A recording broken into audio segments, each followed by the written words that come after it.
A short time ago, the United States military began major combat operations in Iran. Our objective is to defend the American people by eliminating imminent threats from the Iranian regime, a vicious group of very hard, terrible people.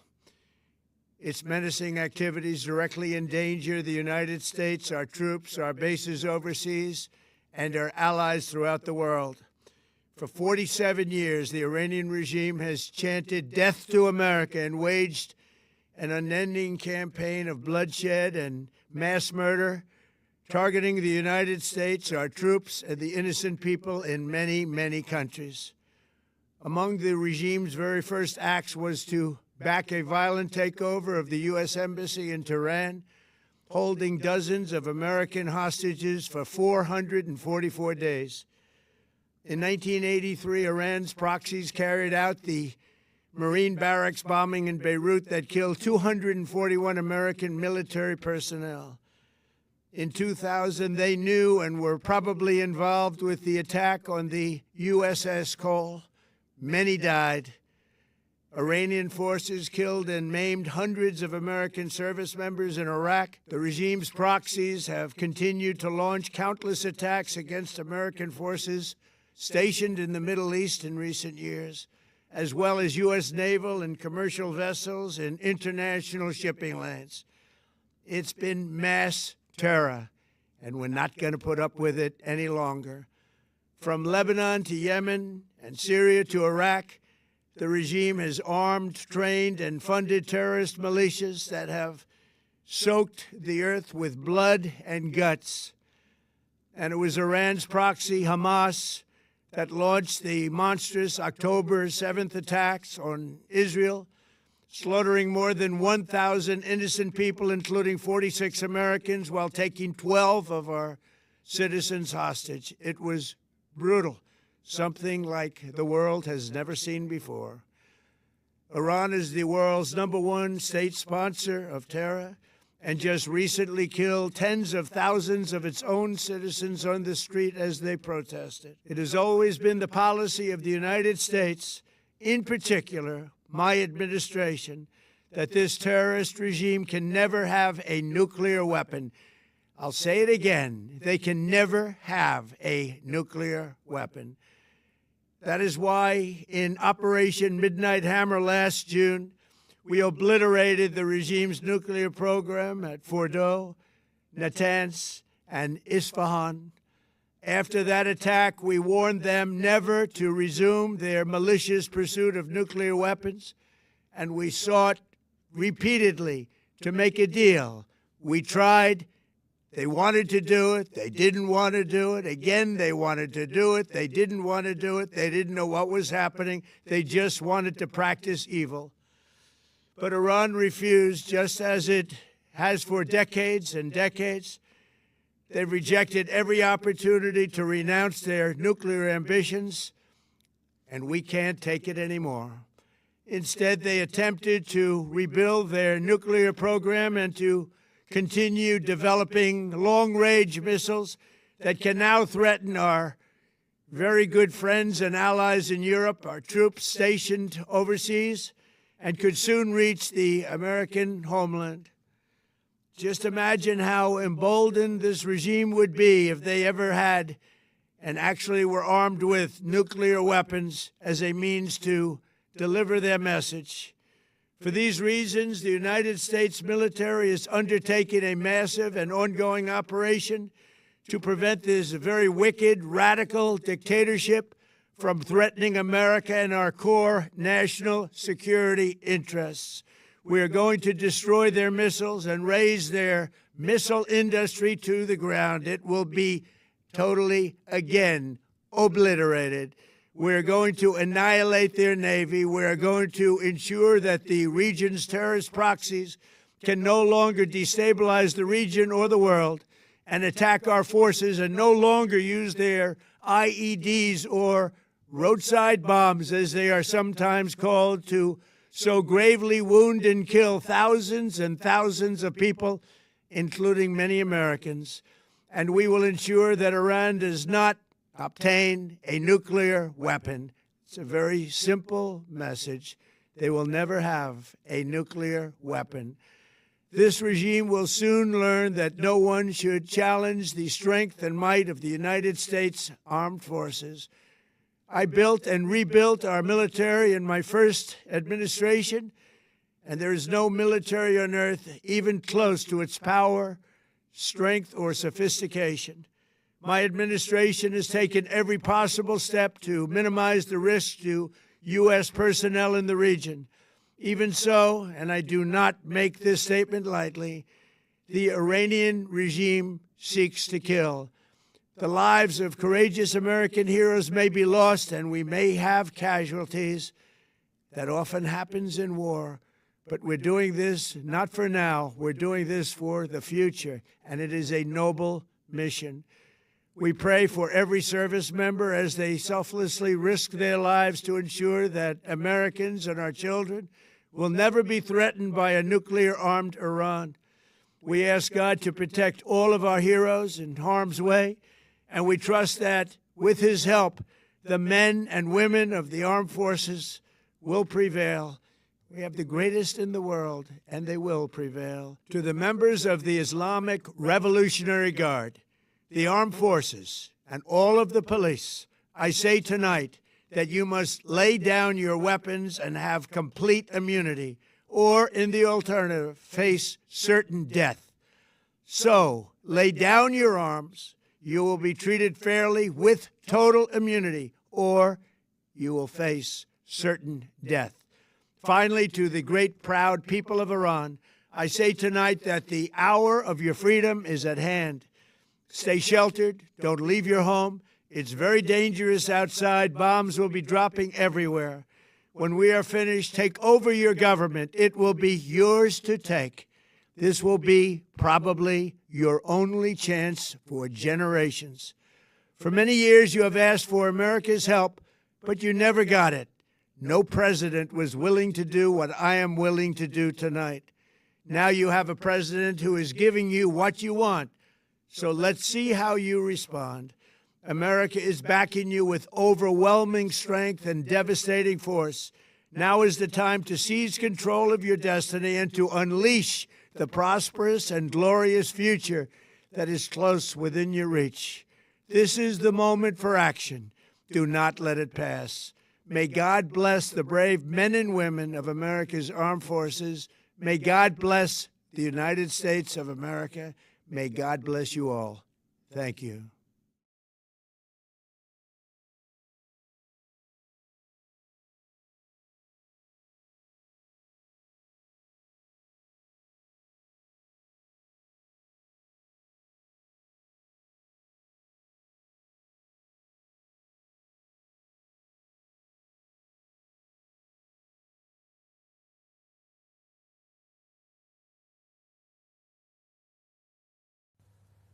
هم میهنان عزیزم، لحظاتی سرنوشت ساز پیش روی ماست.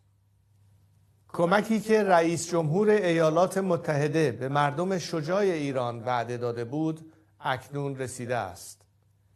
این یک مداخله بشردوستانه است و هدف آن جمهوری اسلامی دستگاه سرکوب و ماشین کشتار آن است، نه کشور و ملت بزرگ ایران.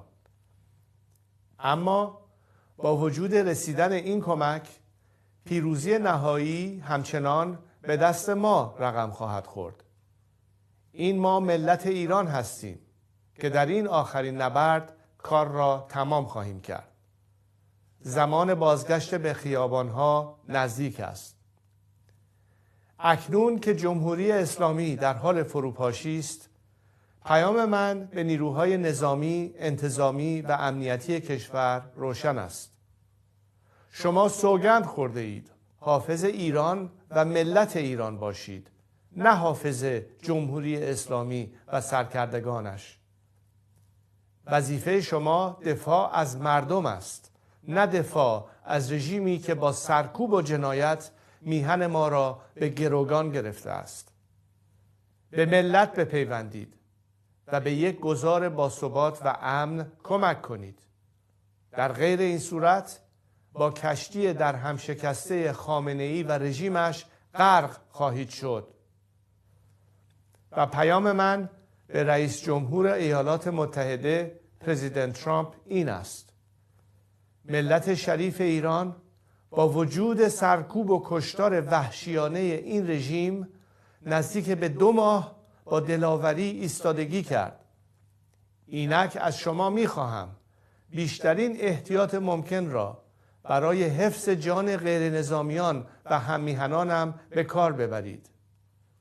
مردم ایران متحدان طبیعی شما و جهان آزادند و یاری شما در سخت‌ترین دوره تاریخ معاصر ایران را فراموش نخواهند کرد.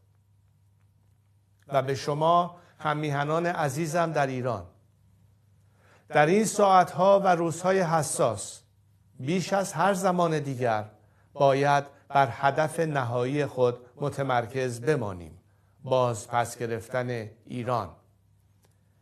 من از شما می‌خواهم که در حال حاضر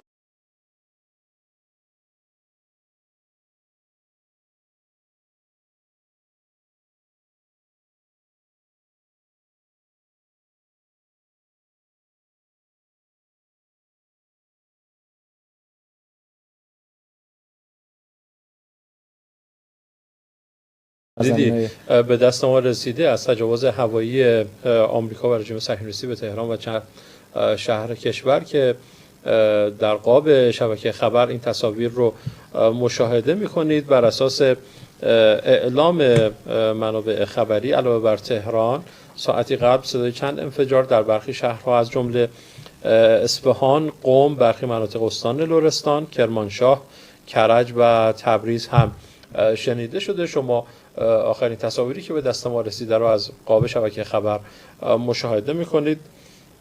وزیر جنگ رژیم صهیونیستی حمله به ایران رو تایید کرد و همزمان برخی منابع و رسانه‌های خارجی از جمله شبکه CNN از حمله مشترک آمریکا و رژیم صهیونیستی خبر دادند. همراه ما باشید، در ادامه گفتگو می‌کنم با دیدی به دست ما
blown and emphasized that Iran has the ability to strike American bases throughout the region. And senior officials in the Revolutionary Guards went further and said that in the event of a confrontation, American aircraft carriers will not be safe in the Gulf. In messages published in Tehran, it was said that the Zionist regime will see the results of its mistakes. And ballistic missiles and long-range drones were explicitly mentioned. And at the same time, Iran continued to emphasize that it would not give up its right to enrich uranium. Official spokespeople said that uranium enrichment is a sovereign red line. And against the backdrop of the latest talks, Iranian officials claimed that the United States is not serious and that any additional pressure would be met with escalation. Trump, for his part, said that Iran must understand it will not have a nuclear weapon and added, I prefer a deal, but if there is no deal, it will be a very bad day for Iran. He emphasized that the military option is on the table, even if it is not his first choice. And negotiations over the last 24 hours took place under a heavy cloud. The context did not ripen into an agreement. So this is what's happening now, and the American demand to stop the enrichment at high levels was refused by the Ayatollah regime. And at the same time, the deployment of American forces in the region expanded. You have naval and air presence that was reinforced, and public messages spoke of preparation for every scenario. You have to remember that the broader context that took place here, after the 12-day war in 2025, in which direct blows were exchanged between Iran and Israel, the region did not return to normal. Then, more than 100 ballistic missiles were launched towards Israel in a single wave. The defense systems stood this test, but the message was clear. Iran is prepared to use its heavy arsenal against us. And since then, Israel has struck Iranian targets again and again, including infrastructure connected to the nuclear program and launch arrays. Iran, for its part, continued to present improved missiles, some with ranges of thousands of kilometers, and emphasized that it holds thousands of missiles ready to be launched against Israel and against the United States bases in this region. And in the Israeli security establishment, they assessed in the last 2 weeks that Iran is moving closer to a threshold point, not only in the nuclear realm, but also in operational readiness. So military exercises in Tehran include launches of drones and ballistic missiles, and official messages spoke of a rapid and precise response to any threat. Khamenei said that Iran is not seeking war, but is not afraid of it. This was not just rhetoric. It was a declaration of intent. And at the same time, the statements grew sharper. A senior Revolutionary Guards official said that if Iran is attacked, not only Israel will pay the price, but the United States will also pay a price. An explicit threat spoke of striking the American bases in the Gulf and an ability to sink hostile vessels. The context is clear, a direct hint at the aircraft carriers that are positioned in this region. And Trump in response said that if Iran tries to strike the American forces, the response will be with a powerful that was never seen before. He emphasized that he does not want war, but he will not hesitate to use force if required. So those words were said against the backdrop of reports of evacuating non-essential workers from sensitive areas, including Lebanon and including Israel. And behind the scenes, the pressure increased. And Israeli officials said it was impossible to wait for the moment that the threat materializes. The concept was early prevention, to hit air defensive arrays first, to disrupt ballistic missile launchers, and to strike the command and control of the regime compounds. The goal to shorten Iran's response window. And then, this morning arrived explosions in Tehran, smoke in the central city area, and near the compound that is identified with Khamenei's offices. Israel launched a preemptive strike against Iran, and an official statement in Jerusalem about a preemptive strike came out from the defense ministry. A special state of emergency across the entire country, sirens as a proactive warning, closure of the airspace, a move to essential activity only. Hospitals preparing to go underground into safe zones, into protective areas. And all of this was not born overnight. It is the peak of the process. The threats accumulated. The statements were hardened. The negotiations got stuck. The missiles and the drones were showcased. And then the aircraft carriers were mentioned as a counter threat. Trump drew a clear line. Khamenei drew his own. And between those two lines, there wasn't much room for maneuvering that was left. We are now at a stage where verbal threats have turned into an open military campaign. This is a moment of regional decision, and the next question is already here. Will Tehran choose a direct and immediate response, or will it try to manage this confrontation on a different pace throughout proxies and phases?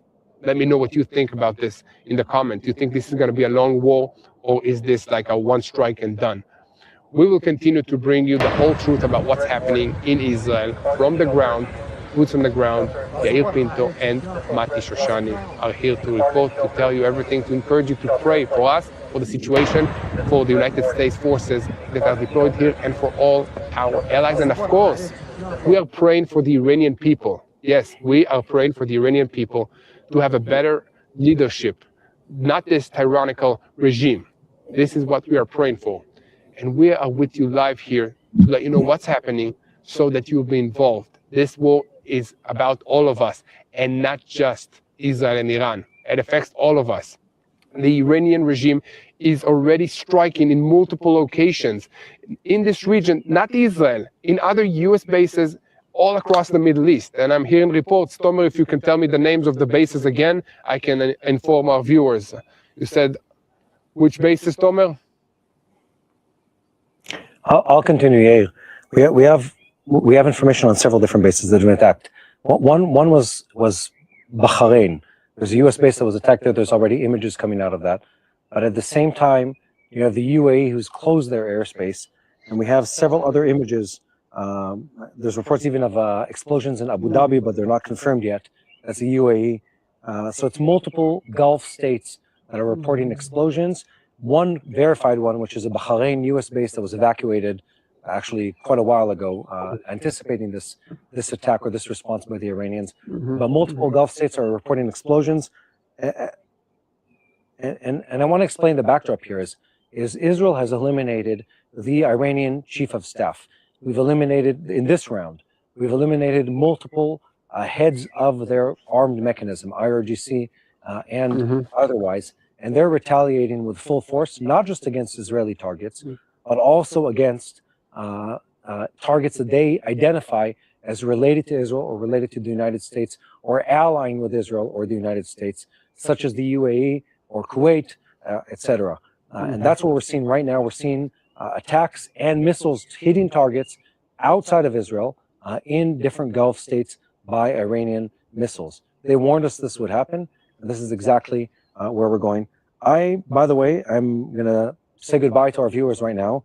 I'm going to go into reserves, and I'm guessing with many more in the country of Israel right now. We're expecting this to be, I hope it's going to be a short-lived campaign. We'll see where this goes. We're fighting a war that is just, and I want to explain this. I just got, while Yair was talking, I got a message of we talked about this, I think, while I was on my bike ride this morning. I already got a call from reserves that says, get ready to, call in soldiers, get ready to come in yourself.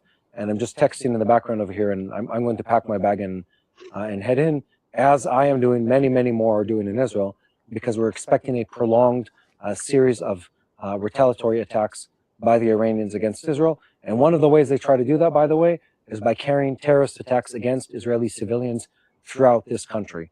They've done it in Gaza in the past. They try to do it in Judea and Samaria, where I'm stationed. That's a reality we live in.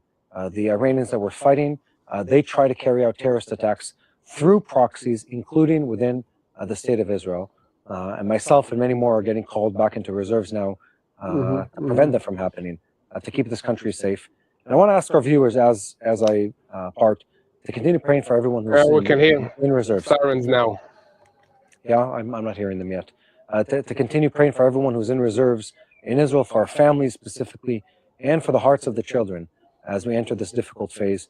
We're fighting a very, very just war, a fight against an enemy who's sworn to destroy us, our way of life, and our belief. And they think they're sent by God. We're going to show them that they're wrong. They were not sent by God to do this mission. On the contrary, they're diametrically opposed to the Bible and to the true God. And we're here to show them that. And we're fighting an incredibly just war. Israel struck against Iran. The United States joined in. Again, an enemy who's for decades been building up a military force, missile capability, and a proxy warfare machine that is all geared towards destroying Israel and the Western way of life. And we struck first, this time around at least, against the Iranian regime. We're going to see where this attack goes. So I'm going to sign off, Yael. I'll check in later today. And I want to ask everyone who's at home to continue praying for us, praying for what's happening in this country. Yeah, thank you, Mati. Thank you, Mati. And here we go again.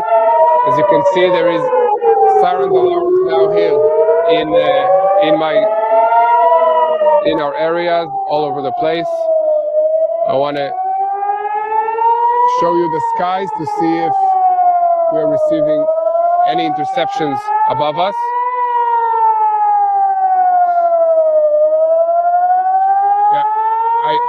We already seen a missile that was launched behind me. There is a missile interception. You can see the smoke. Maybe I can zoom in the camera to show you.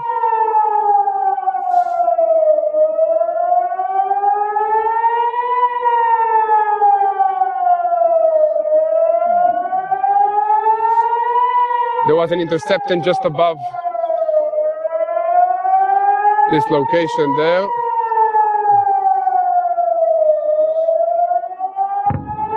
And you can hear the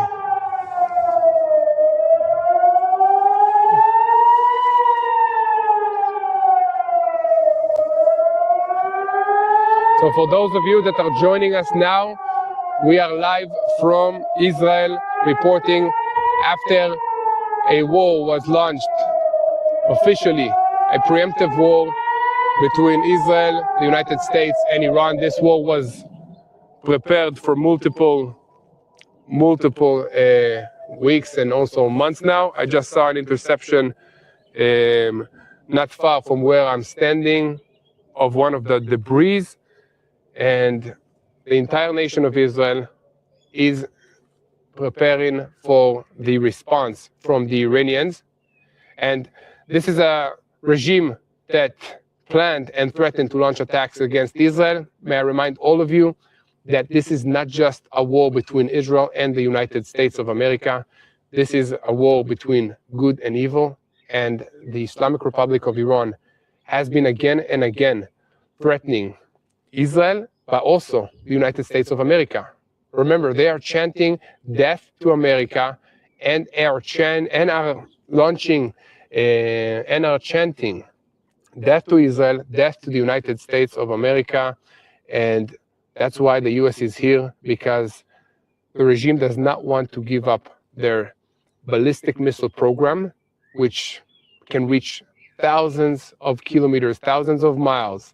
And they are developing also ballistic missiles that are intercontinental, meaning that they can reach the United States of America. So if somebody is chanting death to America, death to Israel, I would take them seriously. This is a big threat. They do not want to give up their nuclear program. They do not want to give up their support of the terror proxies all across this region. This includes Israel. This includes the maritime shipping lanes in the Red Sea that affect all of us. Okay, this is an exporter of terrorism. So this is the time to stand with Israel. Why? Because we are the front line protecting the West against the Islamic Republic of Iran, against all these terror regimes in the Middle East. Yes, Israel is the only democracy in this region, and we are here fighting this war for all of you. So if you want to stand with Israel and stand with TBN Israel, help us create more content, keep reporting from the ground what's happening here, go to www.tbn.org/standwithisrael. Again, that's tbn.org/standwithisrael.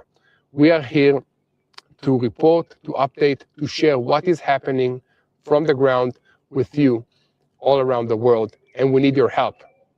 I keep hearing more sirens alarms from neighboring communities.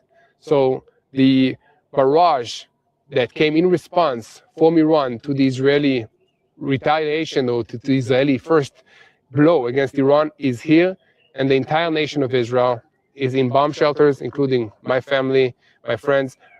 Hundreds of thousands are being called to the reserves, to the IDF, and we are here standing to tell you what's happening on the ground. If this is your first time joining us, make sure to subscribe to TBN Israel. And if this is the first moment you're joining this report, Israel, Iran, and the United States are in an active war.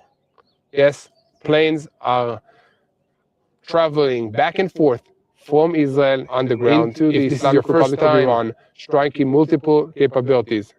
So I'm gonna get the new updates and keep reporting for you. 1 second. Let me show you the skies in a moment.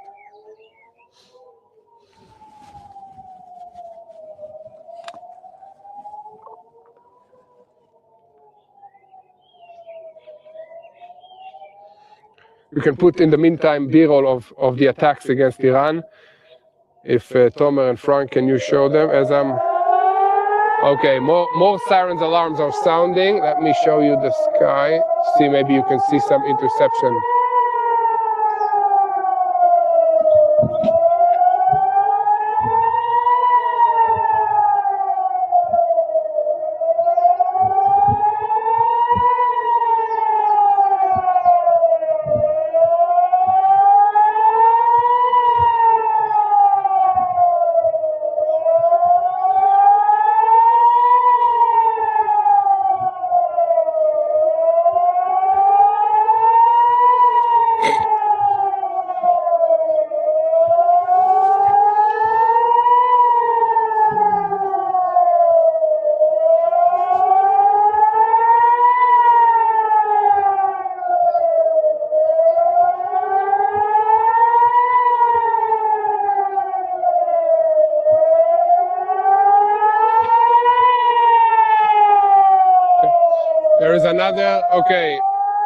There is another sirens alarm right here. As you can see, you are with me about everything that's happening.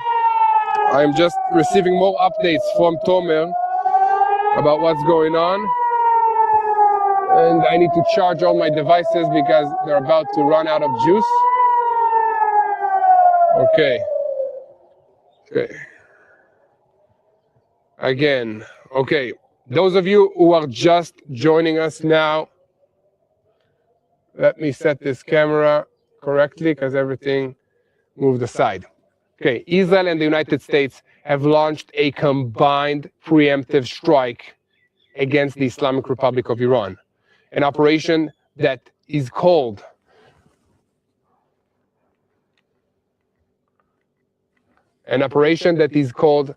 Roar of the Lion. This is including a wave of attacks, continuing consecutively, multiple waves of attacks, but also Iran is launching attacks against us. So what broke tonight in Iran's defensive line and are the first barrages already on the way to Israel, we are seeing all of this taking shape as we speak. Israel and the US have been preparing for this attack for a very, very long time. And the attack began in the early morning hours and was defined as a coordinated action in which each side received its own mission bank, meaning a target list of what to hit. In Israel, we are talking about removing immediate threats, mainly around the long-range, the surface-to-surface missiles, and other systems that threaten us and our citizens now. And at the same time, the Americans entered the strike on a broad scale, with attacks that were carried out by strike aircraft that are deployed at bases across the Middle East, and also from one or more aircraft carriers. At this stage, the pattern is clear. Israel acts first to clear the immediate threats to the Israeli home front and to the American forces, and then the United States come in with force to expand the damage to strategic targets, first and foremost, components that are connected to the nuclear project. And on the ground, according to reports from Iran, the first waves of strikes were aimed at both the regime targets and the military targets. And amongst the targets in Tehran that were mentioned again and again, the Ministry of Intelligence, the Ministry of Defense, the area of the Supreme Leader's offices, and the Atomic Energy Organization, and another compound that is mentioned in a sensitive security context. There are also reports of a strike in the area of Mehrabad, the airport, which is defined as a military base and a significant logistical center, not only a civilian airport. And at the same time, reports are coming in of explosions in additional cities outside the capital as well. And in some of the accounts, these were strikes near the Islamic Revolutionary Guard's core bases and near the intelligence cities. This event is not unfolding only in the air, because alongside the explosions, Iran is reporting cyber attacks and disruptions that include a breach of the news sites, and on the ground, they describe cellular outages in areas near the impact sites and a broad weakening of internet connectivity. This changes the operational picture. Less documentation getting out, more fog, and more room for psychological warfare on both sides. And at the leadership level, it was reported that the Supreme Leader is not currently in Tehran, and was moved to a secure location. We don't know if he's inside Iran or not. And a statement was issued about the Iranian president saying that he's completely healthy. But this is a messaging in a wartime, so we don't know what's true, what's not. And in Israel, they speak about regime targets and about an attempt to create chaos in the political and in the military chain of command. At the same time, two senior officials that are familiar with the details said that the attack is expected to continue for at least several days now, and that amongst the targets are key figures who also were marked. And in Israel, Defense Minister Israel Katz announced the State of Israel has launched a preemptive strike against Iran to remove threats to the State of Israel, and added a warning about the possibility of a missile and drone attack. This is in the immediate time frame, and alongside the declaration of a special state of emergency on the home front, the Home Front Command issued a proactive alert to prepare the public, and later it was emphasized that there is currently no need to remain inside the spaces unless there is a specific alarm, which we just heard now that took place. So this is the instructions, but they are changing very, very quickly. And Israel's airspace was closed to civilian flights, and also hospitals are shifting into an emergency format. And from the American side, President Donald Trump released a recorded statement and said they will never have a nuclear weapon. We tried again and again to make a deal. And then a harsh message to those on the front lines: Revolutionary Guards, lay down your weapons or you will be unalived. And from Iran, the first message of response has already been heard, with a threat that the end of the attacks is no longer with you, and also a statement that Tehran is preparing a retaliatory action and that the response will be harsh. And at the same time, Iranians claim that our casualties in the Islamic Revolutionary Guards Corps bases, but at this stage, there is not one verified number that reports what actually is happening on the ground. So we don't know what's happening, but we have more information that is coming in.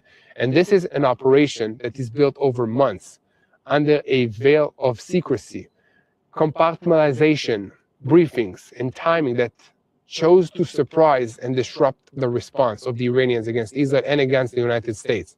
The question now is simple. Will Iran manage to produce a significant retaliatory barrage already in the first wave? They have been trying. I don't know if so far we have no reports of any casualties in Israel and any direct strikes. But what we do see is that we have already tens of thousands of Israelis that are have been called to rejoin the reserves of the IDF. We have international aerial zones that were shut down also in Qatar, in the United Arab Emirates, and in other areas, not just in Israel. And currently, I'm here reporting to you about everything that's happening. My family is in the bomb shelter, not far from me. Mati Shoshani has been called to reserves, and every other minute there are more sirens alarms of incoming missiles or drones that are launched against Israel. Currently there is an alarm now. I think that you can hear it. What I urge all of you to do is to pray. Pray for my family. Pray for the U.S. personnel that are in this region, that are risking their lives, defending all of us. Again, this is defending all of us against the threats of the Islamic Republic of Iran. And also, I want you to pray for the Iranian people. I'm praying for them. Many of them are watching us. Many of them are praying for Israel. I love the Iranian people, and the people of Israel are standing with you against this tyrannical regime. Okay? So let's pray for the Iranian people to have a better leadership, a future, and peace with Israel, with the United States of America. Tomer, do you have any more updates for me, or I think it's time to go into the bomb shelter?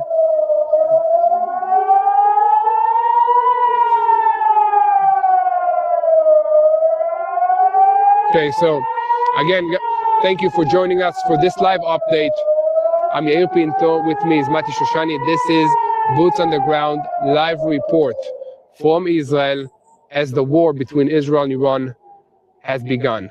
If you want to receive more updates, make sure to hit the subscribe button, leave us a super thank you, or go to www.tbn.org/standwithisrael. And you can support our work so we can keep creating more content, more updates from Israel. Pray for our team that are risking their lives in order to bring you this live coverage from the ground, and help us and pray for the situation. This is the best thing that you can do. So thank you so much. We know we are meant to be here. I trust in God, and He will protect us.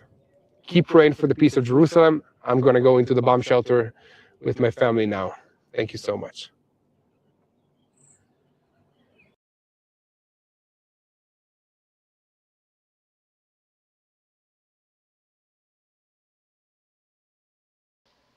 Well, I don't know how many of you guys noticed or not, but there were a couple of times where he turned off the sirens, and one of the reasons why we play live cams, I also have Agenda Free TV pulled up that I'm also watching separately.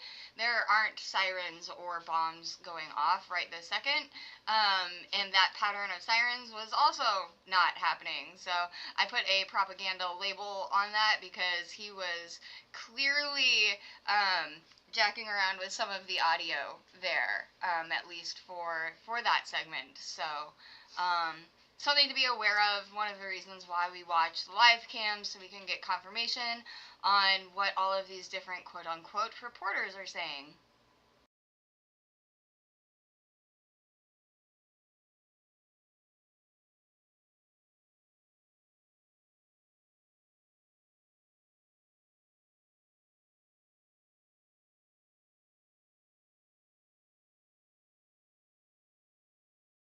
After these deeply buried targets, which are very, very difficult, the U.S. believes that they took them out in the previous Midnight Hammer raids, but there's really no way to tell. We don't have anybody on the ground where we can go in and assess the damage. Some of these nuclear sites were just research sites, and so we used Tomahawk cruise missiles and hit just sort of the top layer of these nuclear programs. So it's very, very difficult. We saw this. The MOP was actually developed for the North Korean threat and for the North Korean nuclear infrastructure.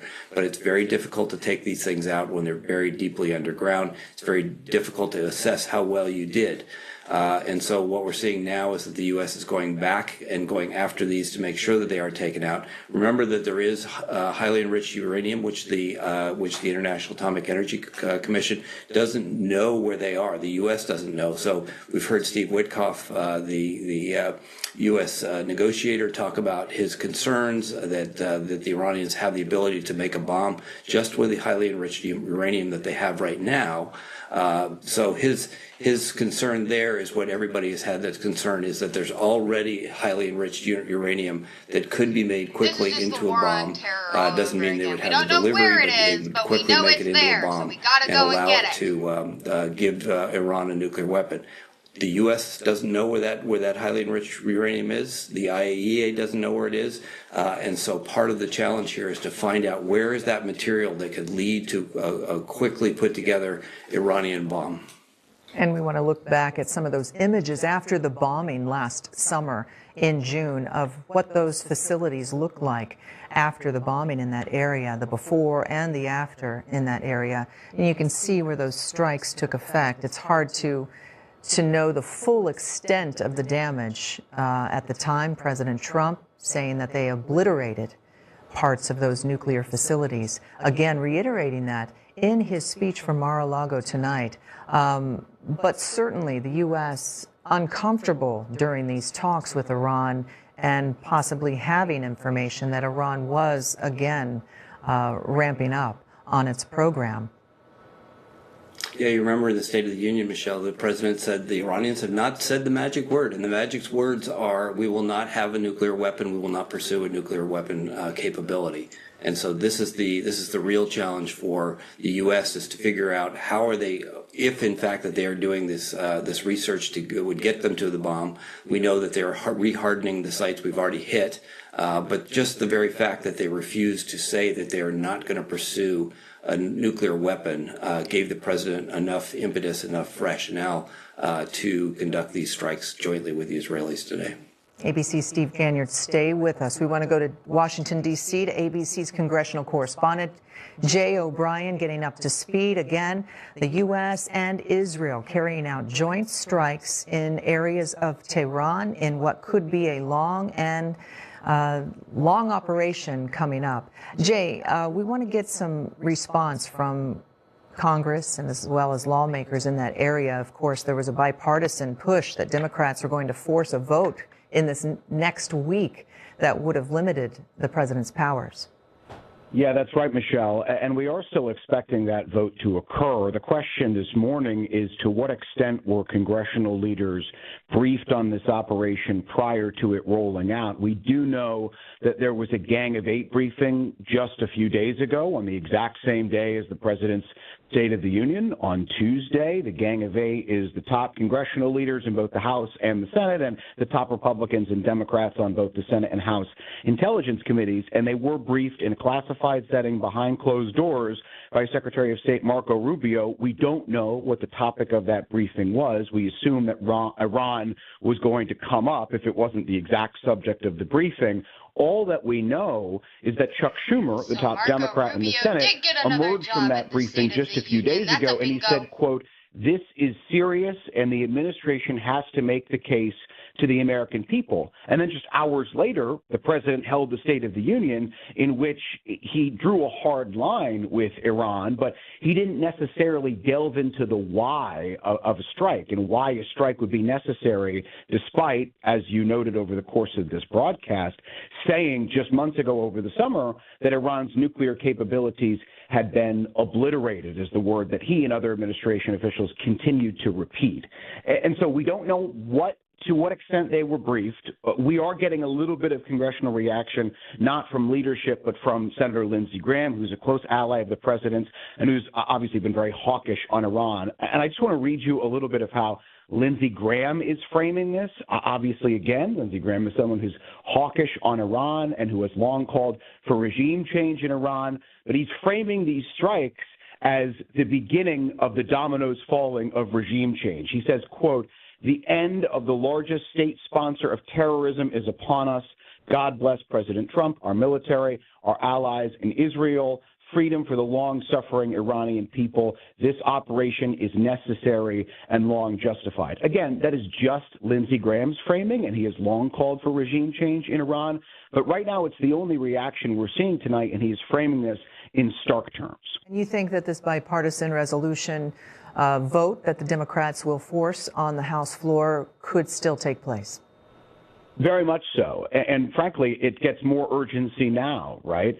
It's unclear how many Republicans would vote for it. We have seen a handful of Republicans in the past in both chambers willing to break with the president and vote against him on war powers resolutions as a means of saying that it's Congress, which is the only branch of government that is constitutionally allowed to declare war. The president does have broad war powers under Article 2 because he's the commander-in-chief, but there have been Republicans in Congress who have been uncomfortable with this notion that the president can take unilateral military action and, in particular, engage the American military in a long engagement. We don't know if that's what's on the table here in Iran, but there's a strong possibility that over the next few days, if the administration doesn't make an adequate case. Okay, now see, that's something that everybody always gets wrong, is that the president does have the power to do special military operations as the commander-in-chief. He can do operations in foreign countries without congressional approval as long as he doesn't ever actually declare war. This is why we haven't seen a declaration of war coming out of Congress in quite some time, since Bush, I believe. So that is why we are seeing this, is because he does have the authorization to do this as long as he's not actually declaring war. case, particularly to Republicans, for the necessity are underway, giving the American people a clearer picture of what exactly is end game here. And I just want to go back to his video message earlier, Michelle. That was just so striking because he laid out a very expansive justification for this major combat operation. This is nothing like the strikes that we saw last June that were targeted, they were limited, they were targeting those 3 nuclear sites, those Iranian facilities deep underground. But this time, the president says this is about efforts for them to rebuild their nuclear program, development of long-range missiles, support for proxy groups across the region, and regime change. The president explicitly calling on the Iranian people to seize this opportunity for regime change. And Michelle, I can tell you that as part of the White House press corps, we have been pressing the president now for weeks now, to provide an explanation. Is this about regime change? Is this about the nuclear program? And the president has not been clear. He has been very vague about what exactly it is that he wants to achieve. And up until this point, the president has maintained that he wants diplomacy. Diplomacy is a priority. But again, we are seeing these strikes. And for a president who said that he was going to end wars, this is now, we've seen Venezuela. We saw strikes last summer in Iran. He has done other limited strikes in the Middle East, and now this. Yeah, and what do you think the temperature will be in Washington, D.C. if that bipartisan resolution was already on the table?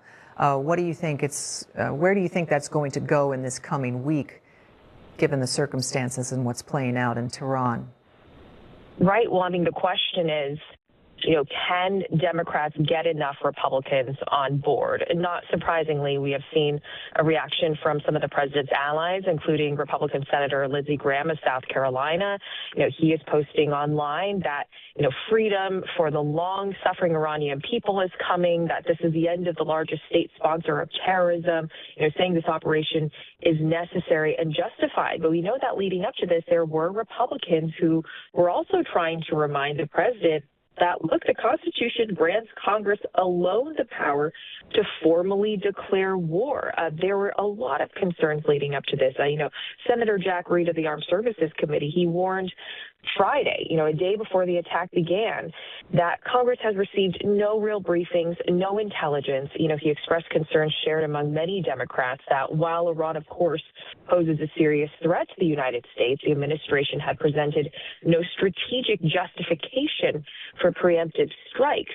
And another question we've been trying, to get a clear answer from the president for weeks now was, of course, the president had been claiming for months that his operation last summer had completely obliterated Iran's nuclear sites. Now we are hearing other information that they are trying to rebuild, but there had really been conflicting messages coming out of the White House leading up to this. ABC's Selena Wang in Washington, D.C. If you are just joining us, you're looking at images from earlier, about 2 to 3 hours ago, when these strikes from the U.S. and Israel in joint operation taking strikes and hitting targets in Tehran. Those are the images that we have seen so far. Of course, information limited coming out of Iran, but it's also started a state of an emergency declared in Israel. ABC's Ian Pannell, that's where he is at. He's in Tel Aviv, and he's had to dip down into the shelter every now and then. He's out right now, but the sirens have been sounding over the last few hours. Yeah, that's right. A state of emergency, a state of high alert for every single person in this country, but not just here, in multiple countries throughout the region. We just had a statement from the Bahraini state-run news agency saying that the U.S. Navy's Fifth Fleet Service Center was targeted in an Iranian missile strike. So we've had attacks in Qatar, in Bahrain, there are reports of attacks elsewhere, and there have been multiple attacks here in Israel. Most of them appear to have been intercepted. None have got through the various layers of air defense systems that the Israelis have and also that the Americans provide. It's been an incredibly dramatic series of events over the last few hours. We were woken early by the sound of an alarm, which was essentially declaring that Israel had launched an attack against Iran, announcing that there would be a state of emergency, warning citizens to heed advice from what they call the Home Front Command. That's the organization that tells people about alerts, when to seek shelter, when it's okay to come out again. And Israelis have obviously done this many times before. They know what is to come. What they don't know, what no one in this region knows, is how long. We then had this statement from the president. We know that it was a joint US and Israeli strike, and the president clearly setting out his stall for some very ambitious goals of this operation: to get rid of Iran's navy, to target its security forces, urging the Iranian people to come out onto the streets, to decimate its missile program, to decimate its nuclear program. It's going to be incredibly hard to achieve all of those things with an aerial campaign alone. And I think US officials and Israeli officials are essentially guiding us that we should expect that this is going to go on for some time. It won't be a quick lightning operation as last June's operation was, last June's war, which was ostensibly between Israel and Iran. And the regime inside Iran, having heard what the president had to say, will know that it's now in an existential battle, a fight for its very survival. And that's why I think we'll see it lash out at US assets, US facilities across the region, as Iran had warned that it would do, as well as retaliating here in Israel. Again, as Iran had warned it would do. There are questions about what its capacity will be to do that. It's not so much a question of how many missiles it has, it's about how many launchers it has. And that was one of the things that Israel specifically went after last time. In the words of one Israeli military official, you go after the archer, not after the arrows. And that is kind of key to limiting Iran's ability to retaliate to US bases and facilities, as well as here in Israel. And that's what Israeli and American warplanes will no doubt be concentrating on. But given the ambitious goals set out by the president, it's reasonable to also expect them to be targeting command and control facilities of the Iranian regime, the security forces, the Iranian Revolutionary Guard Corps, as well as the Basij, which is this paramilitary force that was largely responsible for the thousands of deaths amongst protesters who took to the streets bravely last month to call for democratic change. And again, the president's calling on the Iranian people to seize the moment. Not right now, he says they should take shelter and keep out of harm's way, but at some point this is the time for change. So that is the really ambitious goal that President Trump seems to have set out. I'm not sure, as Steve Ganyard said, I'm not sure that that's ever been achieved just from the air alone. And even if you look at what the US did in Iraq in 2003, that was hardly a model of success in terms of deposing the leadership of a nation, getting rid of its security forces, who only came back to launch this vicious insurgency, thousands of US servicemen and women losing their lives, and it ultimately led to ISIS in the region as well. So the law of unintended consequences is absolutely applicable right now. There are many different groups, there are many different ethnic groups inside Iran. Does the country split up? Will the security forces divide between those who support the regime and those who are willing for change? There are more unknowns about this than there are knowns, to quote Donald Rumsfeld, the former US Secretary of Defense. So we just have to wait and see. This is very, very early days, just the first few hours of what looks like a long operation, and one that is going to change, whatever the outcome, the shape and the makeup of the Middle East. CZ and panel in Tel Aviv. And as you mentioned, there was a strike on a Navy ship area port in Bahrain. We want to go to ABC Steve Ganyard just to give us an idea, lay out that region and where that Navy ship is and the strike of the target that it would become in a situation like this, that it would be a target for Iran to hit. Yeah, Michelle, the U.S. Navy's Fifth Fleet headquarters is in Manama, Bahrain, so it's quite a ways up into the Gulf. It's just south of Kuwait. It's been the U.S. Navy's headquarters for years. Now, This is for the whole CENTCOM region. It doesn't mean that there are a whole bunch of ships there. It's not like, say, Honolulu or San Diego or Norfolk, where you would have the headquarters and lots of ships. So we did see in open source that many of these small ships, the small U.S. Navy ships, had sortied out of Manama days previously. And so probably not any ships there, but it is sort of the command and control headquarters. And so we are seeing at least videos that appear to be impacts near the U.S. Navy's headquarters there at Fifth Fleet in Manama, Bahrain. So quite a bit of concern about what the Iranians might have done. They've known for a long, long time what's there and how the U.S. coordinates out of there. But another thing that we're seeing, Michelle, is the other attacks in the region.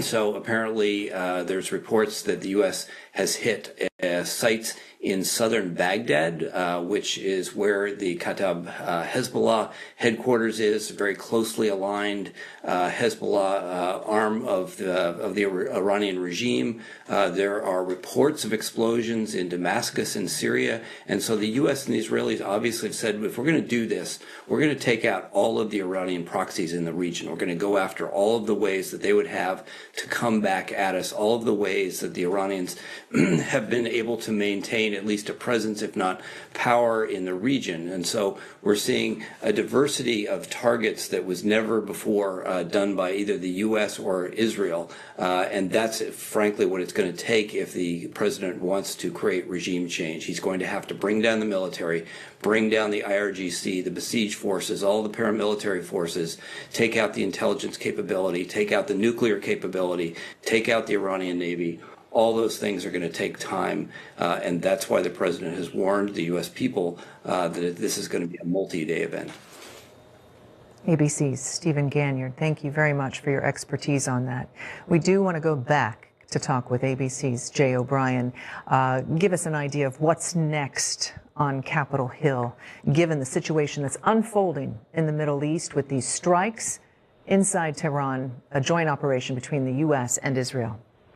Well, you made the excellent point earlier, Michelle, that the longer this operation goes on, the more it is likely to strain relationships with the president and congressional Republicans, or at least some congressional Republicans, over this issue, because the president campaigned on no new wars and on ending foreign entanglements. And we know the president's preference has been these kind of one-and-done military operations a la Venezuela, even his earlier bombings on Iran over the summer where they struck the nuclear facilities. The characterization of those is that they were quick hits and that they were not a sustained campaign.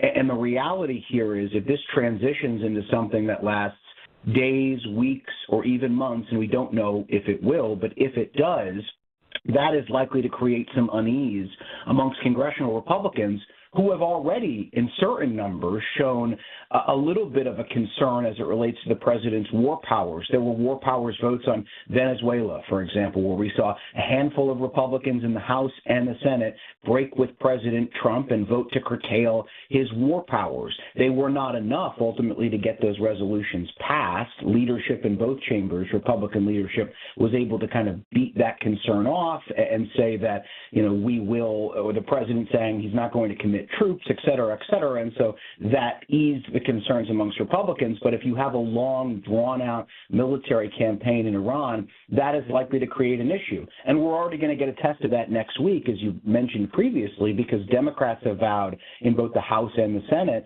to start forcing votes on the president's war powers as they relate to Iran. So you're going to get a temperature check pretty quickly of how congressional Republicans feel about this. Well, what options do they have beyond this resolution? What about funding, and what about other options? What other options do lawmakers have if they disagree with this operation, since it looks like it won't be limited?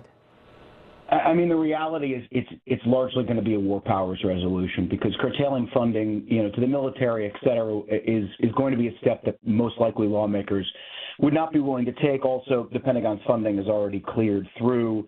But a war powers resolution is significant, but it is also limited in and of itself. So a war powers resolution, when it goes to the floor, if it passes and it goes through both chambers, it would seek to curtail the president's, military powers in a particular conflict. In this case, it would be Iran, but the president could veto it because it's legislation. And also, presidents for decades have long argued that the War Powers Act is unconstitutional because they say they have broad executive authority because they are, under the Constitution, the commander-in-chief of the armed forces to execute military action. We've already seen the president echo that argument, as presidents before him have, but you are very likely to see, as a number of members start waking up this morning, frankly, a clamoring of congressional Democrats and perhaps even a handful of some Republicans who say that they are concerned that the president went through with this action unilaterally without briefing Congress, and that concern will only grow if, again, this operation turns into something that is long and sustained.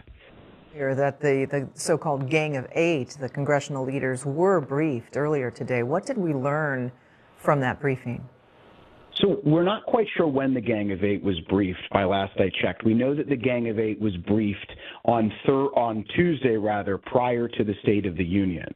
That was the last official Gang of Eight briefing that we are aware of. That was on Tuesday afternoon from Senator Marco Rubio. And the Gang of Eight, remember, is a group of top congressional leaders and the top Republicans and Democrats, as we were talking about earlier, on the House and Senate Intelligence Committees. They are typically given a heads up prior to an operation like this going into effect. At minimum, they are usually given a heads up after the operation has concluded. The president has a legal responsibility to brief Congress about an operation of this nature, either before it or within 48 hours of it occurring. And I think he still technically has to brief Congress within 48 hours of this operation concluding, even if the Gang of Eight got this heads up. We don't know what they were told on Tuesday. It's a classified setting, but we do know that Democrats like Chuck Schumer emerged from that closed-door briefing saying that they had concerns and the president needed to explain his reasoning to the American people. They didn't say what his reasoning on what. They just said the president had to explain himself. The president then had the State of the Union later that night, and he mentioned Iran, of course, and he drew, as we were discussing earlier, this hard line with Iran, but he did not elaborate on the why a strike on Iran was necessary with a nuclear program that he had claimed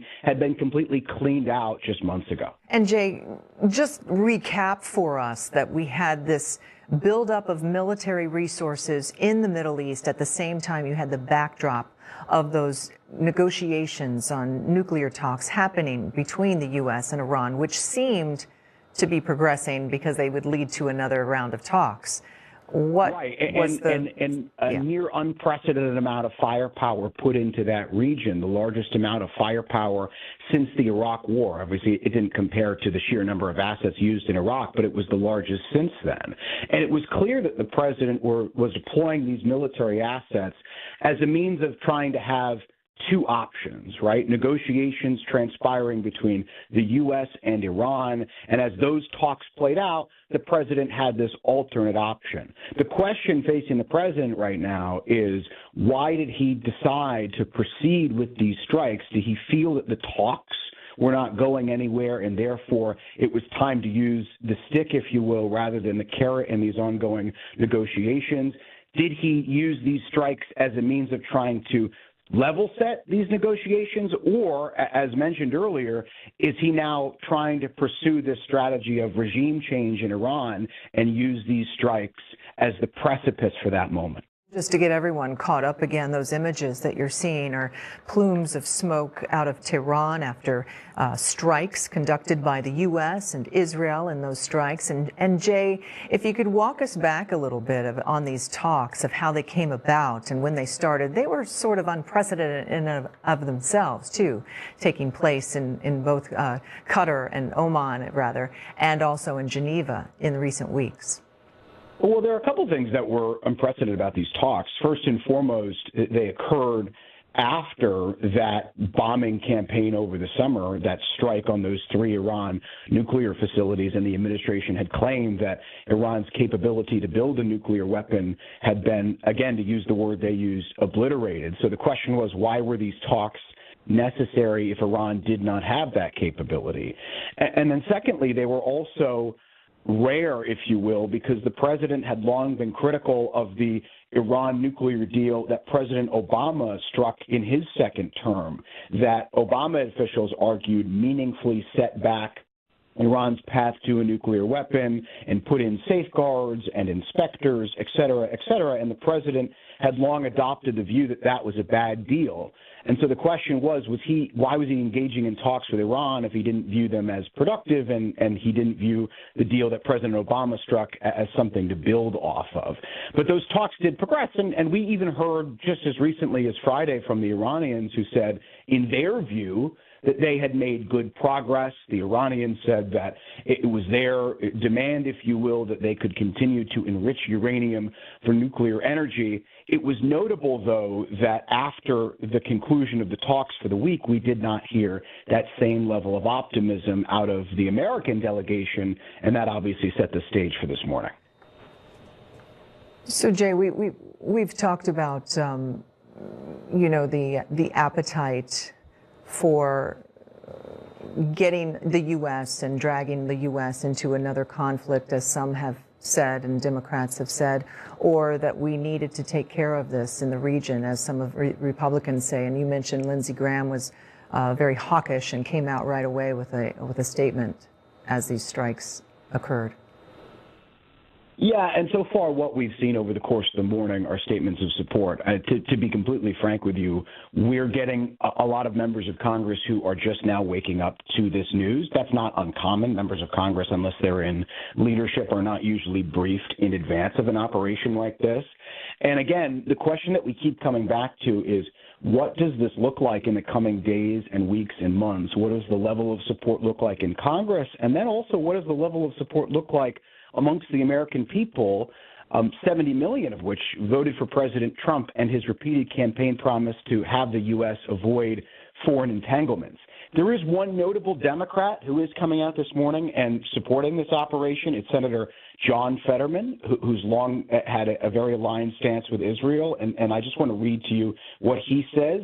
I imagine it's not going to reflect the bulk of what we see out of congressional Democrats this morning. As we mentioned, they are likely to bring up concerns about the president's war powers and this not being authorized by Congress. But John Fetterman is notable here, Senator, Democrat of a swing state. He says, quote, Operation Epic Fury, the name of this operation. President Trump has been willing to do what's right and necessary to produce real peace in the region.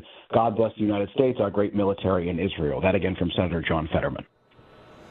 ABC's Jay O'Brien in Washington. Stick with us. We want to recap a little bit for those who are joining us and what has been unfolding all morning for the past few hours.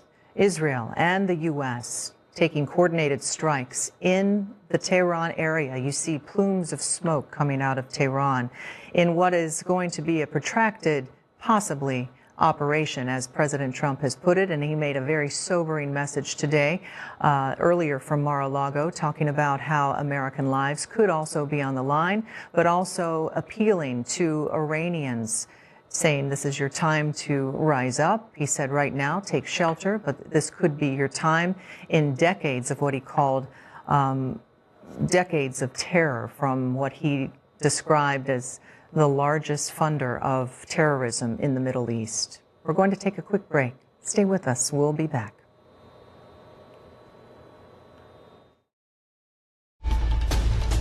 This has been... Whenever, wherever news breaks, it's so important to always remember that lives are changed. Here in London, in Buffalo, Uvalde, Texas, Edinburgh, Scotland. From Poland once again tonight. Thank you so much for streaming with us. Ukrainian refugees here in Warsaw. Do you think you'll ever be able to go back home? We're heading to a small community outside of Mexico City. Splintered houses and splintered lives. The magnitude of the devastation. You're streaming ABC News Live. Reporting from Rolling Fork, Mississippi. Santa Fe, New Mexico. Raleigh, North Carolina. The U.S. Capitol. Mayfield, Kentucky. Minneapolis. Mexico. Tongass National Forest, Alaska. Getting you behind the stories as they happen. Giving you a front row seat to our world as it plays out in real time, live. ABC News Live Prime.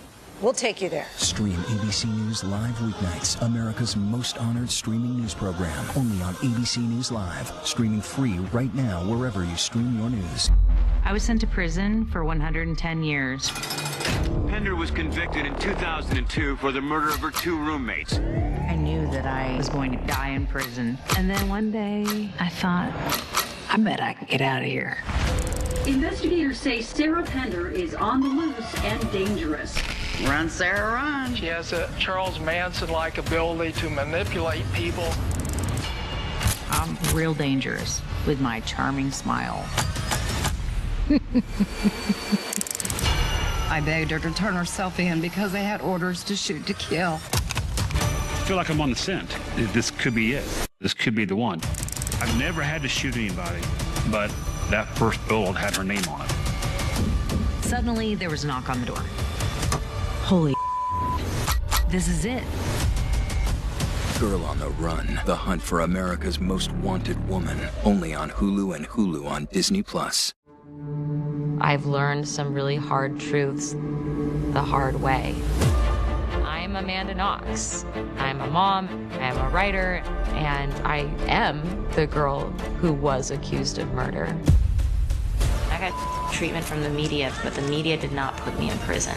He did. So I went back to confront the man who put me in prison face to face. I think I'm a little in shock.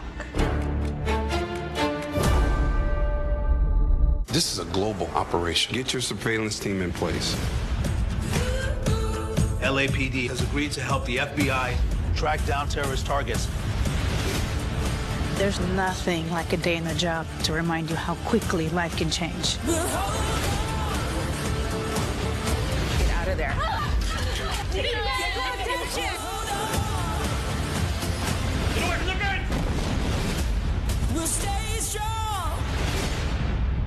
Get this, people. Now we're streaming every weekend, right to you. With an all-new show, an all-new View, special for the weekends. Now you can catch The View 7 days a week. I wonder if you can handle it. It's The Weekend View. The Weekend View. It's The Weekend View. Streaming on ABC News Live, wherever you stream. Take a little time to enjoy The Weekend View. See you on the weekend! Now streaming Saturdays and Sundays on ABC News Live, wherever you stream. My name's RJ Decker. I'm a private investigator. Decker Investigations. I have a job for you. I have reason to believe someone was abducted. You are my top suspects. Hi. I am this close to proving it was a murder for hire.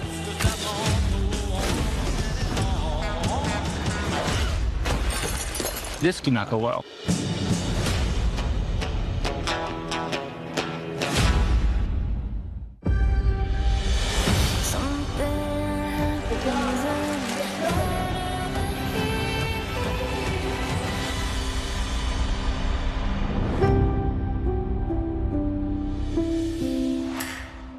You're watching America's #1 streaming news. Keep streaming with ABC News Live.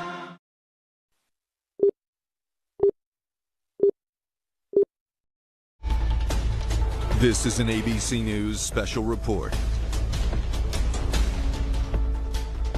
I'm Wade Johnson in New York. For those of you just joining us, we have breaking news that we're following from overnight. The U.S. and Israel have launched a wide-scale assault on Iran. Massive plumes of smoke have been rising in the capital, including near the offices of the supreme leader. President Trump speaking overnight with a late-night message to Americans saying, quote, "Our objective is to defend the American people by eliminating threats from the Iranian regime, a vicious group of very hard, terrible people." Those words from the president there. And he also this morning giving a stark warning saying, quote, "The lives of courageous American heroes may be lost and we may have casualties. That often happens in war, but we're doing this not for now. We're doing this for the future, and it is a noble mission." The strikes followed a massive military buildup that has included carriers and fighter jets. This morning, Iran has now fired back with retaliatory strikes, drones and missiles targeting Israel and also targeting U.S. assets in the region. Let's go right back to Chief Foreign Correspondent Ian Pannell, who's in Tel Aviv right now. Ian, I know that the air sirens have been going off. What more are you learning from where you are? Yeah, it's been an incredibly dramatic, potentially momentous morning. Let's see how many days, how many weeks this operation goes on for, but it feels that we are at the start of something very, very significant. We were woken up by the sound of sirens, basically alerting excuse me, Israeli citizens that an operation had begun against Iran, instituting a state of emergency in the country, warning people to listen to Homefront Command. That's the organization that tells them when to seek shelter and to follow all their orders. Also saying that they should expect missile and drone attacks from Iran. We've had, by my reckoning, at least 3 waves of attacks from Iran. Iran itself has said that it's launched something in the region of 30 missiles towards Israel. So far, none of them appear to have got through the significant air defenses that this country has, also bolstered by US air defenses. Israel's Prime Minister, Benjamin Netanyahu, also issuing a statement essentially echoing what we've heard, I think, from President Trump, but also saying that, look, this is about Israel's self-defense, that diminishing Iran's ability to attack Israel is critical. But the Israeli Defense Force, talking to us earlier, also admitting that they went after Iranian leadership. So this isn't just about going after Iran's ballistic missile capability, its nuclear capability. It's going after all the key instruments of power that the regime has. And as a result, I think for the Iranian regime, this is now an existential battle, a fight for survival, if you like, and that's why we're seeing them lashing out at these US bases. By my reckoning, they've hit at least 4 countries in the Gulf.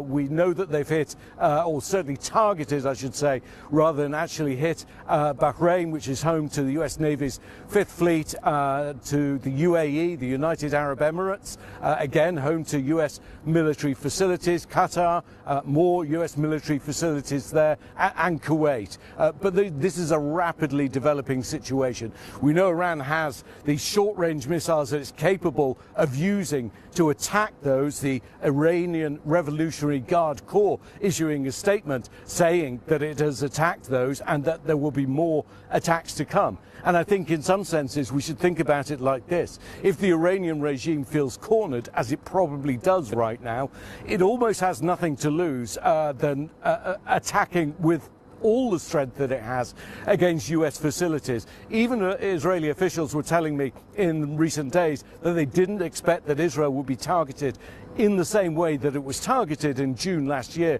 And so far, although we have seen multiple waves, it isn't at the same tempo that we saw in June last year when I was here. But I have to tell you, it's just gone midday here in Tel Aviv, the country's biggest city, and you can almost hear a pin drop.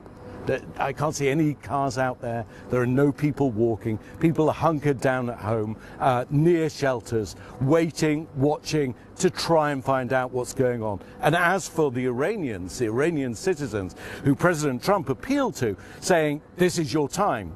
This is your time to take power. He urged them not to take power now, to seek shelter because the bombing is going on. But they've had their internet cut again, just as the Iranian authorities did during the protests last month.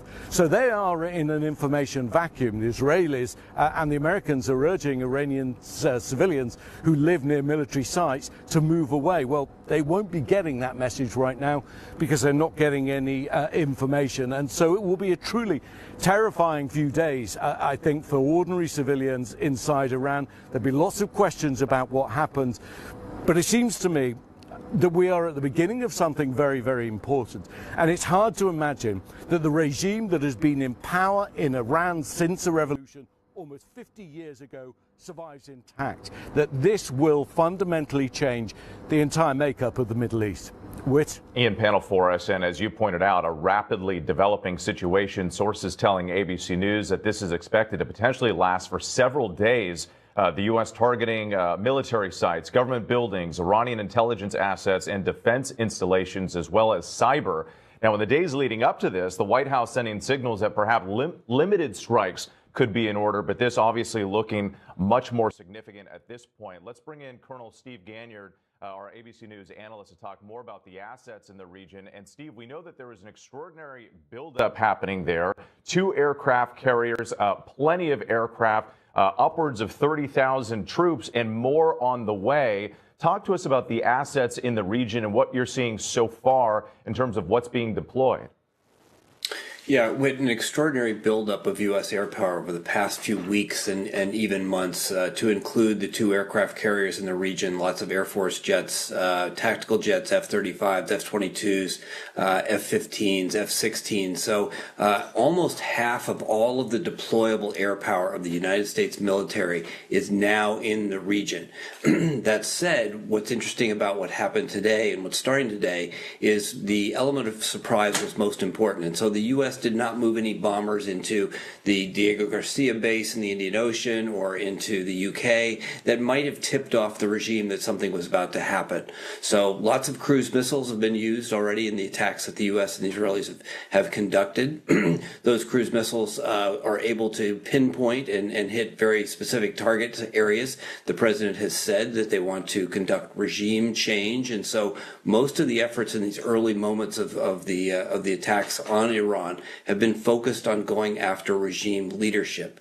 Now the effort is going to be to knock down those missiles before they actually launch. As Ian has said, the whole idea here is that you kill the archer and not the arrow itself. And so no doubt U.S. and Israeli aircraft are looking for potential launch sites to cut down on the number of attacks. That said, we've seen almost every U.S. base in the region hit, in Qatar, in UAE, in Jordan, in Saudi Arabia. We're also seeing the U.S. go after other proxies in the region. So the U.S. apparently attacked Hezbollah bases south of Baghdad. There have been reports of explosions in Damascus. And so the U.S. and Israel obviously have been planning this for months. It's not going to be just against the Iranian regime. It's going to be against all of its proxies in the region, remaining proxies that hadn't been taken out in the previous conflicts with Israel. And Steve, you mentioned Operation Midnight Hammer back in June when the B-2 bombers delivered those bunker-busting bombs to the nuclear facilities. President Trump did warn recently that the next attack will be far worse and warned that if U.S. interests are targeted, that the U.S. will retaliate at levels they've never been hit before. So all this talk about limited strikes this time, was that part of this deception, or was there a calculation change that perhaps the U.S. government and the military decided that they needed to go much stronger with the strike this time? Hard to say, Whit. We know that the negotiations between the U.S. And Iran did not go well, and that the president was not happy. Remember, in the State of the Union, he said, Iran has not used those magic words, "We will not build a nuclear weapon." And so, obviously, frustration on the part of the U.S. The planning had been going on for months with Israel. We'd been moving in assets into the region for months, and so the president had options up until this week. And so perhaps, as he said, because he's the kind of guy who likes to make last-minute decisions, he was withholding judgment until he saw what the Iranians were doing at the negotiating table. Clearly, it wasn't enough to get them there, but there was lots of deception going on here. We didn't move the aircraft carrier Ford very quickly into the region, so it looked like it was sort of going to go into Haifa, into Israel for a port visit. We didn't see any of the bombers move to where we thought that they would move. And that's because, what you remember in Midnight Hammer, you need the B-2 bombers to have those very deep penetrating capabilities, carry that MOP, that massive weapon that can get very deep. So the president said that we had devastated all of their nuclear facilities previously. So now the intent here is clear, and the president has made clear that the intent is regime change. So this president has said we're not going to deal with the Iranian regime anymore. As Ian noted, it's coming up on almost 50 years that this regime has been in place. The U.S. has been going back and forth with the Iranians really since 1983. Remember the Marine barracks bombing in Beirut. So this is something that's been festering for almost 50 years. And the Israelis certainly knew that eventually they would have to go back, because no country that has ever gone after to try to build a nuclear weapon has not been able to build that nuclear weapon. And the Israelis knew that, and the Iranians were pushing to find ways to surreptitiously, clandestine build that nuclear weapon. And so this is the result of both the U.S. and the Israelis saying that won't happen. And we are entering unprecedented territory in terms of the relations between Iran and the United States and the level of engagement here. You're looking to our viewers at home, you're looking at a map of the region right there that shows some of our military assets. Among those is Qatar, and our foreign correspondent Marcus Moore is joining us from there right now. Marcus, we know that Americans who are working in these facilities have been warned. What more can you tell us about potential incoming fire? That's right, Whit. Americans working at the U.S. Embassy have been told to shelter in place, as well as Americans who are here in Qatar living. There are thousands of Americans living here who have been told to shelter in place. This over concerns about incoming rockets. In fact, earlier this morning, there were alerts that went out to cell phones here telling people to get to a safe place, that there were incoming rockets, and to shelter in place until further notice. And we've had a couple of waves of those alerts going out to the cell phones here, giving you a sense of really how tense things are. And at the same time, you talk about the American presence here. The largest U.S. base in the Middle East is actually here in Qatar. It's the Al Udeid base, which was targeted back in last summer during the 12-day war, and according to Iranian officials, was targeted again today in retaliation for that military operation that unfolded. We don't know if the base was hit, but we do know that it was targeted, and that was something that was expected with. But certainly the main concern among many here is that this could spiral out of control and turn into a wider conflict, and that's something that officials here in Qatar have been trying to prevent. As you know, they have played a key role as a mediator in the crisis that we've watched unfold here in the region. So certainly there are back-channel communications and discussions going on to try to keep this contained. But the reality is that the potential is there for this to continue to escalate, and that is why these alerts have gone out with, and it's why people really are on edge. The entire region on edge right now as all of this develops. Once again, to our viewers at home, President Trump announcing that the U.S., working with Israel, has launched a major combat operation in Iran. And you're looking at some of the video right now coming in. These are early images of smoke billowing from Tehran, government sites, military sites, other installations all being targeted. Let's go ahead and bring in Lama Hassan, who's in London. We've been talking to our reporters throughout the region. And Lama, I understand that you're also following more on what's happening around Qatar and some of the government assets that we have in the region, and they're all on alert right now. Absolutely. You know, as we are talking right now, I have relatives who live in the region, and I'm getting messages from them saying that they are hearing missiles in Dubai and they are being intercepted. In fact, the United Arab Emirates Ministry of Defense, they've released a statement saying that they have successfully intercepted a number of missiles from Iran targeting the country and confirmed missile debris in a residential area that has led to a death of a civilian. This is just coming into us right now from my relatives. They've been hearing all morning loud bangs. And just to remind you that there have been multiple airspace closures currently in the Middle East, including, of course, Iran. We're hearing that the Qatari airspace has been closed, as well as the Bahraini.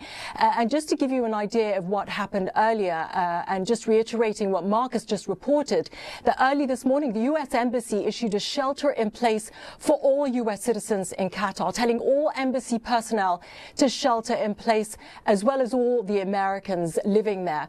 Bahrain following suit shortly after. And a reminder that, you know, Qatar, as Marcus was just reporting, has the biggest U.S. base in the region. It's called Al Udeid.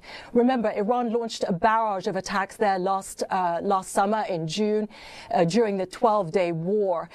We've heard that Iranian missiles were launched towards Doha. The Qatari government saying that they were intercepted by the Patriot defense system. The government also issuing an alert telling residents to shelter in place and to be on high alert. They have an emergency phone alert system that has been sounded.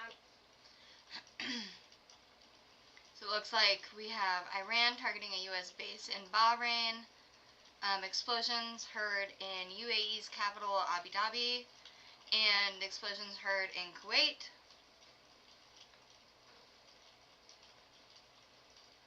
The Iranian missiles in Bahrain.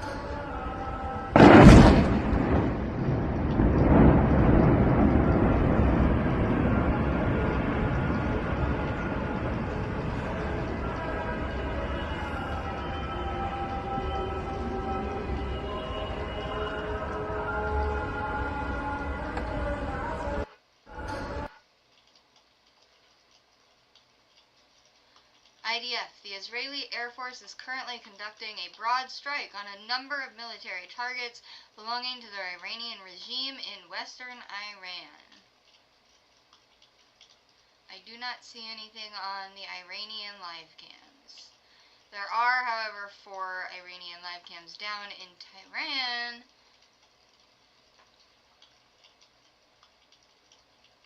So perhaps, or we're going to start seeing some bombs going pretty soon. This one's still, that one live. That's Israel. Let's see. Explosions heard in Doha, Qatar. Iranian missile slams into the U.S. Navy's Fifth Fleet headquarters in Bahrain. Oh my God! Oh my God! Oh my God! Oh my God! Okay, okay. Oh my God!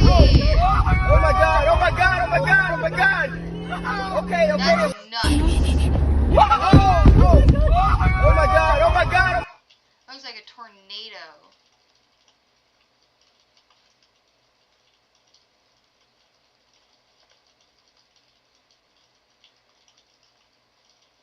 Alright, President Donald Trump is expected to address the nation again Saturday morning, in addition to the video that was released overnight, officials say. And here is that again. Because Minnesota is so much in the fray, and I say to my people all the time, and wrong one. This is it. a short time ago, the United States military began major combat operations in Iran. Our objective is to defend the American people by eliminating imminent threats from the Iranian regime, a vicious group of very hard, terrible people. Its menacing activities directly endanger the United States, our troops, our bases overseas, and our allies throughout the world. For 47 years, the Iranian regime has chanted death to America and waged an unending campaign of bloodshed and mass murder, targeting the United States, our troops, and the innocent people in many, many countries. Among the regime's very first acts was to back a violent takeover of the U.S. Embassy in Tehran, holding dozens of American hostages for 444 days. In 1983, Iran's proxies carried out the Marine barracks bombing in Beirut that killed 241 American military personnel. In 2000, they knew and were probably involved with the attack on the USS Cole. Many died.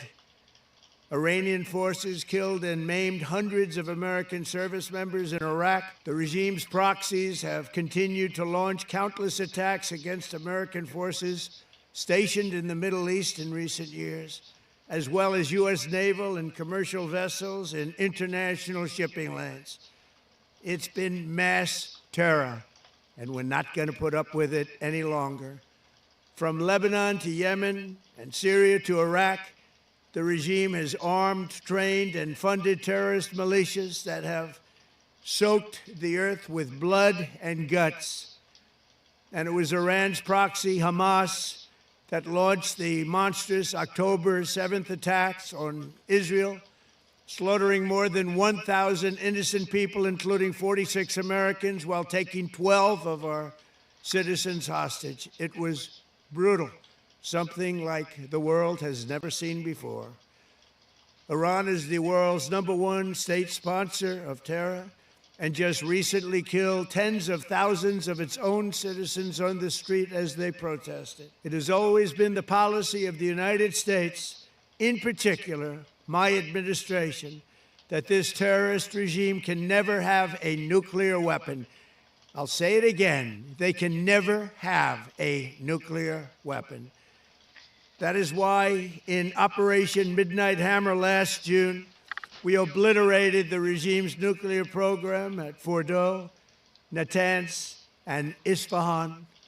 After that attack, we warned them never to resume their malicious pursuit of nuclear weapons, and we sought repeatedly to make a deal.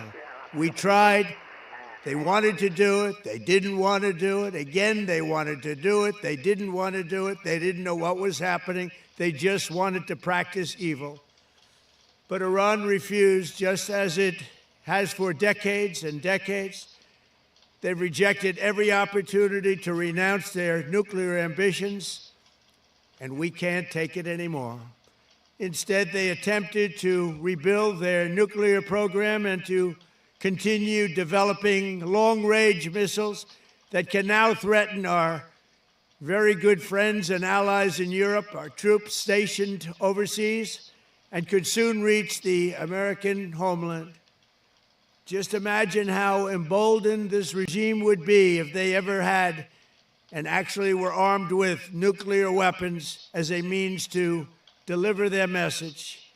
For these reasons, the United States military is undertaking a massive and ongoing operation to prevent this very wicked, radical dictatorship from threatening America and our core national security interests. We are going to destroy their missiles and raise their missile industry to the ground. It will be totally, again, obliterated.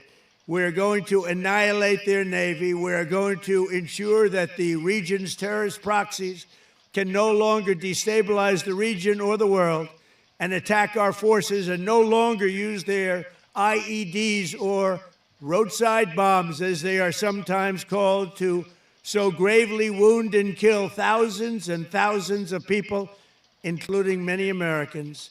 And we will ensure that Iran does not obtain a nuclear weapon. It's a very simple message. They will never have a nuclear weapon. This regime will soon learn that no one should challenge the strength and might of the United States Armed Forces. I built and rebuilt our military in my first administration, and there is no military on earth even close to its power, strength, or sophistication. My administration has taken every possible step to minimize the risk to U.S. personnel in the region. Even so, and I do not make this statement lightly, the Iranian regime seeks to kill. The lives of courageous American heroes may be lost, and we may have casualties. That often happens in war. But we're doing this not for now. We're doing this for the future, and it is a noble mission. We pray for every service member as they selflessly risk their lives to ensure that Americans and our children will never be threatened by a nuclear-armed Iran. We ask God to protect all of our heroes in harm's way, and we trust that, with his help, the men and women of the armed forces will prevail. We have the greatest in the world, and they will prevail. To the members of the Islamic Revolutionary Guard, the armed forces, and all of the police, I say tonight that you must lay down your weapons and have complete immunity, or, in the alternative, face certain death. So, lay down your arms. You will be treated fairly with total immunity, or you will face certain death. Finally, to the great, proud people of Iran, I say tonight that the hour of your freedom is at hand. Stay sheltered. Don't leave your home. It's very dangerous outside. Bombs will be dropping everywhere. When we are finished, take over your government. It will be yours to take. This will be probably your only chance for generations. For many years, you have asked for America's help, but you never got it. No president was willing to do what I am willing to do tonight. Now you have a president who is giving you what you want. So let's see how you respond. America is backing you with overwhelming strength and devastating force. Now is the time to seize control of your destiny and to unleash the prosperous and glorious future that is close within your reach. This is the moment for action. Do not let it pass. May God bless the brave men and women of America's armed forces. May God bless the United States of America. May God bless you all. Thank you.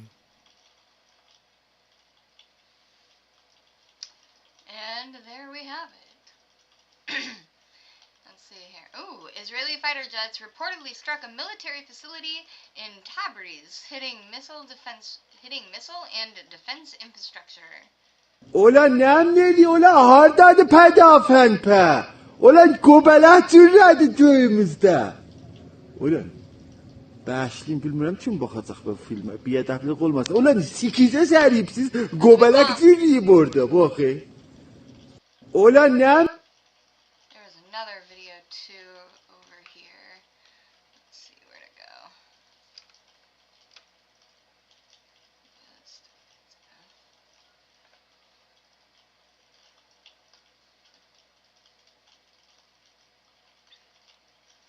And sirens in southern Israel.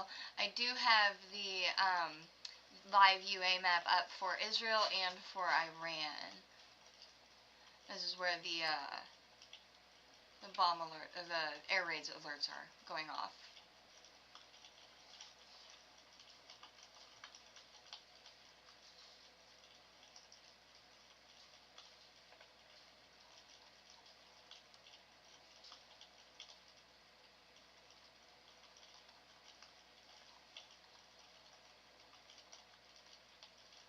Warehouse burning at the Manama Naval Station in Bahrain.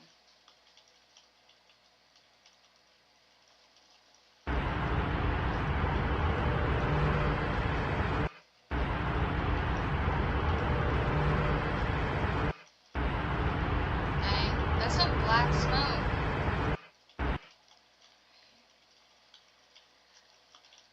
Means something's burning. Reports of شايفها من السماء وقعت من السماء من فوق هاي في القوى اسمه بعد على بدل الحديد هاي يا اخوانا ايه وقعت على الباص من السماء هاي كسرت القزاز لا بايدي لا رؤيا لا بدل الحديد. Is that a missile or is like missile debris or is that debris from a building that the missile hit? Fucking wild.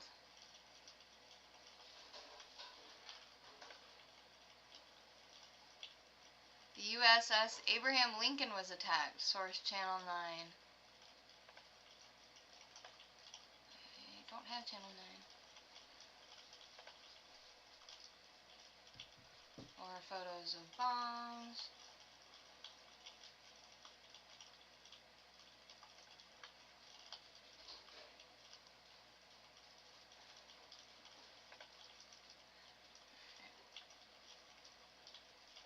Propaganda for a moment. I have relatives who live in Qatar, in Abu Dhabi, in Dubai, and all morning they have heard those Iranian missiles overhead, but they've also heard them being intercepted. So that is really the latest from what I'm hearing from relatives on the ground. They said that the missiles were so loud that the windows to their homes were shaking, and they're all hunkering down right now, trying to stay put, trying to find shelter as the Iranians respond to the Israeli-U.S. strikes. And Lama, we've seen airspace in multiple areas close down this morning as this strike is ongoing, and also Americans told to shelter in place. Yeah, that's right. You know, we heard this morning that the U.S. Embassy in Qatar has issued a statement telling the not only U.S. personnel, because don't forget that that Qatar has the biggest U.S. base called Al Udeid, and remember, Iran launched a barrage of attacks during the last war, the 12-day war that took place in June, and they told them to shelter in place. We've also heard that, you know, Iranian missiles were launched towards Dubai as well as Abu Dhabi. The ones that were launched towards Doha, we understand that they were intercepted by the Patriot defense system. That is what the Qatari government has said. The Qatari government has also issued an alert telling residents to shelter in place as well. They've been on high alert, given the massive military troop buildup in the region. The Qatari government also has an emergency phone alert system. They learned from the last time when the Iranians launched the barrage of missiles towards Al Udeid. They have since put in this telephone warning system that has a very loud noise, just warning people to shelter in place. There have been multiple explosions in Kuwait. I've mentioned Abu Dhabi as well. And just to also reiterate just how difficult this is for the residents that are going through this right now in the region.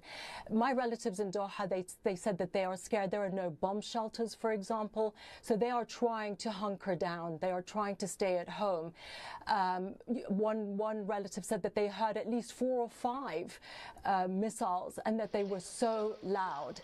And again, you know, we were talking about this earlier, but I do think that this is such an important point, that these Israeli-US attacks, they're taking place during the holiest month for Muslims, which is Ramadan, when Muslims fast. This will anger many people, not only in the region, but also the millions of Muslims that are around the world. And we will have to wait and see what the reaction is from those Arab governments and those Middle Eastern countries with. Absolutely. And that reaction just starting to come in. Lama Hassan, thank you. And Lama makes a great point there that while there are bomb shelters in Israel and they have the Iron Dome and some protections there, in other countries throughout the region that are seeing incoming fire right now, they do not have those protections. So people are hunkering down, sheltering in place wherever they can find it.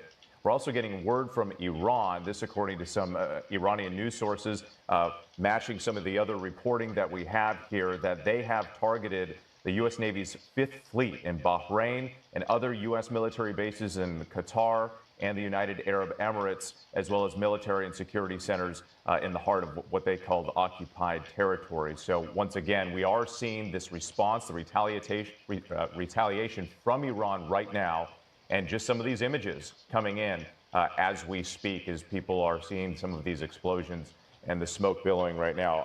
I believe we're going right now to, forgive me, can you repeat that in my ear? Here is President Trump earlier this morning. He released this video message on Truth Social talking about the strikes in Iran. It was on a mission Let's listen. over the Gulf of Oman regarding Iran. When we are finished, take over your government. It will be yours to take. This will be probably your only chance for generations. The Iranian regime seeks to kill. The lives of courageous American heroes may be lost, and we may have casualties. That often happens in war. But we're doing this not for now. We're doing this for the future, and it is a noble mission. So President Trump there speaking to multiple audiences. Obviously, the American people Explosions heard in Erbil, Iraq, Kurdistan, and strikes have reportedly been carried out on the U.S. base there again. Heard a direct message to the people of Iran, essentially telling them this is their moment to take their country back. And if you remember, going back to last month, President Trump posted on Truth Social that help. Supposedly massive explosions are also heard in Tel Aviv. I have not seen any of that on any of my cans. Maybe there's a slight delay and we'll see that here shortly. Is on the way when there was that uprising and thousands of Iranians were being rounded up, arrested, some of them being executed as a result of their protests against the regime. President Trump said help is on the way. And there was some criticism at the time because thousands of people were killed after that. Well, now President Trump is sending that military power to Iran and telling the Iranian people that this is their moment to strike back against the regime and to take their country back. Let's go back to Selena Wang, who's at the White House right now. We heard that message from the president this morning. There are a lot of different layers to this, but all week we were hearing about the potential for a limited strike to gain leverage in negotiations. See what this says. Breaking, Iran's IRGC declares all U.S. bases, resources, and interests across the region as legitimate targets for the Iranian army, citing Reuters amid ongoing retaliation for U.S.-Israel strikes.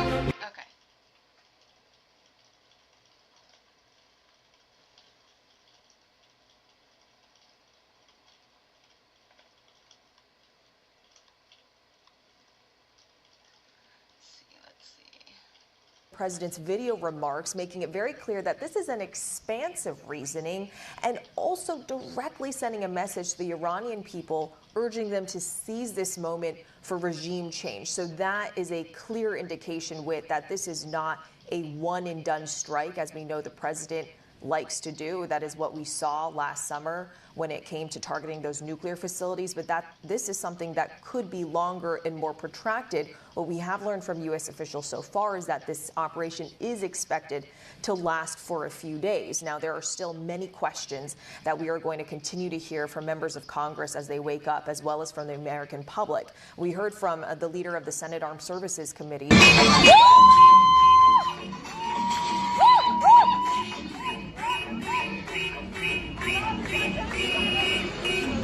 Party in Iran.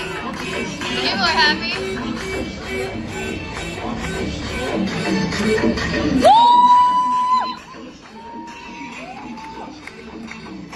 I guess she can dance in the middle of the street. Alright. Well, I mean, I've always maintained that I think we should only get involved if we are wanted. And given most of our wars in the past 2 decades have been where we are not wanted, this is a moderately refreshing change, although I still think America first, and I still don't think this is it. So, guess we'll find out. Facility where you are, those air raids. As we came in, I could see the streaks going into the sky of the interceptors, and then there were a couple of very large booms. Shelters like this exist in a lot of Israeli buildings. They're Sorry to keep pausing that. We've got Bahrain firing interceptor missiles against Iranian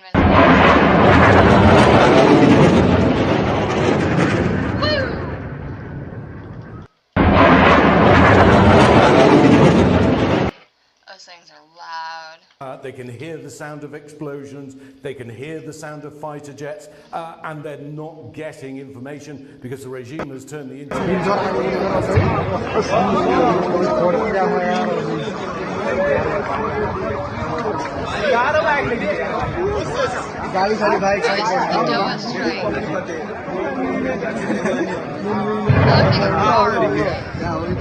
All that black smoke is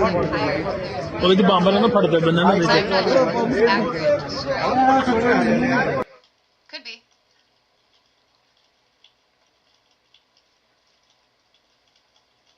Long after the explosion has passed. So it seems to me that we are in the early stages of a much longer operation. I think everyone you've spoken to has pretty much said that. The president has set out a very, very ambitious target of essentially unseating the regime in Iran. Not just going after its nuclear capabilities or its missile capabilities, not just targeting security forces like the Iranian Revolutionary Guard or the Basij. That's the paramilitary force that was largely responsible for those thousands of deaths on the street there. The president is urging people to come back out onto the streets after the bombing to try and seize control again of their country. Well, this is a regime that's been...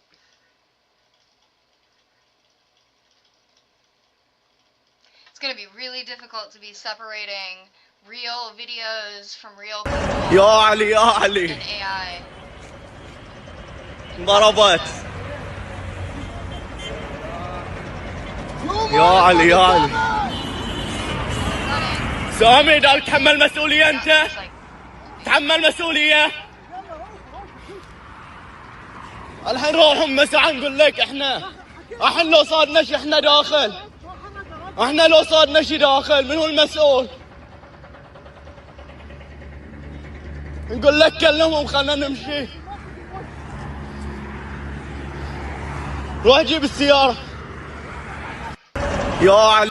Alright, well, the caption says celebrating. I cannot definitively say that those are celebrations. That looked like a lot of shouting and running to me.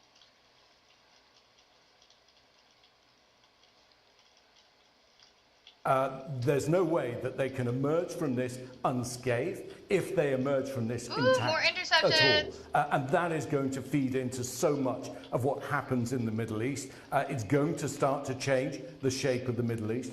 And the response from Iran has been true to Seeing the short-range missile attacks against Doha, against the UAE, reports in Bahrain, the U.S. Navy's Fifth Fleet, reports in Jordan. Oh shit! Oh fuck! Oh shit! Has all the makings of a much wider regional war that will be easier to start than stop. Yeah, and on that point, what is a Oh shit! Oh fuck! Like? It's not something that we've seen in recent history at this scale under Oh my attack from the United States and from Israel. And Ian, stay with me on this point because we're just getting word that there's been at least one person in northern Israel who suffered blast injuries. No doubt we're going to be hearing more of these types of reports. I know Prime Minister Netanyahu spoke to the people of that country earlier today. Can you tell us more about what he said and what we know about Israel's role in this operation? In Minab, a city located I think he's been very clear, and Israeli military official has been talking to us earlier, saying this has been planned for weeks and months between Israel and the United States. That Israel and the US seem to have acted at exactly the same time, launching this attack. They have very close cooperation, the two militaries. I think for Israel, the case made by Prime Minister Netanyahu is that Iran represents a strategic threat to the country. In some senses, Netanyahu has a much easier case to argue than President Trump because Iran is in the neighborhood, if you think of it like that. Its missiles can and do reach Israel. So that is a clear threat. Iran's missiles at the moment cannot reach the United States. Its nuclear program, the president said it was obliterated last June. Maybe there has been some attempt at reconstitution, but nobody has said that it's trying to weaponize the enriched uranium that it's got, and Iran has offered up repeated assurances that it has no intention of building a nuclear bomb. Now, whether you believe them or not, put to one side, the president repeated again today that Iran hasn't said that it wouldn't build a nuclear bomb. Iran has said exactly that. So I think Prime Minister Netanyahu has probably got an easier sell. A Fox News correspondent in Israel was seen putting on a ballistic vest live on air as sirens warned of missile threats. The optics that they go with. Israel has taken out those organizations, those terrorist organizations, or those countries that represent an existential threat for Israel. We saw the attack in Lebanon on Hezbollah, of course the war in Gaza, the devastating war in Gaza, which was ostensibly against Hamas, but led to tens and tens of thousands of civilian casualties. We've seen the removal of Bashar al-Assad, the president of Syria. And they're still claiming that the operation focus is not regime change. Israelis' focus is not a regime change operation. An Israeli military official said in a news briefing on Saturday, emphasizing that its focus is on military targets. However, individuals involved in directing attacks, promoting violence, or executing plans to destroy Israel can be considered legitimate targets if they are part of the operational war machine, the Israeli military official told reporters. So, there we go. We can bomb everything because you're against us. That's essentially what they're going for. This has a high possibility to escalate into the Samson option, depending on the global response. And if the global response follows the trajectory of sentiment of late, then it's not going to be good, which leads us a little bit closer to them feeling insecure enough to deploy the Samson option. So hopefully that doesn't happen. We'll see what happens. I am kind of hoping that this is like Venezuela, where we're just kind of in and out. That was, as a millennial with war on terror PTSD, I really liked the in and out strategy, where all of a sudden we woke up and it was done. And so now I woke up in the middle of Trump's speech and I am like, all right, TikTok, let's not drag this out any longer. Let's go ahead and get this over with as quickly as we did all of the other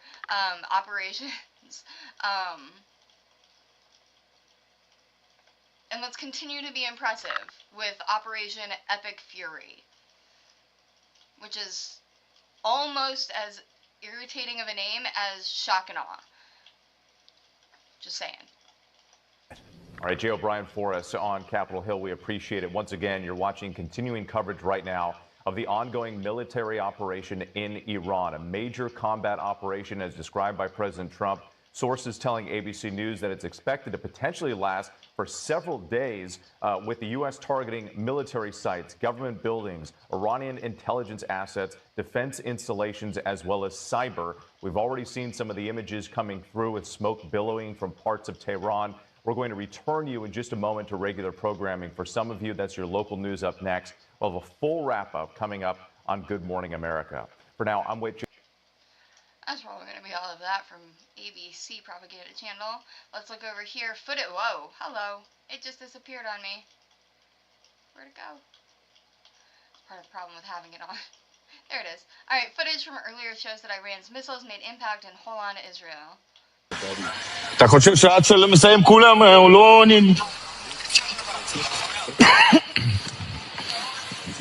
מינימום אוטובוסים 20, מה הלכו? מינימום אוטובוסים 20 הלכו. 20 אוטובוסים בערך הלכו. See a whole bunch of vehicles.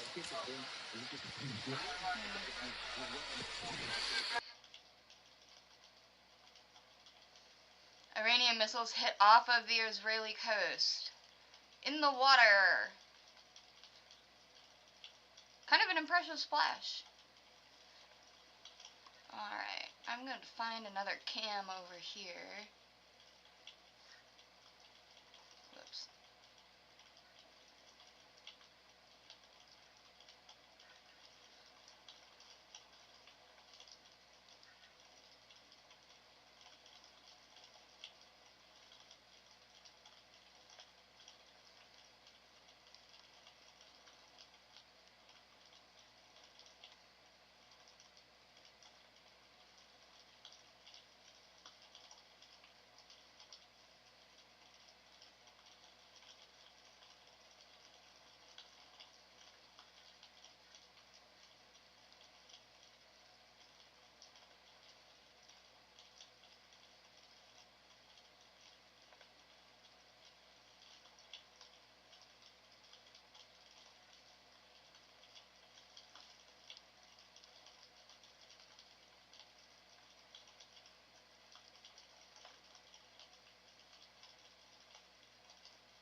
انا مش حاسب التركيز انا فك عن الكهرباء الكوكتيل هذا عليه شيء بعدين التلف هذا حصل يعني انت تبع كهرباء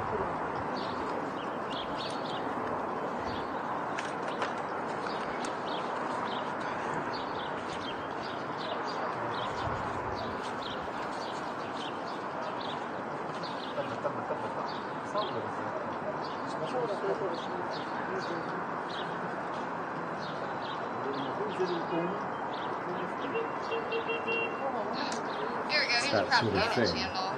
And another thing to recall is that the Iranian regime is highly ideological.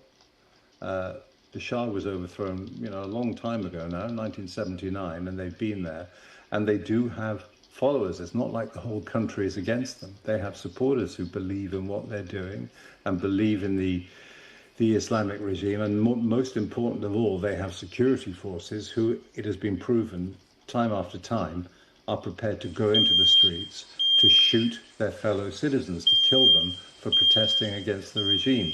So while the regime is suffering from, massive economic crisis caused principally by sanctions, and while it's under huge external pressure, even before these airstrikes started a few hours ago, in terms of its own internal cohesion and capacity to inflict pain on its internal enemies, it does appear to retain that capacity. Maybe the point of the airstrikes is to try to eliminate that capacity, but trying to do things from long range is really difficult. That regime change from the air hasn't happened. When it's happened, when regimes have been overthrown, and I'm thinking about the Libyan regime, Colonel Gaddafi, 2011, Saddam Hussein, 2003, there's been men on the ground who've been fighting to start with, and also what followed was not some kind of a peaceful transition into liberal democracy and freedom and human rights for all. What happened was collapse. The collapse of those states, the collapse of those countries into failed states. More than 20 years on, Iraq is still dealing with the consequences of that. And as for Libya, well, Libya's in pieces. It has a couple of different governments. It has city-states who are pretty much self-governing. It has militias all over the place. And that's something that happened 15 years ago after the collapse of the Gaddafi regime. And Iran is a much bigger, in terms of population, country than that. So there are all kinds of imponderables ahead. And I'm not so sure how Donald Trump has thought about all of this. And if the Israelis have thought about it, well, I think that they have their own reasons for wanting to go ahead with this. Netanyahu, for many years, has said that the Iranian regime is the biggest existential threat that Israel faces. So he will want to take every advantage that he can to try and do it serious damage.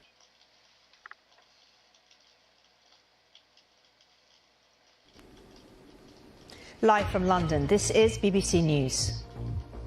A short time ago, the United States military began major combat operations in Iran.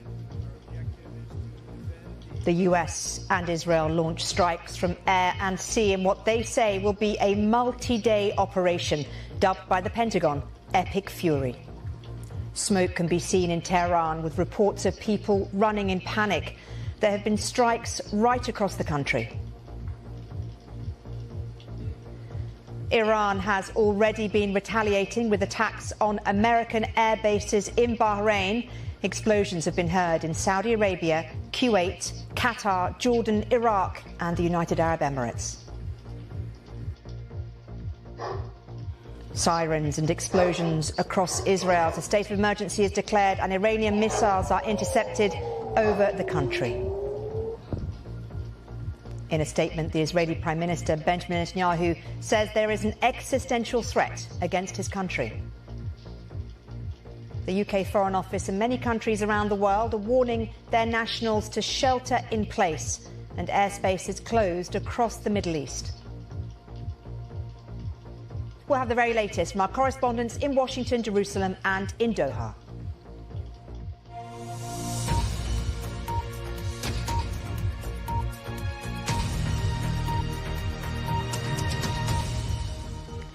Hello, I'm Marianne Mashiri. You're watching BBC News with live coverage of our breaking news this hour.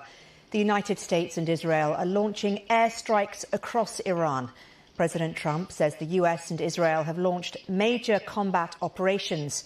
Mr. Trump says the objective is to defend the American people by eliminating imminent threats from the Iranian regime.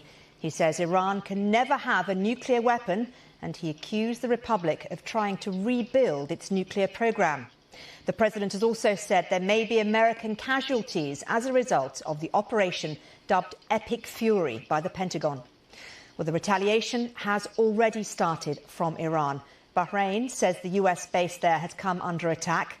UAE, Kuwait, Jordan, Iraq and Qatar have also reported that they have had missiles fired into their countries, with reports of explosions in the Saudi capital, Riyadh. Well, in a video statement, the Israeli Prime Minister, Benjamin Netanyahu, says the attack is to remove an existential threat to his country.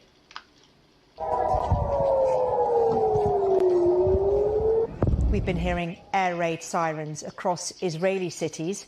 Israel's Defense Minister has declared a special and permanent state of emergency. He's closed the country's airspace and all schools have been shut down. Israeli Defense Forces say dozens of missiles are being fired into the country. 70,000 reservists have been called up. Well, the strikes are across multiple locations. Media reports say blasts have been heard in Isfahan, Karaj, Kermanshah and Qom. Mehrabad Airport, just outside Tehran, has also come under attack. Well, smoke can be seen coming from buildings in the capital, and people have reportedly been running away in panic. An Iranian official told the Reuters news agency Tehran's retaliation and response will be crushing. Well, Israeli officials say Iran's Supreme Leader Khamenei and Iran's president were also targeted. 7 missiles have hit the presidential palace, and there have been strikes around the Supreme Leader's compound. Well, the attack follows weeks of tension in the region, with US forces massing around Iran. Let's listen now to what President Trump's statement was from Mar-a-Lago a short time ago. A short time ago, the United States military began major combat operations in Iran. Our objective is to defend the American people by eliminating imminent threats from the Iranian regime, a vicious group of very hard, terrible people. Its menacing activities directly endanger the United States, our troops, our bases overseas, and our allies throughout the world. For 47 years, the Iranian regime has chanted death to America and waged an unending campaign of bloodshed and mass murder, targeting the United States, our troops, and the innocent people in many, many countries. Among the regime's very first acts was to back a violent takeover of the U.S. Embassy in Tehran, holding dozens of American hostages for 444 days.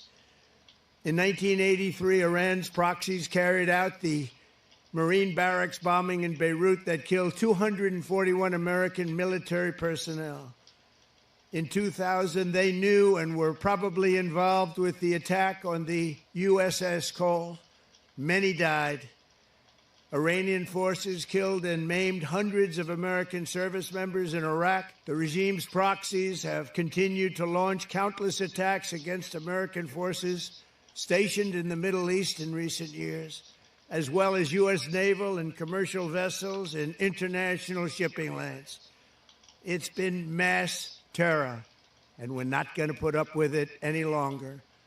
From Lebanon to Yemen and Syria to Iraq, the regime has armed, trained, and funded terrorist militias that have soaked the earth with blood and guts.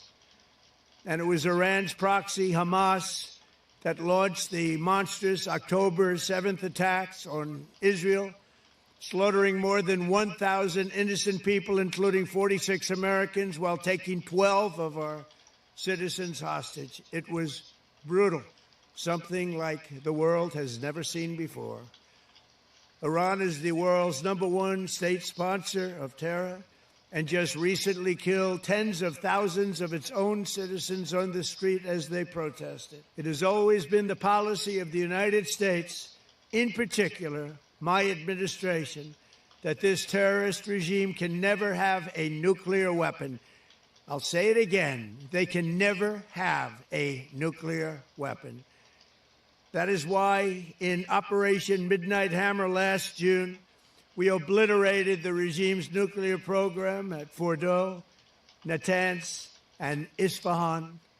After that attack, we warned them never to resume their malicious pursuit of nuclear weapons, and we sought repeatedly to make a deal. We tried. They wanted to do it. They didn't want to do it. Again, they wanted to do it. They didn't want to do it. They didn't know what was happening. They just wanted to practice evil. But Iran refused, just as it has for decades and decades. They rejected every opportunity to renounce their nuclear ambitions, and we can't take it anymore. Instead, they attempted to rebuild their nuclear program and to continue developing long-range missiles that can now threaten our very good friends and allies in Europe, our troops stationed overseas, and could soon reach the American homeland. Just imagine how emboldened this regime would be if they ever had and actually were armed with nuclear weapons as a means to deliver their message. For these reasons, the United States military is undertaking a massive and ongoing operation to prevent this very wicked, radical dictatorship from threatening America and our core national security interests. We are going to destroy their missiles and raise their missile industry to the ground. It will be totally, again, obliterated. We're going to annihilate their Navy. We're going to ensure that the region's terrorist proxies can no longer destabilize the region or the world. Well, that was President Trump there. In the last few seconds, we've heard from the UAE Defense Ministry. They have said that one person has been killed in those retaliatory Iranian strikes. Well, you are with BBC News with continuing coverage of this breaking news story. The US and Israel have carried out a joint attack on Iran as Tehran launches retaliatory strikes against other countries in the surrounding region. And in the last few minutes, we've had confirmation from the Defence Ministry in the United Arab Emirates that one person has been killed in those retaliatory strikes by Iran. We'll give you more on that as and when we get it. But let's now cross live to our correspondents around the world. Joining me now are John Donnison in Jerusalem, David Willis in Washington and Barbara Plett-Usher in Doha. And also we have Bahman Kalbasi from BBC Persian, who is in New York. Let's now speak, if we can, live to John Donnison in Jerusalem. And John, just bring us up to date with the reaction from Israel and also what we are hearing in terms of those missiles being sent to Israel from Iran. Well, certainly over the last few hours, clear evidence that Iran's retaliation has begun. We've had the sound of sirens every 10, 15 minutes. We've seen explosions directly overhead our hotel here in Jerusalem, which looked like Israel's missile defense system shooting down projectiles being fired from Iran. And then further to the west in the big cities of Tel Aviv and Haifa, more explosions there. No word yet on any casualties, on any damage. Israel's missile defense shield is pretty effective. We don't know if any of those missiles got through, but I certainly don't think it's the end of it. And the language we're getting from Prime Minister Benjamin Netanyahu and that 8-minute address, you played some of it from President Trump, you get the sense that this is not a limited operation. It's going to go on for some time. And if it does, Iran is likely to respond further. Let's talk a little bit, if we can, John, about Israeli public opinion, given that obviously we've just come out in terms of Israel of a prolonged war in Gaza. Is there an appetite, do you think, amongst Israeli people for what could potentially be a continuing war with Iran? I think Israel is very much a divided country. There's been a division and opposition to the war in Gaza, what went on for more than 2 years. We had the war with Hezbollah in Lebanon, more support for that. I think to say there's an appetite is wrong, really, but there is a kind of weary acceptance that Israel, as they often like to say, lives in a very hostile neighborhood. And I think many Israelis feel that some sort of action, some sort of conflict with Iran was inevitable. That's not to say that they welcome it. You know, people are tired of war. It's been hugely damaging for the economy here. People have been running for the shelters across Israel. Schools are now going to be closed. The airspace is closed. No flights coming in. So, you know, there's not an appetite for it, but I think they accept that, you know, the kind of conflict between Iran and Israel has never gone away, and at some point it was going to flare up. John, thank you very much indeed. John Donnison there in Jerusalem. We'll come back to John a little bit later to get a bit more about reaction in Israel. Let's cross live now and speak to Barbara Plett-Usher, who is in Doha. And Barbara, we've been hearing from the Defence Ministry in the UAE that one person has been killed in Iranian strikes. What more do we know about that and about these retaliatory strikes in the region?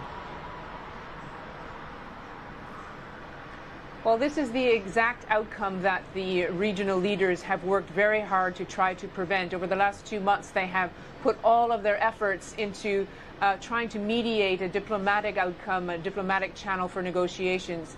But they have failed, clearly, and now they are being attacked by Iran, which is what Iran had threatened to do, because the Arab Gulf states do host U.S. military bases, 13 of them throughout the region, with tens of thousands of troops. So here in Qatar, we've had several rounds of explosions that we've heard. The Qataris said that they have been shooting the incoming missiles, that they've intercepted them, that so far there hasn't been any damage.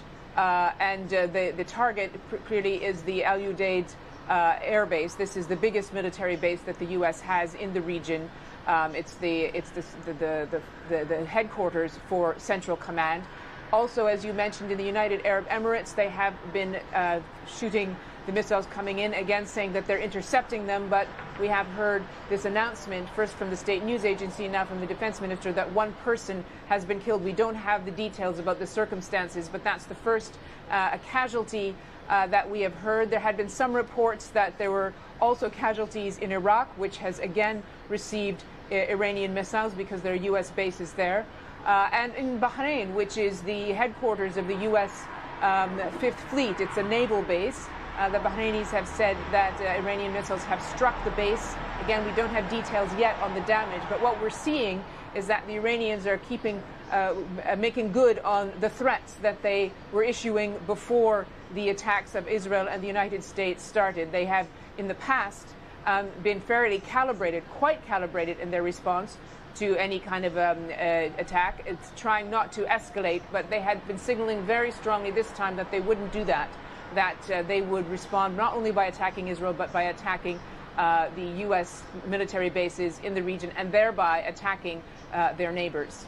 We've heard from Kuwait in the last few minutes, the foreign ministry saying Kuwait reserves the right to defend itself after Iranian attacks. We've also heard from Jordan. Jordan has said, government spokesman has said, Jordan will defend its interests with all its might. We're getting a reaction from these regional players, but how far are they willing to be pushed before they do start wanting to defend themselves and their interests, do you think? I think that they would be very careful about making a decision to strike back. I think that they will, their focus right now is going to be to intercept the missiles coming in. They have been very worried about the impact of this kind of conflict, especially the kind that President Trump and the Israelis have announced, which is essentially to try to get regime change. It's targeting the regime, which means that the Iranian authorities will feel that they are under existential threat and might have a more fierce response than they would otherwise. The concerns have been that the Iranians will target not just the military bases, but they may end up targeting infrastructure in the Arab countries, especially the oil and gas infrastructure on which this region depends. The concern also is wider than that, that if there is regime change, if the state does collapse in Iran, the consequences are unknown. There are various options that could happen. That was just another explosion we've heard there as the Qataris are shooting at the missile, intercepting the missiles coming in. The possibility could be in Iran that the state would collapse. And, you know, the countries around here have seen that happen in Iraq. They've seen that happen in Syria. They know that there are refugees. They know that there could be weapons flows. So there's a great deal of concern of what this might lead to. And I think all of the capitals here, all of the leaders will take decisions to defend themselves from the incoming missiles. And it would be a very careful calculation about whether it would serve their interests to actually strike back. Barbara, thank you very much indeed. I want to bring audiences some breaking lines that have been coming into us from inside Iran. And this is from the governor of Minab County. Now, just to give you a little bit of background, Minab County is in southern Iran. It's extremely close to Bandar Abbas, which is a very important strategic port city by the Gulf. At least 24 people, their reports, have been killed in Israeli strikes on a school in the county of Minab. That is what we are getting from the Tasnim news agency. They have been in touch with the governor of Minab County. So that latest line coming into us from inside Iran. Of course, we find it very difficult to verify what we're hearing from Iran, but that has been reported. Let's bring in, if we can at this point, Bahman Kalbasi from BBC Persian, who is in New York. I know, Bahman, you're getting this information as I am getting it, but can you just bring me a little bit more about what we're hearing from inside Iran? One of the earliest pictures that we received was obviously locations inside in Tehran, close to where the Supreme Leader's office is, the presidential office. That area was targeted extensively. And then other parts of the city, and I got footage from family and friends who were looking at mountains in different directions in Tehran, and there were explosions there as well. And then immediately after, obviously, more footage of partly panicked residents running from locations that were targeted, but also in different parts, including a school, maybe a high school or middle school, where the classmates were celebrating and saying it just finally happened. There was another street that we saw people being happy about what is going on. So there's mixed reaction in the public. Obviously, many worried about the consequences of this, but some hoping that this will bring the regime down. And then the government, in various statements, have announced a complete closure of schools and universities and reduced services by the government, but also ensuring that, trying to assure the public that there's enough food, not to rush the grocery stores, and bring a level of calm. Obviously, this will depend on how intense these attacks are in residential areas, around residential areas, especially after we heard from Israeli officials telling the residents to try to stay away or move out of areas that are close to military sites. This is a difficult task that we saw in that 12-day war as well, that residents were asking, we don't know if there is a military site next to us or a government. Not all of these are well marked, and so there was a level of worry and panic there as well. So all of this is really very early on. This was first thing in the morning. People were taking their kids to school. It was the beginning of workday, and these attacks started.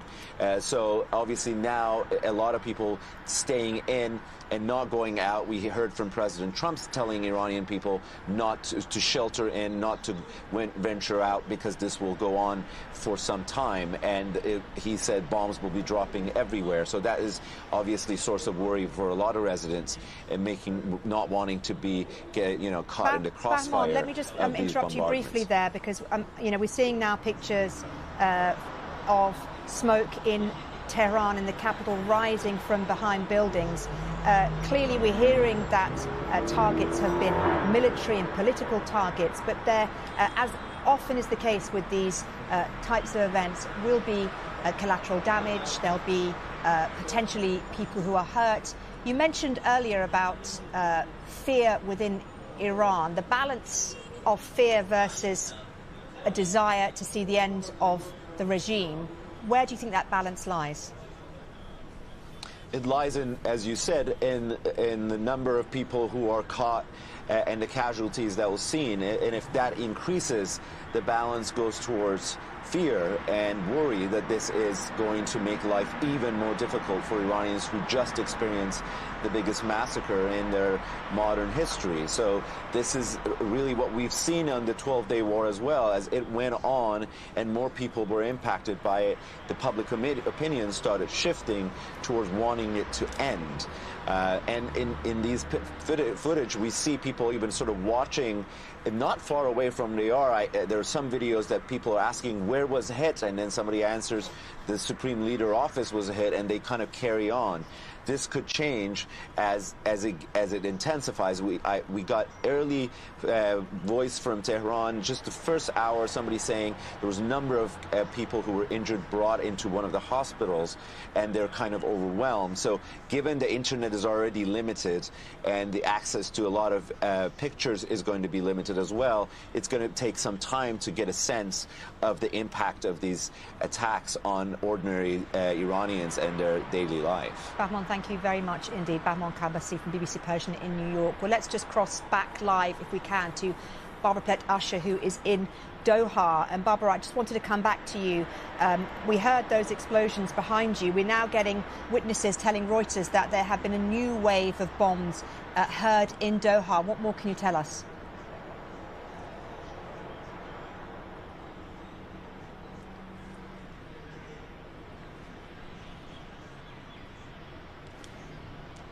Apologies for that. We've lost sound on Barbara. We're going to try and get Barbara back if we can. But we just heard in the last few minutes a new wave of missile bomb booms. So explosions have been heard in Doha, not necessarily bombs, which I said earlier. And that's according to witnesses who have been talking to Reuters. We've also been hearing from a number of airlines in the last few minutes or so who have diverted or cancelled flights to the region. In the last 5 minutes, I've just seen that Emirates, the airline, has said that it's now, for now, cancelling all its flights to and from Dubai. I think we can go back to Barbara now, who I hope we can hear. Barbara, if you can tell us about those booms heard in Doha in the last few minutes. Yeah, the booms that we've been hearing during the morning, the Qataris are saying that they are intercepting missiles being fired by Iran into Qatar, presumably the target being the Al Udeid military base here. And the Qataris have said they have shot all the missiles out of the sky and that there hasn't been any damage.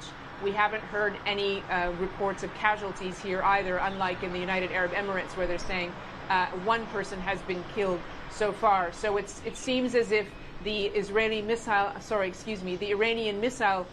strikes are continuing, and Qatar, as well as the other Arab countries in the region, are vigilant with their interceptors, firing the missiles as they come in.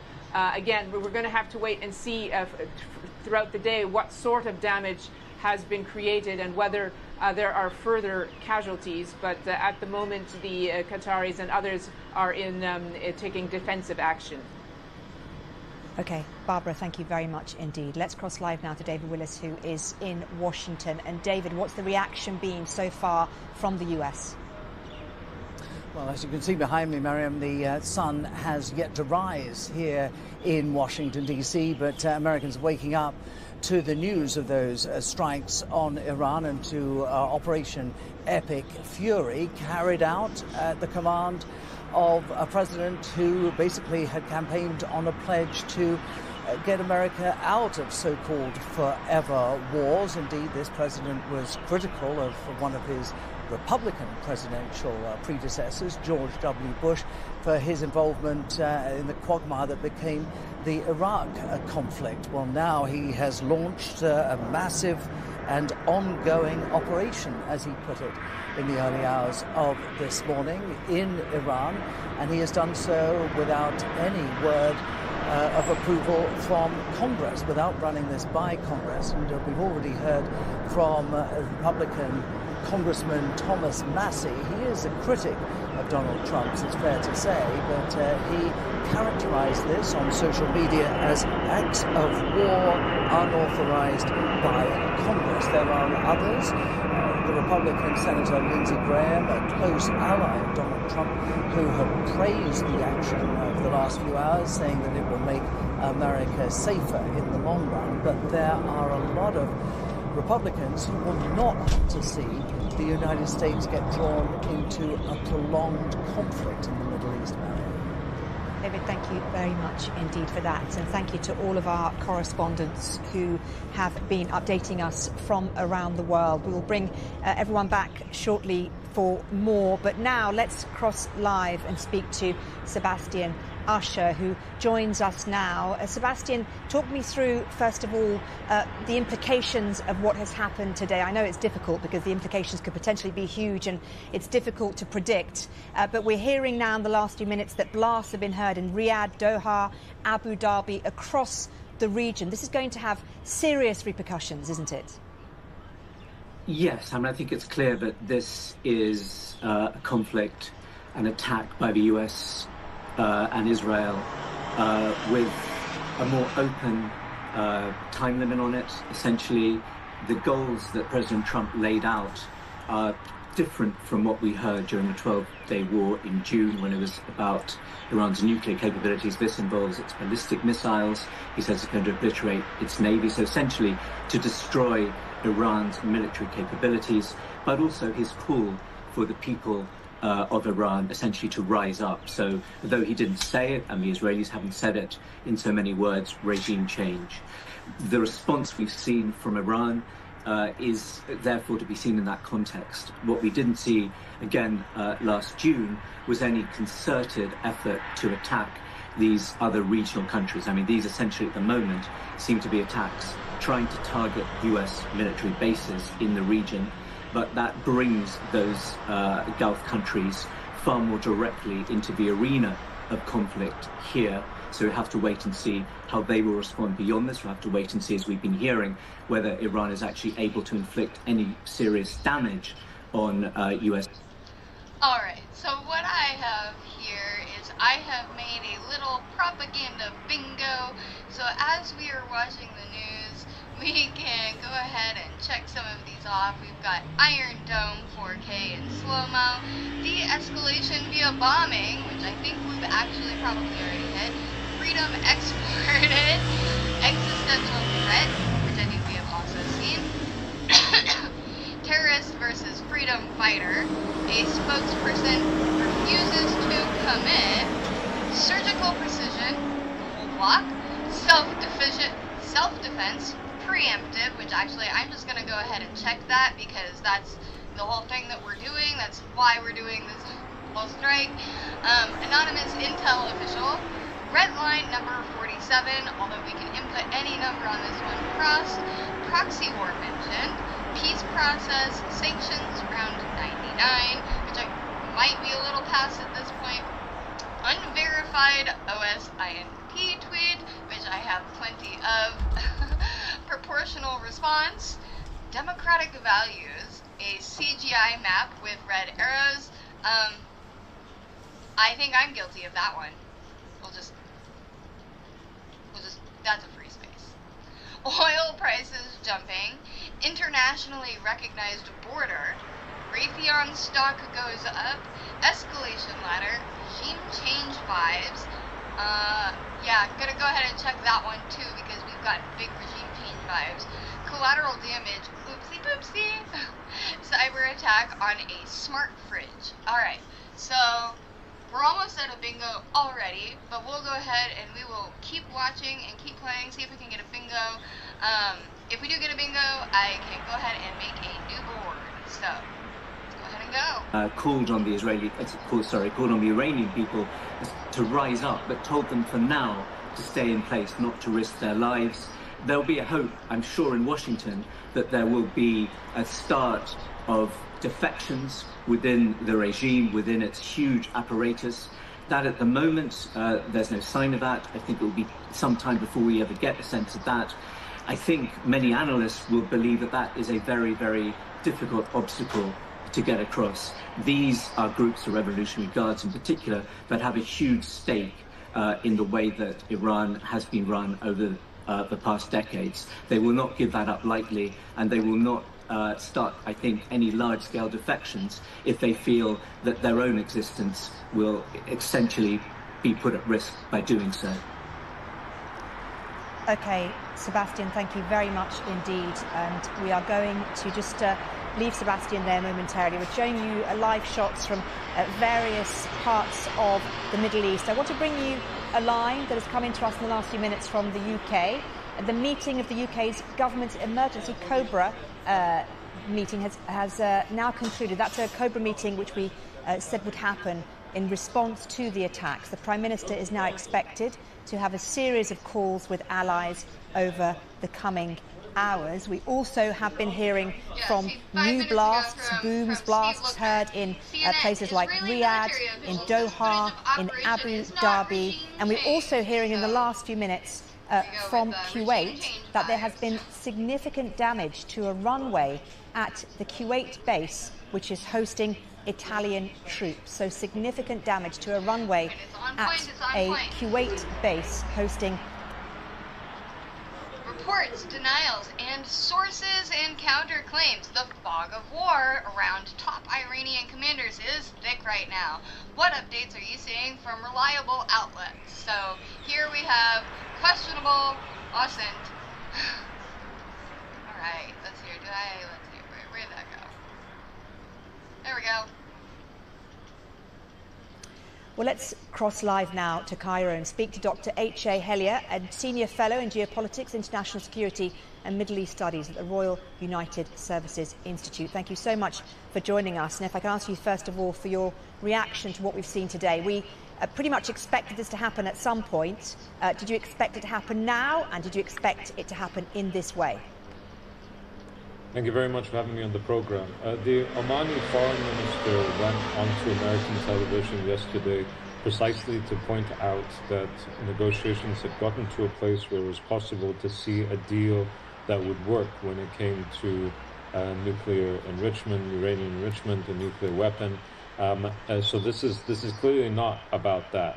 I think that the American president made it very clear in his video on Truth Social some hours ago that he's looking for regime change. The Israeli media has been reporting over the last few hours that Israel is trying to take out senior Iranian officials, including the supreme leader and the president. So this is not simply about the nuclear negotiations. If anything, I think the region will see the focus on the negotiations over the past few weeks to have been a sideshow in order to allow for preparations for this attack to take place almost irrespectively of those negotiations. So, well, given the similarity between what's happened now and what happened in June, right? Mid-negotiations, missile strikes by Israel, and we are again mid-negotiations and these strikes by Israel and the US. You would have expected Iran to have been ready for this, no? I think that they were as ready as one can be, in the sense that what we've seen over the past few hours are these vast waves of retaliatory strikes. It's retaliation against countries in the region, though, and that, I think, is going to complicate matters tremendously for Tehran. They're not going to have mediators aplenty that are going to be looking to help them in this regard. On the contrary, I think there's going to be a lot of pressure on many of these Gulf states to actually cooperate with the Israeli-US attack. But having said that, I think that what you've seen over the past few hours is that the Iranians were, I won't say waiting for this moment, but they certainly seem far more prepared as they did last time because of the number of strikes that they've attempted throughout the region, on not just on Israeli targets or within Israel, but also across the GCC. And I think that that's going to escalate things even further. We've heard in the last few minutes the Iranian foreign minister telling counterparts from Saudi Arabia, from UAE, Qatar, Kuwait and Bahrain and Iraq that it will use all its defence and military capabilities under the legitimate right of self-defence. Obviously, that clearly stating how far Iran is willing to go, but how far can it go, do you think, given its capabilities? So the Iranians view this as an attempt for regime change. So they view this as existential. And all of the messaging that you've seen out of Tel Aviv, the Israelis, and Washington, D.C. and the Trump administration makes it clear that that's probably how they should view it. The question is what they can do to actually push back this attack. And their capacities are not going to be directly against the American homeland, for example. It's too far away. But they will strike using their allied proxies or allied militias on Proxy the ground, war mentioned. as they've tried to do so before. And this is going to take the escalation a notch further. Are they going to be able to inflict the same sort of damage on the Israelis and the Americans as in reverse? No, not at all. But that's not really their play, I think. I think their play is to try to make this as painful as possible for the US and for the Israelis in order to apply then political pressure from surrounding countries and the international community on the Israelis and the Americans to stop. Whether or not they're going to be able to achieve this is very unclear. Okay, well, it is very unclear. The next few hours and days, hours, weeks will be so important. Dr. Hellyer, it's been good to speak to you. I thank you so much for your time. Well, here in the studio, I'm joined by Mikey Kay, military analyst from the Security Brief on BBC News. Mikey, it's good to have your expertise on this programme, because I wanted to ask you about that line that I spoke to Dr. Hellyer about. We've heard now the Iranian foreign minister saying to counterparts from those regional neighbours that Iran will use all its defensive and military capabilities under legitimate right of self-defence. But how far do these capabilities go? What has Iran accumulated, and what can it do damage-wise? What damage can it inflict, and how long can it keep it going for? I mean, the damage can be conventional military capability, so it could be ballistic missiles. We've spoken a lot about ballistic missiles, and when you were speaking to Barbara on air in Doha, you could hear some booms, as you're calling them. I think it's important to say that that boom could be a Patriot or a terminal high-altitude area defence missile intercepting a ballistic missile, but it could also be the crack of the missile going, dropping a sonic boom. The THAAD missile systems travels at Mach 8, and the Patriot travels over Mach 1. So when it accelerates off the rail, it will drop a sonic boom. So that thud could be that as well. Conventional capability, you've got the ballistic missiles. We haven't spoken about the hypersonics. Hypersonics are really interesting, and that we've seen no evidence that Iran has launched hypersonic missiles yet. But it does have two that should be of concern. The first one is the Fatah-1, which goes hypersonic in the terminal phase. Hypersonic means greater than a speed of Mach 5, which is 5 times the speed of sound. Fatah-2, that's potentially got a hypersonic glide vehicle, so it makes it really harder to intercept. Then you've got the asymmetric side. The asymmetric side is interesting because of the proxies that are in the region. They can go after asymmetrically these bases and other targets. So I think the Iranians do have a broad bandwidth of capability to be able to strike. Mikey, thank you very much indeed. And we did get those pictures, didn't we, that I was asking for. These pictures showing us the current situation in Wakra. We can see smoke in the background, billowing up from buildings in the back of the city. Let's cross live now, though, and bring ourselves back to the UK, because as I mentioned earlier, that Cobra meeting, which had been convened in Westminster because of the strikes in Iran and the wider region, has now finished. We can speak to Matt Cole, our political correspondent, who joins us live from Downing Street. Matt, just bring us up to date with what we've been hearing from that Cobra meeting. Yeah, we understand that meeting has now finished. A Cobra meeting is so called because of where it takes place. While we have obviously number 10 Downing Street here, just away to our left are what are known as the Cabinet Office buildings, and in their Cabinet Office briefing room A, Cobra is where these meetings take place, hence the name. Now, we understand that meeting has now broken up. It was chaired by the Prime Minister himself. Normally, sometime after these meetings, we often get what's known as a readout, gives us a summary of what might have been told in it, maybe a short few lines about what was agreed, discussed or decided. We haven't had that yet, but what we have had earlier today was a statement from here in number 10, in which the government says Iran must never be allowed to develop nuclear weapons, and that is why we have continuously supported efforts to reach a negotiated solution. We understand, obviously, the UK did not participate or have its bases used in this action. The government statement says, we don't want to see further escalation into a wider regional conflict, but we're also told in that statement that as part of what the UK government calls its long-standing commitments to the security of our allies in the Middle East, We have, the government says, a range of defensive capabilities in the region which have recently been bolstered, and crucially the statement says we stand ready to protect our interests. So now the meeting has concluded, we understand the Prime Minister will be holding a series of calls with allies throughout the afternoon, but no word yet as to what was actually decided or discussed here. OK, Matt, thank you very much indeed for that update from outside Downing Street.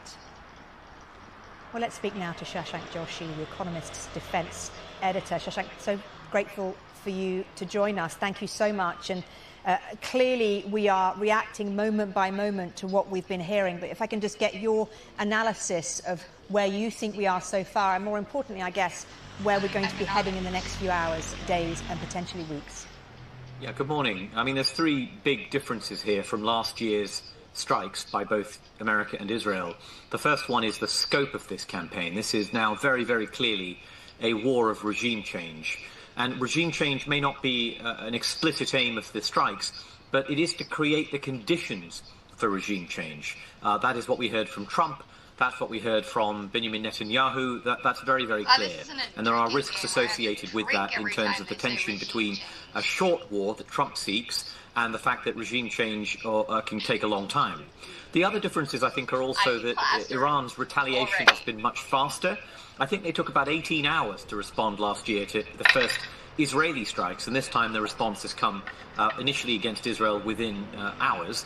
And the third, and I think very, very important difference, the third difference here is that the Iranian response is much broader. You know, we have already seen confirmed attempted strikes against Bahrain, where the US has the headquarters of its Fifth Fleet, against the United Arab Emirates, against Saudi Arabia. Now, many of these may have been intercepted, but Iran has a lot of missiles within reach of those shorter-ranged territories across the Gulf. And that makes this very, very different from last year. I know a lot of people watching this and listening to it at home are going to be asking this question.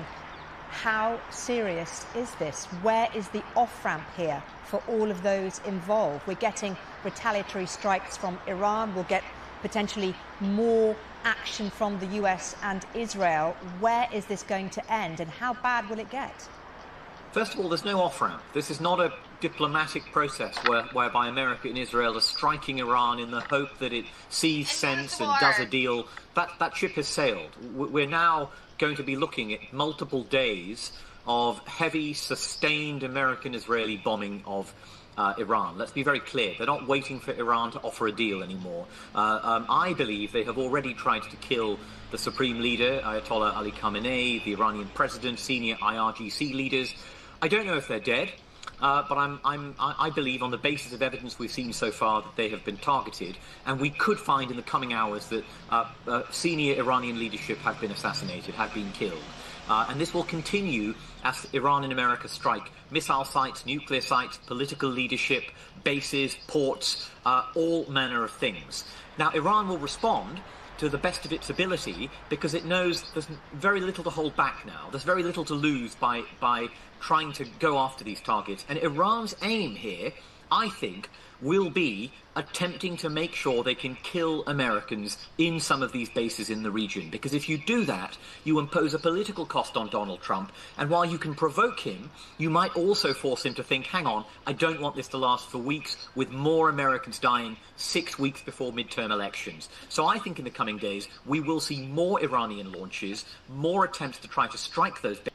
And the unfortunate thing is, as well, is that this has taken so long to stop Iran that we really have no idea what they really, truly could be capable of. There's a chance that they have missiles that can reach us, and instead of attacking U.S. base, they would start attacking the homeland.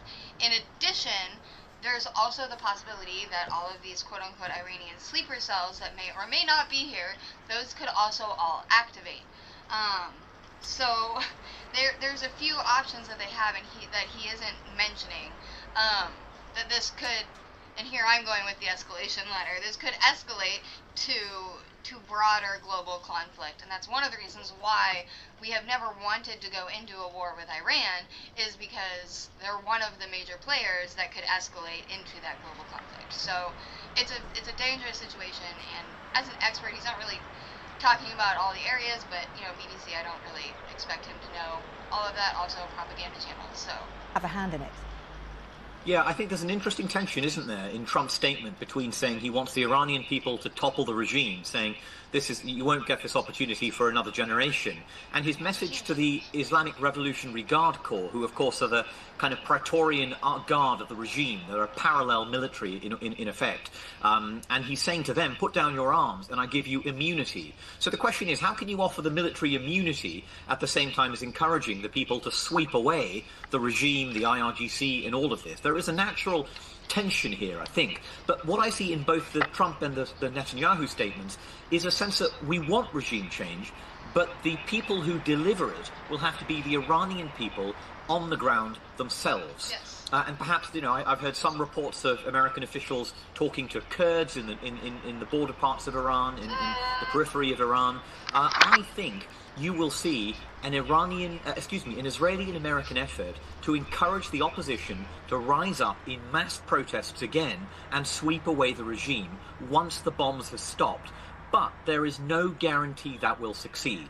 And I think one possibility here is the Iranian regime comes out of this with its leadership killed, with its missiles stockpiles destroyed and degraded, but surviving. And able to say, we are surviving, we won't do a nuclear deal, and we're going to be around for another 30 years. And I think that would pose a really significant political challenge to Donald Trump and to the Israelis. Let's talk a little bit about global reaction now, because we've heard, obviously, from the UK. We've also heard from Australia, who have come out supporting US efforts to send missiles to Iran.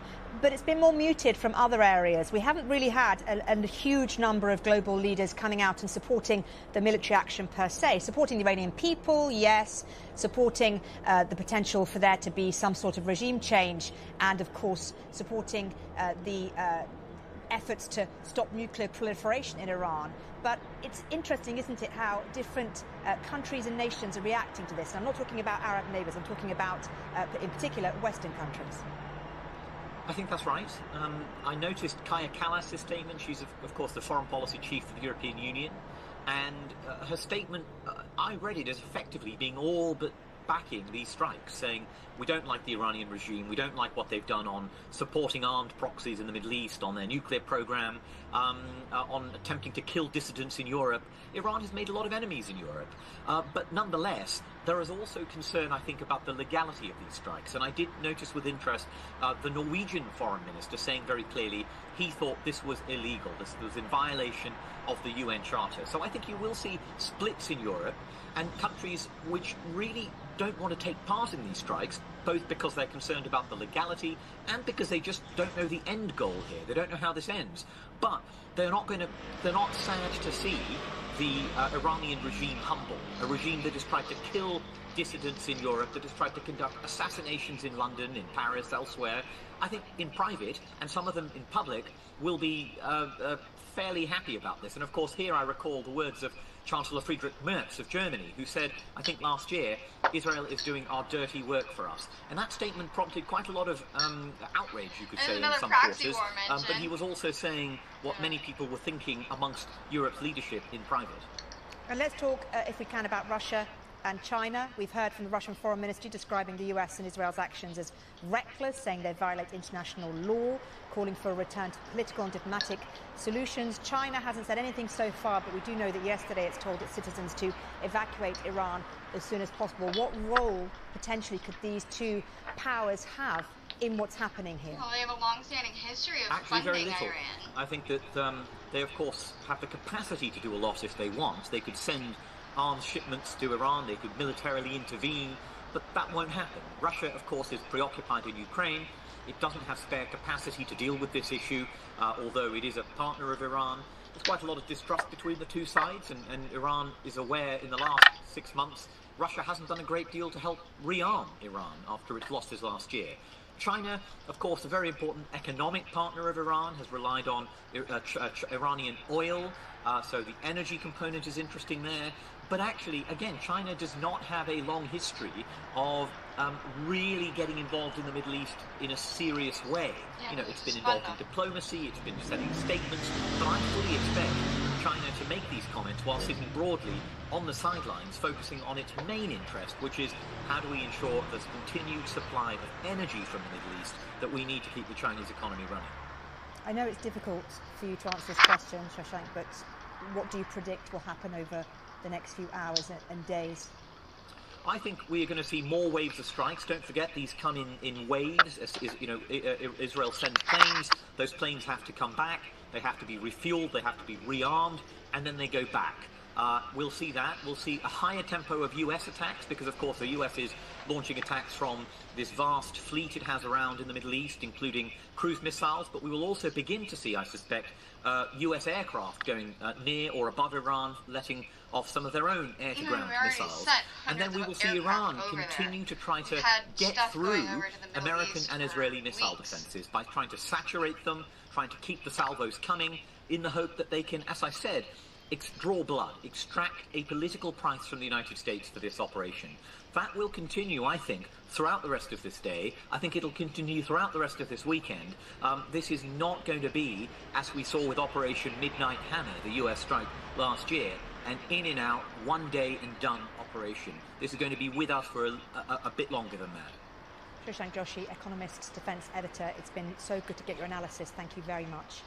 Well, this is the scene in Qatar. This is Wakra, Al Wakra municipality in Qatar. It's on the eastern edges of the shores of the Persian Gulf. And a short while ago, when we were keeping an eye on these pictures, we saw plumes of smoke from those booms that we were reporting on earlier on BBC News. A new wave of booms heard across the region. And remember, we've also been hearing in the last few minutes or so from the Iranian Foreign Ministry, who has pretty much said to Arab neighbours that Iran is using all its defensive and military capabilities under legitimate right of self-defense to protect the integrity of Iran.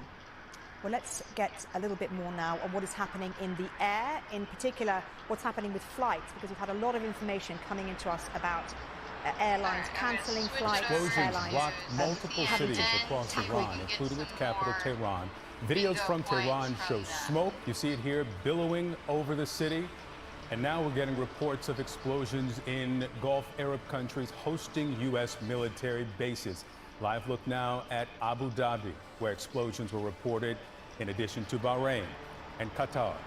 A video now of an explosion in Bahrain. Officials say a missile hit the service center of the U.S. Navy's 5th Fleet in the country.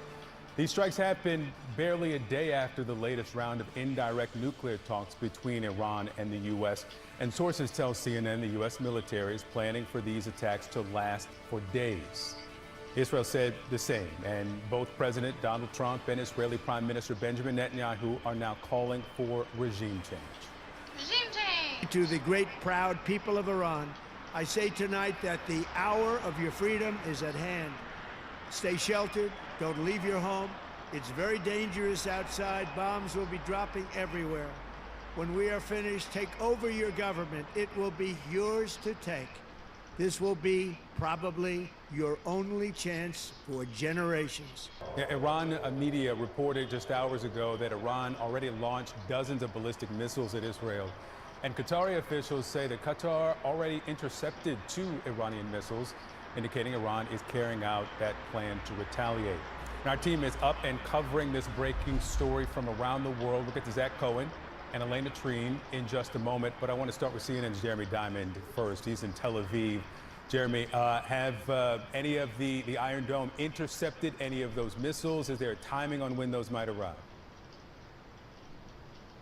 Well, we certainly know that Iran has already fired a barrage of ballistic missiles at Israel. We had sirens going off not only here in Tel Aviv, but also in Jerusalem, in northern Israel, in southern Israel, pretty much Israelis everywhere across the country, millions heading to bomb shelters as those ballistic missiles came in. It does appear that there were several intercepts. We have not yet gotten reports of any actual impacts as a result of those ballistic missiles. But all of this kicked off this morning around 8:15 10:15 a.m. local time, Israelis were woken to the sound of sirens, not announcing incoming missiles, but rather alerting Israelis to this new state of emergency that is in place as Israel announced that it had struck targets in Iran. We then quickly learned that it was not just Israel, but that these are joint strikes carried out by the United States and the Israeli militaries, targeting a range of targets inside of Iran. I'm told that there were dozens of targets that were struck by both militaries. We have been watching, of course, for weeks now as the United States has been carrying out this enormous military buildup in the region, but simultaneously a diplomatic track was taking place. But this morning, that diplomatic track was completely cast aside in favor of this military action by the United States and Israel. We heard from President Trump making clear that this is not just about going after Iran's ballistic missile and nuclear programs, but setting the conditions for regime change. And we have heard similar comments as well from the Israeli Prime Minister Benjamin Netanyahu. We know now that Israel is at a very heightened state of awareness. Most Israelis are either in their bomb shelters or very close by, awaiting the ramifications of this, as we are already watching Iran launch missiles not only here, but at other sites across the Middle East. Victor. Jeremy Diamond for us there in Tel Aviv. We will get back to you in just a few moments. That's a President red line, Trump though, right is there. monitoring the Rejected strike every from his opportunity to Mar-a-Lago advance resort. their nuclear He calls on ambitions. Iranians We to can't take it stand anymore. up to their So, government and warns the fight could put American lives in gonna go danger. ahead and He red also line says the number U.S. has 47 done crossed. everything it can to keep American troops safe in the region. Earlier, President Trump explained the mission behind the operation. Our objective is to defend the American people by eliminating imminent threats from the Iranian regime. De-escalation A vicious via bombing. group of very hard, terrible people. Its menacing activities directly endanger the United States, our troops, our bases overseas, and our allies throughout the world. For 47 years, the Iranian regime has chanted death to America and waged an unending campaign of bloodshed and mass murder, targeting the United States, our troops, and the innocent people in many, many countries. All right, let's bring in CNN's Elena Treen. She's reporting from Palm Beach, Florida. Elena, the president said on Friday that he was not happy with where the talks were with Iran, and now we're seeing the consequences of that. Absolutely, and I think you're right to point out that the context of all of this is incredibly important. We had been hearing of Victor in recent days, really in the lead up until this strike, these strikes this morning, the president saying that he wanted diplomacy. He was hoping a deal could be reached. And from all the conversations I had with people at the White House, that was sincere. But of course, at the same time, you saw the Trump administration and the president directly order the most massive military buildup in the region since essentially the 2003 war with Iraq. And so that leverage was there. And I think a lot of people were waiting to see whether the president would move on that. And of course, he did. I also found it very remarkable just to see the president in that video statement giving it and releasing it on social media, having that be the way that he delivered it. But look, there's a couple things I took away, Victor, from those remarks from the president. One is that he said that this is going to be a massive and ongoing operations, and that comes as sources are telling our colleague Zach Cohen and I that the United States is planning for there to be several attacks or several days of attacks. So this is going to be a long operation and could ultimately be the largest military operation the president has ever overseen, including during his first term. But another moment that I found very striking as well is that he essentially and effectively called for regime change in Iran. The president said in those remarks, quote, "When we are finished, take over your government." That was a message directly to the Iranian people. "It will be yours to take. This will probably be your only chance for generations." That is a huge statement, particularly as really over the past year or so, ever since the president went into office for his second term, all of his top advisors were trying not to say that directly. And even though the president didn't say it directly, he came as close as he ever really has to acknowledging that one of the goals in this larger operation is to potentially see if the Iranian people can use this weakened state that the regime now finds itself in to kind of overthrow and push against the government there. So that was a remarkable thing as well. I also think it's worth pointing out, and you mentioned this, Victor, just how disappointed and frustrated the president seemed yesterday when talking about the negotiations that were going on just 2 days ago in Geneva between the president's top advisors, Steve Witkoff, and his son-in-law, Jared Kushner, with the Iranians and intermediaries in Switzerland, saying that they did not go far enough. And what we know that the United States wanted from Iran was to, one, be very clear that they had no goals and did not want to ever make a nuclear weapon, and also that they would commit to zero enrichment of uranium, things that the president argued they were not able to get to. And so that is what's led us to this moment. But of course, so many big questions, I think, that many Americans still have about what the future of this is going to look like. And that has been a big struggle for a lot of people I know in the White House and the top levels of the administration. There are a lot of Americans and a lot of Republicans, I should say, many members of the Republicans' base who do not want the United States involved in another foreign war, and particularly a protracted, long engagement. And we've actually heard some of that pushback from members of Congress this morning, making that point. And so that is going to be a crucial thing that the president and this White House needs to do moving forward, is to articulate exactly what their goal is as we move ahead in the days ahead with these operations. Yeah, we'll expect that the recorded message that the president posted will not be the last we hear from him on justification for these strikes, considering that his promise to the American people was that there would be no new wars ahead of his 2024 re-election. Elena Treen for us there near the president's resort in Florida. We'll get back to you. Thank you. And we're getting reports of dozens of explosions across the Gulf, including Abu Dhabi, Bahrain, Qatar, all home to major U.S. bases. A senior official in Qatar says that the country intercepted 2 Iranian missiles fired toward its territory. Let's bring in now CNN's Zach Cohen. Zach, what have you learned? Yeah, Victor, U.S. officials really only describing the retaliatory strikes by Iran as an active situation. But as you mentioned, it does appear that multiple U.S. bases in the region have been targeted in response to this ongoing U.S.-Israeli operation targeting the Iranian government, it seems. And look, this is a risk and a potential threat that Donald Trump was well aware of before he ordered this ongoing operation targeting Iran, which he says is intended to carry out effectively regime change, or to facilitate regime change. He was very concerned about the potential risk to U.S. forces in the region, and he even alluded to that in his video message, saying and acknowledging in a very frank way that this operation could result in U.S. casualties. And we've reported previously that that was a major concern of Donald Trump's top general, Chairman of the Joint Chiefs, Dan Kane, that he voiced concerns about the potential for U.S. casualties ahead of this operation. But still, obviously, that concern not outweighing what Donald Trump says that he wants to carry out here, and that is to encourage the Iranian people to rise up and take back their government. But we've also reported that there is not really a clear indication inside the U.S. government of what would come next, even if they can successfully facilitate regime change in Iran. So while we know that this operation is expected to go on for several days, or at least the Israeli and U.S. sides are both planning and preparing for that possibility, what would happen after that is very, very unclear at this stage.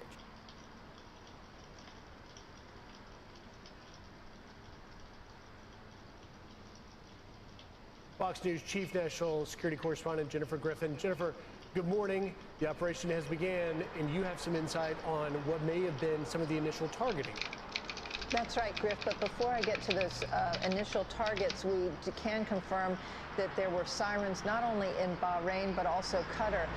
That is significant because it suggests incoming missiles into both of those countries where the U.S. military has key bases. In Bahrain, of course, home to the U.S. Navy's 5th Fleet. We are hearing reports that there is smoke rising on the horizon in the vicinity of that base. We also understand that, again, Qatar would be a logical target because Al Udeid would be the largest U.S. air base in the Middle East. They obviously have removed a lot of the airframes and warplanes from that base in anticipation of this. Americans who are living in Bahrain, UAE, Qatar have been told to shelter in place. and the U.S. military had dispersed a lot of its personnel. Remember, there were about 30,000 to 40,000 American troops at bases across the Middle East, but the U.S. military over the last 2 months have been drawing down and reorienting those individuals. Now, here are some of the targets that we can confirm in these dozens of strikes that have taken place in the last 3.5, 4 hours. The Iranian parliament was targeted. The National Supreme Council was targeted. Ministry of Intelligence, Iranian Atomic Energy Agency.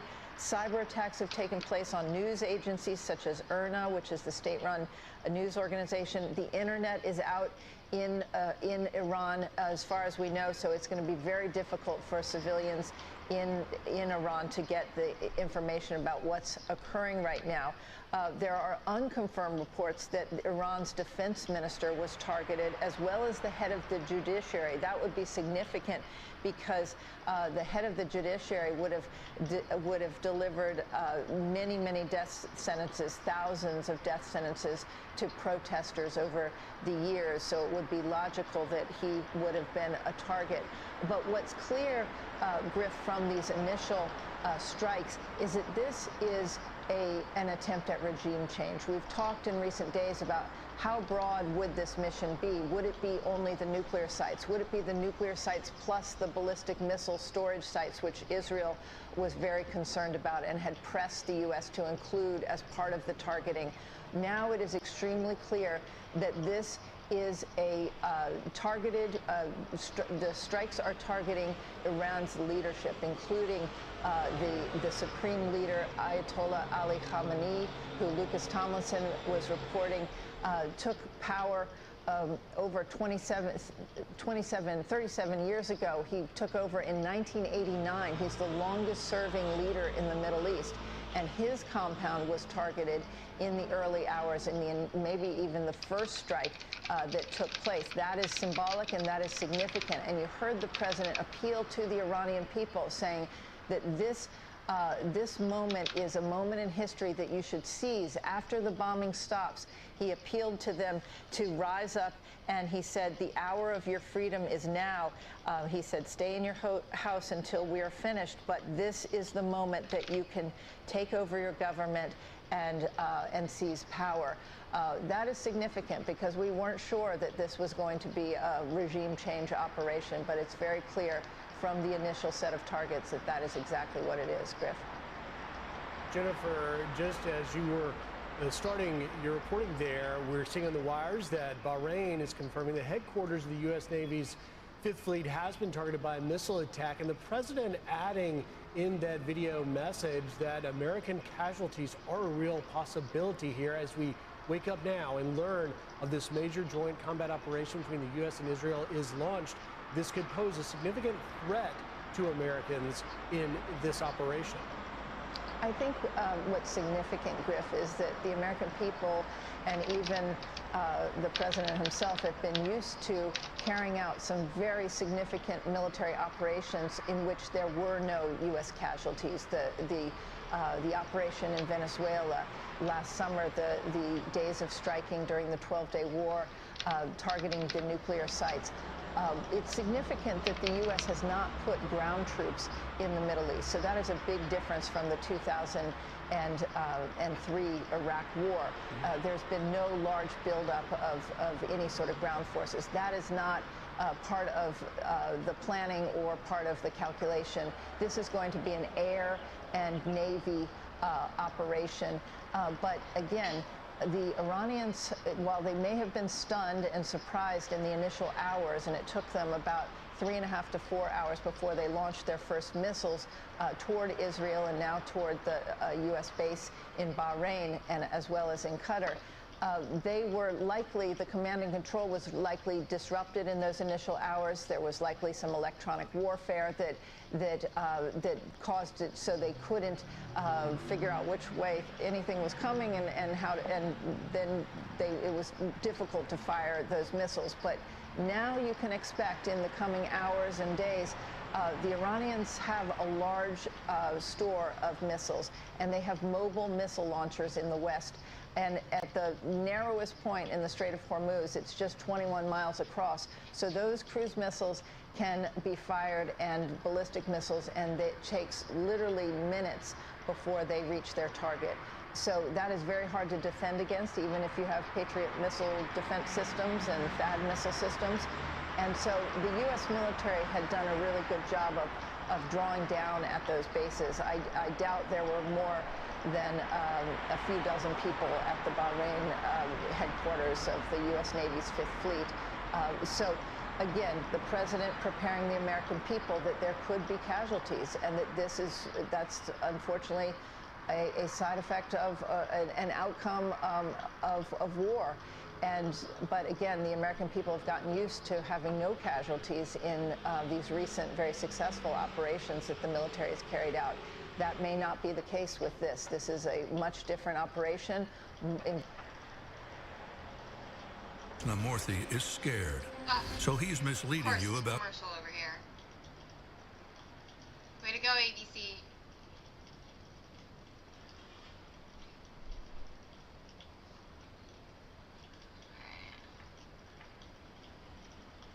On your knees, head facing down, bam, chopping off your heads. So what I would, if I can leave you with anything, sir, may I leave you with this? This is fight not of the U.S. and Israel versus Iran. This is a battle for freedom, for love, for democracy. And it couldn't be any Freedom more Export proud to Head. stand with There the we US go. on this historic day. And you'll see plenty Oh, more I of have a this bingo! because they just founded That Frontline is a Advocates bingo. and Advocacy All Project right. with the Ministry of Foreign Affairs. Next one. Me and other good people of Israel that have been fought terrorists, that been injured, that buried their friend in Mount Herzl in Jerusalem. We've had enough with those terrorism. We've had enough with burying our own friends, and we're coming to fight them within the U.S. with their own tools, meaning suits, ties, and narratives, because we, as those who have lived the battlefield, just had enough of the propaganda, and excuse me for my French, all of the, let's call it propaganda, that you could see on different TV shows. Oh no! Let's say on I have Piers a bad Morgan word show. up here. We just had enough of it. All right. Stop. Thank you so much for taking the time to join us and helping to break it Thank down. you, sir. Definitely appreciate it. Thank you. And you are taking a live look at this hour over Tel Aviv and Israel as we are awaiting word from the White House on what time President Trump will be addressing the nation here. Now, we are told by Axios they have spoken with the White House, and that's going to happen sometime later on this morning. However, at this point, no official time has been released just yet. We're tracking all of this, and we'll continue to do so here on Live Now from Fox as we cover everything relating to Operation Epic Fury. That is the joint operation taking place overnight between the U.S. and Israel in Iran. Now, we are told from our friends over at Fox News that the target was Supreme Leader Ali Khamenei. The strikes happening near his office, and we've actually seen some of the photos that have come in here that are providing a little bit more of the information about the aftermath. It shows that his compound has been destroyed as a result. Again, we're following all the different developments, and it looks like we might have some video that's coming in. It looks like right now it's just a still image, but I want to pop this up on your screen as it's from the Israel Defense Forces. It says, watch, IDF strikes hundreds of targets in western Iran as part of Operation Roaring Lion. Again, that is a photo that is right there on the left-hand side of your screen. As I pop this up on your screen, we do have a look at some of the video that was provided up close. As right the there. IDF gives us a look at photo. Operation, they're calling it Roaring Lion. The U.S. is referring to it as Operation Epic Fury. So a lot of different names here, but this is a look at some of that grainy footage provided as missile launchers in western Iran were targeted by the Israel Defense Forces. Now, as I mentioned, we are awaiting more remarks from President Trump, but each hour we're playing his remarks that he made overnight as he posted on Truth Social to announce that all of this was ongoing. I want to play those remarks once again here in case you are just waking up with us here on Live Now from Fox. A short time ago, the United States military began major combat operations in Iran. Our objective is to defend the American people by eliminating imminent threats from the Iranian regime, a vicious group of very hard, terrible people. Its menacing activities directly endanger the United States, our troops, our bases overseas, and our allies throughout the world. For 47 years, the Iranian regime has chanted death to America and waged an unending campaign of bloodshed and mass murder, targeting the United States, our troops, and the innocent people in many, many countries. Among the regime's very first acts was to back a violent takeover of the U.S. Embassy in Tehran, holding dozens of American hostages for 444 days. In 1983, Iran's proxies carried out the Marine barracks bombing in Beirut that killed 241 American military personnel. In 2000, they knew and were probably involved with the attack on the USS Cole. Many died. Iranian forces killed and maimed hundreds of American service members in Iraq. The regime's proxies have continued to launch countless attacks against American forces stationed in the Middle East in recent years, as well as U.S. naval and commercial vessels in international shipping lanes. It's been mass terror, and we're not going to put up with it any longer.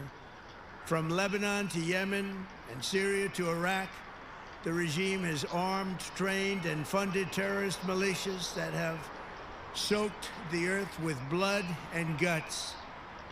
And it was Iran's proxy, Hamas, that launched the monstrous October 7th attacks on Israel, slaughtering more than 1,000 innocent people, including 46 Americans, while taking 12 of our citizens hostage. It was brutal, something like the world has never seen before. Iran is the world's #1 state sponsor of terror, and just recently killed tens of thousands of its own citizens on the street as they protested. It has always been the policy of the United States, in particular my administration, that this terrorist regime can never have a nuclear weapon. I'll say it again, they can never have a nuclear weapon. That is why in Operation Midnight Hammer last June, we obliterated the regime's nuclear program at Fordow, Natanz, and Isfahan. After that attack, we warned them never to resume their malicious pursuit of nuclear weapons, and we sought repeatedly to make a deal. We tried. They wanted to do it. They didn't want to do it. Again, they wanted to do it. They didn't want to do it. They didn't know what was happening. They just wanted to practice evil. But Iran refused, just as it has for decades and decades. They've rejected every opportunity to renounce their nuclear ambitions, and we can't take it anymore. Instead, they attempted to rebuild their nuclear program and to continue developing long-range missiles that can now threaten our very good friends and allies in Europe, our troops stationed overseas, and could soon reach the American homeland. Just imagine how emboldened this regime would be if they ever had and actually were armed with nuclear weapons as a means to deliver their message. For these reasons, the United States military is undertaking a massive and ongoing operation to prevent this very wicked, radical dictatorship from threatening America and our core national security interests. We are going to destroy their missiles and raise their missile industry to the ground. It will be totally, again, obliterated. We're going to annihilate their Navy. We're going to ensure that the region's terrorist proxies can no longer destabilize the region or the world and attack our forces, and no longer use their IEDs or roadside bombs, as they are sometimes called, to so gravely wound and kill thousands and thousands of people, including many Americans. And we will ensure that Iran does not obtain a nuclear weapon. It's a very simple message. They will never have a nuclear weapon. This regime will soon learn that no one should challenge the strength and might of the United States Armed Forces. I built and rebuilt our military in my first administration, and there is no military on earth even close to its power, strength, or sophistication. My administration has taken every possible step to minimize the risk to U.S. personnel in the region. Even so, and I do not make this statement lightly, the Iranian regime seeks to kill. The lives of courageous American heroes may be lost, and we may have casualties. That often happens in war. But we're doing this not for now. We're doing this for the future, and it is a noble mission. We pray for every service member as they selflessly risk their lives to ensure that Americans and our children will never be threatened by a nuclear-armed Iran. We ask God to protect all of our heroes in harm's way, and we trust that, with his help, the men and women of the armed forces will prevail. We have the greatest in the world, and they will prevail. To the members of the Islamic Revolutionary Guard, the armed forces, and all of the police, I say tonight that you must lay down your weapons and have complete immunity, or, in the alternative, face certain death. So, lay down your arms. You will be treated fairly with total immunity, or you will face certain death. Finally, to the great, proud people of Iran, I say tonight that the hour of your freedom is at hand. Stay sheltered. Don't leave your home. It's very dangerous outside. Bombs will be dropping everywhere. When we are finished, take over your government. It will be yours to take. This will be probably your only chance for generations. For many years, you have asked for America's help, but you never got it. No president was willing to do what I am willing to do tonight. Now you have a president who is giving you what you want. So let's see how you respond. America is backing you with overwhelming strength and devastating force. Now is the time to seize control of your destiny and to unleash the prosperous and glorious future that is close within your reach. This is the moment for action. Do not let it pass. May God bless the brave men and women of America's armed forces. May God bless the United States of America. May God bless you all. Thank you. All right, wanted to bring you that in case you just are waking up here. As we know, overnight, just hours ago, the U.S. and Israel launched a military strike, a campaign there. They launched it on Iran, and we know that the target was Supreme Leader Ali Khamenei.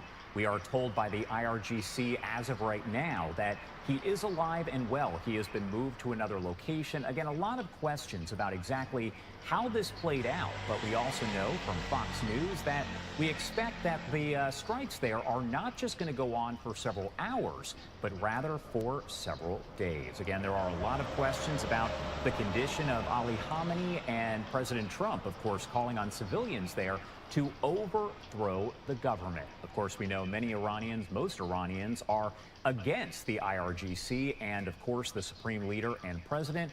We'll see how everything plays out here as the day progresses. Right now, I do want to bring in Mark Chandler, a great friend of the show here, as we take a live look over Tel Aviv, where sirens have been blaring all throughout the night. Mark, thank you so much for being here with us as always. You're quite welcome, Josh, and good morning. Good morning. Well, I just mentioned here the relationship there with almost all Iranian civilians there and the Supreme Leader, the IRGC. Can you talk a little bit about that relationship and how it exists, where it stands?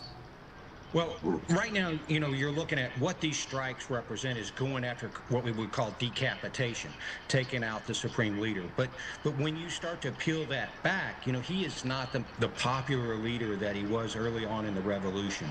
And we saw those protests that began in late December, went throughout January, and actually reinitiated, if you will, this past week with the students. So you've got that uprising, that popular uprising that has been taking place, and probably is a signal of a little bit of weakness, more weakness in this regime you've got. However, the Trump card, no pun intended there, is the fact that you've got the IRGC. You know, they're the ones that are the most loyal to the regime, the most religious, fanatical of the military, but they're also the best equipped, the best trained, and the best fighting force that they have. So they're there to carry out the Supreme Leader's wishes, and they're going to be the ones that we need to take care of quickest. They're also going to be the ones that are going to oppress the citizens. Any kind of popular uprising, the IRGC is going to make sure that they focus on internal security as well as any counterattacks to the U.S. So when we're looking at that relationship, you still have a strong, solid, fanatical core security force that's going to try to maintain regime power over the citizens and against any U.S. and Israeli strikes. Do you think we are going to see these protests really start to pick up again? We know that back in January, there were many of them that basically took over cities like Tehran and other locations across the country. They died down. We know there was the internet blackout that appears to still be an issue there. Do you think we are going to see those start to pick up? I actually think we might. Probably not today. You know, people are going to have to figure out what really is going on with this first wave of strikes that we're looking at. But the fact that we saw students start to take to the streets again over this past week, I think what is happening is there's a security breakdown inside of Iran. I don't want to overplay that and call it a collapse, but I think that the students felt strong enough that they could go out and begin these attacks. You know, maybe they felt support from the United States. And so as we see this develop, we'll probably see these protests start to grow, but they're going to come in a little bit hesitant at first to see exactly what the crackdown is going to be on them. And then we should see them grow. They're going to feel emboldened to go back out on the streets, especially if they feel that, you know, when Trump said help is on the way, that help is truly on the way. It's not going to be easy. It's definitely going to be ugly as they come back out and security forces crack down. But I think there may be some momentum at this stage. It's just a little too early to tell, but we could see more protests. Absolutely. And one thing I was going to ask kind of on that same note here, it's always possible due to the internet and other blackouts that are taking place that maybe the Iranian people aren't even aware of specifically what's happened there with the strikes, but also that President Trump's message is out there. They may not get that message, right? No, I don't think they're going to be getting that message, you know, in real time.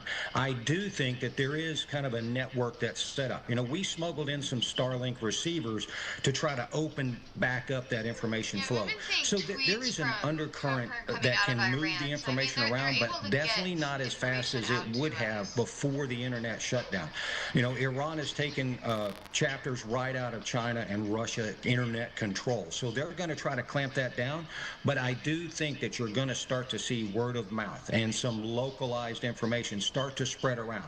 Not as fast as, say, late December, early January, but it will start to gather. That's why I think the momentum that we're going to see is going to kind of build up over time as that information starts to flow. Plus, there's going to be a lot of question as these strikes widen out.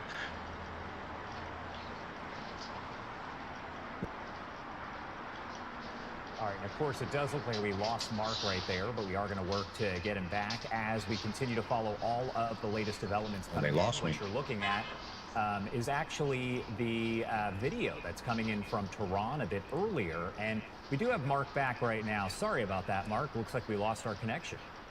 Sorry about that, Josh. I'm not exactly sure where we dropped off, but, you know, talking about the word getting out from these protesters, it's going to be difficult with this internet shutdown.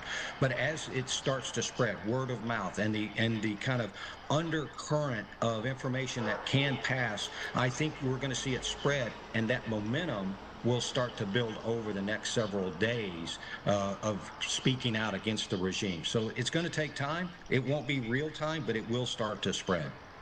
One thing I wanted to ask about as well is essentially what we're hearing right now is that these strikes on Iran could go on for several days, not several hours. That is what Jennifer Griffin, our friend over at Fox News, is reporting after speaking with several sources and officials there. What do you make of that? Because we're not talking about a short campaign. We're talking about a fairly lengthy one. Well, and I think that's absolutely right. You know, Jennifer's sources are spot on. What she's reporting is accurate. So what we're looking at, if we're going to be successful in this campaign, is it needs to last for several days. This could actually extend into weeks. You know, we had the largest military buildup minus ground forces in the Middle East since 2003.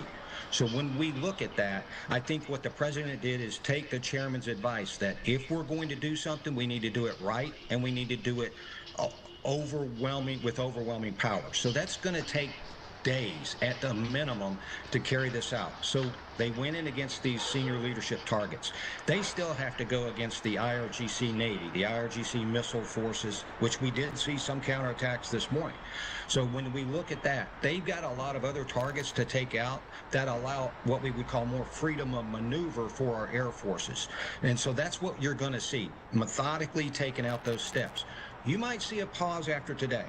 You might see that, you know, the President Trump's speech early this morning laid out a lot of things for the Iranian people, a lot of things for the IRGC, a lot of notices that we will continue this if you don't stop. So I think now let's hit pause, and that pause may only be 24 hours, Josh. We could be right back here tomorrow morning. So when we look at that, this will be a sustained campaign to methodically take out all those military targets that can counterattack us, then methodically move into the leadership, the other inland military targets, those security forces that would go against the protesters, and send a strong message. And let's not forget the nuclear weapons program targets. We didn't completely obliterate everything about it last year, so we can still go through and step through a lot of those other targets. So yes, we're talking a sustained campaign here. On that note, talking about kind of your experience overall, when we talk about a campaign, strikes there that are lasting for several days or, as you mentioned, into weeks, are we talking about continuous strikes happening on a daily basis, or does that kind of depend on the situation? Well, I think that's going to depend on the information that comes back. So a lot of what's going on right now is you have your intelligence organizations doing what we call battle damage assessment. So we know that the Iranian government said the Ayatollah is safe. He's been moved to a new location. So now let's track that location. Let's find out where they moved in the underground network that's in Tehran. Maybe they evacuated from Tehran. So we want to kind of follow through with that information and that flow. So as we work our way through that process, now let's look at the other targets. And so what kind of sustained targets are we focused on and working on at this time? And so we strike, pause, assess, and restrike. There's a series of targets that are actually going to go into, you know, a preset target list. That's what you're starting to hit right now. And those we can strike without follow-up or follow-on information for a couple of days, and then we'll reassess. So I think we're going to give it a pause. We prefer striking at night. Okay, we own the night in the U.S. military, so I think that's where we're going to start to see it. And then you'll probably see, as we knock down their defenses, a little bit more of a continuous day-night strike process that's going to happen. And I've talked to several experts throughout the morning as we've been on all throughout the night with the latest developments here. And we've talked about the fact that the strikes did happen during the day in Iran. You talked about we own the night when you discuss U.S. strikes and U.S. missions there. Why the daytime for this specific attack? Well, I think that's really, it's about timing from when the negotiations fell apart. So, you know, we were early within that 24-hour cycle of the negotiations. Really didn't go anywhere, Josh. I mean, it was just continued Iranian stalling techniques that they're focused on. So I think what we decided to do is, you know, as the sun's coming up, let's start this day with those strikes. And then let's go after the leadership, because I'll tell you, probably there was some really refined intelligence that said, now's the best time, if you're going to go after a leadership target, to go in and strike there. You know, perhaps their meeting cycle, whatever they're focused on in leadership, there was some good intelligence that said, now's the time to strike. Even though we want to go at night, if we want to have a chance of better success, now and the location is the time to strike in Iran. So that's probably why the morning cycle of these strikes, the daylight cycle, but I think overnight you're probably going to see a big increase, unless some miracle happens and Iran surrenders today, which isn't going to happen. And I want to take a look at this coming in from Oman's foreign minister here saying, I am dismayed. Active and serious negotiations have yet again been undermined. Neither the interests of the United States nor the cause of global peace are well served by this, and I pray for the innocents who will suffer.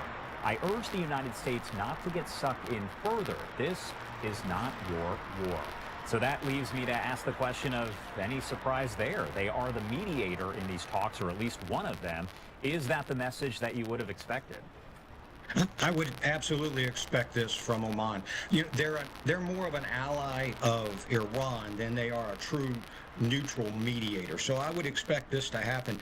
His comments are disingenuous, though, Josh. I mean, serious negotiations? No. On the part of the U.S., yes, there were serious negotiations. On the part of Iran, absolutely not. We've seen this tactic in every previous negotiation with Iran, whether it's the United States, whether it's Western European powers. They're stalling to be able to ensure, one, that no one strikes, because there's not a precedent for this except last June under the Trump administration. Usually the West kind of kowtows to what Iran wants after Iran gains some serious concessions. This time, President Trump kept telling Iran, this is what we want, this is what we want. Iran kept coming with stalling, with offering, one, they denied any program at all. Two, they kept saying, okay, now we're going to do steps. The talks for next week would have just been another delay tactic. Even international bodies, the IAEA, the nuclear weapons inspectors themselves said that they were not getting access into Iran for any inspections. So that's what you're seeing. This is a disingenuous statement. And right now I'm popping up some of the video there that's coming in. We've seen a lot of it with the smoke rising over in Tehran over the past several hours. Video likely to continue to kind of pour into this as we get it. And we're also seeing different protests and such that are underway in several different locations here. This is just one of the live images where you can see folks are outside in the streets. We're expecting that we will see a lot more of this. And it looks like they're holding a photo of the Crown Prince, the exiled Crown Prince, if I can see that correctly. Kind of difficult to see based on the small monitor I have. But Mark, I assume that's what you're seeing as well. Yes, Josh, I'm seeing that. They are. That's the one rally person that they can rally around right now. I'm not going to say he's got the strongest of following inside Iran, because the regime is really clamped down on any kind of resistance. He's popular.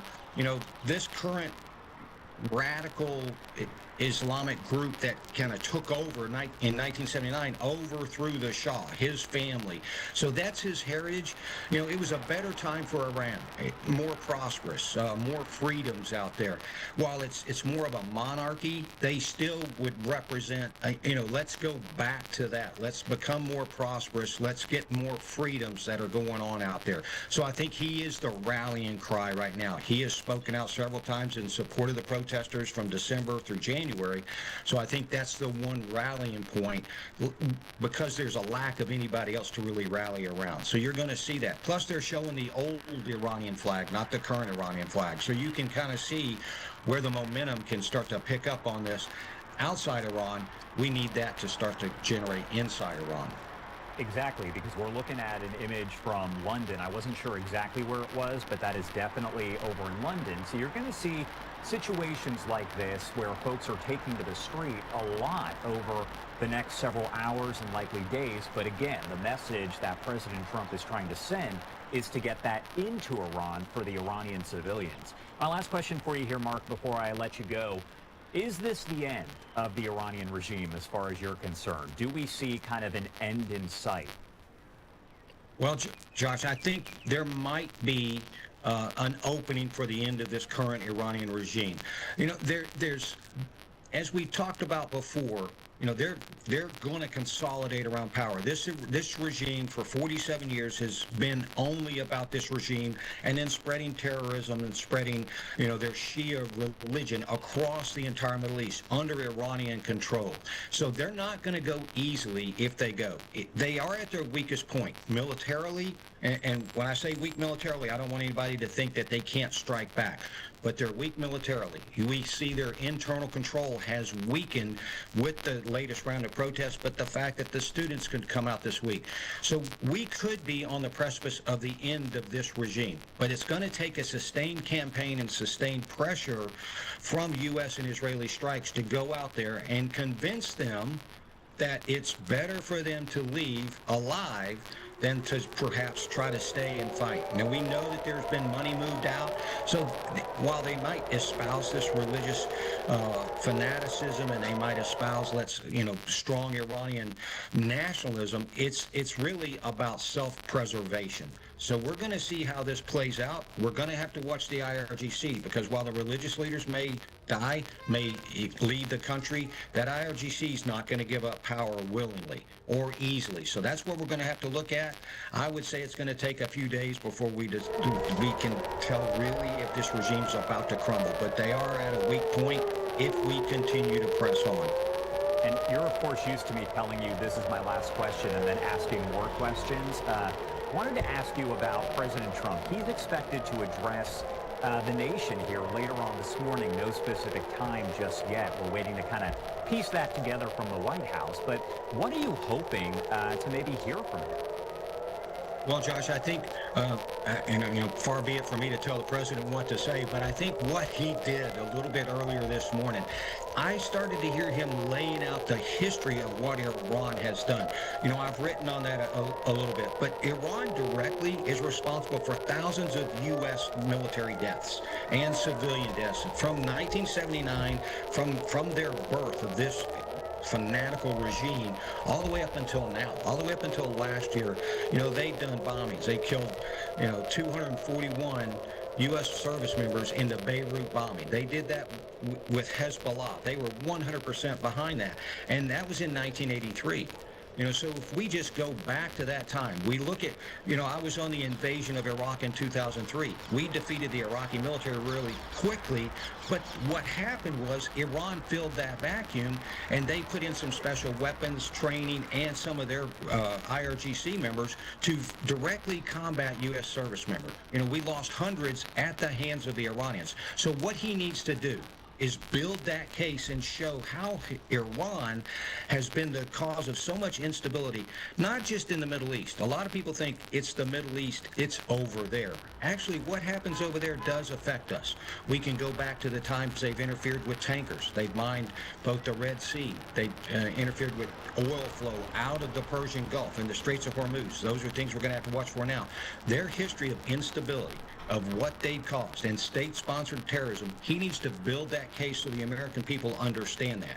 He also needs to say, we're not going to go into this for years. This is not a forever war, and I don't think it is. I think we can accomplish most of our objectives in a few weeks of getting that, and then we bring them back to the negotiating table, bring someone, because he offered that olive branch to the Iranian people and the Iranian leadership. So I think he has to message the American people to show the history of Iran and what they've done against us and how that has negatively affected us for 40-something years. And then he needs to offer that olive branch again to the Iranian leadership, the Iranian people, to let them know that, okay, we're going to do this. We need you to come to the table. This is serious, or we're going to continue that. Build that case, show force, offer peace. All right, Mark Chandler, as always, we appreciate your insight here. Anything we missed? I know we covered a lot of ground, but anything that we missed before I let you go? Well, Josh, just so everybody knows, you asked me, this is going to be a campaign. It's going to be sustained over several days, out to several weeks.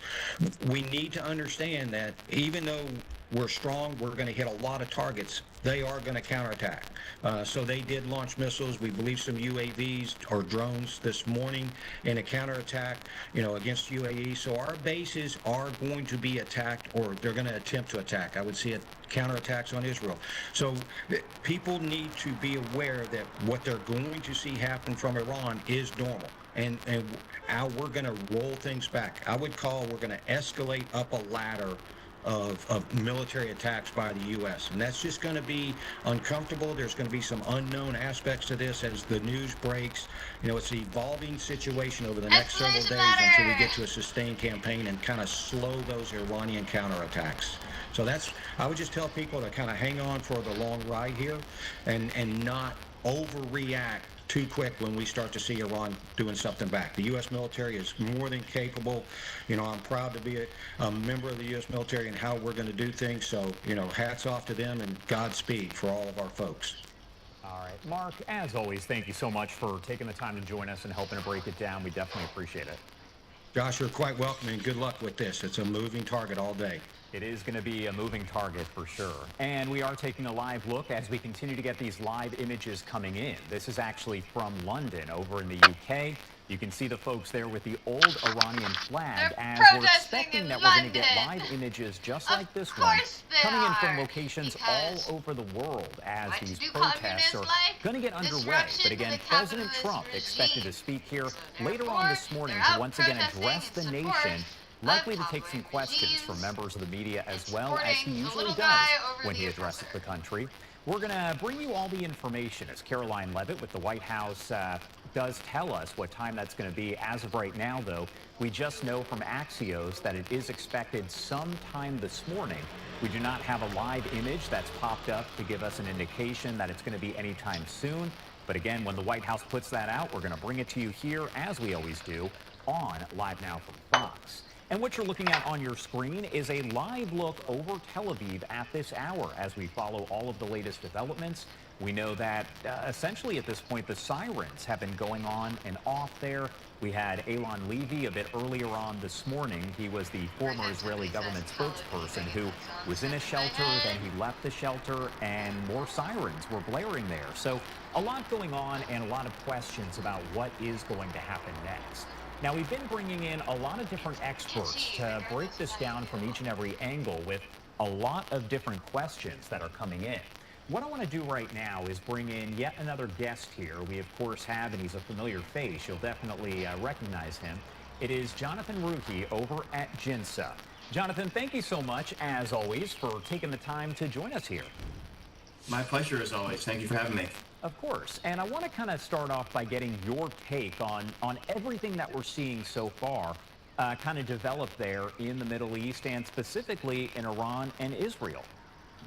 Sure. So I think, naturally everyone's first instinct is how does this compare to the war we saw last June where Israel launched operations against Iran and then the United States joined in. So I think in a lot of ways it's completely different this time around because for several reasons. You've had the massive protests in Iran that began around the new year, which from the Iranian regime's perspective were an existential threat. Those protests were different than any they've had before, and it showed that the Iranian people, it's a matter of when, not if, the Iranian regime would be toppled from within by the Iranian people.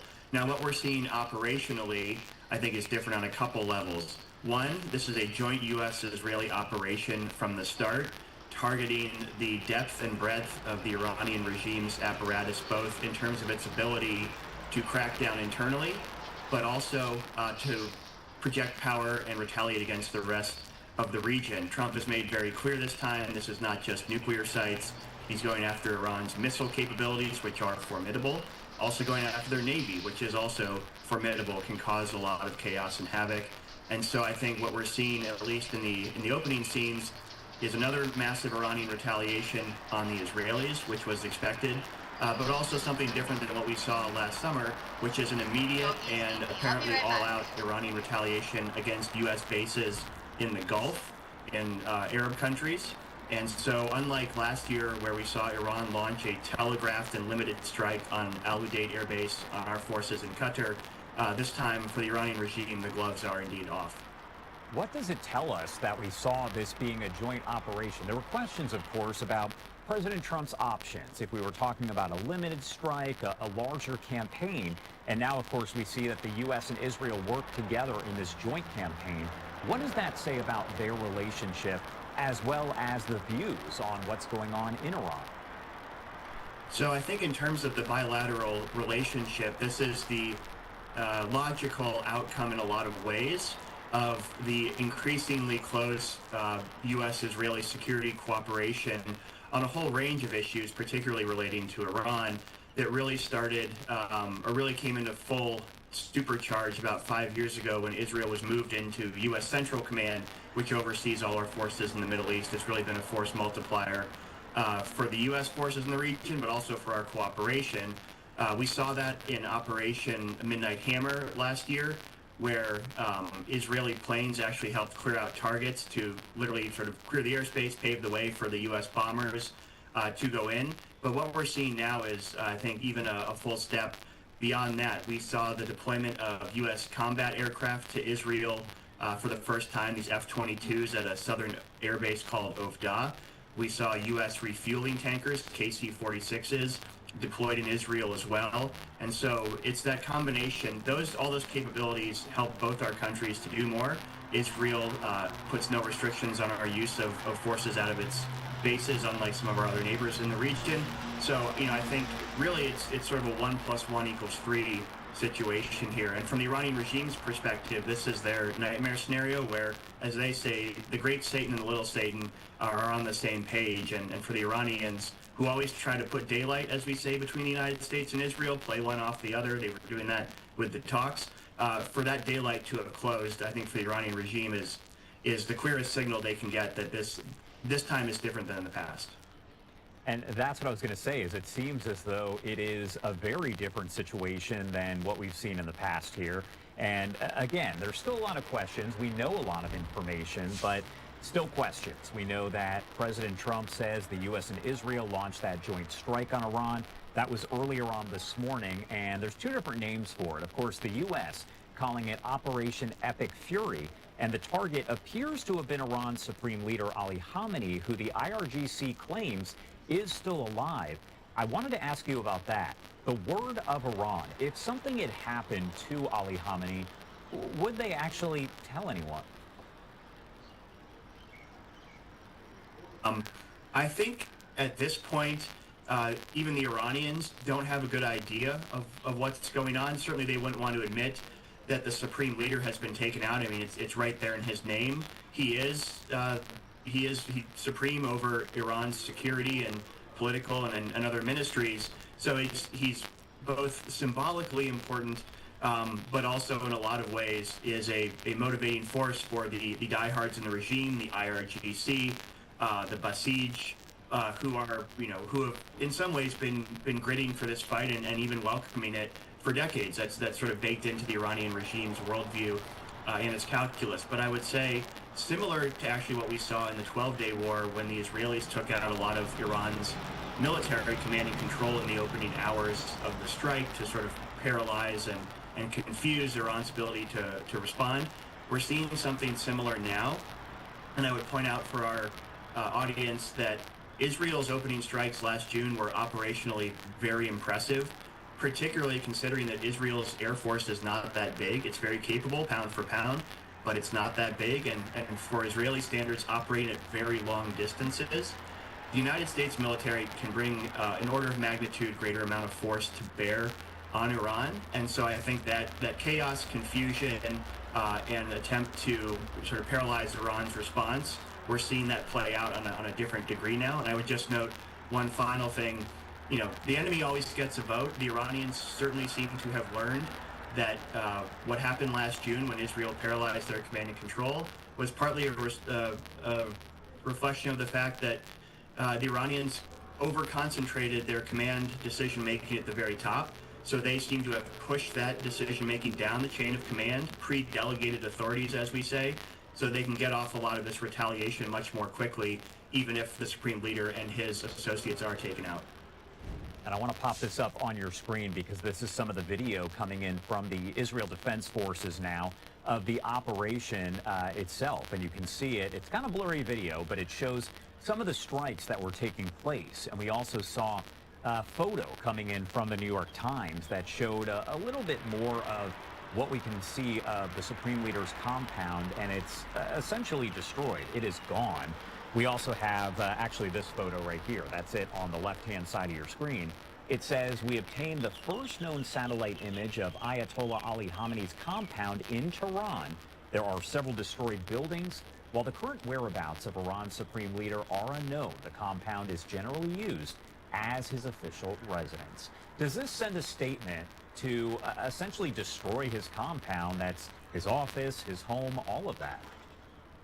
Yes, it certainly sends a statement. And again, reports are just coming in, bits and pieces here and there. We'll wait for them to be confirmed, but it certainly indicates that Khamenei's residence was a prime target of the Israel Defense Forces. And another thing that was Israel proved in the 12-day war, and that I have not seen many indications Iran has been able to resolve since then, is Israel's ability to penetrate Iran's intelligence apparatus to get, frankly, peerless operational and political intelligence and insight into what Iranian leaders are thinking and where they're moving. So I would certainly looking at that photo, and then also with that context of Israel's ability to really find Iran's leaders, both political and military, wherever they try to hide, certainly I would say increases the likelihood that they did indeed get the supreme leader. What are you hoping, and I've asked a lot of experts this throughout the morning, what are you hoping that we are going to hear from President Trump specifically? We could also hear from Secretary of War Pete Hegseth. We could hear from Secretary of State Marco Rubio. It's unclear who is going to speak later on today. We're going to get all of that information here. But what are you maybe hoping to learn or hear? So I would hope that whomever speaks, ideally would be President Trump. He is the commander-in-chief, and this is a military operation. But any of the top administration officials you mentioned, I think it's very important to hear that what Trump laid out in his speech overnight in terms of what the U.S. and Israeli militaries are targeting, Iran's top military leadership, their missiles, their navy. We want to hear that those strikes are indeed going to continue until the United States and Israel feel that they've taken out the vast majority of Iran's known ability to launch those capabilities, that we're going to continue conducting defensive operations with our partners across the region as Iran continues trying to hit our bases and our partners' vital infrastructure as well. And I would also say for President Trump and his administration to re-emphasize the closing statement in what he said last night, which is the U.S. is providing the military push along with Israel, but ultimately it's the encouragement and it's the opportunity of the Iranian people to fulfill what they so clearly showed in the protests earlier this year, which is they are done with this regime. They know this regime cannot and will not address their grievances and their basic demands for decency and even the most basic human rights. So you'd want Trump to make very clear that while this is not regime change in the style of Iraq, where U.S. boots are on the ground, we go in, we break it, we buy it, but rather Trump, should say that the U.S. and Israeli militaries, and with our other partners in the region, are doing everything we can to lift that sort of yoke off the neck, I think was the term that was used. Basically, remove the regime's ability to retaliate against the region, but also hold the Iranian people at risk, and then re-emphasize that ultimately this is, as Trump said, this has been 47 years in the making. This is an illegitimate regime, and ultimately it's the opportunity for the Iranian people to take back their country. And we're going to watch as all of it plays out to see how it does play out. And again, we'll bring folks that entire speech from President Trump and whoever else speaks when that gets underway. Jonathan, as always, thank you so much for being here. We definitely appreciate it. Thank you again so much for having me. Of course. And what I want to do right now is take a look at this post once again. This is coming in from the New York Times. It says, we obtained the first known satellite image of Ayatollah Ali Khamenei's compound in Tehran. There are several destroyed buildings. While the current whereabouts of Iran's supreme leader are unknown, the compound is generally used as his official residence. And again, in that photo obtained by the New York Times, you can see it is gone. Fox News also posting this a short time ago as well. And of course, we're going to have more guests here shortly to help break everything down. But they say a U.S. official tells Fox News the strikes on Iran are expected to last for days, not just a few hours. The official and another source also confirmed to Fox News that there were no casualties from Iran's strike on a U.S. Navy base in Bahrain. The missile hit an empty warehouse. That was a question that a lot of people were trying to figure out here over the past several hours as Bahrain did confirm that attack. But again, we are now hearing from Fox officials there that essentially no one was injured. There are no casualties or deaths as a result of that situation. That a Now, precision John Hudson strike? here saying in a brief phone call with the Washington Post just after 4 a.m., President Trump said his main concern is, quote-unquote, freedom for the Iranian people, and that the U.S. is working to make Iran a place that's, quote-unquote, safe. All I want is freedom for the people, Trump told Natalie Allison. Again, she is with the Washington Post. We also have this post coming in from the UAE. It is a very lengthy one, but on the left-hand side of your screen, take a look at that photo as they say the UAE successfully intercepted new wave of Iranian missiles. The Ministry of Defense announced that UAE air defense systems intercepted and destroyed a new wave of Iranian missiles launched toward the country, noting that the operation was carried out with high efficiency and without any damage. The ministry affirmed its full readiness and preparedness to deal with any threats, stressing that all necessary measures are being taken to firmly confront any attempts to undermine the country's security and stability. It emphasized that the safety of citizens, residents, and visitors remains a top priority that cannot be compromised. The ministry also stated that missiles were intercepted by the UAE air defense system, and debris has fallen on several areas in Abu Dhabi, several different locations there, and no injuries have been reported. That is good news. The ministry stressed that the targeting constitutes a blatant violation of national sovereignty. Again, we do have several guests that are joining us here, and I do want to bring in Javed Ali. He is a good friend of the show. He's held several national security positions. He is also with the University of Michigan. Javed, as always, thank you so much for taking the time to be here with us today. Josh, always nice to be with you. Important moment right now. Yeah, and of course, we are taking a look there on the left-hand side of your screen. That is a live look over Tel Aviv, as we know that the sirens have been going on and off. Folks there have been told to shelter in place as all of this is playing out, because Iran is expecting to retaliate. And there have already been these missiles that have been fired. We saw a photo of one over at the UAE just a short time ago. As all of this is kind of playing out here, what are you specifically watching here? So, Josh, as you and I have been talking about repeatedly over the past few weeks, is that in the event of conflict between the U.S. And Iran, and now Israel and the U.S. and Iran, that it would likely, the military campaign would likely be bigger in scope and scale than it was even with Israel's 12-day war against Iran last year. And I think we're seeing that play out already in these first few hours. And then at the flip side, that we also talked about that if attacked in this different quantitative and qualitative way, Iran would respond in ways that it had not in the past, and at least with respect to the U.S. So what we're seeing, and even before I came on a couple minutes ago, you were talking about this, Iran is now retaliating against a broader set of targets and not showing the kind of restraint it had done in January 2020 and then June of 2025 when the U.S. attacked it the previous two times. So this is very different, and we're just in the beginning stages of this conflict. Using a boxing analogy, I think we're only in round one, and there could be multiple rounds of this going on for days. And again, the targets will continue to expand on both sides, both the U.S. and Israeli side and the Iranian side. And we're talking about a campaign, according to Fox News now, after speaking with officials. We're not talking about a few hours. We are talking about days and days. And some of the experts have said it could actually be a campaign of weeks. So how does all of that kind of play out? I mean, we're not talking about strikes constantly every hour for the next week, right? Well, it actually might look like that, because as we've discussed in previous conversations, the U.S. has tremendous military capability in the region. I mean, there was already a significant amount of capability, but now with 2 aircraft carriers in the region and all that comes with that, one in the Eastern Mediterranean, that's the Gerald Ford, and the Abraham Lincoln in the Arabian Gulf, on top of what was already in the region, and other U.S. resources that have been pouring into the U.S. And Israel can keep doing this for weeks, if not even longer.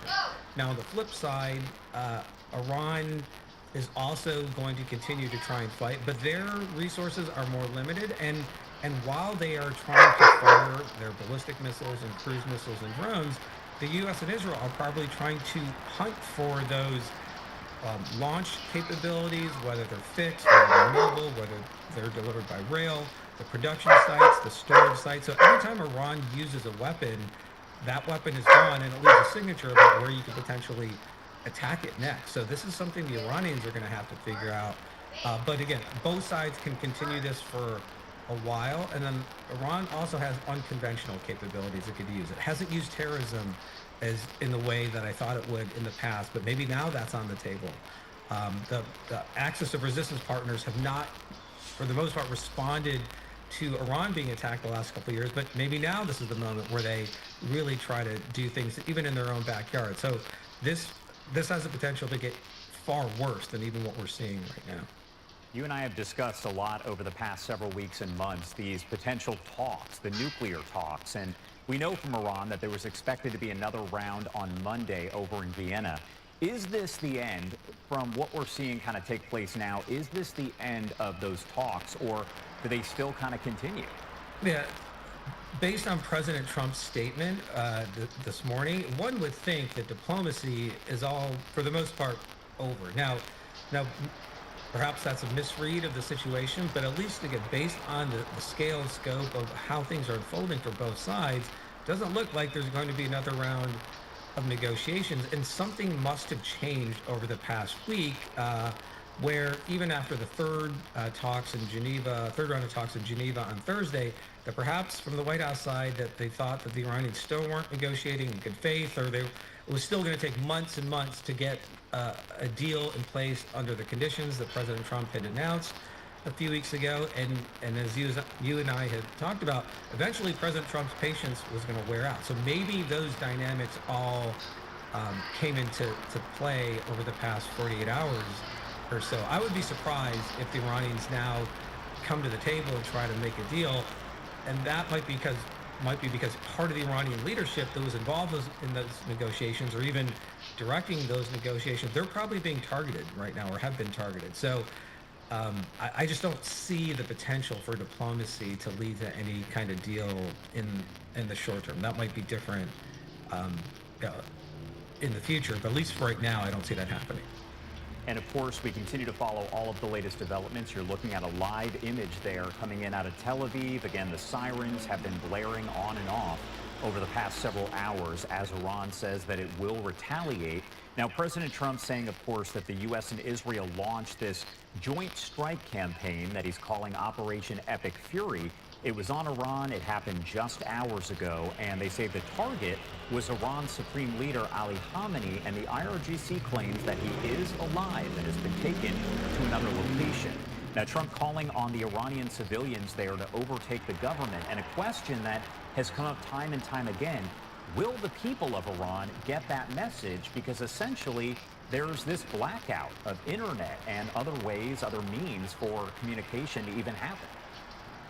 I would have to imagine that statement from President Trump has made its way into Iran, even with the blackout. But I think it's beyond the rhetoric. It's more of a practical question.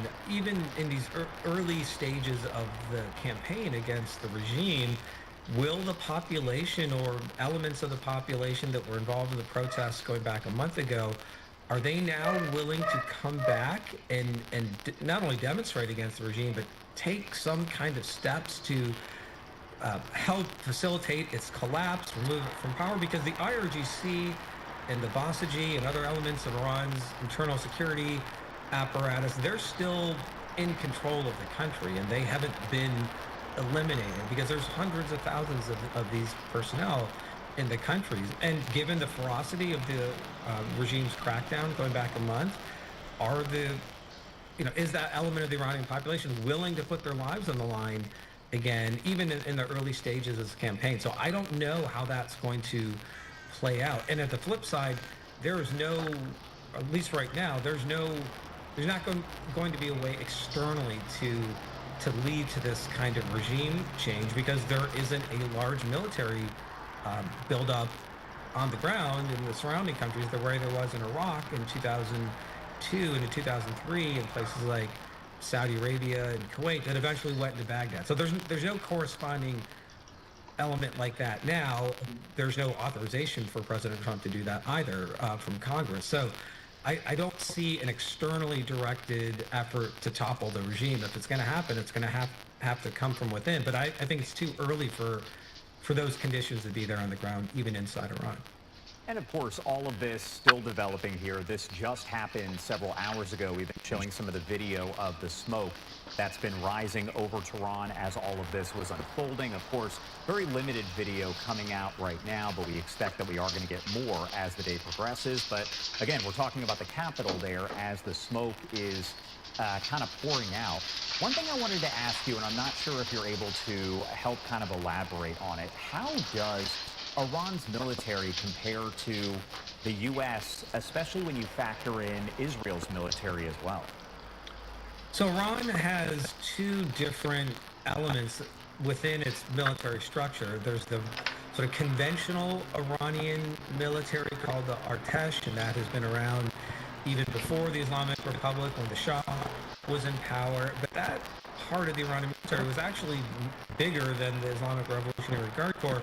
Is basically there for the internal defense of Iran and sort of defend Iran from sort of ground-based aggression against its borders. But the Islamic Revolutionary Guard Corps, the IRGC, that is the Praetorian Guard of the regime. It is smaller than the Artesh, about 100, maybe 120,000 troops. There are different sort of divisions and elements within it, but they maintain nuclear, or they control the nuclear weapons program, they control the ballistic missile, drone and cruise missile program, they control Iran's cyber warfare element, and then there's also an element, the IRGC called the Quds Force, which is Iran's conventional warfare wing, and that is the element that supported all the partners in Iran's axis of resistance for decades. And the Quds Force to me is kind of based in the whole for Iran, because working with those groups in the axis, that's where you may see unconventional warfare, terrorism in the region, in terms of acts directed against Israel or the U.S. And the Quds Force itself, its own personnel can carry out these unconventional attacks and attacks. So that I think is a very dangerous aspect of the regime's capability. It hasn't used as much in the past, but it may now if the regime is under existential threat. Shali, as always, we appreciate you taking the time to join us and helping to break down so much to this, and there's so much we know and so much we are waiting to find out here. What else do you want to add before I should go? Because I know you are a wealth of knowledge on all this. Yeah, Josh, we're just early days of this campaign, or early hours of the campaign, and my assessment, it is going to continue for several days. There may be some off-ramp of this, but it doesn't look like it. President Trump's statement, or at least most recent statement, I think we're going to have to wait and see. And I think another indication of where this is going to go, if the Supreme Leader and other members of the Iranian inner circle, the Camp Guardians, other senior members of the IRGC are killed or targeted, that might start to be sort of the beginning, end of the dream, or work becomes the foundation underneath it are shaky, but we don't think that's going to be yet. So I think we're just going to have to wait and see how that plays out. But the fight is going to continue. I think it's going to be broad in scope on sides. Javad Ali, University of Michigan, held a lot of national defense and positions of that nature. Thank you so much for being here. We appreciate it. All right, thanks, Josh. The time now 8:16. If you are joining us on the East Coast and 5:16 on the West Coast. My name is John Breslow, and I'll be here next hour or so as we continue all throughout the day to bring you the latest on this situation that's not expected to last just a few hours, rather days, potentially even weeks after the U.S. and Israel launched joint strikes on Iran. Now, if you are just waking up, I do take you out to what we know for, and of course, a lot still left to figure out. What you're looking at is some of the video that's coming in out to Iran from a bit earlier on, just hours ago, as you could essentially see the smoke rising from those strikes, which happened right near the office of Supreme Leader Ali Khamenei.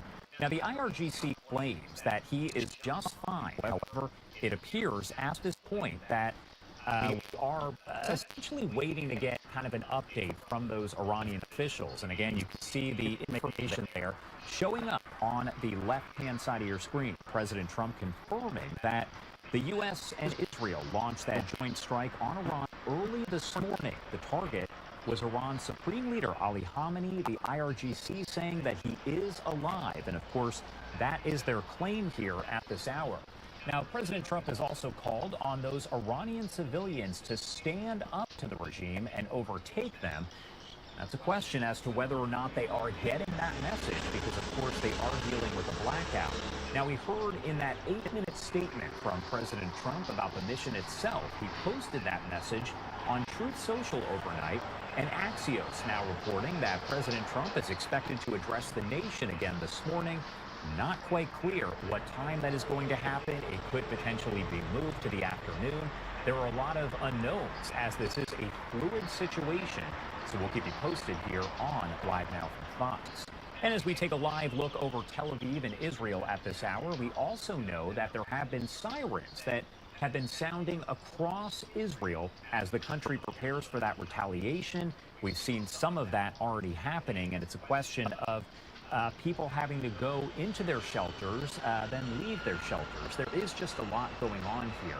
And the U.S. Embassy in Doha, Qatar, implementing a shelter-in-place order for all of its personnel. The United Arab Emirates closing its airspace as Israel and the U.S. conduct those strikes in Iran. We're also hearing from officials in Bahrain that the headquarters of the U.S. Navy's 5th Fleet was targeted by a missile attack, but the U.S. confirming there are no known casualties as a result. Again, we have been checking in with our different experts around the clock to get all of the latest information and get their take on everything. I want to bring in Enya Kravin with the Foundation for Defense of Democracy. She is a good friend of the show, joining us now live. Enya, thank you so much for taking the time to be here with us. Josh, it's always great to see you, though they're usually in difficult circumstances. Most definitely. And I wanted to ask what the situation is like on the ground right now. We know that folks are running into their shelters, they're having to leave. So can you kind of break down the situation for me? Sure. And Josh, before we do that, if you'll allow me, we are in a hot conflict. I'm based in Israel, and my little sort of home studio is in my shelter. So if there is an alert, you'll see my family filing in. This isn't their first rodeo. They'll take a seat, and we'll continue. Well, you better go to the shelter if any sirens blare. I won't let you keep talking. We're in the shelter. This is the shelter. Gotcha. You're joining me in my shelter, but my children may also join. So just as a heads up, but we've done this before. They know the drill, and they know that this is what mom does when we're at war sometimes here. So the day started at 8:15 with a siren that was nationwide, and essentially everyone receives an alert on their phone that says, okay, we've preemptively attacked Iran, and you need to make sure that you know where the nearest shelter is for the coming hours. And then there was a series of alerts in my area. Of course, the alerts are specific to region. So I'm further north, closer to Haifa. We had a very intense period from about 10 a.m. till about noon, and we've had a little bit of quiet since then. But I've been watching reports as other parts of the country, especially Jerusalem and Tel Aviv, have been under pretty consistent attacks since this morning. And you kind of mentioned this, but if you think about it, you are almost used to this. This has become a way of life. Obviously, right now, it's probably a little bit more intense considering all of this is unfolding between the U.S. and Israel versus Iran. But this is almost a way of life. Israelis have become used to it. Since October 7th, every single family has developed their own coping mechanisms. Everyone understands where the shelter is. The children know that what to do in case of a siren, whether they're in the house or out and about by themselves. So yes, they're very resilient people, and this has been the reality for 2 years. Of course, when the conflict becomes hot with Iran, this is the 4th round now that Israel has gone with Iran, it does up the ante because, as you know, Josh, from our previous conversations, their missiles and warheads are just much bigger payloads. So when something is going on with Iran, people are extra cautious. They want to stay much closer to shelters, and they want to know where their loved ones are. And this is some of the video from earlier on this morning. Obviously, you can't hear it, but there are sirens that are blaring, and that's been, as we mentioned, kind of the situation that's been taking place throughout the morning. Now, as far as the mission itself, I've asked this of a lot of people, but what do you make of the fact that the U.S. and Israel worked on this together? They made sure that this happened together in a joint military operation. So that's no surprise to me, as since the beginning, since Donald Trump took office, all of these proactive military operations by Israel have been hand in glove with the Americans, either through close coordination or in some instances as we saw last June in the 12-day war, it was with the U.S. actually operating, the U.S. military operating with the Israeli military when the U.S. took out the nuclear site. It looks like Steve is What's just very reposted interesting about from a what's White happening House now, Josh, official. and this is a Trump is historic now moment, not is that because expected Iran to has trust lashed the out nation at again assets today. all over the region, including in Bahrain, the United Arab Emirates, Qatar, Kuwait, Jordan, and Saudi Arabia. Per a as White well. House All of official, these places have now Trump is received not fire from expected Iran to address as the a nation result of this war today. and retaliation for the U.S. and Israeli operation. Now the tone is very different and super interesting from the Gulf countries and the other Arab allies of the U.S. And they are taking on a tone, instead of being diplomatic and trying to de-escalate and wanting to stay out of it, it looks like they may also get into this war as well. So that is the new thing here. That is what we're seeing for the first time, and that could really change things on the ground. You heard my alarm there. Right now, that's just a warning. There's no siren here yet, but again, that could change. Would you say that this was a long time coming? That's been something that folks have been talking about. They said the current Iranian regime needs to be taken down. Ali Khamenei needs to be taken out of power. That's been a sentiment that's been shared by the Iranian civilians as well. So was this essentially a long time coming? It's been coming for decades, Josh. I mean, as you know, the Iranian Revolution involved taking over 200 Americans hostage and holding them in the U.S. Embassy. And I think that the clock started ticking then. It just took a leader like Donald Trump who said to say enough is enough. And what's interesting is about 6 weeks ago, almost 2 months ago, when the Iranian people, the brave Iranian people, were demonstrating in the streets against the regime, and the regime slaughtered unknown thousands. We may never know exactly how many Iranians were killed by the regime during those demonstrations. Donald Trump said on camera to the Iranian people, he said, help is on its way. And this was a huge shot in the arm to Iranians. This encouraged them so much, but then the help never came. And here we are 2 months later, and people were assuming that had been an empty threat, and that Donald Trump had essentially drawn a red line that he wouldn't enforce. He said if the regime continued with the executions, the U.S. would actually send troops to help the Iranian people, and then he didn't for 2 months. However, the whole time, he was sending assets to the region, and he was trying to get the Iranians back into some sort of negotiations where he could reach a deal. Those negotiations happened last week. He did not like the results. They were set to continue on Monday, but it looks like he had decided to finally enforce that red line, to finally send the Iranian people the help that he had promised during the height of their demonstrations. One thing that's interesting, you talked about those talks on Monday. We were initially told that Secretary of State Marco Rubio was going to travel over to Israel this weekend, specifically today, to meet with Netanyahu, and then that was pushed back to Monday or sometime later in the week, this coming week. Do you think that was maybe a distraction? Because I have to imagine it's going to be tough for Rubio to travel over to Israel as all of this is going on. Do you think that was some kind of distraction? So it could well have been. We've seen these distractions, these red herrings from Trump in the past. We know he likes to exercise the element of surprise, but you got to give the guy credit. I mean, he has been amassing troops in the region for the past 6 weeks to 2 months. This is the biggest force buildup since the Iraq War that the U.S. has had in the Middle East. And yet, even with all of these assets in place, even with slowly bringing down personnel from the region, even with only on Friday, the U.S. Embassy in Jerusalem telling their non-essential personnel to leave the country, it was still somehow a surprise attack.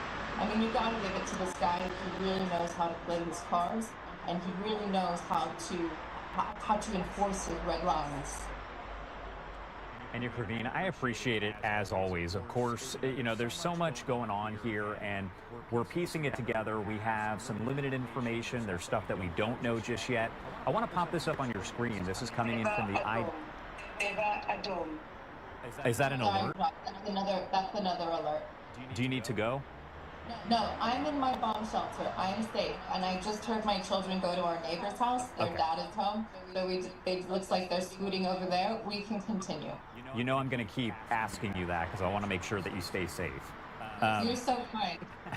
Well, the Israel Defense Forces just posting here, they have some video, and they said struck operatives from the Iranian regime's surface-to-surface missiles unit as they loaded a missile launcher and prepared to immediately launch toward Israel. The threat was identified and quickly struck, preventing the launch aimed toward Israel. And as I mentioned, we do actually have some of the video that's coming in from the Israel Defense Forces showing as it's all playing out. Wanted to get your take because I'm sure at some point the U.S. is going to release some video of some kind as well.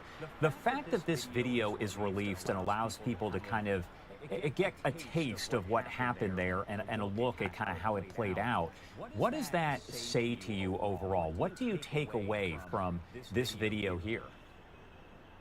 So I think the Israelis want to communicate with the people how important and how cutting edge their technology is and the type of technological superiority that they have in the region. The fact that they're able to video these potential strikes as they're happening and eliminate them on the ground in Iran, just thousands of miles away, is really astounding. And I think what it's saying to the nation is reinforcing confidence and superiority, which is what you want to hear when your loved ones are serving, when your cities are under attack, and when you're cowering in a shelter on a Sabbath. You want to hear from the idea that they know what they're doing, that this is planned out, and that they're gonna win this confrontation.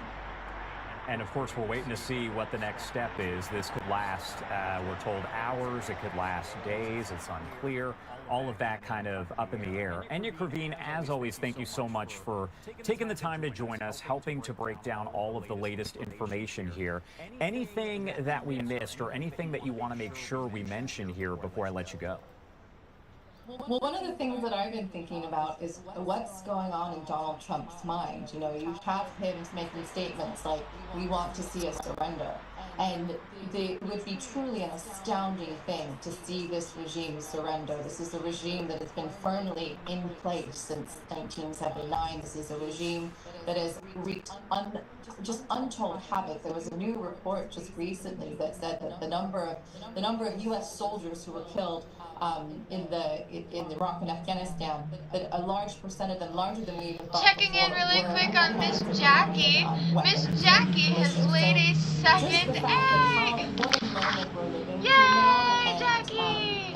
Jackie laid an egg. A second one. So now she has not only recovered from her loss, she now has a second. Yeah, that no kind of leaks, explains why she was laying so like much that. yesterday. They kind of gave this away. A lot of us woke up in the middle of the night and heard that it was Good happening. mama. Of course, it was a little later Right, where we'll you check are. back And in thank on you them so much later. for Get taking the a time to better join us. view when it's Please light stay out. safe. Good Thank you, girl, Josh. I will. Jackie.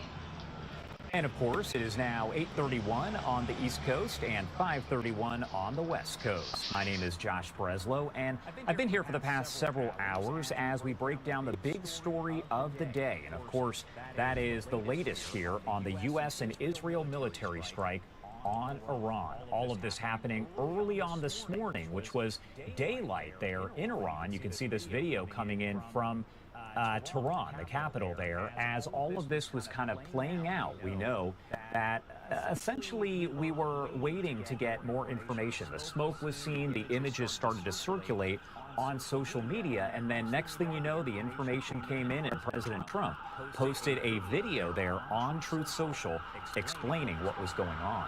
Now, from Fox News, they say a U.S. official tells Fox News the strikes on Iran are expected to last for days, not just a few hours. That was another question as to how long exactly this would go on for, and that gives us kind of another piece of information.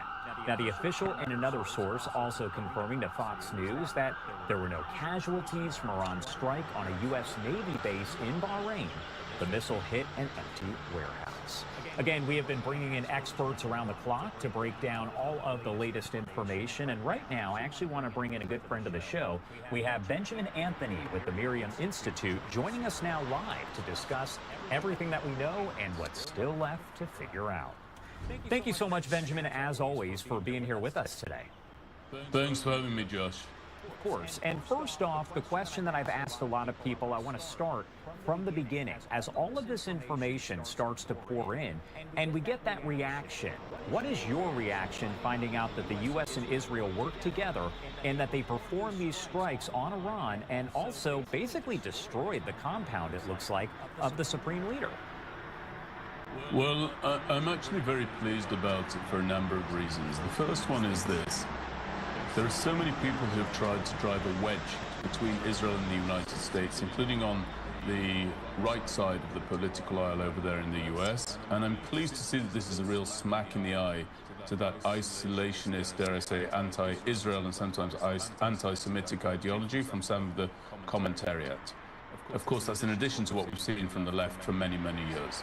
But beyond all of that, there are a common set of interests that are at play, and it's right and appropriate that the United States and Israel should unite in order to achieve those interests. Just to give you an idea of that, there are amputees from the United States Armed Forces, veterans of service in the Iraq War.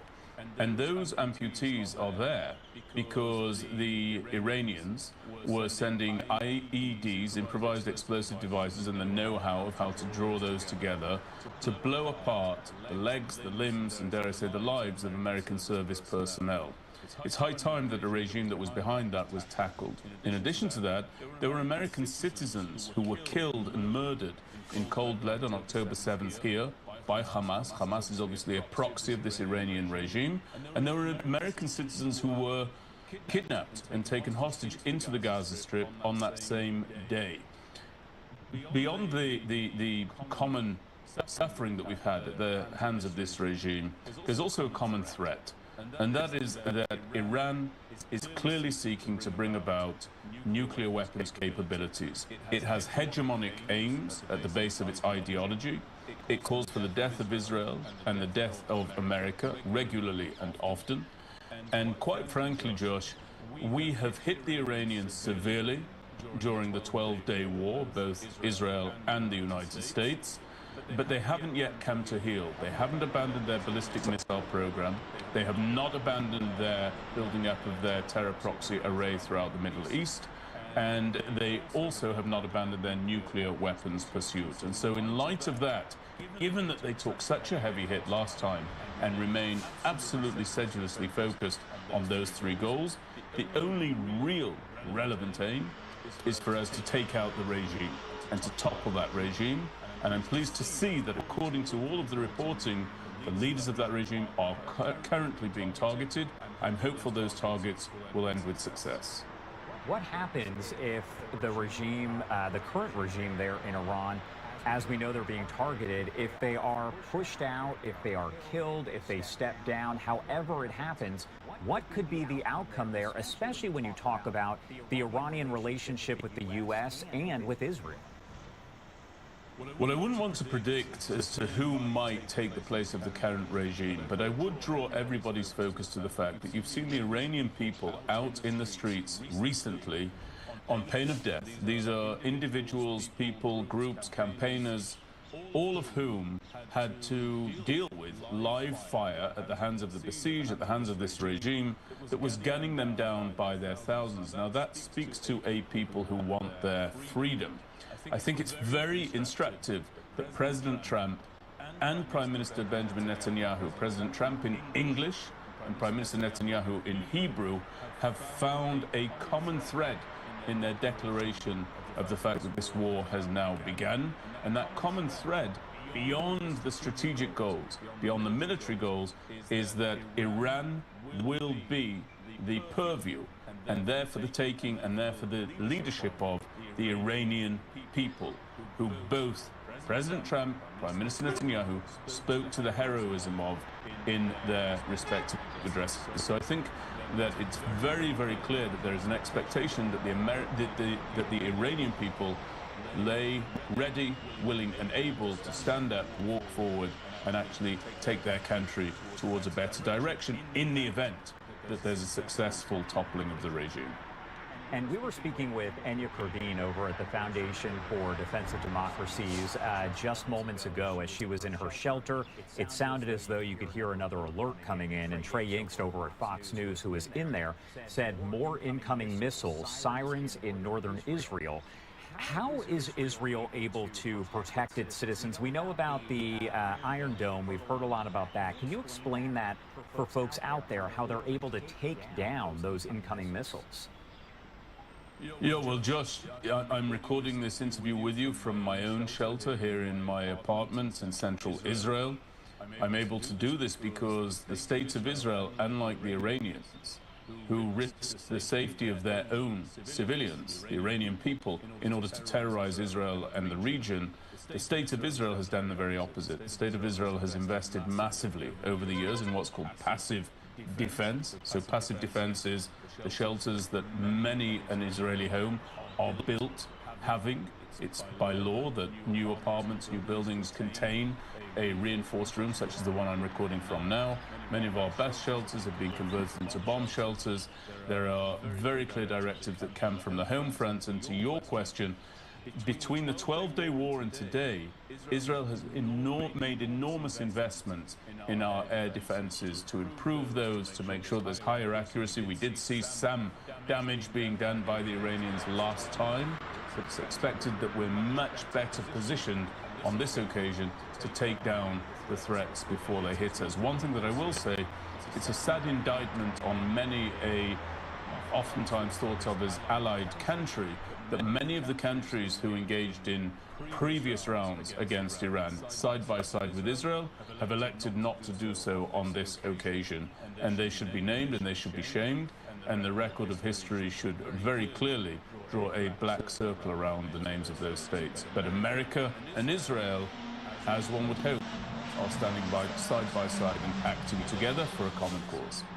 And of course, throughout the morning, we've been talking about the fact that President Trump is expected to address the nation here coming up in hours. However, we've now heard from the White House as they're saying that that is not going to be the case. They are not going to be holding any kind of news conference or getting remarks from President Trump in the coming hours.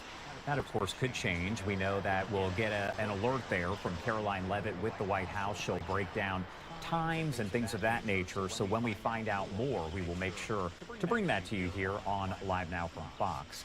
And Benjamin, I wanted to talk a little bit about the Iran proxy terror groups here. We're talking about Hamas, Hezbollah, the Houthis, all of them. How do they potentially factor into retaliation when you talk about the U.S. and Israel strikes there on Iran?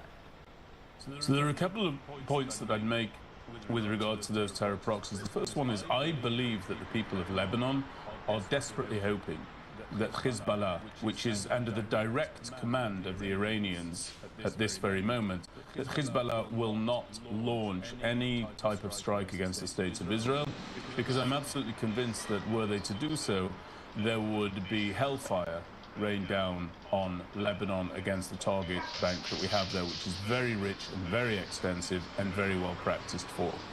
In addition to that, the proxy network of the Iranians has been massively downgraded as a result of the courage and the fighting of the members of the Israel Defense Forces since October 7th. So Hamas is nowhere near as potent and as dangerous as it was prior to October the 7th. We've paid, by the way, in Israel, huge costs in terms of the lives of our soldiers and the health of our nation as we've taken the fight to Hamas, but we've done that, they're downgraded.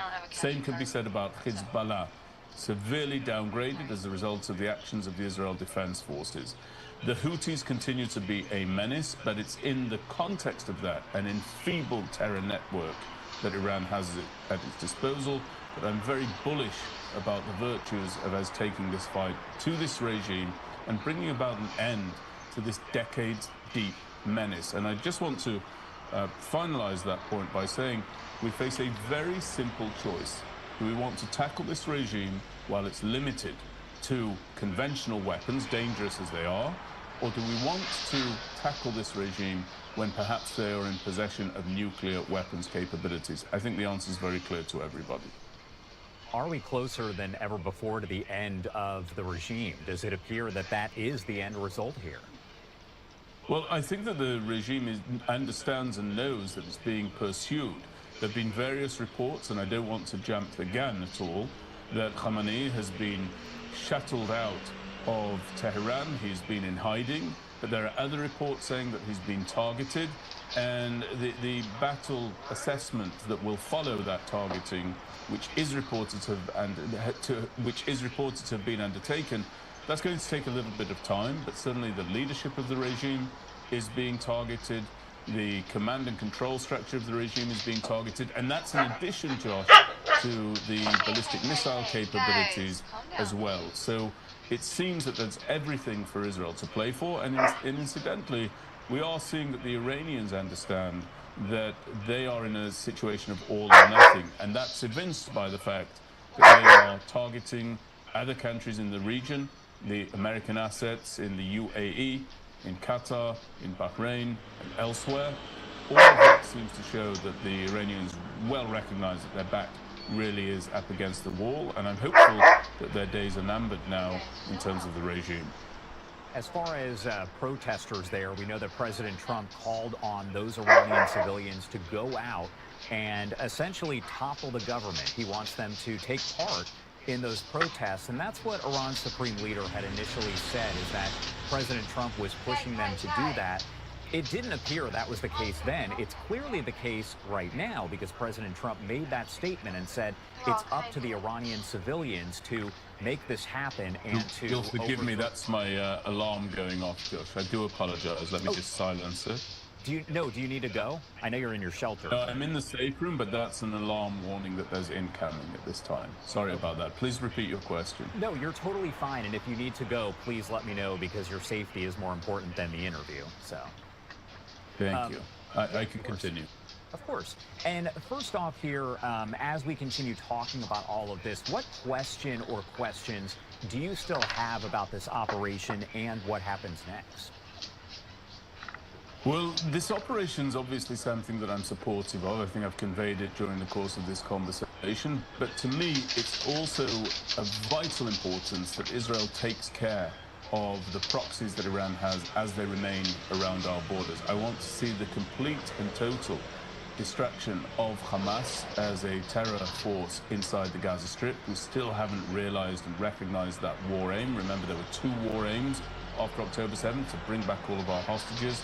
Thankfully, we achieved that, albeit with some no longer possessed of the gift of life, and also to downgrade and to destroy Hamas's military capabilities. They're still refusing to hand over their arms. They're still refusing to disarm. And I think that in the face of that refusal, they have to be militarily destroyed.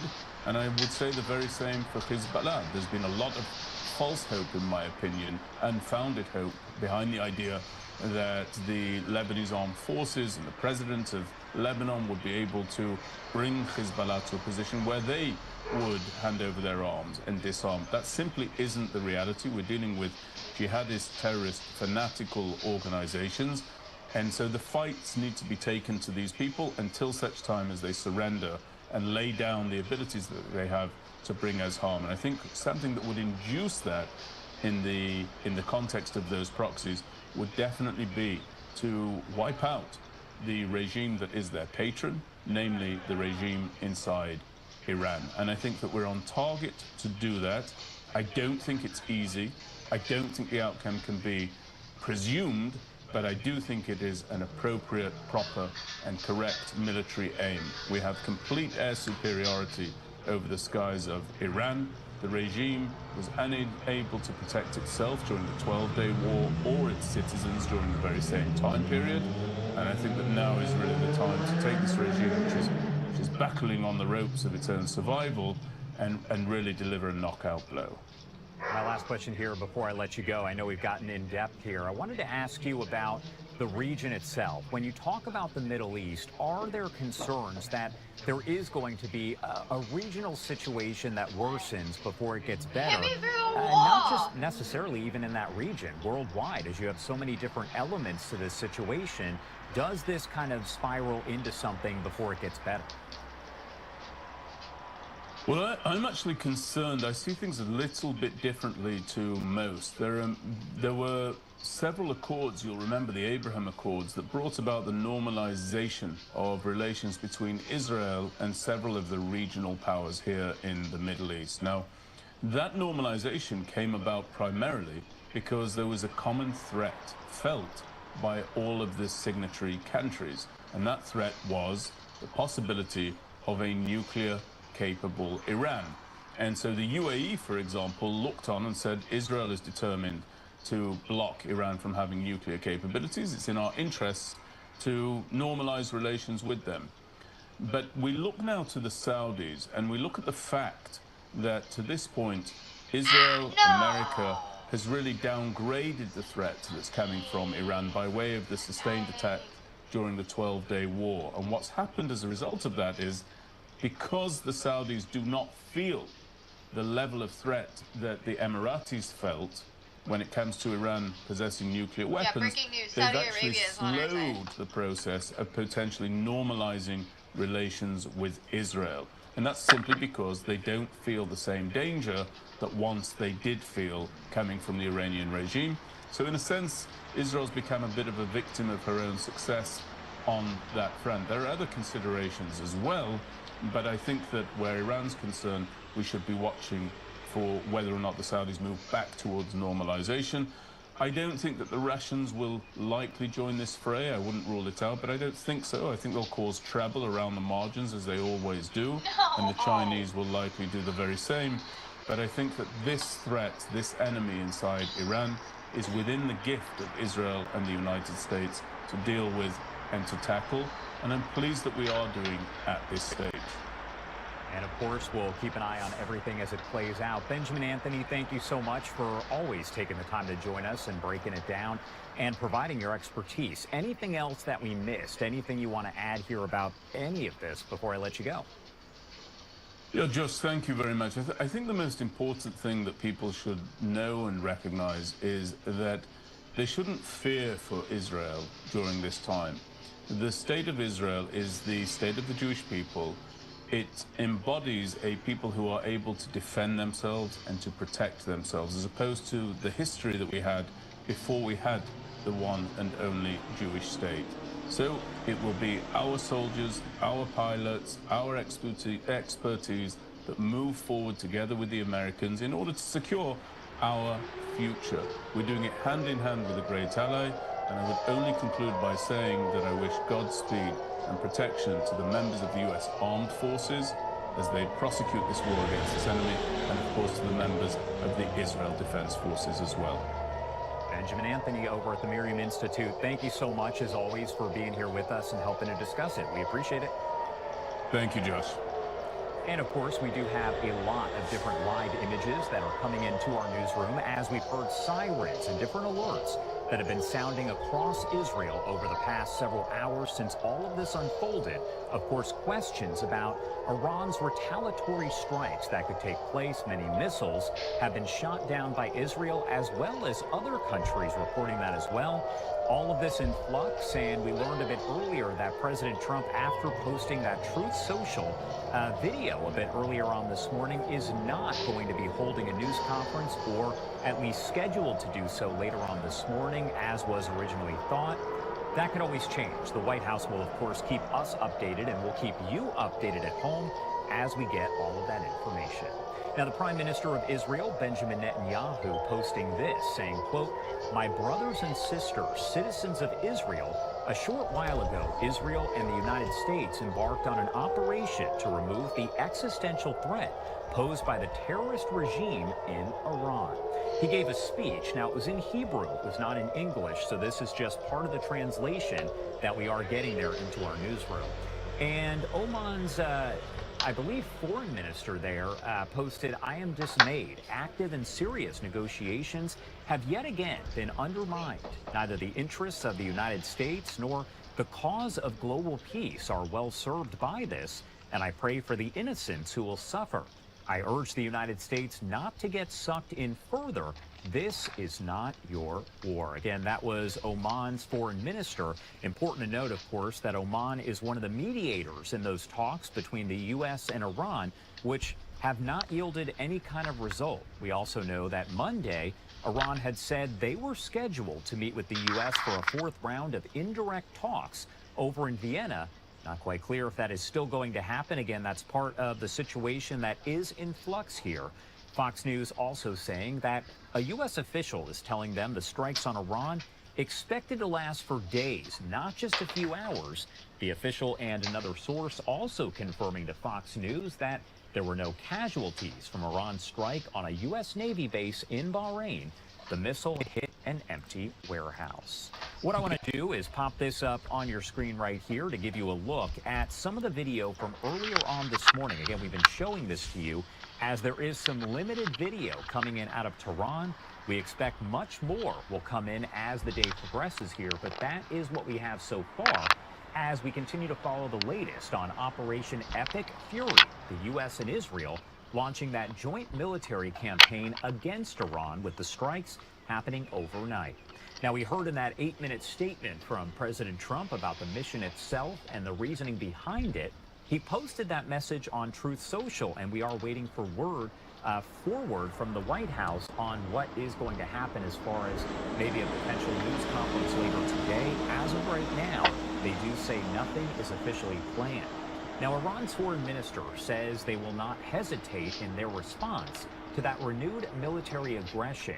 They say, quote, "The time has come to defend the homeland and confront the enemy's military assault. Just as we were prepared for negotiations, we have been even more prepared for defense at times. The armed forces of the Islamic Republic of Iran will decisively respond to the aggressors with full authority." We also know the U.S. Embassy in Doha, Qatar, has implemented a shelter-in-place order for all of its personnel, and the United Arab Emirates, the UAE, has closed its airspace as Israel and the U.S. conduct those strikes on Iran. We're also hearing from officials in Bahrain that the headquarters of the U.S. Navy's 5th Fleet was targeted by a missile attack. However, we have learned from officials in the U.S. that no casualties were reported. We do have Iran's foreign minister posting this on social media, actually quote tweeting, so to speak, a post from President Trump back in 2012 before he was president. He says Netanyahu and Trump's war on Iran is wholly unprovoked, illegal, and illegitimate. Trump has turned America first into Israel first, which always means America last. Our powerful armed forces are prepared for this day and will teach the aggressors the lesson they deserve. Again, he quote tweeted this post from more than a decade ago from President Trump saying, now that Obama's poll numbers are in tailspin, watch for him to launch a strike in Libya or Iran. He is desperate. Now, President Trump did speak, as I mentioned, on Truth Social, very brief, just about 8 minutes in length, kind of laying out the situation with the mission there, as we know, Operation Epic Fury. I want to play that in case you're just waking up, haven't heard it just yet. On the other side of that, my colleague Christy Mattino will be right here on the hot seat with all of the latest information as we follow this breaking news throughout the day and in the coming days. My name is Josh Breslow, and you're watching Live Now from Fox. A short time ago, the United States military began major combat operations in Iran. Our objective is to defend the American people by eliminating imminent threats from the Iranian regime, a vicious group of very hard, terrible people. Its menacing activities directly endanger the United States, our troops, our bases overseas, and our allies throughout the world. For 47 years, the Iranian regime has chanted death to America and waged an unending campaign of bloodshed and mass murder, targeting the United States, our troops, and the innocent people in many, many countries. Among the regime's very first acts was to back a violent takeover of the U.S. Embassy in Tehran, holding dozens of American hostages for 444 days. Preemptive. In 1983, Iran's proxies carried out the Marine barracks bombing in Beirut that killed 241 American military personnel. In 2000, they knew and were probably involved with the attack on the USS Cole. Many died. Iranian forces killed and maimed hundreds of American service members in Iraq. The regime's proxies have continued to launch countless attacks against American forces stationed in the Middle East in recent years, as well as U.S. naval and commercial vessels in international shipping lanes. It's been mass terror, and we're not going to put up with it any longer. From Lebanon to Yemen and Syria to Iraq, the regime has armed, trained, and funded terrorist militias that have soaked the earth with blood and guts. And it was Iran's proxy, Hamas, that launched the monstrous October 7th. Sorry, we've heard this one about 25 times this morning already, and looks like Steve Lookner has posted 2 seconds ago, so breaking news. Times of Israel. Israeli TV reports citing unnamed Israeli sources growing indication that Khamenei has been killed. Do I have an unverified OSNT anonymous intel official? That'll work. This is definitely not breaking, nothing happened. Oh, there's the unverified. I mean, although technically Steve is verified. Alright, I'll undo that one. That's fair, that's fair, that's fair. Okay, back to Trump. I'll say it again. They can never have a nuclear weapon.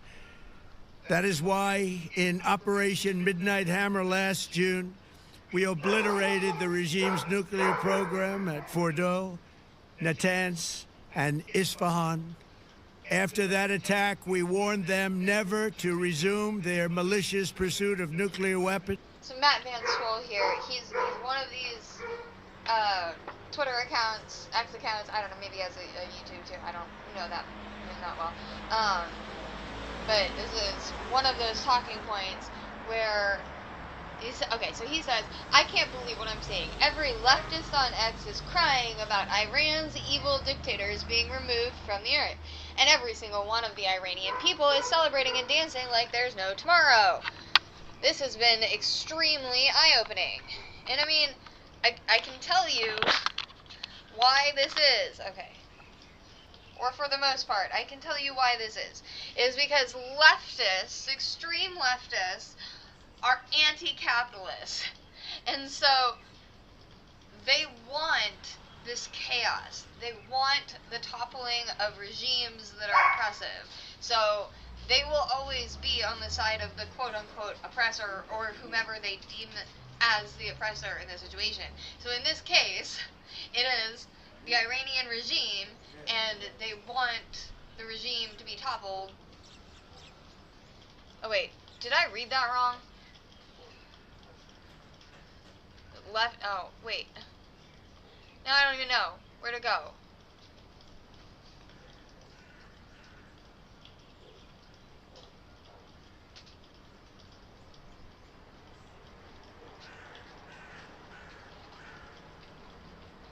I lost it anyway. Alright, this is unsurprising behavior from leftists.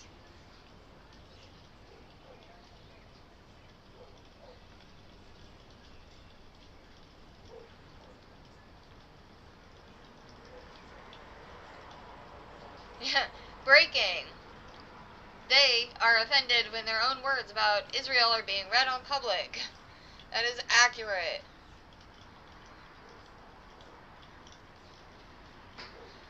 Yes.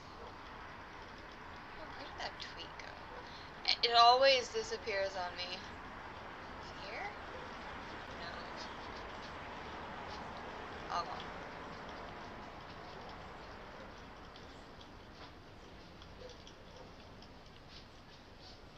Alright, back to Trump. Lightly, the Iranian regime seeks to kill. The lives of courageous American heroes may be lost, and we may have casualties. That often happens in war. But we're doing this not for now. We're doing this for the future, and it is a noble mission. We pray for every service member as they selflessly risk their lives to ensure that Americans and our children will never be threatened by a nuclear-armed Iran. We ask God to protect all of our heroes in harm's way, and we trust that, with his help, the men and women of the armed forces will prevail. We have the greatest in the world, and they will prevail. To the members of the Islamic Revolutionary Guard, the armed forces, and all of the police, I say tonight that you must lay down your weapons and have complete immunity, or, in the alternative, face certain death. So, lay down your arms. You will be treated fairly with total immunity, or you will face certain death. Finally, to the great, proud people of Iran, I say tonight that the hour of your freedom is at hand. Stay sheltered. Don't leave your home. It's very dangerous outside. Bombs will be dropping everywhere. When we are finished, take over your government. It will be yours to take. This will be probably your only chance for generations. For many years, you have asked for America's help, but you never got it. No president was willing to do what I am willing to do tonight. Now you have a president who is giving you what you want. So let's see how you respond. America is backing you with overwhelming strength and devastating force.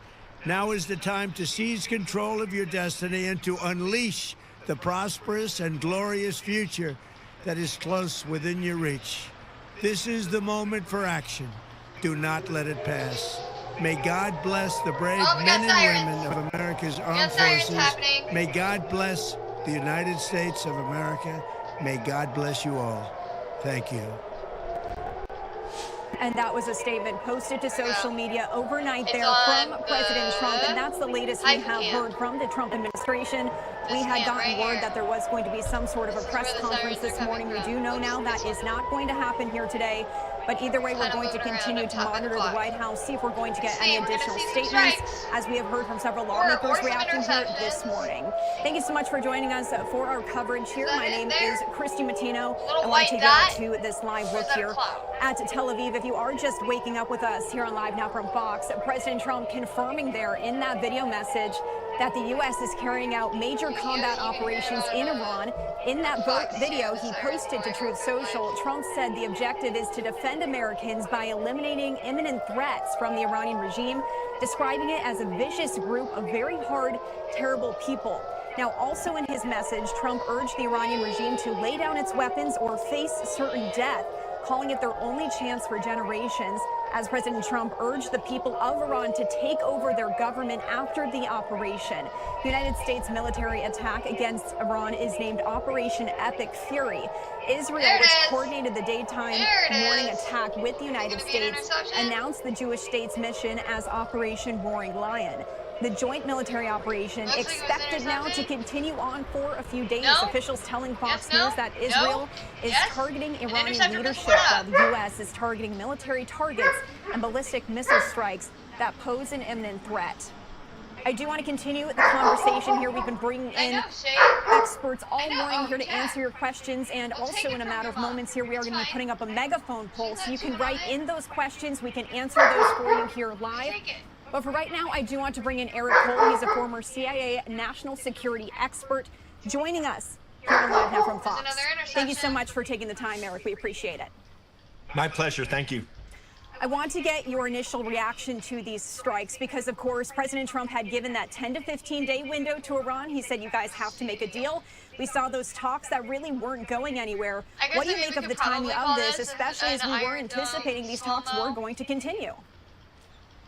This is very traditional warfare of how the president operates, where he likes to do sort of a strike and awe operation. So he's going to go in and say, we're going to give you 10 or 15 days, when in reality, his mind is, if the negotiations were not going well, which they weren't, the whole issue with the negotiations was the uranium, where we wanted Iran to agree that they were going to do no development of uranium at all, yet the Iranians were not willing to give into that. So I believe what happened over the last 48 hours is two things occurred. One, Israel said, we are not feeling safe.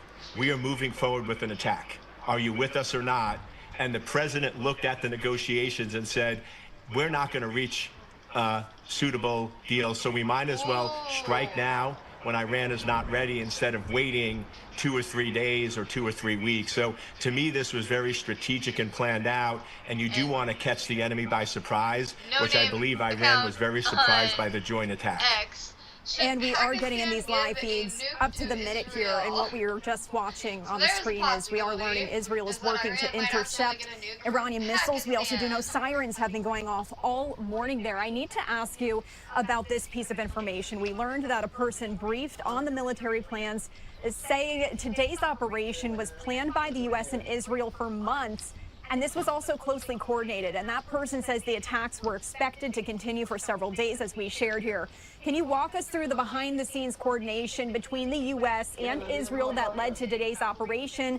And had President Trump really made up his mind long before here, even though he was giving that window of 10 to 15 days for these talks to reach a deal?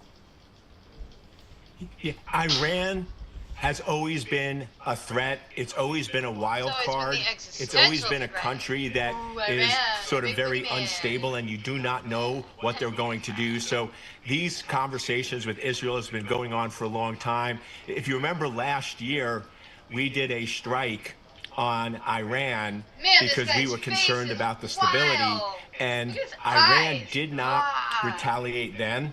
But the guarantee is, if you drop bombs on Iran, there is going to be retaliation. So I can guarantee from at least 6 months ago, when the United States did the initial airstrike, that Israel and the United States were in very close conversation. It wasn't a question of if we were going to attack, but when. And I think they were looking for the right moment. And the United States wanted to give a chance to have some peace talks this week. But I think they just decided that it was going to happen. So, yeah, it was inevitable in President Trump's mind that we were going to strike Iran. The question was when, and it looked like now is the best moment. And just updating our viewers here in real time, the Israel Defense Force is putting this out just about 10 minutes ago on social media after we just shared that live look of Israel working to intercept Iranian missiles, they said. And again, accompanied there by that map on the left-hand side of the screen. We also had a post up here, and I do want to see if we can get that back up. It was about the fact that this happened during the daytime, and I wanted to ask you, why was this not something that was carried out in the overnight hours? Does that have any significance?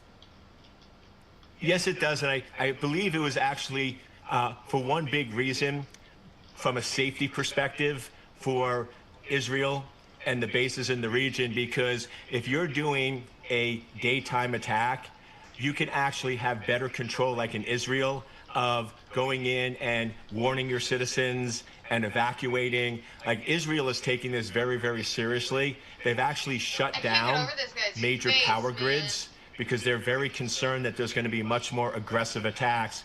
And also, we're up to 7 U.S. military bases in the region have been attacked by Iran. So I believe the decision was, if we go in and do this during the day where people are awake, we have a better chance of minimizing loss and minimizing lives and going into better control and manage the situation. But you're right, if you compare to Venezuela, where it was in the middle of the night, that seems to be when you want to do covert. But if you're really caring about protection and minimizing loss of life, during the day actually gives you a better chance of doing that. I do want to talk about this information as well, that a senior Israeli official confirming to Fox News that Iran's supreme leader and president were targeted in Saturday's joint U.S.-Israel attack on Iran. And that official noted that military forces also focused on taking out those responsible for commanding the mass murder of Iranian protesters. That's a quote there. The strikes reportedly hit areas near the Supreme Leader's offices, and recent images show his compound has been destroyed. And we've been sharing these posts here from the IDF as they have been coming out all morning there. However, Khamenei had not made a public appearance in the days before this attack and hadn't been immediately seen. So at this point, what is known about his current whereabouts and condition? Do we have any information on that? Yeah, so this attack really sort of shifted. Like the negotiations this week was all about the nuclear program. But these attacks from both Israel and the United States were really about removing the leadership. The nuclear program is now a secondary. If we're at war, we might as well remove it also. But the primary objective of Israel and the United States is we need to remove the leadership and remove anybody that represents a threat to the United States. To me, the leader right now is most likely in a bunker, heavily guarded. So it's going to be a probably on the grounds operation, because where he's located, most likely typical air-to-ground missiles are not going to be able to penetrate or get to them. So this is going to very quickly switch from a airstrike to on-ground operations, where we're going to actually have military start going after and attacking the leadership. And that's why Trump basically gave the warning that said, lay down your weapons or you're going to die. That was basically the president making it as clear as possible, is there's going to be ground troop activity, and we are going to not stop until we remove the leadership, and anybody who gets in the way is basically going to be removed also. Right, and I also just wanted to touch on that a little bit more here, because President Trump is really telling people to take control of the government. Could this really be the end of the regime? I believe this actually could be, because right now, from everything we're seeing, it does not look like the United States or Israel is going to stop until they meet their objective. So this could go on for days, this could go on for weeks, and the reality is, in these situations, it's who is going to run out of firepower sooner. And the reality is, because we're actively striking the missiles and the other artillery that Iran has, they're very quickly going to run out of options. And if you look at the stockpile that the United States has and that Israel has, we are not going to run out anytime soon. So this is really going to be a war of going until we basically, Iran loses all of their weaponry. We eliminate all of their nuclear programs and nuclear capabilities, because right now Iran is on track to have an intercontinental missile by 2036, and we want to make sure that never ever happens. So I believe this is going to continue until basically Iran is left with no weaponry, no leadership, and then essentially the only option is going to be for the people to rise and take back the country. Now, I had shared here that we were anticipating this press conference from the White House. For those tuning in, that is not happening anymore today, to our knowledge. What might be going on behind the scenes there? When can we expect to hear from the Trump administration on the latest with this and really where this goes from here? Because for those tuning in, this is likely going to go on for several days. So why are we not hearing from the White House today, besides that video that was shared a bit earlier from President Trump? Probably because they killed Khamenei. When a president goes silent during wartime conditions, it's because they are actively planning operations and making strategic decisions on the fly. So right now, the president is in the war room, and they are actively making real-time decisions on where to strike, how aggressive to be, and what actions to take, and also actively on the phone, not only with Israel, but with other world leaders. As you saw, Russia is condemning the attack and saying that this should not have occurred. And also China is condemning it. So the president also has to do some damage control, where he has to ensure that Russia and China do not get involved. Because if they get involved or start supporting Iran, this escalates very, very quickly. So the president right now is doing what he needs to do, which is strategic planning, de-escalating with other world leaders, and managing the situation. And when that is done and he feels like everything is stable, that's when he'll get back on the news. But my guess is it's probably going to be at least another 12 to 24 hours, because he's going to have a very busy couple days just with everything that's going on.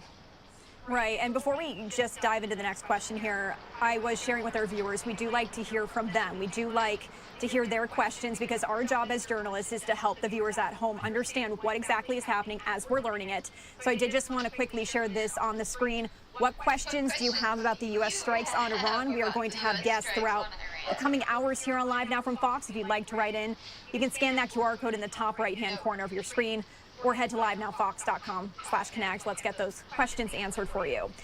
Eric, before I let you go here, I want to talk about the Iranian proxies, Hezbollah and Hamas. Could they become involved, or are they being told maybe not to get involved? One more on the bingo card. I believe right now they're being told not to get involved and just sort of keeping a sort of neutral stance. But it's something, as it continues to escalate, they might very actively get involved. And the one big thing, because you said sort of the concern that U.S. Citizens and listeners have, the big thing I want to emphasize is right now all of the current weaponry that Iran has can only go about 2,000 kilometers.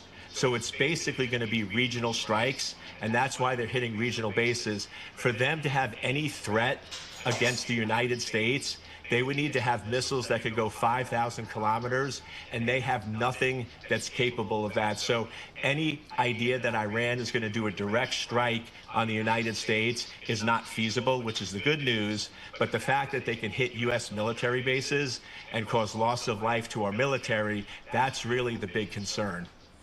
All right, Eric, and before we wrap up here, I did just want to share, because we are getting in updates here. This is per Fox News. We do know now that Speaker Mike Johnson was notified by the Trump administration before strikes on Iran were carried out. Johnson got that call from Secretary of State Marco Rubio before the joint operation began between the U.S. and Israel. So I did just want to share that breaking news here as we are getting this into our newsroom. Eric, we do have to move on to another guest, but thank you so much for joining us. Anything else you want to add here before I let you go, though? The only thing I would add is that just for folks in the United States, just be very diligent from a digital front, because we're focused very much on the physical war, but Iran has very advanced cyber capabilities. They have very advanced cyber attack capabilities and love to attack the United States. So I would say for U.S. citizens, just be very careful of emails, texts, anything that looks unusual. Don't click on the link. Be very, very cautious, because I can guarantee the cyber attacks against U.S. citizens from Iran is going to increase exponentially over the next couple of days. The cyber war is going to be no joke. Very helpful there. Thank you so much, Eric Cole, former CIA national security expert. We appreciate you joining us. My pleasure. Thank you. All right, what we're going to do now, we do have another guest we have to bring in here. So what I wanted to do is just leave you with this live look here of Tel Aviv. We'll be back in just 1 minute here. We do just have to bring in the next guest. Stay with us. Getting a new guest.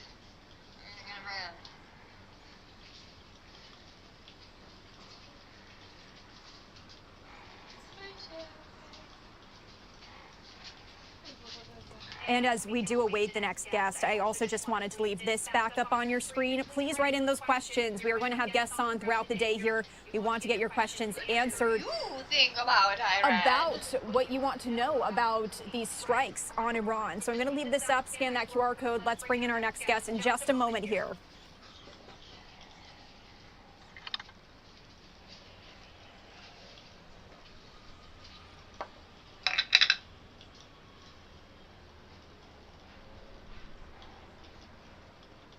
Oh no, dead air! Fill the time, fill the time, fill the time! Dead air is no bueno. report Fox News.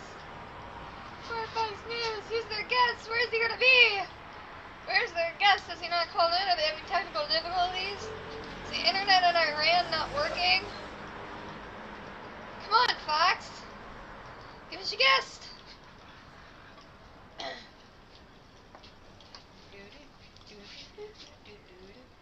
All right, and thanks for staying with us here on Live Now from Fox. We were working to bring in our next guest, and he is joining us here live right now. Let's bring him in. This is Ali Reza Jafarzadeh. He is Deputy Director, National Council of Resistance of Iran, U.S. Representative Office.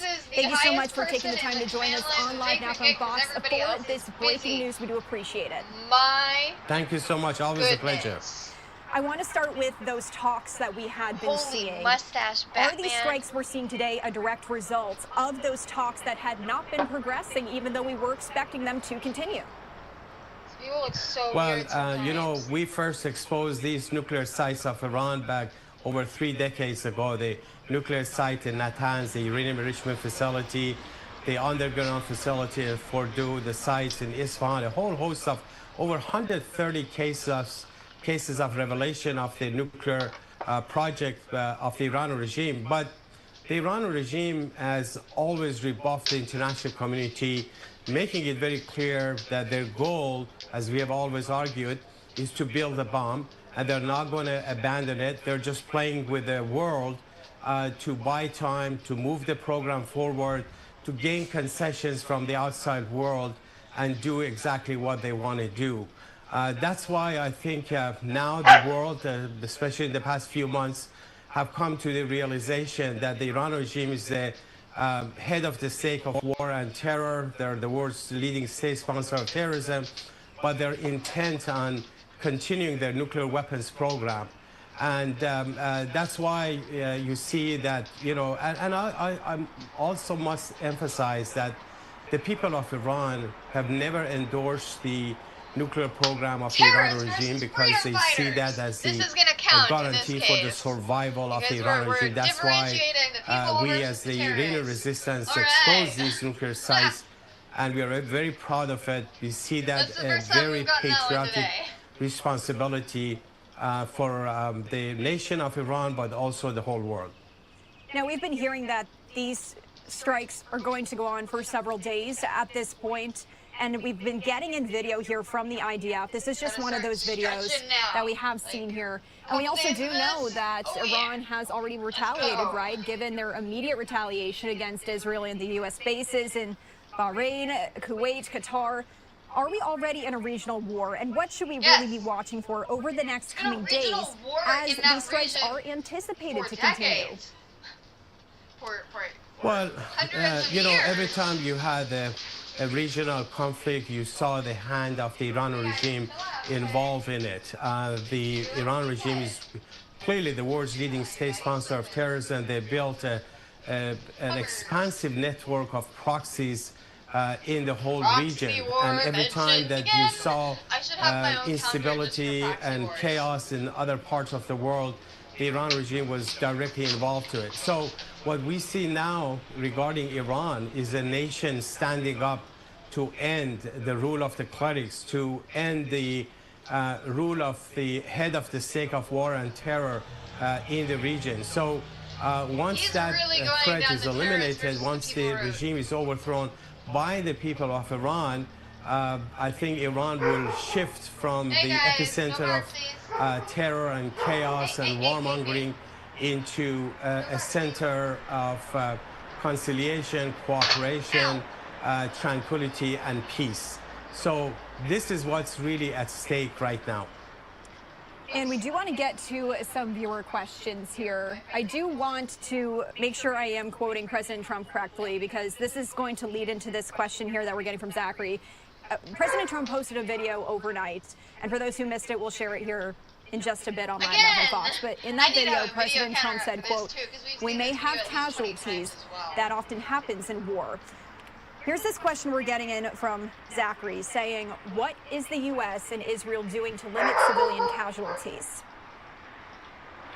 Well, first of all, we need to see where everything is heading. As far as the people of Iran are concerned, you know, there's a war, extensive war going between the people of Iran and the Iran regime for decades, and that's why the Iranian people have always wanted to end the rule of the clerics and establish a democratic, pluralistic government. I must also emphasize that just today, Mrs. Mariam Rajavi, who is the president-elect of the National Council of Resistance of Iran for the transitional period to transfer sovereignty to the people of Iran, and she declared for the provisional government for the transitional period, and she said that that provisional government will operate based on the 10-point platform of the National Council of Resistance of Iran, which was actually, that platform was introduced nearly 3 decades ago, that is based on separation of religion and state, saying ballot box is the only criteria for legitimacy, freedom of religion, freedom of political parties, freedom of press and the media, equal rights for men and women, gender equality, as I said, free market economy, peace in the Middle East, and a non-nuclear republic form of the government. She also emphasized that basically now is the time for unity among all of those Iranians who favor change, those who want to end the rule of the clerics and are rejecting any form of dictatorship, whether the current theocracy or the dictatorship of the Shah, the fascist regime that he had, and some of the remnants are around. She called on the people to line up all their vectors, first to protect the civilians, but second to focus on bringing about change. She also called upon all the parties involved, saying you need to examine the extra caution to make sure that the civilians are not hurt, that the the civilian structures are not damaged and people are not killed in that regard. So I think this is important for the world to know that this is a desire of a nation who has long fought for democracy. It has a clear alternative that didn't just happen overnight. This movement has been fighting the regime for 4 decades. They paid a big price. Just in the summer of 1988, some 30,000 political prisoners belonging to this movement were massacred by the regime, hoping that would put an end to opposition to the regime. Not so. Now the sons and daughters and the grandchildren of those who were murdered many years ago are now in the streets of Iran. Remember, since December until January, over 400 cities of Iran in all 31 provinces were involved in major protests against the Iran regime, calling for change. They chanted death to Khamenei, death to dictator, death to the oppressor, be it the Shah or the supreme leader, making it very clear that the future of Iran belongs to democracy. And we have had so much bloodshed over the decades. Now is the opportunity to bring about change. But also there is an organized structure on the ground that is both capable of confronting the regime, but also building the future of Iran. Just earlier this week on Monday, the main Iranian opposition, the MEK, which is the same group that exposed all the major nuclear sites of Iran, launched a major attack on the headquarters of the Supreme Leader Khamenei, inflicting heavy casualties on Revolutionary Guards. The MEK said that 100 of their forces were either arrested or killed, and another 150 managed to leave the scene, untouched. So that's the capability of the resistance on the ground. And let me remind everyone that at the end of the day, it's the change of the regime that matters, and the change of the regime can only happen by the people of Iran and those forces on the ground who have been fighting. And I do want to just continue with the viewer questions here. Also, we are just getting these live looks in. We're working to figure out, all right, so this is out of the United Kingdom. This is a protest. That's the information we're getting as of right now. Wanted to share that live look here as we do continue with some of the viewer questions here. We did see that Israeli Prime Minister Benjamin Netanyahu, as well as President Trump, both released video statements on social media after this did occur. Leading into this next question here that I wanted to share with you. This is from Jack, who wrote in asking, Israel announced the strikes first. Who was the first two leading party in the initial strikes? Well, in terms of foreign strikes, I have no idea how those coordinations has taken place and who has struck first or second. But the important thing is that way before that, the Iran regime was targeted by the people of Iran. And as I said earlier this week, that same headquarters of the Khamenei, which is also the most secure area in the whole country. All of the key government institutions, from the parliament to the Supreme National Security Council to the president's office, as well as the Supreme Leader's office, are all in that same complex, which was targeted by the main Iranian opposition, the MEK, that really shook the foundation of the regime. All of the regime's media conceded to that and expressed serious concern, showing the vulnerability of the Iran regime to the people of Iran, but also on the other side showing the strength of the organized resistance, that they can strike at will. All right, so we do have another viewer question here. We do know that Ukrainian President Zelensky had voiced support for the military strikes on Iran, as we've been hearing from leaders across the world here weighing in on this, and we're working to get that post up here for you. I will share it once we do have it. But that leads into this next question here from Terry, saying, how likely is it that China or Russia gets involved? This is an existential threat. Well, I think the world is beginning to realize that it's not beneficial for anybody to bet on a losing horse, let alone a dead horse. Circumstances have changed. Of course, Russia and China have been allies of Tehran for decades, but until this regime is shown absolute weakness, that they couldn't even keep their biggest ally in the region, Assad, in power. Their proxies were shattered in, Hezbollah in Lebanon, the Houthis in Yemen, and the Shia militias in Iraq. Their population, that they always boasted that they have the population on their side, especially the poor and the deprived. Those are the people who are rejecting this regime. So this is a regime that cannot benefit anyone, whether you're China or Russia or anybody else. They better start thinking about the future of Iran, the people of Iran. Iran is a big country with close to 93 million population. That the regime only represents a small portion. Alibab, who is the Speaker of the Parliament, when he was running for president just a few years ago, he said, we represent only 4% of the population. So the regime concedes that only 4% of the population support them, and the rest of them oppose it. And now they're active. They are in the street. They are protesting. They are confronting revolutionary guards. The prospect for change in Iran has never been so great. The people of Iran have never been so hopeful, despite all those efforts they have done over decades. Now is the time for that change. And if I were in the shoes of any of those countries, I would at least try to stay away entirely, not supporting the regime in any way or shape. All right, I do want to go back a little bit. Talking about the satellite imagery reportedly showed new activity at previously bombed sites there.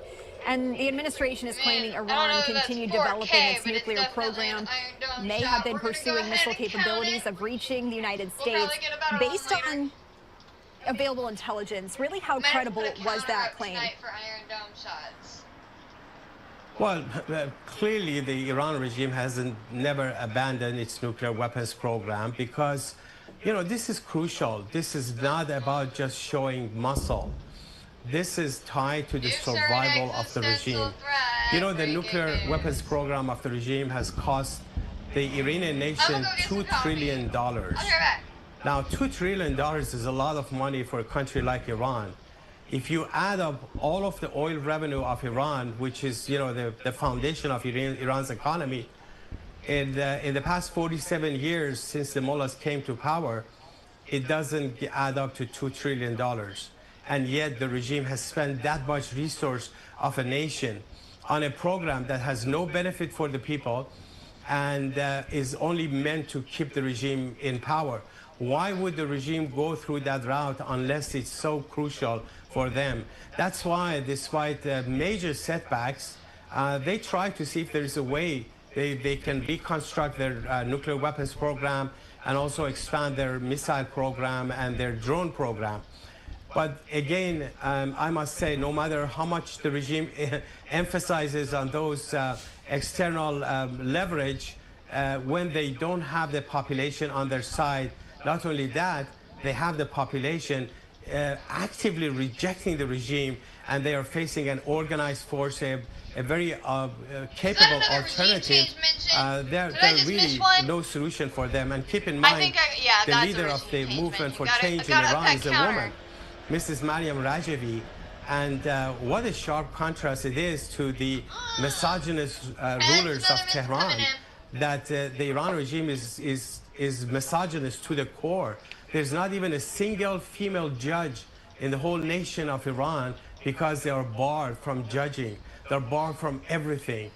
Women are badly repressed, and that's why when you have a woman in the leadership of a movement that is actually led by women itself, is very inspiring.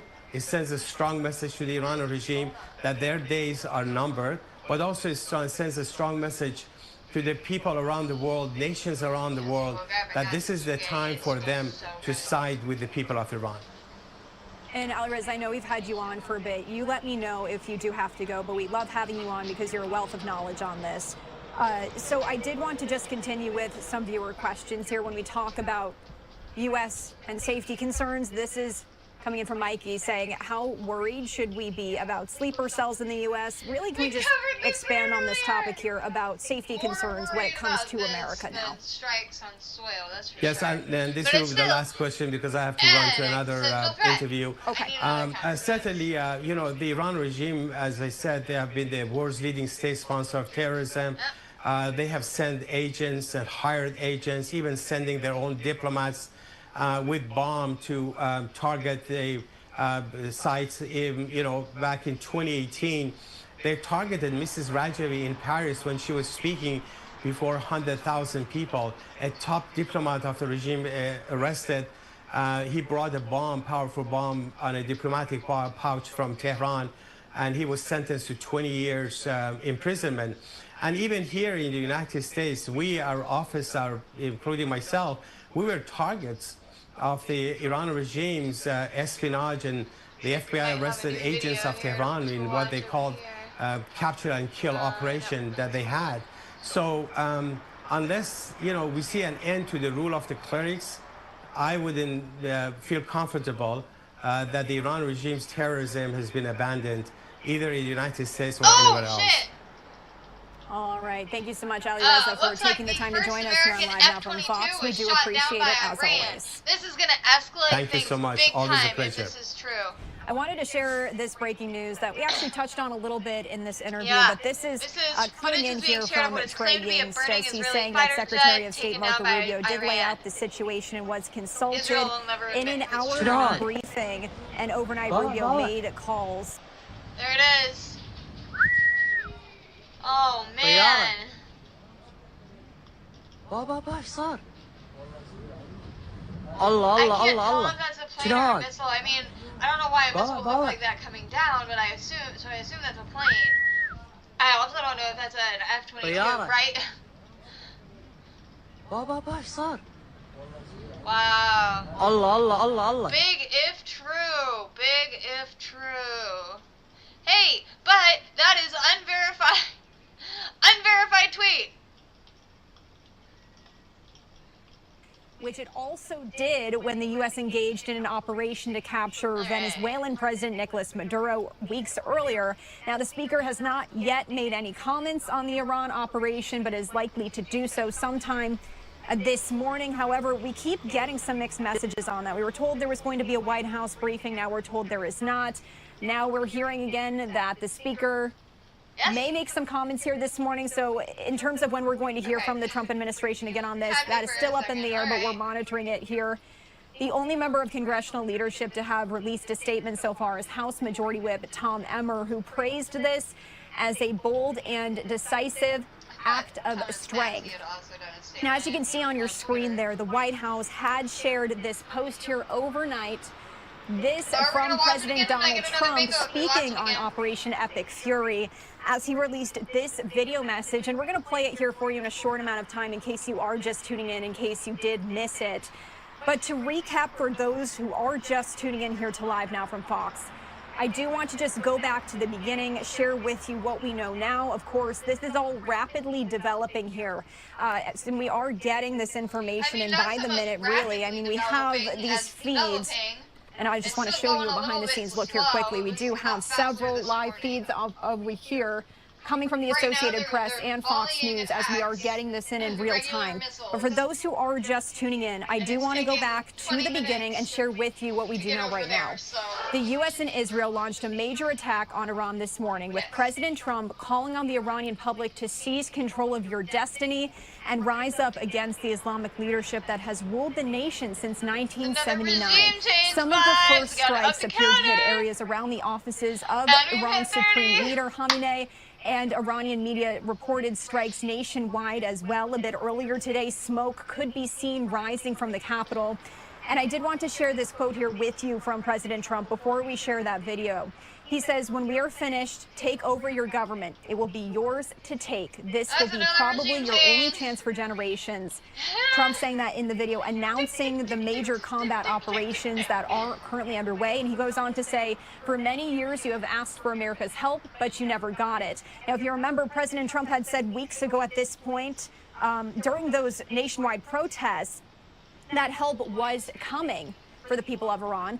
Now, Israeli Prime Minister Benjamin Netanyahu echoed this goal earlier today. He also released a statement to social media, a video not in English, but he says our joint operation will create the conditions for the brave Iranian people to take their fate into their own hands. The strikes opened a new chapter in U.S. intervention in Iran and marked the second time in 8 months that the Trump administration has used military force against the Islamic Republic.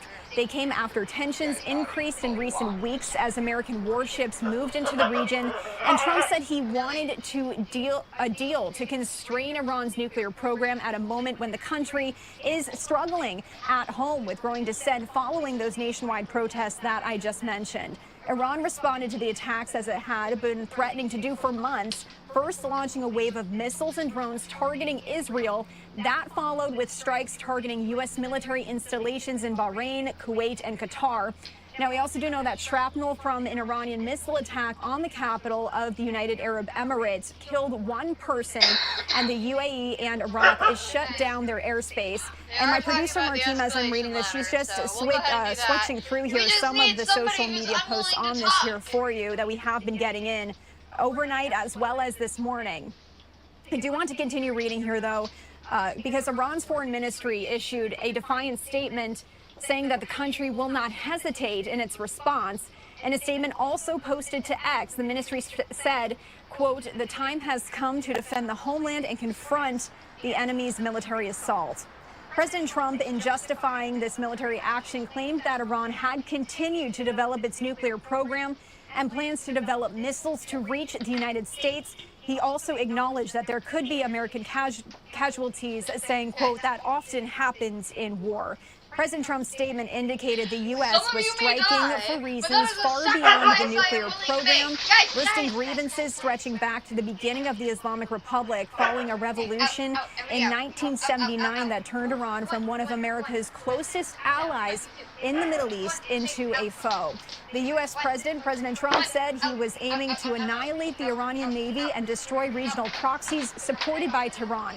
He also called on the Iranian Revolutionary Guard to lay down its arms, pledging that members would be given immunity while warning they would face certain death if they did not. Another quote here from the president as he says, "They've rejected every opportunity to renounce their nuclear ambitions, and we can't take it anymore." Iran has said it hasn't enriched since June, but it has blocked international inspectors from visiting the sites America bombed during a 12-day war then. Satellite photos analyzed by the Associated Press have shown new activity at 2 of those sites, suggesting Iran is trying to assess and potentially recover material there. Iran currently has a self-imposed limit on its ballistic missile program, limiting their range to about 1,200 miles. And that puts all of the Middle East and some of Eastern Europe in their range. There is no public evidence of Iran seeking to have intercontinental ballistic missiles, though Washington has criticized its space program as potentially allowing it to one day. Iran had hoped to avert a war, but maintains it has the right to enrich uranium and does not want to discuss other issues like its long-range missile program or support for armed groups like Hamas and Hezbollah. Iranian media reported strikes nationwide, and roads to Khamenei's compound in downtown Tehran had been shut down by authorities as other blasts rang out across the capital. I do want to just share a little bit more here, describing what we did see this morning. In Tehran, witnesses heard the first blast by Khamenei's office. Iranian state television later reported on the explosion. More explosions struck Iran's capital after Israel said it was attacking the country. Targets in the Israeli campaign included Iran's military, symbols of government and intelligence targets, and that's according to an official briefed on the operation.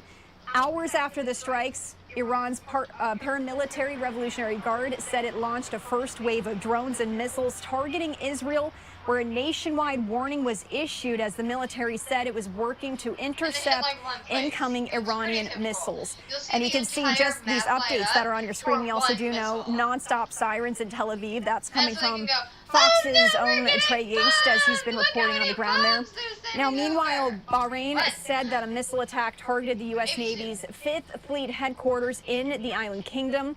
Witnesses heard sirens and explosions in Kuwait, home to U.S. Army Central. Explosions also being heard there in Qatar. Now, just to recap what President Trump had said there in that video, he said the objective is to defend the U.S. by eliminating threats from the Iranian regime. Quote, he said they will never have a nuclear weapon. And another quote there from President Trump, he said we may have casualties. That often happens in war. All right, so on your screen right now, here's that post here from Speaker Mike Johnson. As we've been sharing here, we have been hearing from lawmakers on both sides of the aisle. That's ahead of this war powers vote that was going to attempt to be forced in Congress just next week. Here's what Speaker Mike Johnson is saying. Today, Iran is facing the severe consequences of its evil actions. President Trump and the administration have made every effort to pursue peaceful and diplomatic solutions in response to the Iranian regime's sustained nuclear ambitions and development, terrorism, and the murder of Americans, and even their own people. For decades, Iran has defiantly maintained its nuclear program while arming and funding Hamas, Hezbollah, and other internationally recognized terrorist organizations. Iran and its proxies have menaced America and American lives, undermined our core national interests, systemically destabilized the Middle East, and threatened the security of the entire West. The Gang of Eight was briefed in detail earlier this week that military action may become necessary to protect American troops and American citizens in Iran.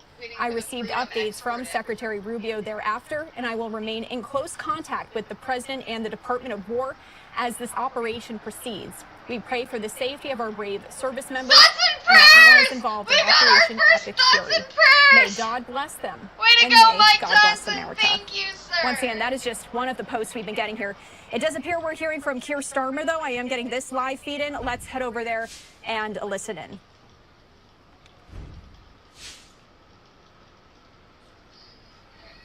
The United Kingdom played no role in these strikes. But we have long been clear. The regime in Iran is utterly abhorrent. They have murdered thousands of their own people, brutally crushed dissent, and sought to destabilize the region. Even in the United Kingdom, the Iranian regime poses a direct threat to dissidents and to the Jewish community. Over the last year alone, they have backed more than 20 potentially lethal attacks on UK soil. So it is clear they must never be allowed You guys to suddenly develop care a about Middle nuclear Eastern weapon. attacks in the UK? That remains What? the primary aim You could of the show United it a little Kingdom bit better, y'all. and our allies, including the US. I condemn Iran's attacks today on partners across the region, Strong words. many of which Strongly are worded not message parties towards to this Iran. conflict. We extend our definitely support condemn. and solidarity to them as part of our commitment Almost got a thoughts to and the prayers security out of here our talking to. allies in the Middle East. We have a range of defensive capabilities in the region, which we've recently strengthened. Our forces are active, and British planes are in the sky today as part of coordinated regional defensive operations to protect our He said people, that. Our our airports are interests, operational. and our allies, Commercial jets as are Britain doing has good. done before, Oh wait, no. in line with You're the international military law. aircraft. We've stepped up protections for British bases and personnel to their highest level. We are also reaching out to UK nationals in the region and doing everything we can to support them. I've been speaking with leaders today from the E3 and across the region. It is vital that we prevent further escalation and return to a diplomatic process. We want to see peace and security and the protection of civilian life. Iran can end this now. They should refrain from further strikes, give up their weapons programs, and cease the appalling violence and repression against the Iranian people, who deserve the right to determine their own future, in line with our long-standing position. This is the route to de-escalation and back to the negotiating table. Thank you. Thank you.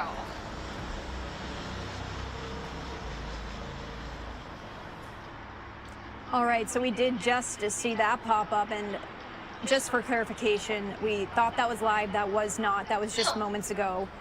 What we call taped playback. That was British Prime Minister Keir Starmer, as he was just speaking, reacting here. Several lawmakers have been reacting here this morning, and behind the scenes here, we are working to get those reactions together so we can bring them to you as we do continue to follow this breaking news here, these strikes on Iran. Now, as you can imagine, we are getting updates up to the minute here, really. Saudi Arabia just sharing that Iran targeted its capital and its eastern region in an attack. Oh, you know what? I think Saudi I'm Arabia calling made the Luna announcement missile. on a It's still there, state-run so I'm gonna media shoot agency there. They call that- it the that- attack that blatant hasn't and been a cowardly. missile. So that has just come in here. If you give me a moment, I'm scrolling through these live updates behind the scenes here to see Yeah, because you can hear what else them has come too, in. and your producers are probably going. China's "Cut to government the live says map, it's cut to the highly live concerned map." about the U.S. and Israeli strikes on Iran, calling for an immediate halt to the military actions and a return to negotiations. That's another post that's coming in here. Once again, as I shared earlier, Ukrainian President Zelensky has voiced support for the strikes on Iran, and I did just want to share this live look There here we go. with you. She got to it. She got to it in her queue. I think it is her first day. Bad first day. All right, so it does appear more sirens going off there. We do know they've been going off all morning there in Israel. There it is, next to the moon. Wow, fireball! Pop! Alright, are they gonna intercept it? But like you said, see, we just get one, and like the whole country of Israel sirens are going off.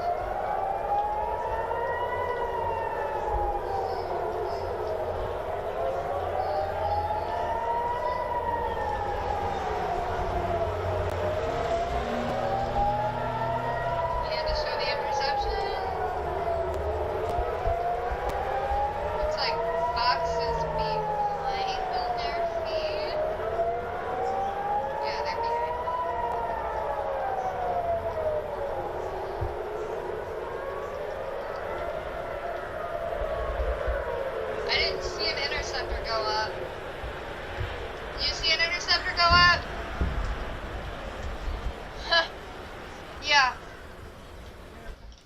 right, so we did want to bring that to you here. Once again, you can hear those sirens going off, and we do know from Fox's Trey Yates that the sirens really have been going off all morning there. We did want to share this here with you.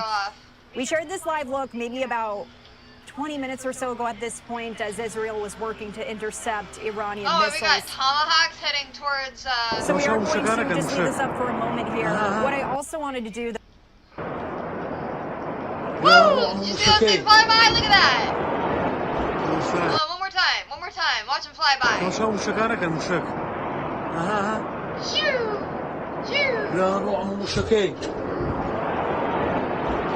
Dang! Oh, there was another one. Oh, another one. Oh boy.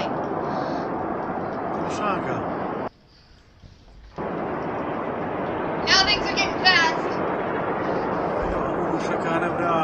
They're just firing them back and forth now.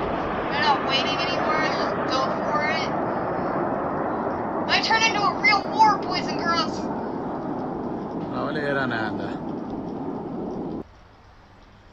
Oh, hold on. We gotta come back. And their allies throughout the world. For 47 years, the Iranian regime has chanted death to America and waged an unending campaign of bloodshed and mass murder, targeting the United States, our troops, and the innocent people in many, many countries. Among the regime's very first acts was to back a violent takeover of the U.S. Embassy in Tehran, holding dozens of American hostages for 444 days.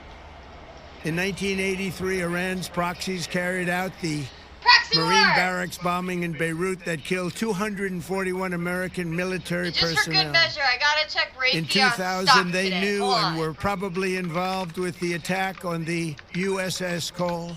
Many died.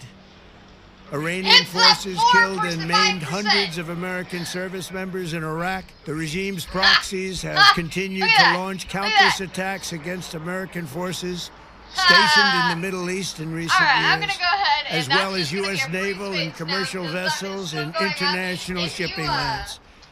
It's been mass terror, and we're not going to put up with it any longer. From Lebanon to Yemen and Syria to Iraq, the regime has armed, trained, and funded terrorist militias that have soaked the earth with blood and guts.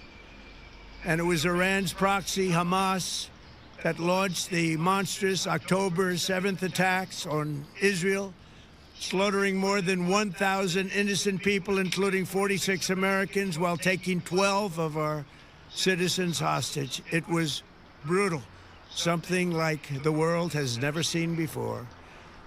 Iran is the world's #1 state sponsor of terror, and just recently killed tens of thousands of its own citizens on the street as they protested. It has always been the policy of the United States, in particular my administration, that this terrorist regime can never have a nuclear weapon. I'll say it again, they can never have a nuclear weapon. That is why in Operation Midnight Hammer last June, we obliterated the regime's nuclear program at Fordow, Natanz, and Isfahan. After that attack, we warned them never to resume their malicious pursuit of nuclear weapons, and we sought repeatedly to make a deal. We tried. They wanted to do it. They didn't want to do it. Again, they wanted to do it. They didn't want to do it. They didn't know what was happening. They just wanted to practice evil. But Iran refused, just as it has for decades and decades. They've rejected every opportunity to renounce their nuclear ambitions, and we can't take it anymore.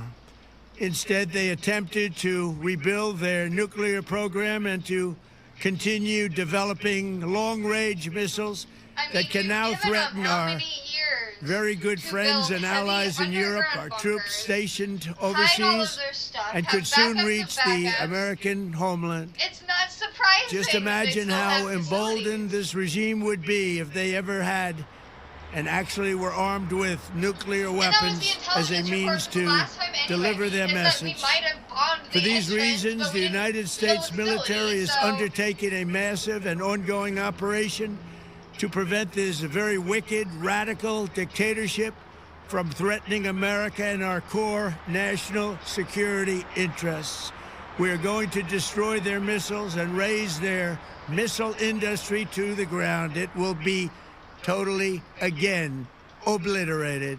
We're going to annihilate their Navy. We're going to ensure that the region's terrorist proxies can no longer destabilize the region or the world and attack our forces and no longer use their IEDs or roadside bombs, as they are sometimes called, to so gravely wound and kill thousands and thousands of people, including many Americans. And we will ensure that Iran does not obtain a nuclear weapon. It's a very simple message. They will never have a nuclear weapon. Well, you destroyed This them all. regime will soon learn that no one should challenge the strength and might of the United States Armed Forces. I built and rebuilt our military in my first administration, and there is no military on earth even close to its power, strength, or sophistication. So this should be My in and out, administration right? has taken every possible step to minimize the risk to U.S. personnel in the region. Even so, and I do not make this statement lightly, the Iranian regime seeks to kill. The lives of courageous American heroes may be lost, and we may have casualties. That often happens in war. But we're doing this not for now. We're doing this for the future, and it is a noble mission. We pray for every service member as they selflessly risk their lives to ensure that Americans and our children will never be threatened by a nuclear-armed Iran. We ask God to protect all of our heroes in harm's way, and we trust that, with his help, the men and women of the armed forces will prevail. We have the greatest in the world, and they will prevail. To the members of the Islamic Revolutionary Guard, the armed forces, and all of the police, I say tonight that you must lay down your weapons and have complete immunity, or, in the alternative, face certain death. So, lay down your arms. You will be treated fairly with total immunity, or you will face certain death. Finally, to the great, proud people of Iran, I say tonight that the hour of your freedom is at hand. Stay sheltered. Don't leave your home. It's very dangerous outside. Bombs will be dropping everywhere. When we are finished, take over your government. It will be yours to take. This will be probably your only chance for generations. For many years, you have asked for America's help, but you never got it. No president was willing to do what I am willing to do tonight. Now you have a president who is giving you what you want. So let's see how you respond. America is backing you with overwhelming strength and devastating force. Now is the time to seize control of your destiny and to unleash the prosperous and glorious future that is close within your reach. This is the moment for action. Do not let it pass. May God bless the brave men and women of America's armed forces. May God bless the United States of America. May God bless you all. Thank you. And once again, that was President Trump's video message posted overnight to X. I also wanted to share this here with you. We're working to get it up from social media, but the State Department now urging U.S. citizens to depart Lebanon now, quote, while commercial options remain available. So the U.S. Embassy in Beirut now advising U.S. citizens still in Lebanon to leave while those options are available as the U.S. and Israel hit Iran with Operation Epic Fury. Additionally, the embassy urging U.S. citizens not to travel to Lebanon as well. So these updates coming in quite rapidly here. We also do have several reactions coming in from lawmakers on social media that I did want to share with you here. We're just going to roll through some of them. This is from House Minority Leader Hakeem Jeffries, as he's saying Donald Trump promised to keep America out of costly and endless foreign wars. He's now doing the exact opposite in the Middle East. Congress must vote on a war powers resolution immediately. Let's see what else we've got here. All right, so once again, that post from Speaker Mike Johnson, as he did share just a short time ago, he was briefed on this And he posted this lengthy post here that we read to you just a short time ago, saying the Gang of Eight was briefed in detail earlier this week that military action may become necessary to protect American troops and American citizens in Iran.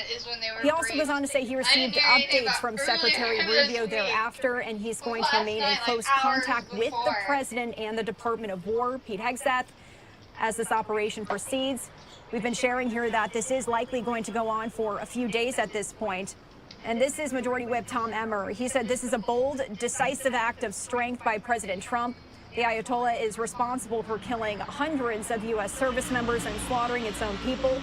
We pray that because of this leadership, the U.S. and the world will be a safer place. May God bless and protect the men and women of our military conducting this mission and serving in the region. So as you're seeing both sides of the aisle here reacting this morning, this is from Senator Ruben Gallego saying, I lost friends in Iraq to an illegal war. Young working class kids should not pay the ultimate price for regime change and a war that hasn't been explained or justified to the American people.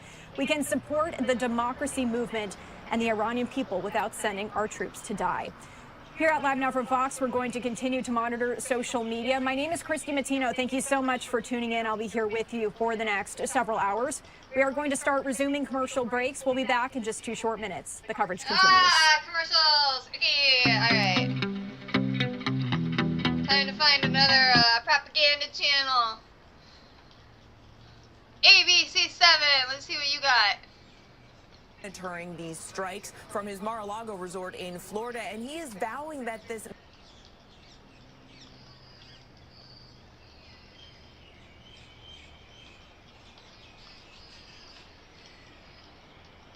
Come on. Lord.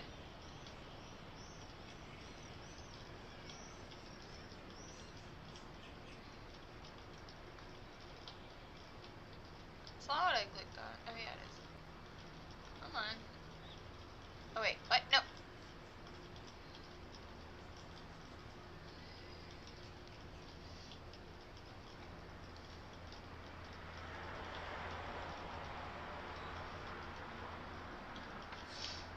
Middle East region right now, and they are spread out. Obviously, there are some on ships, there are some on carriers, but in Kuwait, they received missiles. In Bahrain, it actually hit some sort of facility. There are 3,200 Navy personnel there now, the Navy's 5th Fleet.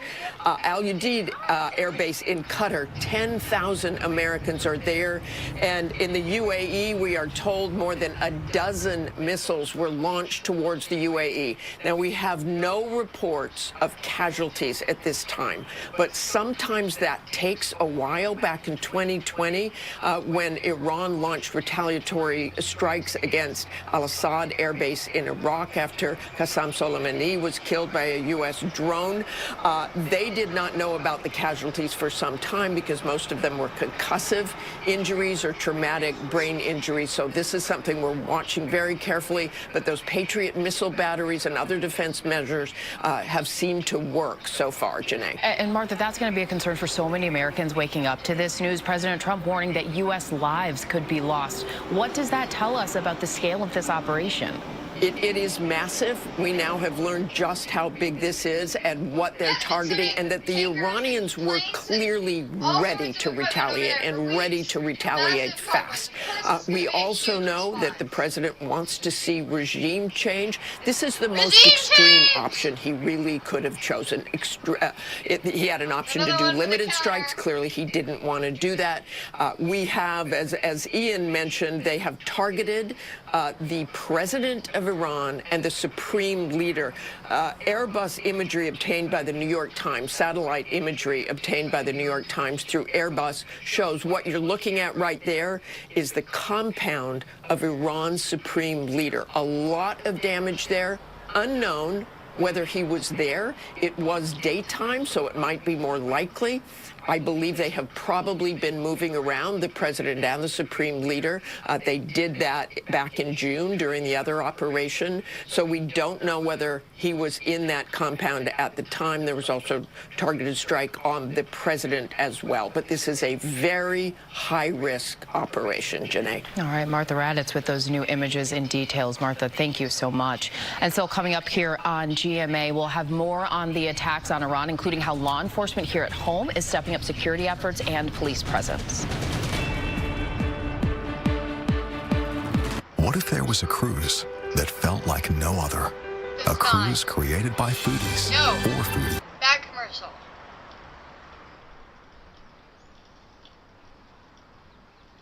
Oh, here's the rally. Might pop this on a camera. One choice, one flag. Team Bangladesh. One choice, one flag. Team Bangladesh. That's right, my dear British public.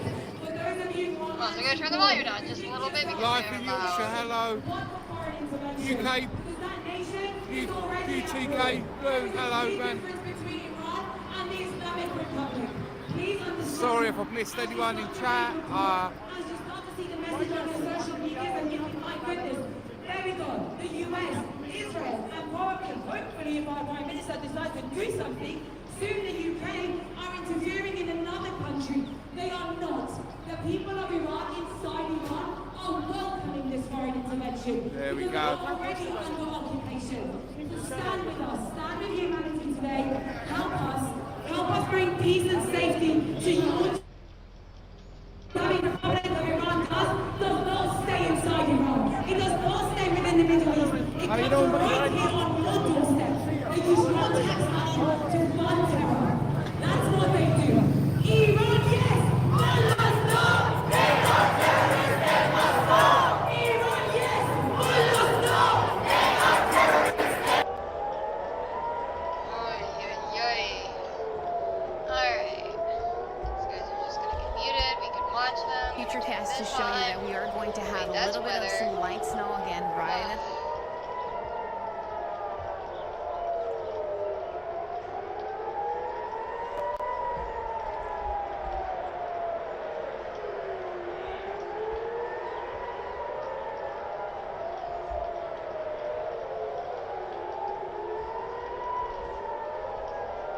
the weakness of Iran in this particular moment.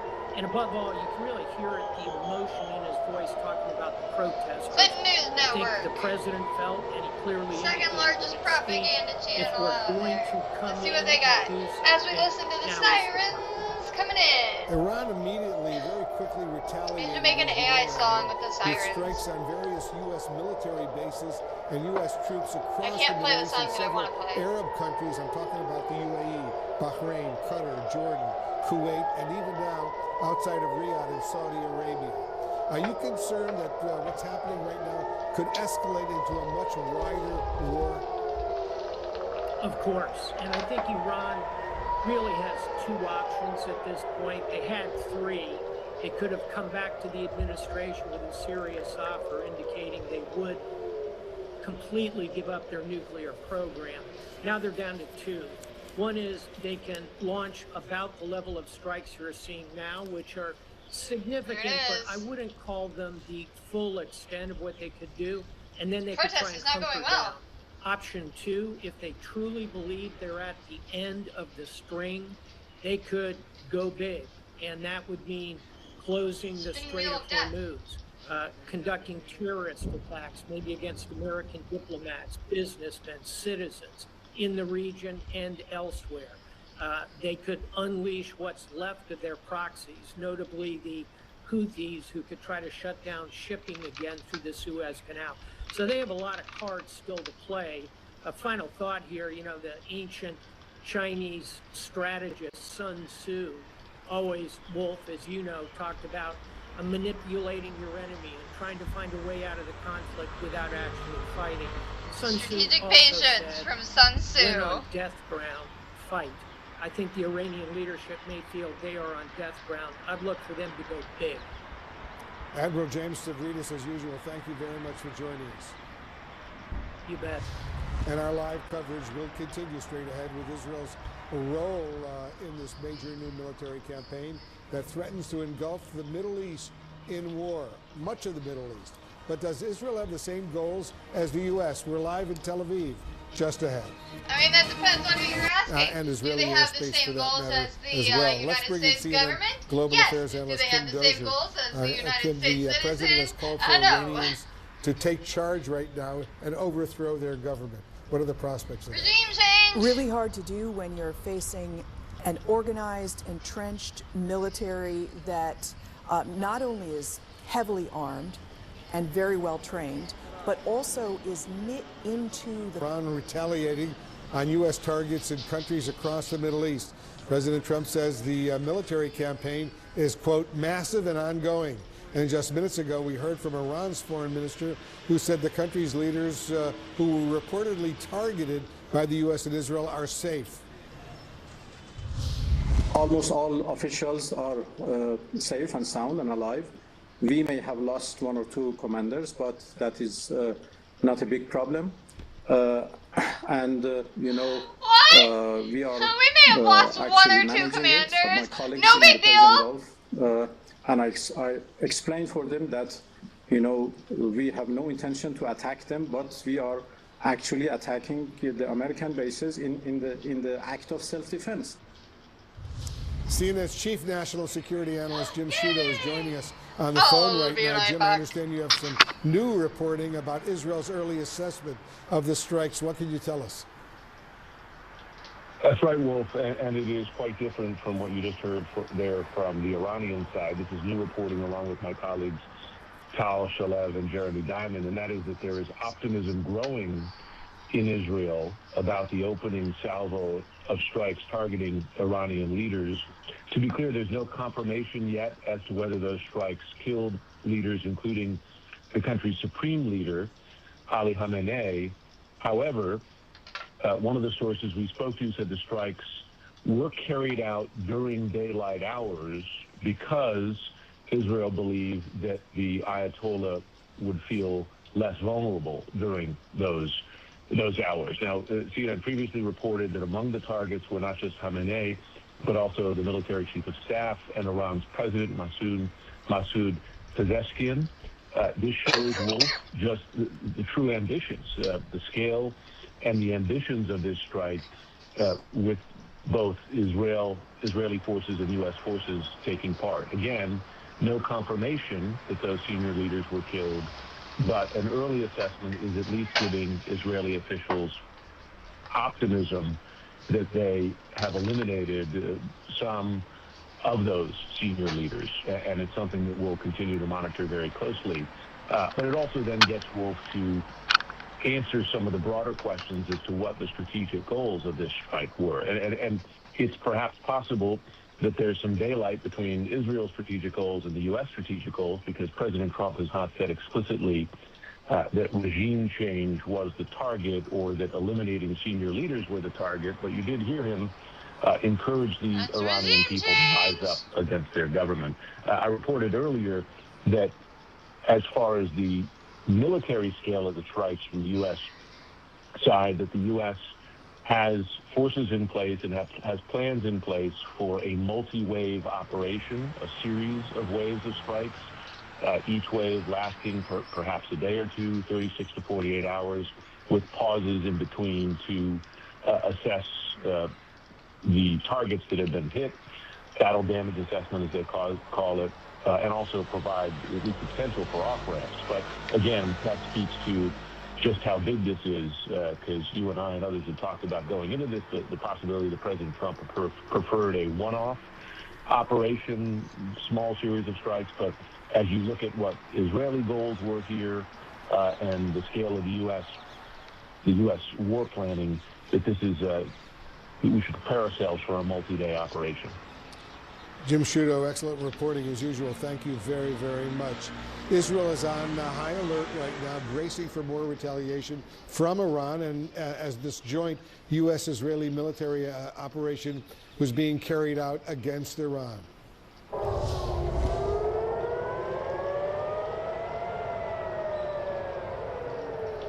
some of the sirens and explosions that have been heard across Israel as Iran launches several waves of retaliatory missiles toward the country. The Iranian military also says it has now launched its first large-scale drone attack on Israel. Ooh, this is gonna be interesting. We're going to go live to see Jeremy Diamond is on the scene for us in Tel Aviv. Jeremy, what's the situation in Israel? You're in Tel Aviv. I assume you heard those sirens going off. Yeah, we certainly did, Wolf, and we actually, at least one interception took place right behind me in the sky above here. And over the course of the last couple of hours, it's really been every, 15 minutes to a half hour, there has been, one siren after the next. We just learned that a 17-year-old young man was injured in somewhere in Israel. They didn't specify where, but they said that he had moderate injuries with injuries to his lower legs. In addition to that, Wolf, I'm now getting new information about the extent of these Israeli strikes inside of Iran. One of the key elements that we've been focusing on, in addition to the fact that Israel and the United States targeted Iranian military sites, their ballistic missile program, their nuclear sites, we know that Israel specifically also carried out strikes on senior Iranian officials, including the Ayatollah Ali Khamenei. And I'm now told by an Israeli military official that the Israeli military targeted 3 sites where gatherings of the Iranian regime were taking place, and those 3 sites, I'm told by this Israeli military official, were struck simultaneously. They say that several figures, quote, to the essential to the management of the campaign and the regime's governance were eliminated. They are not yet naming who those figures are, but that builds upon the reporting that you just heard from Jim, that's coming from me and my colleague Tal Shalev as well, that Israeli officials have been feeling very optimistic about the success, the likelihood of success of these strikes that were targeting senior Iranian regime officials. And now we have the an Israeli military official saying that this was a result of strikes on 3 simultaneous gatherings of Iranian regime officials, and they are saying now that some of those senior figures were indeed eliminated. We're still waiting for confirmation of the exact nature of which officials they are. I've been hearing names, of course, from sources that I've been talking to today, Wolf, but we want to be extraordinarily cautious given the magnitude, the repercussions of a strike that could potentially have eliminated the supreme leader, the defense minister, the head of the Iranian Revolutionary Guard Corps, as well as Iran's president. These have all been names that have been floating as targets of this Israeli operation. That will have massive ramifications. But of course, as you know, Wolf, Iran has many layers of successors for the supreme leader, for example, and we know that the supreme leader in recent weeks and months has been planning multiple layers of succession should he be killed in a strike such as this. Jeremy Diamond on the scene for us in Tel Aviv. As I tell you all the time, Jeremy, just stay safe over there. We'll be in touch. Thank you very, very much. Up next, what will this ongoing operation and Iran's response mean for U.S. forces in the Middle East? We're going to get a reaction from a key congressman, Seth Moulton, the Democrat on the House Armed Services Committee, when our live special coverage continues right after this. Operation, small series of strikes, but as you look at what Israeli goals were here and the scale of the U.S. At the Carlyle Group, an international investment firm. Admiral, thanks so much for joining us. Just hours before the U.S. and Israel launched these coordinated strikes on Iran, Oman's foreign minister said a breakthrough in U.S.-Iran talks had brought a peace deal, and I'm quoting him now, within our reach. What do you think convinced the U.S. and Israel to strike Iran now? Not sponsored. I'll answer that question in one moment, but first, wherever you are waking up in the United States of America, please say a prayer for our troops going into combat. Lots of prayers! All of them are taking great risks. And in particular, think of USS Ford, the aircraft carrier now in its thoughts and prayers counter by the end of the night. Deployment. They won't get home before a year. Think what you were doing back in June of last year. They've missed it all. They're in the middle of a war. Think of our troops as they go into combat. Wolf, I think the answer to the question, why now, is the administration made what it felt was a good faith effort to negotiate Perhaps there was indications that Iran might slowly, gradually move. But I think at the end of the day, the president evidently made the assessment that Iran was simply going to try and prolong these negotiations. I'm sure he consulted with Israel, looked at the weakness of Iran in this particular moment. And above all, you can really hear it, the emotion in his voice talking about the protesters. I think the president felt, and he clearly indicated in his speech, if we're going to come in and do something, now is the time. Iran immediately, very quickly retaliated, as you know, Admiral, with strikes on various U.S. military bases and U.S. troops across the Middle East and several Arab countries. I'm talking about the UAE, Bahrain, Qatar, Jordan, Kuwait, and even now outside of Riyadh in Saudi Arabia. Are you concerned that what's happening right now could escalate into a much wider war? Yes. Of course. And I think Iran really has two options at this point. They had three. It could have come back to the administration with a serious offer indicating they would completely give up their nuclear program. Now they're down to two. One is they can launch about the level of strikes you're seeing now, which are significant, but I wouldn't call them the full extent of what they could do. And then they could try and hunker down. Option two, if they truly believe they're at the end of the string, they could go big. And that would mean closing the Strait of Hormuz, conducting terrorist attacks, maybe against American diplomats, business, citizens in the region and elsewhere. They could unleash what's left of their proxies, notably the Houthis, who could try to shut down shipping again through the Suez Canal. So they have a lot of cards still to play. A final thought here, the ancient Chinese strategist Sun Tzu, always, Wolf, as you know, talked about manipulating your enemy and trying to find a way out of the conflict without actually fighting. Sun Tzu also said, when on death ground, fight. I think the Iranian leadership may feel they are on death ground. I'd look for them to go big. Admiral James Stavridis, as usual, thank you very much for joining us. You bet.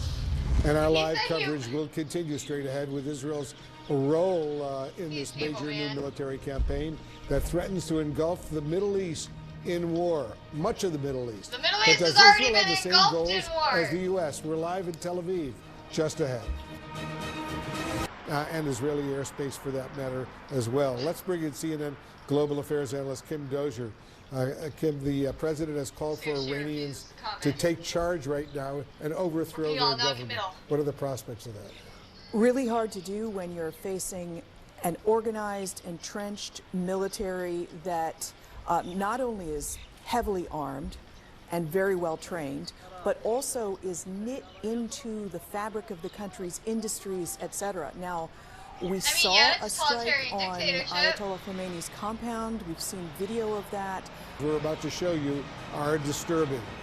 Iranian state media is reporting that this is a girls' school hit by a strike in southern Iran. According to a regional governor, at least 63 students were killed, 92 injured, with more trapped under the rubble. CNN has not independently verified that report. In the capital, Tehran, a satellite image shows black smoke billowing from the compound of Iran's supreme leader, the Ayatollah Ali Khamenei. But Iran's foreign minister is telling NBC News that Khamenei is alive as far as he knows. President Trump announced the mission overnight in a video that he posted on social media. He's urging the Iranian people, once the dust settles, to take over their government. Listen. To the great, proud people of Iran, I say tonight that the hour of your freedom is at hand. Stay sheltered. Don't leave your home. It's very dangerous outside. Bombs will be dropping everywhere. When we are finished, take over your government. It will be yours to take. This will be probably your only chance for generations. Iran is responding with drone and missile attacks on Israel as well as several Arab countries throughout the Middle East where the U.S. has bases. The president warning that American lives could be lost in this operation. Democratic Congressman Seth Moulton of Massachusetts is joining us right now. He's a key member of the House Armed Services Committee, previously served in the U.S. Marine Corps, and including multiple tours in Iraq. Congressman, thanks so much for joining us. What's your reaction, first of all, to the news from President Trump overnight that the U.S. and Israel have bombed Iran in a joint operation? What do you think of his statement that American lives potentially could be lost? This sounds an awful lot like it could be Iraq War 2.0. I mean, the Iraq War was based foundationally on two problems. One, a lie about nuclear weapons, and two, no plan whatsoever for what comes next. And it's very hard to look at what's going on in Iran right now, where Trump clearly lied about obliterating their nuclear weapons program just months ago, and clearly has no plan for what comes next, and not see Iraq War written all over this. Do you have confidence in President Trump's assessment that Iran has been building missiles that potentially could soon reach the American homeland? No, we have not been briefed on that in Congress. Does Iran have a lot of missiles that can reach the Middle East, including our troops there and our allies? Yes, it does. It's had tens of thousands of those missiles for a long time. But it seems like what the president is talking about most is getting a diplomatic deal that prevents Iran from getting a nuclear weapon. Well, he had that deal. He had that deal from the Obama administration that prevented Iran from ever developing a nuclear weapon, and he tore it up.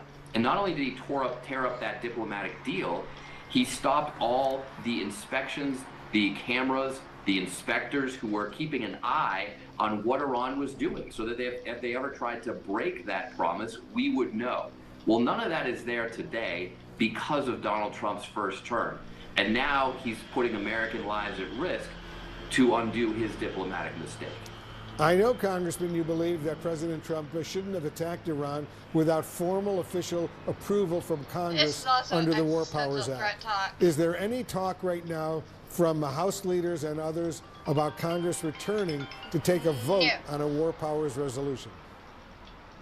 Not under the completely feckless Mike Johnson. I think he'll go down as the weakest speaker in American history, and he's not talking about calling us back at all. There are members of Congress, including a few Republicans, who are pushing to have a vote on a War Powers resolution later next week. But of course, that's a week late. We should be authorizing this. The president didn't even try to explain that this was just a limited strike. He said outright, this is war. This is major. These are major combat operations. And under the Constitution, that means Congress must vote on whether or not we send American troops to war. It seems that the only person that Trump cares about getting permission from is Benjamin Netanyahu. He hasn't asked the American people. He hasn't asked the U.S. Congress. He just got the go-ahead from Benjamin Netanyahu, and now we're at war. Joint military operation, the U.S. and Israel. CNN is reporting, Congressman, that Secretary of State Marco Rubio was able to brief 7 members of what's called the Gang of 8, the top leadership of the Armed Services and Intelligence Committees, top leadership of Congress, just ahead of the attack. Is there any discussion of a briefing from Rubio or any other Trump administration official on the attacks against Iran for a broader group of lawmakers, including you, for example, at this point? Not that I have heard yet. And just to be clear, Gang of the 8 briefings are required before any military action.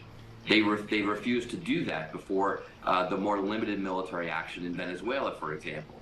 But if we go to war, there not only need to be briefings, there needs to be a vote. And I haven't heard talk about that happening. There's no pressure from Republican leadership for that to happen. And there needs to be. I mean, you know, for all the tragedies of the Iraq War, at least George W. Bush did come to Congress and ask for a vote. Unfortunately, too many people in Congress at the time believed the administration's lies about weapons of mass destruction, and they voted to authorize that war, and hundreds of thousands are dead as a result. Yeah, and we knew but at then least they that had a was vote. going to be We an haven't endless even war had because a there was vote no or a end goal debate objective. about this Iran war whatsoever.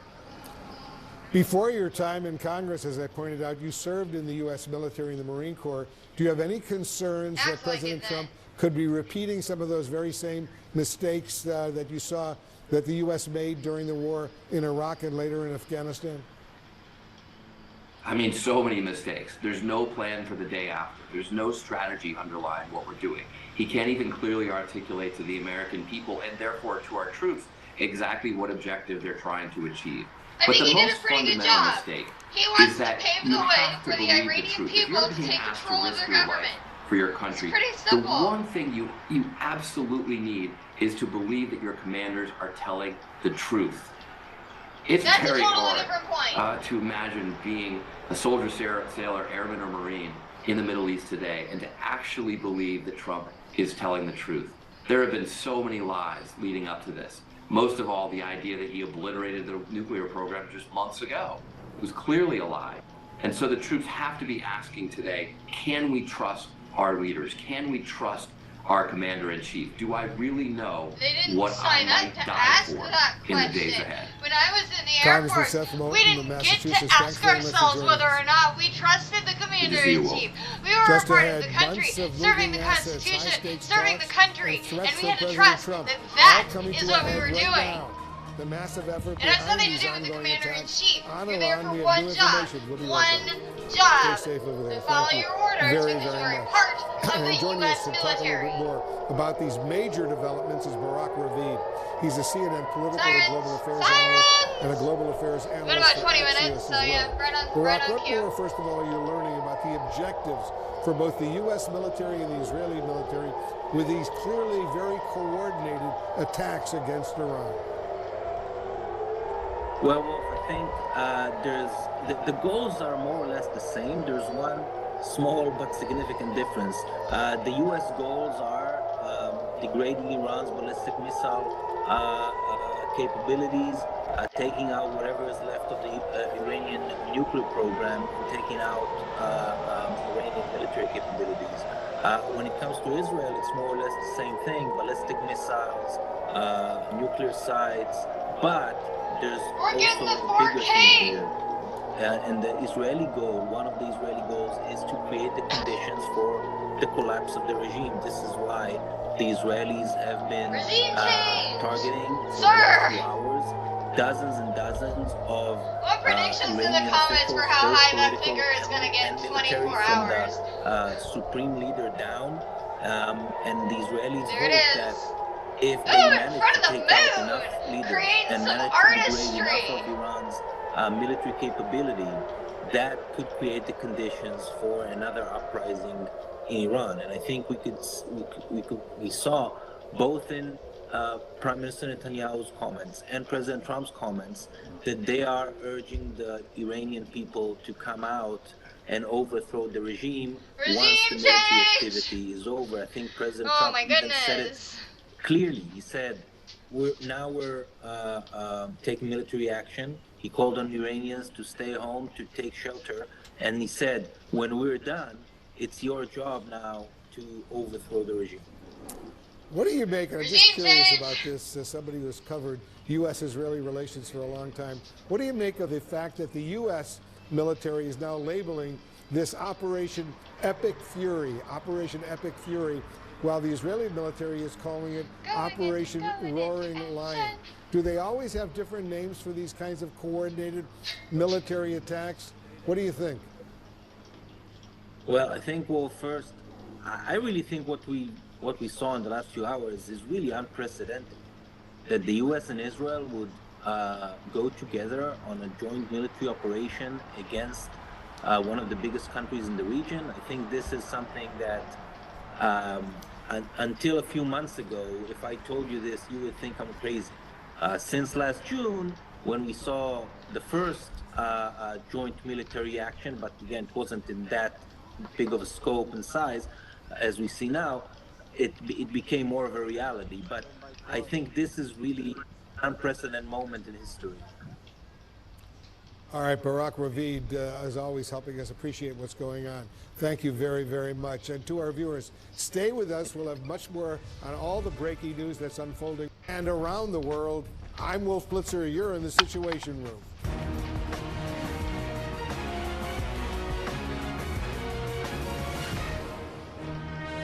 This is CNN Breaking News. And we start the hour with the breaking news. Major combat operations now underway in Iran. The United States and Israel launching strikes across the country. President Trump calling for the Iranian people to overthrow their own regime, and Iran now retaliating across the region.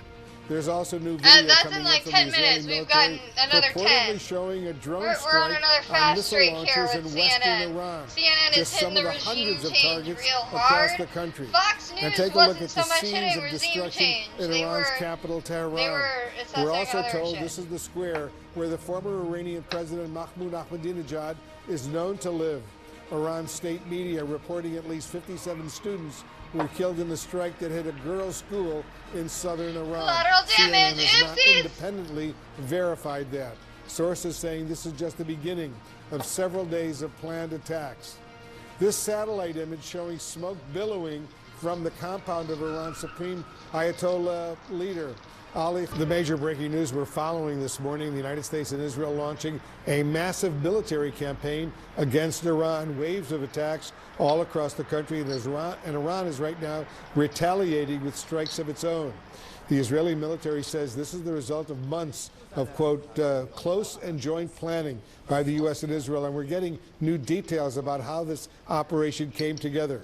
CNN senior national security reporter Zach Cohn is here with me in the Situation Room. He's got the details. What are you learning, Zach? Yeah, Wolf, this operation was initiated when it was daylight outside in Iran, which is really notable for a few reasons. One being, we're told by sources that that choice is made in part because of high level of confidence in being able to target Iranian leadership. And we know that was what the Israeli part of this operation was really focused on, conducting strikes against key figures within the Iranian government, potentially even the supreme leader himself. And for the U.S. side, I'm told that the target set really focused on what they're calling high-level targets. And those are things like IRGC facilities and capabilities, naval facilities, and underground facilities that are likely linked to Iran's nuclear program. That was really what the first wave of what we're told is going to be likely an extended campaign, coordinated campaign launched by the U.S. and Israel against a wide array of targets. So this operation could go on for, what, days, maybe even weeks? That's the expectation at this stage, Wolf. We're told that the military has been planning and the Israeli forces have also been planning to really carry out strikes over the course of several days, potentially. And our colleague Jim Sciutto reporting that those waves will happen in 1 to 2 day increments. There will be a pause to sort of assess the damage, maybe offer an off-ramp of some kind, and then those attacks will resume. So it does seem like there is going to be a steady tempo to these strikes, and they do seem to be lasting more than 1 day. And they seem to be getting along pretty strongly, the U.S. and Israel, for these coordinated attacks. I guess there's a lot of planning that goes on, joint planning between these two countries? This was clearly closely coordinated between the U.S. and Israelis. Israel saying that this was the result of months of planning with the two sides. Obviously, the decision was made to launch this operation early Saturday morning. And I'm told, too, that the scope and the scale of this operation really is something that has surprised a lot of people, including some lawmakers in Congress. The goals outlined by the president in that 8-minute video really going well beyond even what the biggest expectation was for an operation like this. You know, I know there was a lot of concern that some of the Iranian proxy groups like Hezbollah in Lebanon, or Hamas for that matter, or the Houthis in Yemen could join the Iranians and retaliate. I haven't seen much of that yet, have you? No, I haven't, but that was a big concern leading up to this operation. That's something that I know the president has been briefed on regularly by his top military advisors, including Chairman of the Joint Chiefs, Dan Kane, who we're told is monitoring the situation with the president at Mar-a-Lago. At Mar-a-Lago, that's where the president's spending the weekend. Thanks very much, Zach Cohn, reporting for us. Coming up, the potential impact of this military operation on the regime in Tehran and on the Iranian people. CNN's Fred Pleitgen has done put up with it any longer. From Lebanon to Yemen and Syria to Iraq, the regime has armed, trained, and funded terrorist militias that have soaked the earth with blood and guts.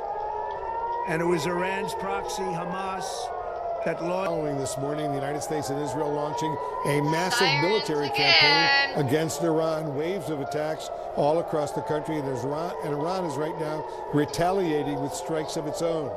The Israeli military says this is the result of months of, quote, close and joint planning by the U.S. and Israel, and we're getting new details about how this operation came together. CNN senior national security reporter Zach Cohn is here with me in the Situation Room. He's got the details. What are you learning, Zach? Yeah, Wolf, this operation was initiated when it was daylight outside in Iran, which is really notable for a few reasons.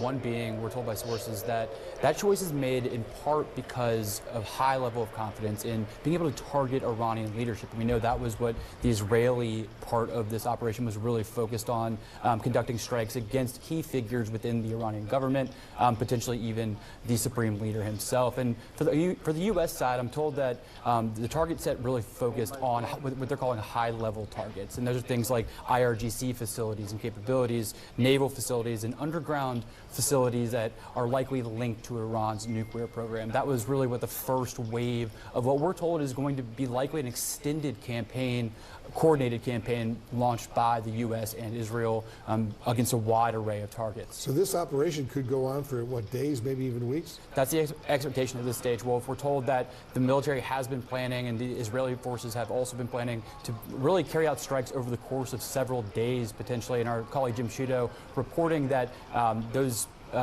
waves will happen in 1 to 2 day increments. There will be a pause to sort of assess the damage, maybe offer an off-ramp of some kind, and then those attacks will resume. So it does seem like there is going to be a steady tempo to these strikes, and they do seem to be lasting more than 1 day. And they seem to be getting along pretty strongly, the U.S. and Israel, for these coordinated attacks. I guess there's a lot of planning that goes on, joint planning between these two countries? This was clearly closely coordinated between the U.S. and Israelis. Israel saying that this was the result of months of planning with the two sides. Obviously, the decision was made to launch this operation early Saturday morning. And I'm told, too, that the scope and the scale of this operation really is something that has surprised a lot of people, including some lawmakers in Congress.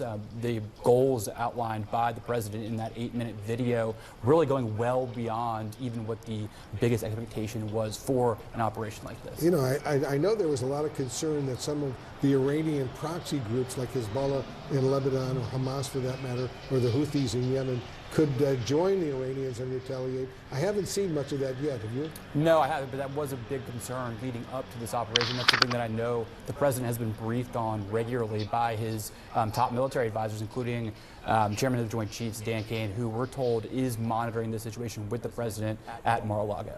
At Mar-a-Lago, that's where the president's spending the weekend. All right, thanks very much. Zach Cohn reporting for us. Coming up, the potential impact of this military operation at the Carlyle Group, an international investment firm. Admiral, thanks so much for joining us.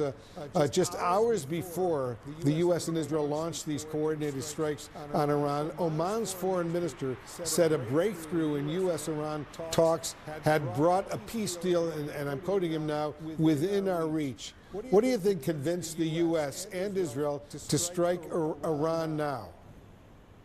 I'll answer that question in one moment, but first, wherever you are waking up in the United States of America, please say a prayer for our troops going into combat. All of them are taking great risks, and in particular, think of USS Ford, the aircraft carrier now in its 8th month of deployment. They won't get home before a year.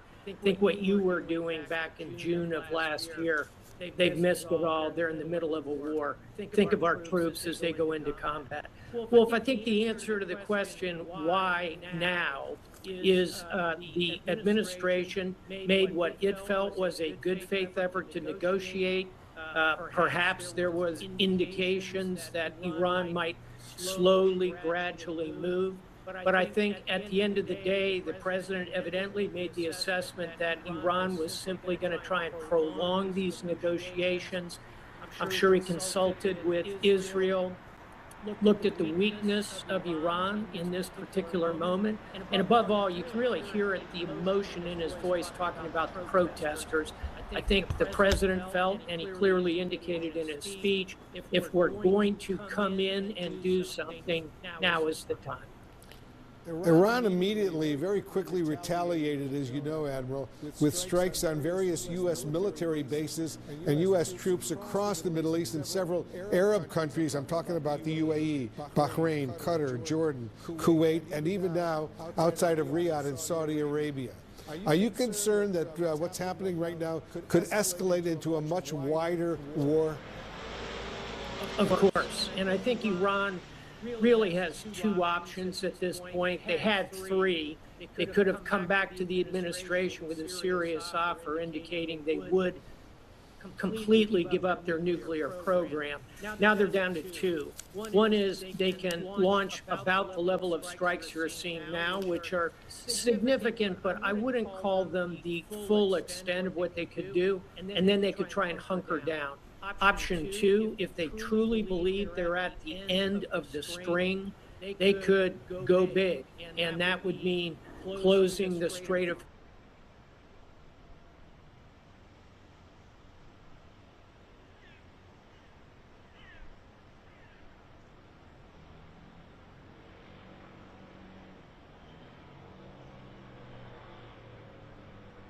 Stepped on the moon in 56 years.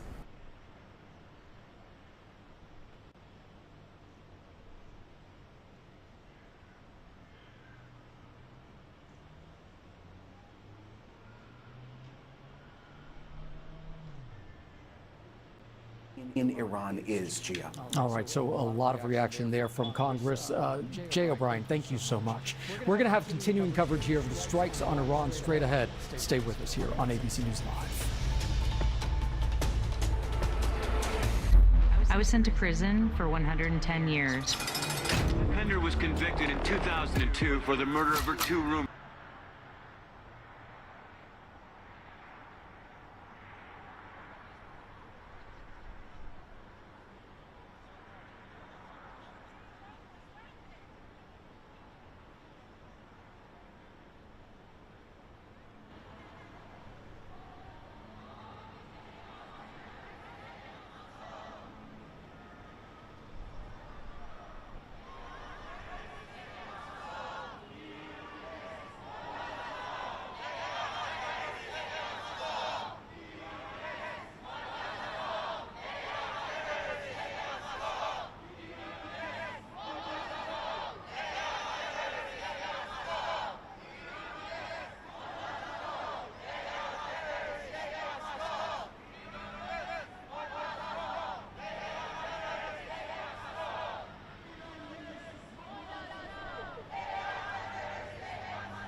Alright, looks like we have some breaking-ish news to cover over on BNO. Let's see.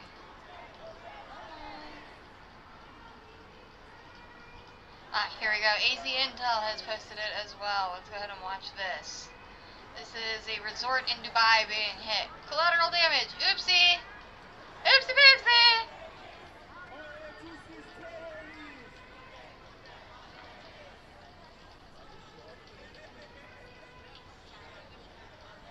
Come on.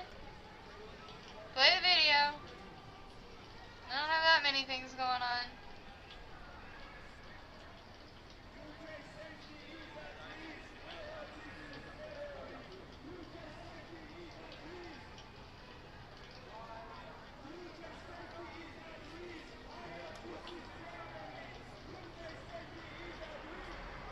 Getting you behind. Come on.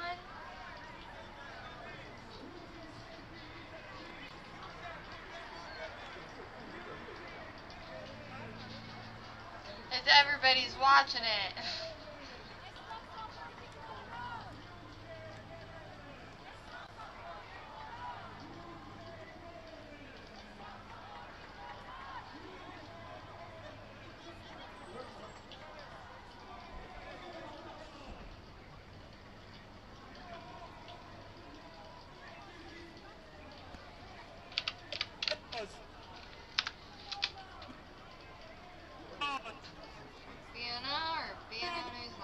BNO News Live.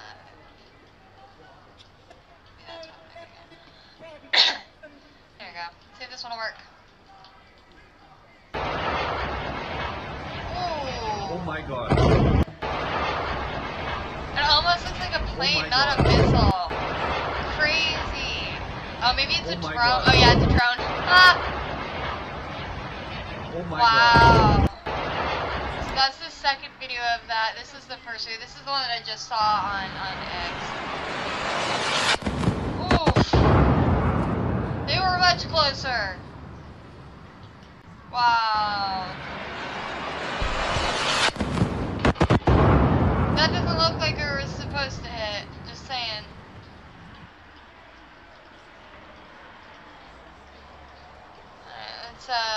The attack said to be targeting Iranian government and military sites. Iran is reporting civilian casualties, including dozens at an elementary school. U.S. military officials say they are looking into those reports. American officials say the operation could last for days. The IDF now saying U.S. and Israeli forces launched hundreds of strikes, and they say several senior leaders were eliminated. President Trump warning that there could be U.S. casualties as well. A U.S. official tells ABC News that American forces have intercepted multiple Iranian missiles targeting bases and allies in the region. That includes Jordan, Bahrain, Kuwait, UAE, and Qatar. We're monitoring all of this. You can see some of the early videos coming in, smoke rising we've seen in Tehran, the capital of Iran. And overnight, President Trump speaking about the operation. Here's what he had to say. A short time ago, the United States military began major combat operations in Iran. Our objective is to defend the American people by eliminating imminent threats from the Iranian regime, a vicious group of very hard, terrible people. Its menacing activities directly endanger the United States, our troops, our bases overseas, and our allies throughout the world. For 47 years, the Iranian regime has chanted death to America and waged an unending campaign of bloodshed and mass murder targeting the United States, our troops, and the innocent people in many, many countries. Among the regime's very first acts was to back a violent takeover of the U.S. Embassy in Tehran, holding dozens of American hostages for 444 days. In 1983, Iran's proxies carried out the Marine barracks bombing in Beirut that killed 241 American military personnel. In 2000, they knew and were probably involved with the attack on the USS Cole.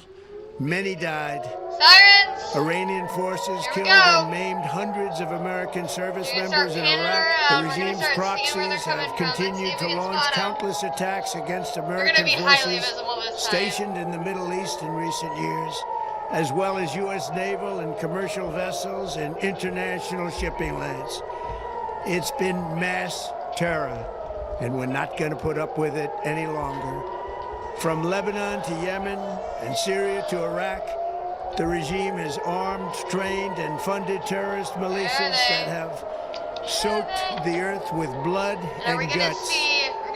And it was Iran's proxy, Hamas, that launched the monstrous October 7th attacks on Israel, slaughtering more than 1,000 innocent people, including 46 Americans, while taking 12 of our citizens hostage. It was brutal, something like the world has never seen before. Iran is the world's #1 state sponsor of terror and just recently killed tens of thousands of its own citizens on the street as they protested. It has always been the policy of the United States, in particular my administration, that this terrorist regime can never have a nuclear weapon. I'll say it again, they can never have a nuclear weapon. There's two coming in! That is why in Operation Midnight Hammer last June, we obliterated the regime's nuclear program at Fordow, Natanz, and Isfahan. After that attack, we warned them never to resume their malicious pursuit of nuclear weapons, and we sought repeatedly to make a deal. We tried. They wanted to do it. They didn't want to do it. Again, they wanted to do it. They didn't want to do it. They didn't know what was happening. They just wanted to practice evil. But Iran refused, just as it has for decades and decades. They rejected every opportunity to renounce their nuclear ambitions, and we can't take it anymore. Instead, they attempted to rebuild their nuclear program and to continue developing long-range missiles that can now threaten our very good friends and allies in Europe, our troops stationed overseas, and could soon reach the American homeland. Just imagine how emboldened this regime would be if they ever had and actually were armed with nuclear weapons as a means to deliver their message. For these reasons, the United States military is undertaking a massive and ongoing operation to prevent this very wicked, radical dictatorship from threatening America and our core national security interests. We are going to destroy their missiles and raise their missile industry to the ground. It will be totally, again, obliterated. We're going to annihilate their navy. We're going to ensure that the region's terrorist proxies can no longer destabilize the region or the world and attack our forces, and no longer use their IEDs or roadside bombs, as they are sometimes called, to so gravely wound and kill thousands and thousands of people, including many Americans.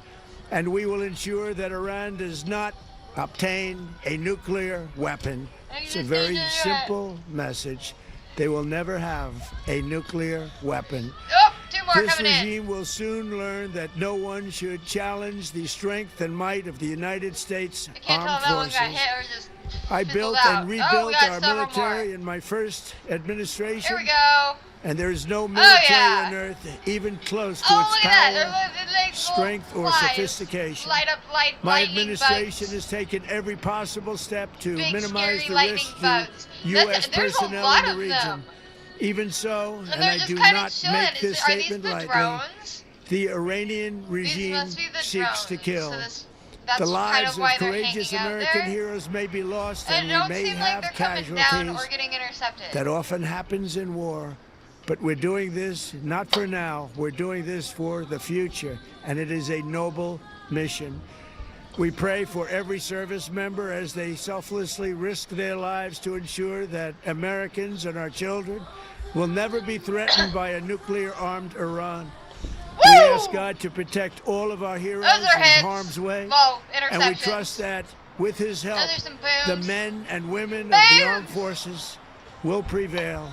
We have the greatest in the world, and they will prevail. To the members of the Islamic Revolutionary Guard, the armed forces, and all of the police, I say tonight that you must lay down your weapons and have Mr. complete Gorbachev, immunity, tear or down in the that alternative, wall. face certain death. So, lay down your arms. You will be treated fairly with total immunity, or you will face certain death.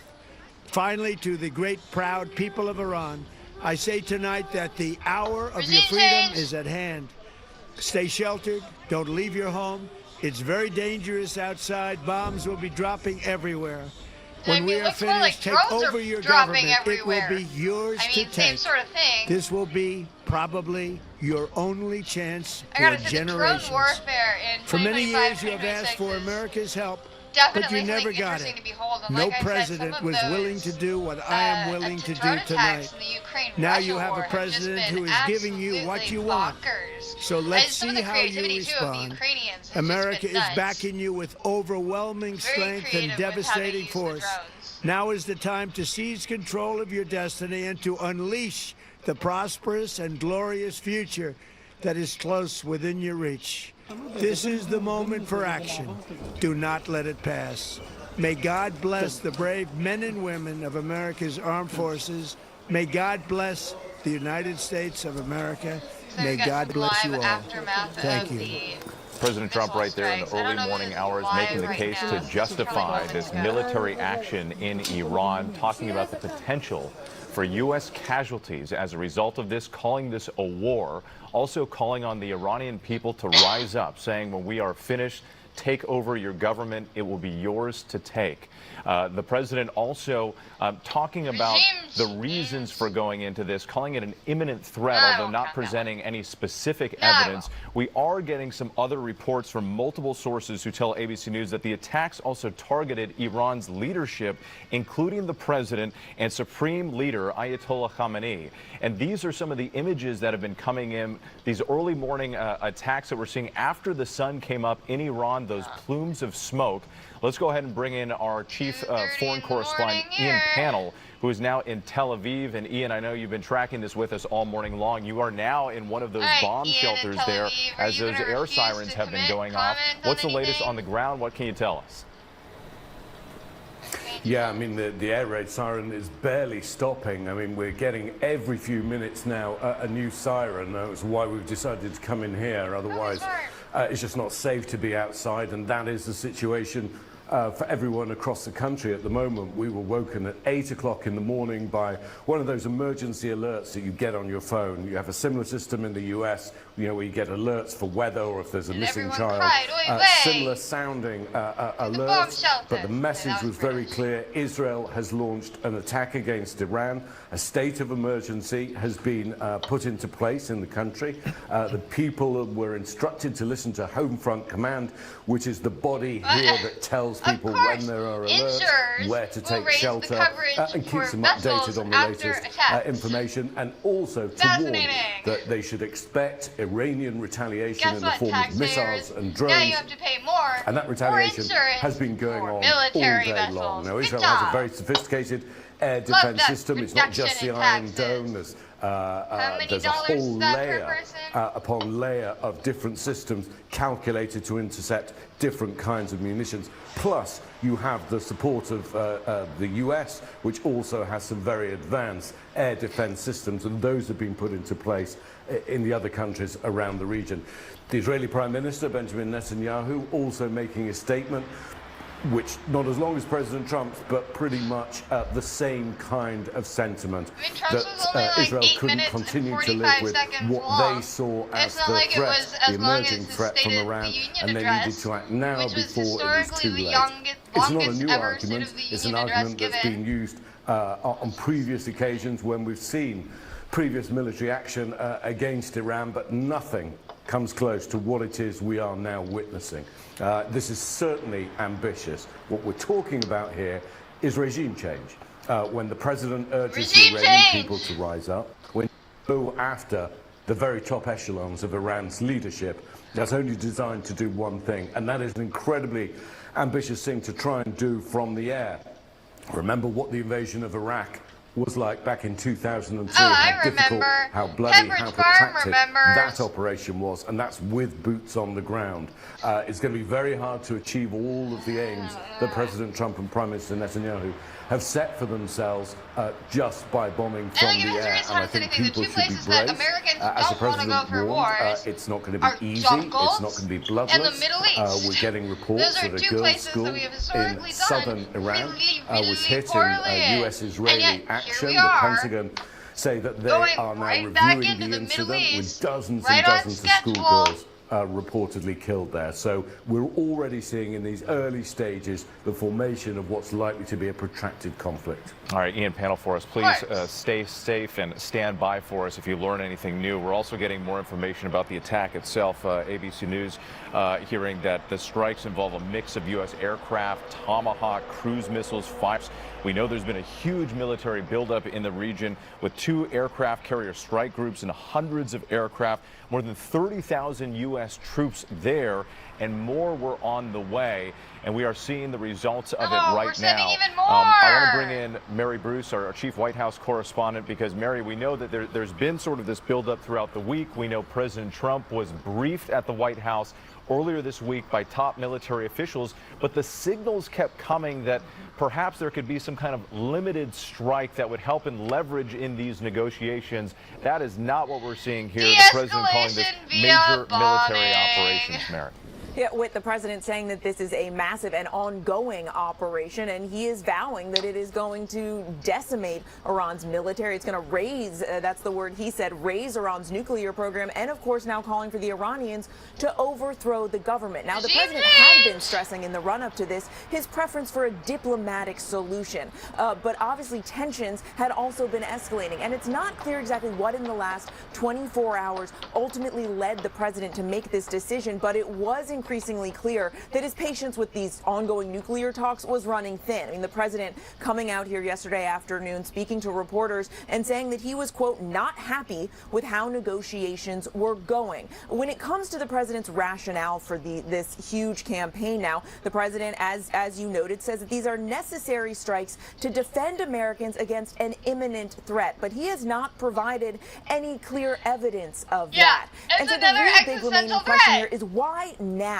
And the president, we have asked, other reporters have been pressing for weeks, the president and the White House, why additional strikes would be necessary now, especially given the fact that the president has insisted, continues to insist, that U.S. strikes last spring, quote, obliterated its nuclear program. But there is no question that this is a hugely consequential and pivotal moment for this president, who, of course, ran promising not to drag the U.S. into more foreign conflicts, and yet now here he is warning that this could go on for some time and that American lives could be lost.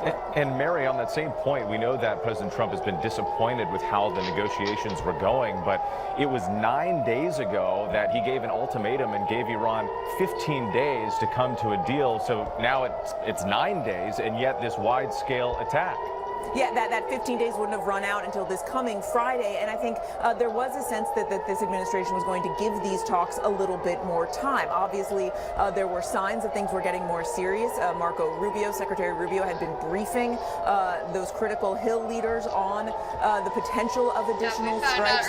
The president clearly growing more frustrated. Also keep in mind that Prime Minister Netanyahu was here at the White House not long ago, meeting with the president, presumably making his case for how these strikes could unfold. So things certainly were pointing towards this direction, but the timing and the scope of this is what is particularly, I think, surprising. I mean, the president certainly has been against these kind of prolonged conflicts. In fact, he said just yesterday that, there is always a risk that this could turn into a lengthy engagement. But we also heard from the vice president, J.D. Vance, who said there is no chance that the U.S. would get into some kind of years-long conflict. Now, it's too soon to say how this will play out, but this is dramatically different from the kinds of more limited, targeted strikes that we saw in Operation Hammer last spring. Yeah, and as we've heard many times, it's easy to start a war. It's a lot more difficult to end one. So we'll see how this plays out, especially with so many different countries in the region now involved. Let's bring in our Chief Global Affairs anchor, Martha Raddatz, joining us now from Washington. Martha,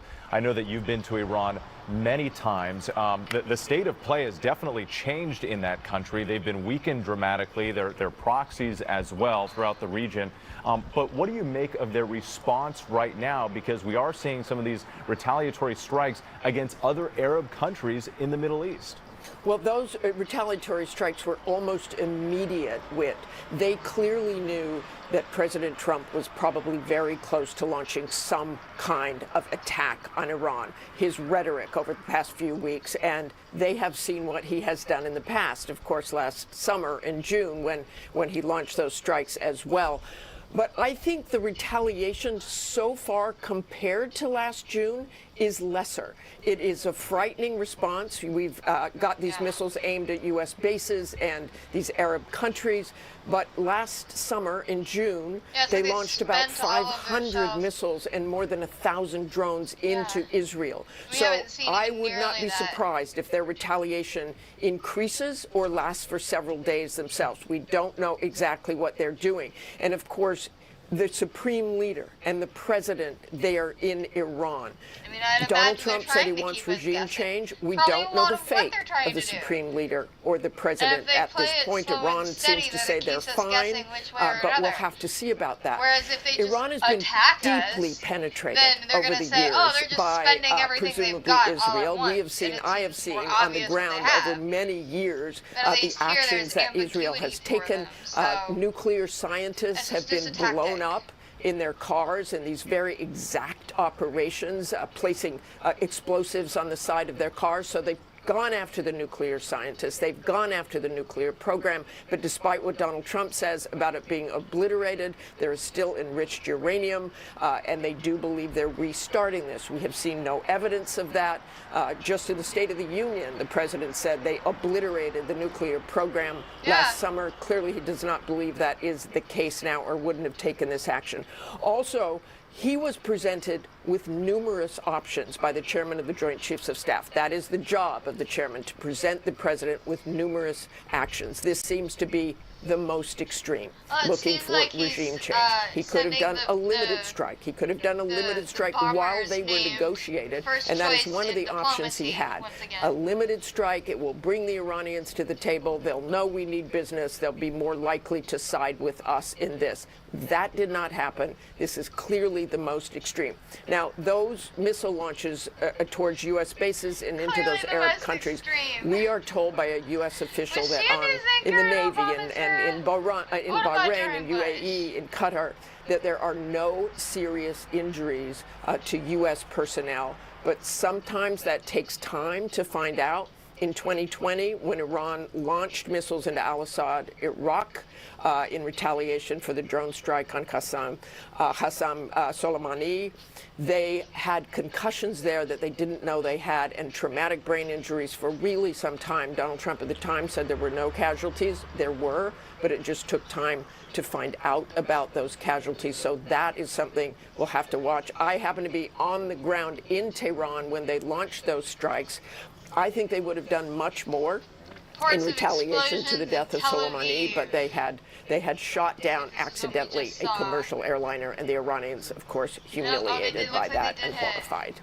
Martha Raddatz for us. Please stand by if you learn anything new. We'll bring you back on. I want to bring in our ABC News contributor, retired U.S. Army Lieutenant General. Actually, you know what? Forgive me. We're going to bring in Colonel Steve Ganyard right now, who is joining us right now. And Steve, I know that you've been following all of this, the military buildup. We talked about the 30,000 plus troops who are either in the region, more on the way. talk to us about what you're learning about the military assets that were used to carry out these strikes and what we could expect in the days ahead. Yeah, I think what part of the deception plan here was to have enough tactical aircraft in the region so the U.S. could credibly say they had the means to make a sort of limited strike that we heard about. We heard the president talking about over the past few days. But now that this is going to go on for perhaps at least a week, the U.S. is going to need to bring in heavier firepower. So I would imagine what we're going to see here now is, in addition to the 2 carriers, in addition to the many tactical aircraft that are on the ground in the region, we will probably see bombers being brought into the base at Diego Garcia in the middle of the Indian Ocean, perhaps to the UK at RAF Fairford, where the US has staged its bombers in the past. So this is going to take time. A lot of those Tomahawk missiles have been launched today. The US Navy is going to need to rearm those ships that launch those missiles. But obviously the US has phased this into a shoot, look, shoot type of scenario. So maybe another day of strikes, and then they will do assessments. They will see what targets have been hit, what the effects have been, what targets they need to re-hit, what are the Iranians saying, what's the reaction to the street. So it's going to be a phased approach, but I think we'll see more of the heavier firepower B-2s, B-51s, B-1s, and B-2s coming in the next few days that will supplement all this tactical air power that's already in the region. And Steve, I know you've touched on this, but this is a question a lot of Americans are going to be asking, which is, what is the state of the current Iranian nuclear program, Operation Midnight Hammer, which happened last June? After that, President Trump said that their nuclear operations were totally and completely obliterated. We know there were questions about just how much of an assessment you can do with those after those bunker-busting bombs are to go down in the ground. So how much we were actually able to learn after those strikes. What do we really know about the state of their nuclear program now? Yeah, it's hard to say what the CIA thinks or the DIA thinks, but the sort of civilian open source assessment was that we only put them back about 1 or 2 years. So we had a number of pinprick sort of deep penetrating weapons go into the various sites. They got down into those lower areas where the centrifuges were, but not having the ability to go in and assess how did those bombs work and how much of that was destroyed, really it's a bit of a guessing game. So the U.S. just does not have the ability to put people on the ground and go in and look there. We don't have the intelligence assets. So that's the real question. But the thing that we've heard from Mr. Witkoff this week, which was a little bit confusing to some people, and that is his concern about the ability of Iran to build a nuclear weapon in the short term. This concern comes from about 1,000 pounds of highly enriched uranium that have been missing. The IAEA was tracking it before, but when the inspectors were all kicked out, we now really have no idea where that might be. It may be underground at Fordo, but there's no clear evidence that that is the case. That 1,000 pounds weight is enough to theoretically build 10 nuclear weapons. So the Iranians don't even need to reconstitute their current capability, their current enrichment facilities. They have the ability with that amount of highly enriched uranium to begin to think about building a bomb. That's been the real key to what I think has been pushing the president here to make this decision. Yeah, and as President Trump said today, he was talking about eliminating imminent threats. Unclear exactly what that was, but no doubt that will be part of the question going forward. Steve Ganyard, thanks so much as always. We appreciate it. And congressional leaders, the so-called Gang of Eight, were briefed by the White House Wednesday in the situation in Iran. Secretary Rubio reached out to members also of the Gang of Eight before operations against Iran began today. So let's go ahead and bring one of those members of Congress right now, Republican Congressman Rick Crawford, who is chairman of the House Select Committee on Intelligence. Congressman, thank you so much for your time. We do appreciate it. Can you just walk us through when you were notified about this strike and what you were told today? Well, there was an update given to the Gang of Eight on Wednesday. It wasn't outlining details of the strike, and it wasn't giving a timeline for a strike. So that briefing was separate and apart from the notification. So I received a call yesterday preparing for, that was the notification to be prepared for this strike to come. But the Gang of Eight briefing was separate and apart from that took place earlier in the week. And Congressman, the scale of the attack that we're seeing right now, is this what you expected or is this bigger? I would say this is probably kind of what I expected. I mean, I think, you can, sit back and the military analysts are going to sit back and look at this and do the play-by-play on it and give their analysis. But, without getting into great detail, I mean, this is sort of what I would have anticipated, this level, this scale. So let me ask you, we're getting these reports that targeting the Iranian leadership was part of this operation. The Ayatollah Khamenei, Iran's president, and President Trump talking about regime change today, asking the people of Iran to rise up, take back their country. Do you agree that regime change is the way to go right now in Iran?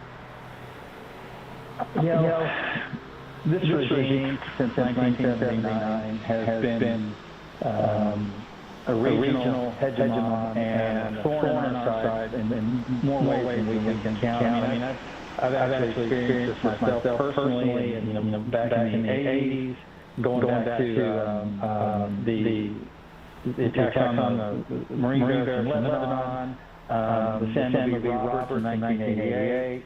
The Cobalt Tower in 1996. This didn't just happen in the last week or two. This is 47 years of precedent that this regime has acted the way they're acting, not only against American targets, but other regimes, stood up proxies to carry out their bidding in other parts of the world, Hezbollah, Hamas, others. They funded other terror organizations.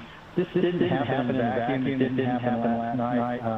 It was, this is the sum total 47 years worth of outrageous conduct on the part of the Iranian regime. So put that in context with the history of Iran. I mean, 5,000 years of civilization, and only thing we think about over the last 47. And so I think the Iranian people hunger for freedom, hunger for self-determination, but they need some help because this regime has repressed them for so long that they just are going to need a little help. So I'm encouraged that this is an organic uprising, and I would absolutely encourage the president has to use this opportunity. But Congressman, forgive me.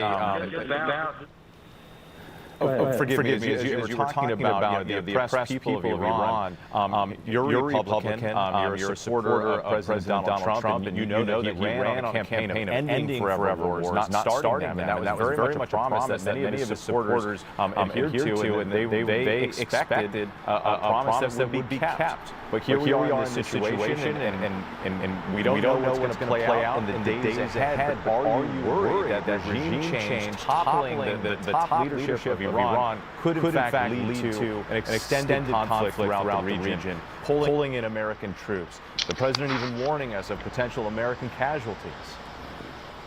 Well, I'm not sure you understood what I was just explaining. This war didn't start last night. This war started in 1979. And the Iranians started it. No, I understand that, but again, it's President Trump who made the calls to commanders to carry out these strikes. It was President Trump who made the decision to end this forever war. When you talk about a forever war, 47 years, does that constitute a forever war? A lot of people would say yes. It's longer than our engagement in Afghanistan. It was longer than our engagement in Vietnam. We've been engaged with the Iranians since 1979. They've killed hundreds of Americans and countless allies. They've killed, most recently, as many as 30,000 of their own people. That's genocide by any measure. And not to mention the fact that their obsession with becoming a nuclear power, which not only gives them the ability to be a regional hegemon, but a global hegemon. But Congressman, forgive me again, I don't think nobody disputes the threat from Iran. I mean, this is something that, administration after administration, Democrats, Republicans, all worried about this. Are you comfortable, though, if it requires American boots on the ground or American casualties to facilitate this regime change? Is that something you're comfortable with? We have never had boots on the ground in the 47 years that we have been in this state with Iran. However, Iranians have facilitated boots on the ground in action against the United States. Am I comfortable with boots on the ground in Iran? I don't think that'll be necessary. I think what we're going to see over the next few days is an organic change that was necessary. Lost that bingo. 47 years of history indicates it. So there are other issues beyond just regime change. There is the ballistic missile capability, short, medium, long-range missiles that are aimed at the United States and the region and our allies. And of course, their nuclear goals, which have been clearly stated that they would not yield on. And so President Trump engaged in an earnest diplomatic effort to try to come to some resolution. The Iranians, in typical fashion, this regime has decided, no, they're not going to take a diplomatic route, and this is the consequence of it. This is the first time a president, outside of President Reagan, because President Reagan almost demolished their Navy in 1988 in response to their attack on Nathaniel B. Morris. He was the last president that had the fortitude to take on the Iranians in any measurable way. So I'm comfortable that this had to happen. Congressman Crawford, we appreciate your time and your perspective. Thank you very much. You bet. Let's go ahead and bring in ABC's senior political correspondent, Rachel Scott, here in New York, tracking all of this as well. Rachel, I know that you've been in touch with the White House, the Trump administration. What more are you learning about how they are monitoring all of this and perhaps what we could see in the coming hours and days? Well, we are hearing more right now from the press secretary, Caroline Leavitt. She says that the president continues to monitor the situation from his Mar-a-Lago estate down in Florida. She also says that he did speak with Israeli Prime Minister Benjamin Netanyahu on the phone. She also confirmed a little bit of what you heard there from Congressman Crawford, saying that Secretary Rubio called all members of the Gang of Eight, again, that's the top Democrats and Republicans in Congress, to let them know that the administration was in fact moving forward with this operation. And then she continues to insist that the president will monitor this throughout the day. Again, right now, we are not expecting to see the president as he's down in Mar-a-Lago. Of course, we will notify everyone if that changes. But I think it was really interesting there what Crawford was saying when it comes to the question that you were asking him on whether or not Republicans are going to be comfortable with what the president said, this possibility that American lives can be lost. We know from my sources that this played out just over this past week in two separate briefings where the Secretary of State, Marco Rubio, did brief members of Congress behind closed doors in that classified briefing. Multiple sources tell me that at that point, Rubio told lawmakers that the president had not yet made a decision. And one of the big open-ended questions was whether or not this was going to be a joint military operation with Israel. Then I am told yesterday that is when Secretary Rubio started to make the calls. We are told that he did reach 7 out of the 8 top congressional leaders. But again, just because these congressional leaders got a heads up, that does not necessarily mean that they approve of this operation. In fact, we are hearing from a growing number of Democrats this morning who are insisting that President Trump and the Trump administration need to get congressional approval before they move forward with a widespread military operation like this. Right now, House Democrats are trying to organize a call for this weekend to figure out how they're going to move forward. But we are already hearing from Democrats who are demanding that a bill be put on the floor in both the House and the Senate, a war powers resolution to essentially serve as a check to President Trump in military action in Iran. Rachel Scott for us. Yeah, and as you've noted too, it's also some Republicans who've expressed some strong frustration and condemnation for what has happened here. We're tracking all of it, Rachel. Thank you. And let's bring in our Chief Justice correspondent, Pierre Thomas. Pierre, it's good to have you because obviously when something like this happens, there's also what about the domestic threat here at home? And what are not only Iran's capabilities for how they could potentially harm Americans, but of course the fear of a lone wolf, somebody acting out inspired by what's happened in the Middle East? Well, we're in uncharted territory here because if it's true that the Iranian leadership and also not only the military is being affected and impacted by this, their need or desire to have restraint may be now thrown out the window. We have information that the FBI director has ordered his counterterrorism and counterintelligence operatives and agents in the United States to be at an elevated alert. We've been talking to sources throughout the morning, and we also expect to see stepped up security in some large cities, New York City, for example, perhaps Los Angeles. DC police here say they're monitoring the situation and may expand resources as needed. So what all this means is that people are aware that Iran has shown some capabilities or desire to execute operations in the United States. They've attempted to assassinate political figures here, dissidents here. There was even a plot targeting President Trump that they were engaged in. So there's real concern about those things. Also, the more imminent threat people have talked about is the notion of cyber attacks.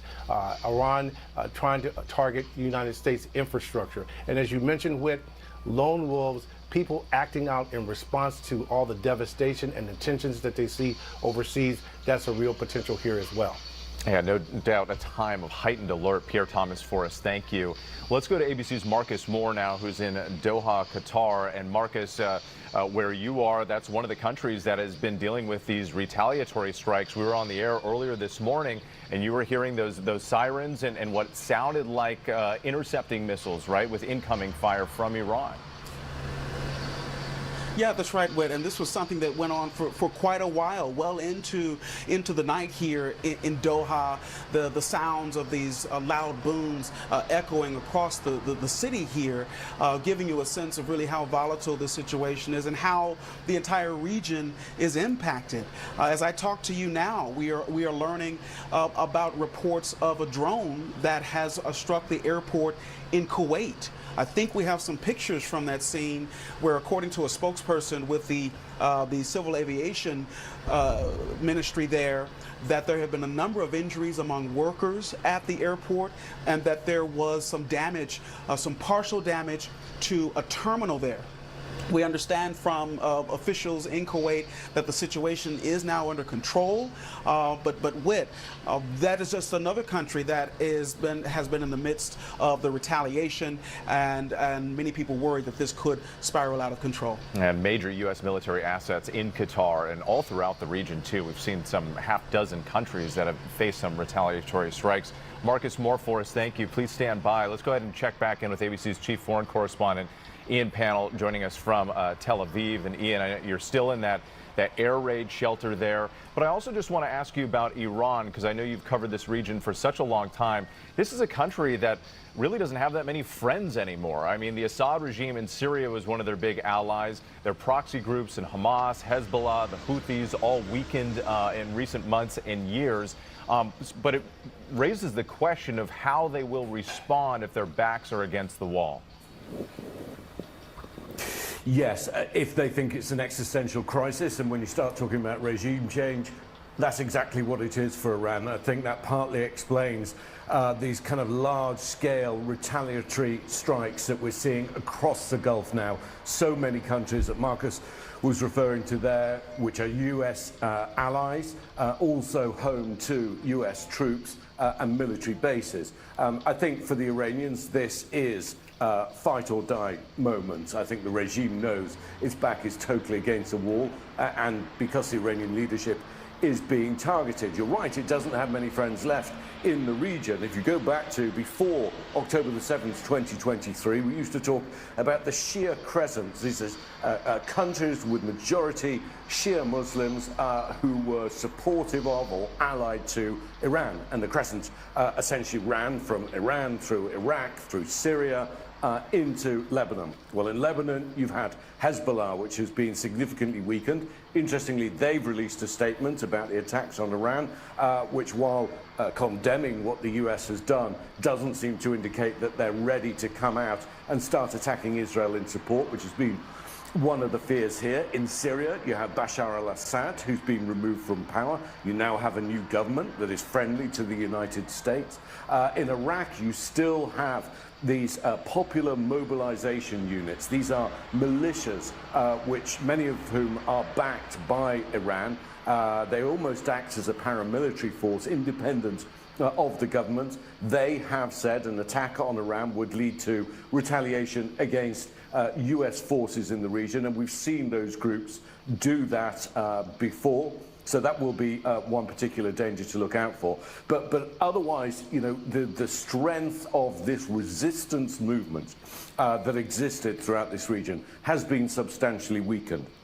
But I also want to remind everyone, we're in the holy month of Ramadan, and going after Ayatollah Ali Khamenei, probably the second most important figure in Shia Islam, will have a huge impact on many, many people across this region. So while people may not necessarily be supportive of the regime of Iran and what it does from a religious perspective, he's a figure that is revered, that is respected, and if he has been killed, it will have an impact across this region, and many people, Shia and Sunni Muslims, will be highly uneasy, to say the least, about a military operation taking place during Ramadan. So while the US tries to win friends in the region, it's also going to run up against opposition, certainly from large parts of the Middle East. All right, Ian, panel for us, thank you. We're just now getting a statement from a senior Israeli official to ABC News. I'm going to read part of this for you,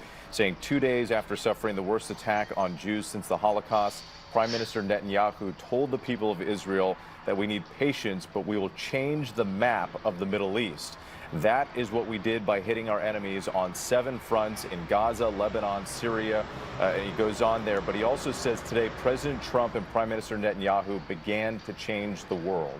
I want to go back to our Chief Global Affairs anchor, Martha Raddatz, to just get your take on that, because it's significant that Israeli officials are talking about changing the map, changing the world, as President Trump and the administration are talking about regime change. What does this all mean for the Middle East and U.S. involvement in the days ahead? Well, I certainly think one thing that everybody has to look at, and in many ways, President Trump wants to do the same thing. They want regime change. That would change the Middle East. That would change the world. The problem is we don't know who would take over. Benjamin Netanyahu also said this bombing campaign will go on until the terrorist threat is eliminated. President Trump has said he wants the nuclear weapons program killed completely, wants to annihilate the Navy, and he wants the regime change. Now, I think one of the things that we're really watching closely is whether or not the Ayatollah was killed and the president of Iran were killed. The Israelis have exquisite intelligence. They likely knew exactly where the Ayatollah was and where the president was. We know that their compounds in the area were bombed. We have seen imagery from that. The Airbus imagery that the New York Times was able to get showed the Ayatollah's compound with lots of rubble inside of that. Normally, I think he would not be there overnight. They are probably moving around given the threat. But because this came in the daytime, and it has really never happened before that you have a daytime strike like that, it is possible. But the big question is what is next. You can see that compound there and the smoke rising from there, and that is a big hole in that compound. So if he was even nearby, it's possible he was injured. The Iranians, of course, say that's not true. We'll have to wait and see about that. Are they trying to wipe out the senior leadership? All of this would change the map of the Middle East, depending on what happens next, depending on the success of this. You can't just say to a population, lay down your arms. We've seen thousands and thousands and tens of thousands of protesters hitting the street who want change, those opposition leaders. But I have been there enough to know there are millions and millions of hardliners in that country that do not want change. And will there be clashes between those two factions? That is also something to watch. But I know that the Israelis have had great success with their intelligence in the past. I mentioned earlier that I have been there when the Iranians are showing the cars that got blown up by the Israelis of nuclear scientists. Those cars, they put explosive on the very side of those cars. This was a display they had of the cars. You can see that the cars themselves are not that damaged, and yet they were able to kill numerous nuclear scientists. We also saw in 2024, after the October 7th attack, that the Israelis managed to kill a Hamas leader. And that Hamas leader was staying in a guest house in Tehran, and they had planted explosives months before. The Israelis, they waited till he got there. They sent in a tiny drone to make sure it was the Hamas leader. And once they did that, they remotely controlled a bomb and killed him. So those are the kinds of things the Israelis have been able to do over the years. Whether they were successful in trying to target and take out the regime, we'll have to see. But that is key to what happens here, key to how this ends. And Martha, just to emphasize the significance of all of this, too, you talked about the Israelis, but also the Americans. I mean, Nicolas Maduro, the leader of Venezuela, is just over the river in Brooklyn right now in jail, taken out, extracted by the U.S. military. just the shift in strategy to the significance of if we actually targeted and took out the Ayatollah and president of Iran, the ramifications and the implications of what this really could mean. This was, first of all, let's go back to Venezuela for a second. That was an extraordinary mission, and for President Trump, a very successful mission. But there were about 100 people killed in order to go in and get Maduro. This one is far riskier. Certainly our forces took great risk in that Venezuela operation. We saw at the State of the Union that very courageous pilot who was shot and still managed to get his helicopter in and out of there. But this mission, given the fact that Iran has thousands and thousands of missiles and that their military is far, far, far more powerful and what the Iranians have than the Venezuelans. So these are very different. But you have seen President Trump use the military. You saw last summer, of course, going after the nuclear program, Venezuela. This is different. This is very different. We have to see what the end game is. Yeah, we've heard Prime Minister Netanyahu talk about peace through strength, especially when he's with President Trump. They're showing their strength here. The question is, can peace come and how quickly after what we've seen today? Martha Raddatz for us. We appreciate it. Let's bring in retired Lieutenant General Doug Lute, former U.S. ambassador to NATO. And Doug, if you could just give us a broader perspective of what is the mission here. We've targeted the United States and Israel targeting the leadership of Iran. We've seen that. Initially, there were reports of what we could see as a limited strike. That's definitely not the case here. So what do you think the broader mission is, and what can we expect? Well, I think we have actually more clarity today than we had yesterday in terms of the objectives of this military operation. And these are maximalist objectives. We are all in. As the president outlined in his remarks, this is about regime change, but this is about decimating or eliminating Iran's military capabilities, both its missile programs, its navy, he mentioned, and it's essentially a call for the surrender of the security forces that provide the internal security for Iran. So this is an all-in set of objectives. So that's much more clear. What's less clear is have we actually assembled the resources, the means required to accomplish those objectives? It's clear that yesterday, we had a blend of military capabilities and diplomatic talks underway. Well, now we've set aside diplomacy, and we're all in on a military air campaign to achieve maximalist objectives. I don't know of a single historical case where we've pulled off regime change successfully from the air alone.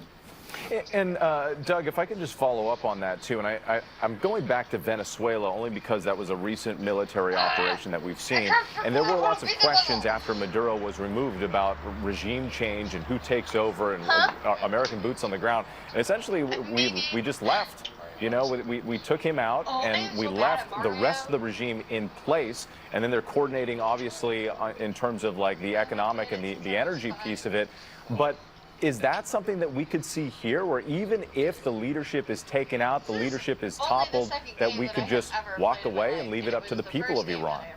Well, look, Iran's power structure is not singularly resting on the Ayatollah. So a decapitation campaign, even a series of high-end attacks, precision attacks, as Martha Raddatz laid out, on the political, religious, and military leadership of Iran won't topple the regime.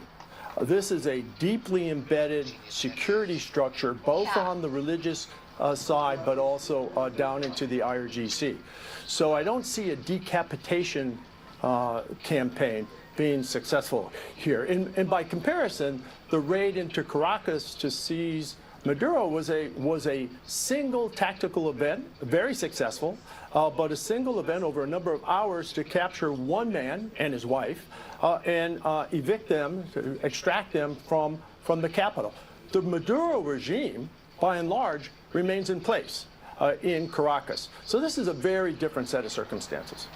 Once again, Doug Lute, we appreciate your time. Thank you for speaking with us today. Let's go ahead and bring in retired General Robert Abrams, retired four-star general, U.S. Army, former commander of U.S. forces in Korea. And if you could first just tell us kind of like, the military here provided lots of resources forgive me here, that's something else. Are we still going to Abrams? Okay, sorry about that. Some developments here. First, just your reaction to what you're seeing and these strikes and how they were carried out. Yeah, and Whit, thanks. I think everybody, we just got to step back and understand what was really happening here for about 3 weeks now. We've deployed about 50% of the entire U.S. deployable combat aircraft. That's insane! To the region. Are you crazy? That is a clear, unambiguous signal. There's 2 carrier strikers. 50% of deployable aircraft have gone to Iran. That's on top of the That's the 30,000 stupidest U.S. military troops we already decision. have there full-time on a What rotational in basis. the actual? Protected, very well protected by our Patriot and THAAD air defense systems. But I think that what everybody else also has to understand is we have not deployed a large ground force for any land-based offensive operations. And I agree with Lieutenant General Retired Luke's comments, right? That there are limits. We've got the best air power in the world. We've got the best Navy in the world. So why do we got to send half of them over there? Power. And regime change. In the case of Venezuela, very surgical operation. But Venezuela is relatively small comparatively. The capital's close to the water. It enabled us to be able to use special forces, rotary wing helicopters to be able to get in and out. This is Iran. Iran is the size of Alaska. The geography in itself is daunting. So the idea that we're going to be able to do all of this just with air power, it's probably unreasonable to expect that to happen unless there is strong cooperation on the ground with a local force, these populist movements. But we've not seen any evidence that there is some sort of coordination between the U.S. and those people.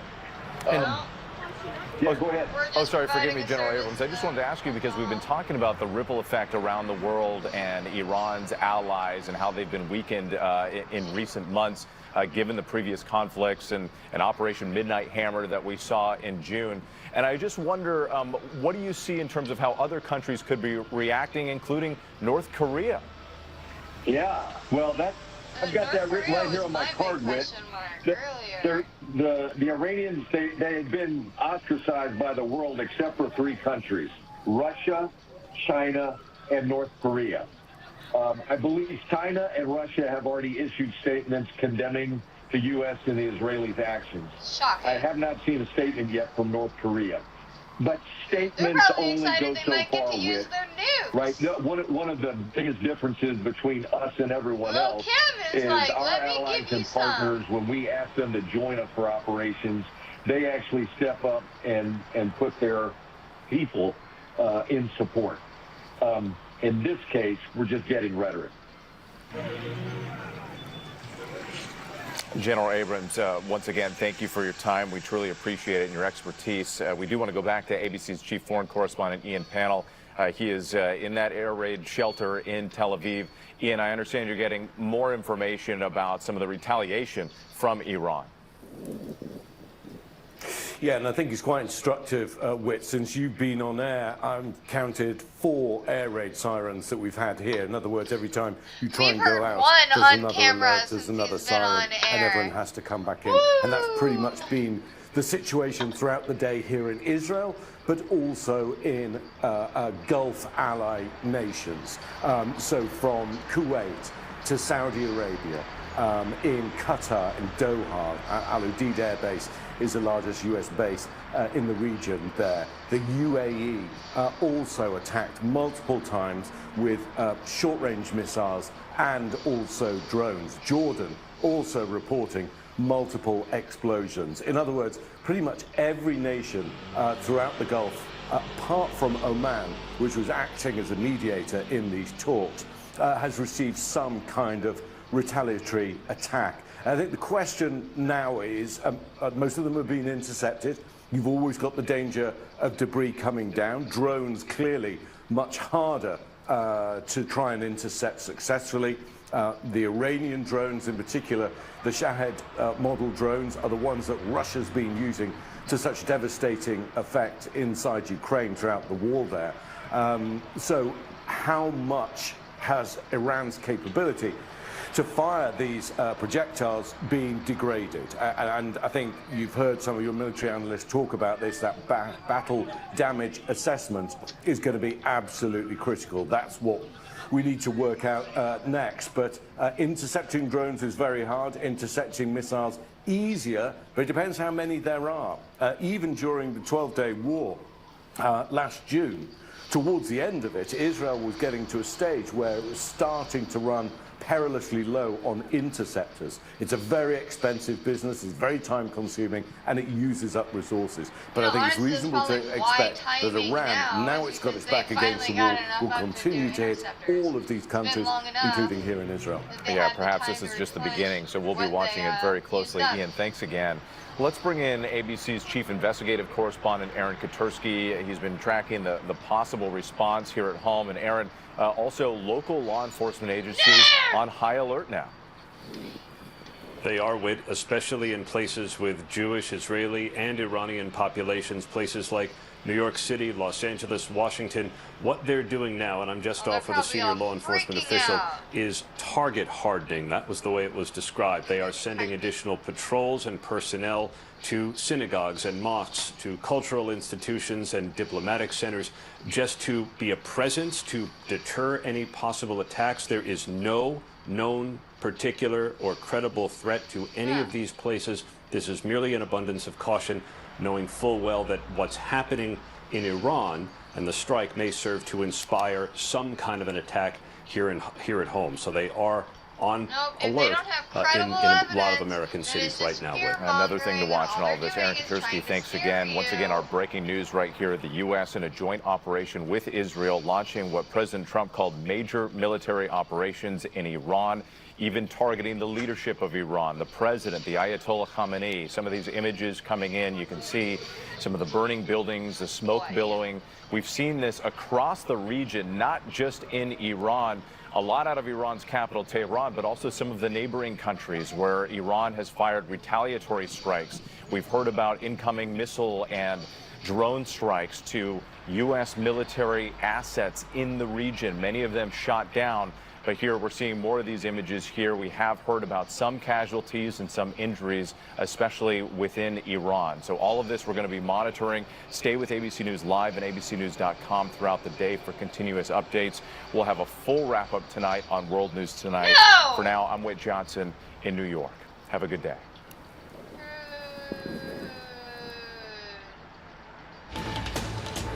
This has been a special report from ABC News.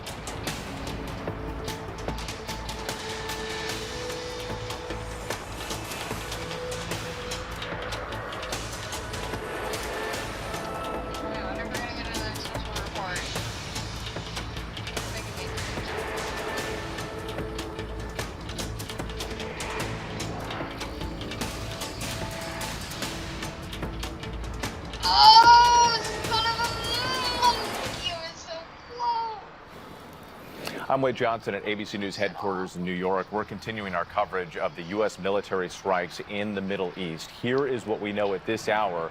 President Trump overnight announcing major combat operations against Iran called Operation Epic Fury. The operation, a joint U.S. and Israeli attack, said to be targeting Iranian government and military sites. Iran is reporting some civilian casualties, including dozens at an elementary school. U.S. military officials say they are looking into those reports. American officials also say the operation could last for days. The IDF now saying U.S. and Israeli forces launched hundreds of strikes, and they say several senior leaders were eliminated. We're just getting this video in now. I'm being told that this is that school in Iran where they are reporting casualties. Again, we're still waiting to confirm some of that information, but this is a rapidly developing story, and all these images just coming in throughout the course of the day. President Trump warning that there could be U.S. casualties as well, saying that that's part of war. A U.S. official tells ABC News that American forces have intercepted multiple Iranian missiles targeting bases and allies in the region, and that includes Jordan, Bahrain, Kuwait, UAE, and Qatar. President Trump speaking overnight. Let's listen to part of that.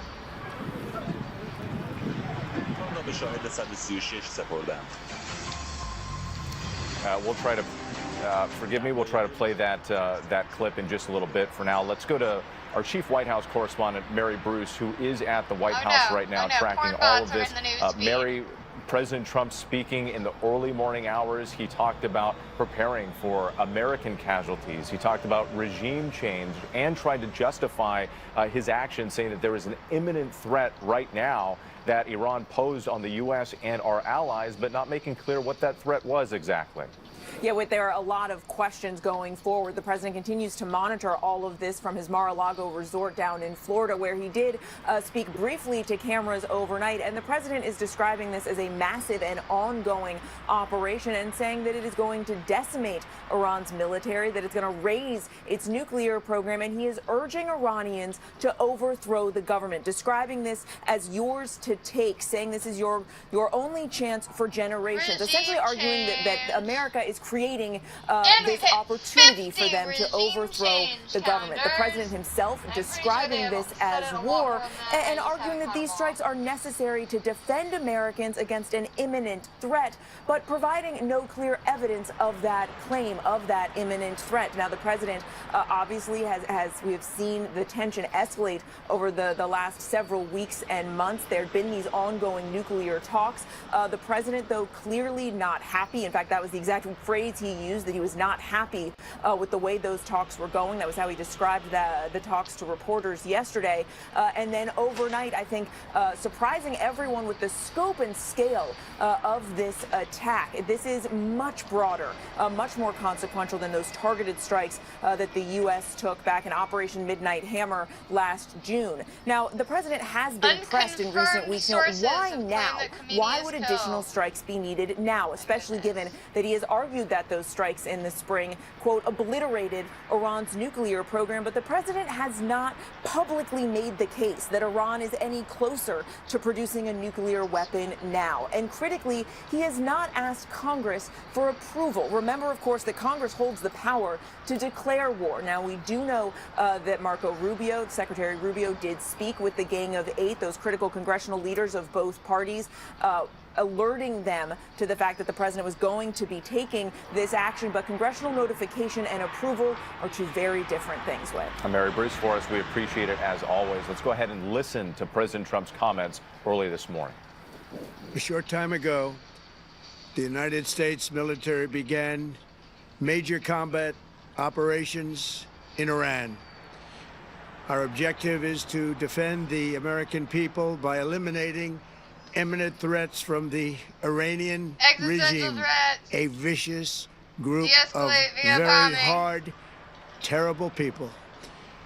Its menacing activities directly endanger the United States, our troops, our bases overseas, and our allies throughout the world.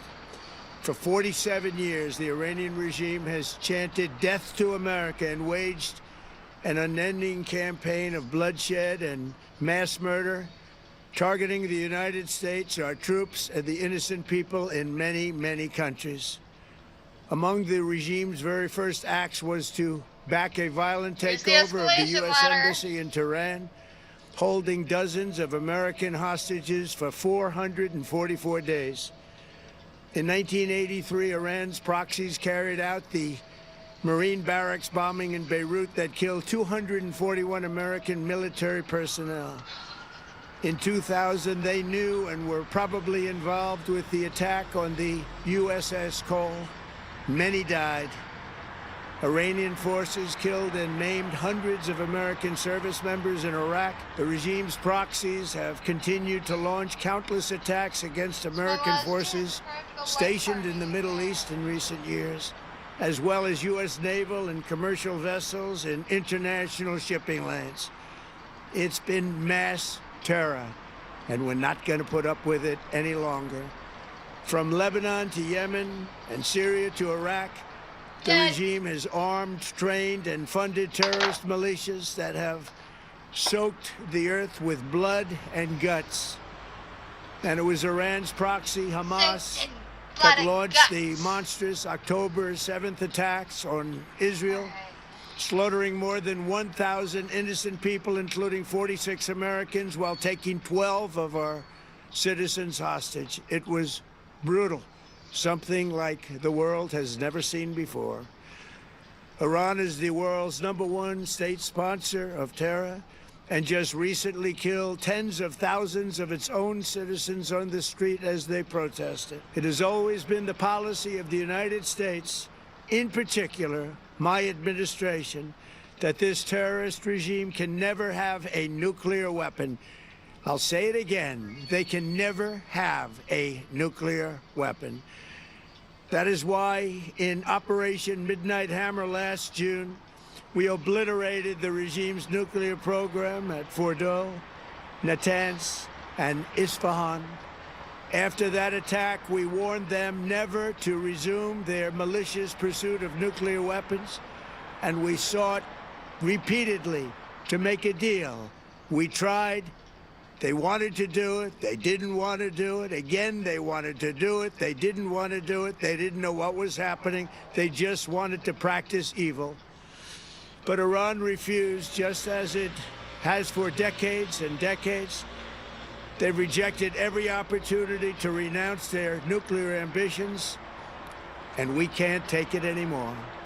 Instead, they attempted to rebuild their nuclear program and to continue developing long-range missiles that can now threaten our very good friends and allies in Europe, our troops stationed overseas, and could soon reach the American homeland. Just imagine how emboldened this regime would be if they ever had and actually were armed with nuclear weapons as a means to deliver their message.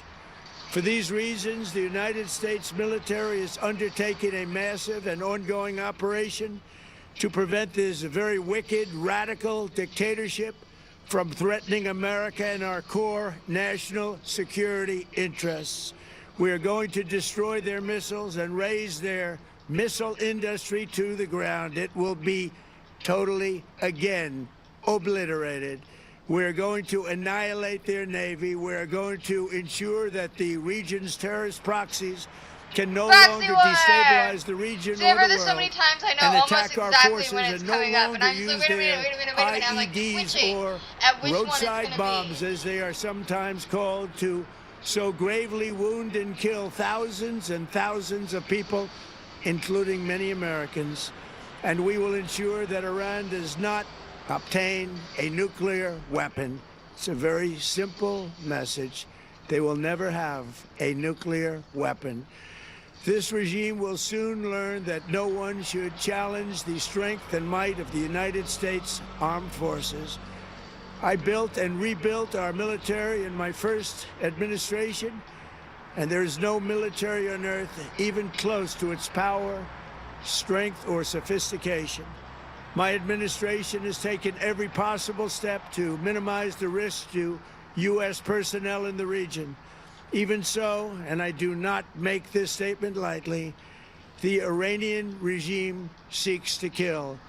The lives of courageous American heroes may be lost, and we may have casualties. That often happens in war. But we're doing this not for now. We're doing this for the future, and it is a noble mission. We pray for every service member as they selflessly risk their lives to ensure that Americans and our children will never be threatened by a nuclear-armed Iran. We ask God to protect all of our heroes in harm's way, and we trust that, with his help, the men and women of the armed forces will prevail. We have the greatest in the world, and they will prevail. To the members of the Islamic Revolutionary Guard, the armed forces, and all of the police, I say tonight that you must lay down your weapons and have complete immunity, or, in the alternative, face certain death. So, lay down your arms. You will be treated fairly with total immunity, or you will face certain death. Finally, to the great, proud people of Iran, I say tonight that the hour of your freedom is at hand. Stay sheltered. Don't leave your home. It's very dangerous outside. Bombs will be dropping everywhere. When we are finished, take over your government. It will be yours to take. This will be probably your only chance for generations. For many years, you have asked for America's help, but you never got it. No president was willing to do what I am willing to do tonight. Now you have a president who is giving you what you want. So let's see how you respond. America is backing you with overwhelming strength and devastating force. Now is the time to seize control of your destiny and to unleash the prosperous and glorious future that is close within your reach. This is the moment for action. Do not let it pass. May God bless the brave men and women of America's armed forces. May God bless the United States of America. May God bless you all. Thank you. President Trump speaking in the early morning hours there from Mar-a-Lago. Among those words there standing out, we may have casualties. That often happens in war. And we are getting some new information about some of the retaliatory strikes coming from Iran, impacting some half a dozen other countries in the region. Let's bring in our Chief Global Affairs anchor, Martha Raddatz, joining us now from Washington. Martha, what more are you learning?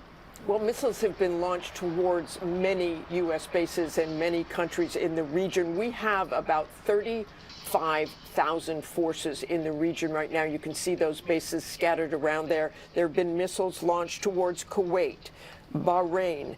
They did manage to strike something there in Bahrain, but we are told that there have been no serious injuries in any of these missile strikes. Sometimes that takes time. If you remember in 2020, when Iran launched strikes towards Al-Assad Air Base in Iraq, the President Trump said at the time there were no casualties. We later learned there were numerous concussive injuries and traumatic brain injuries from the impact of those missiles in Al-Assad. So this is something we are keeping our eyes on after hearing those chilling words, sobering words from the president saying the lives of courageous American heroes may be lost. This is a risky mission. I mean, at least also they're saying heard him that there it's say he wants to annihilate the missile. He wants to annihilate their Navy and raise their missile industry to the ground.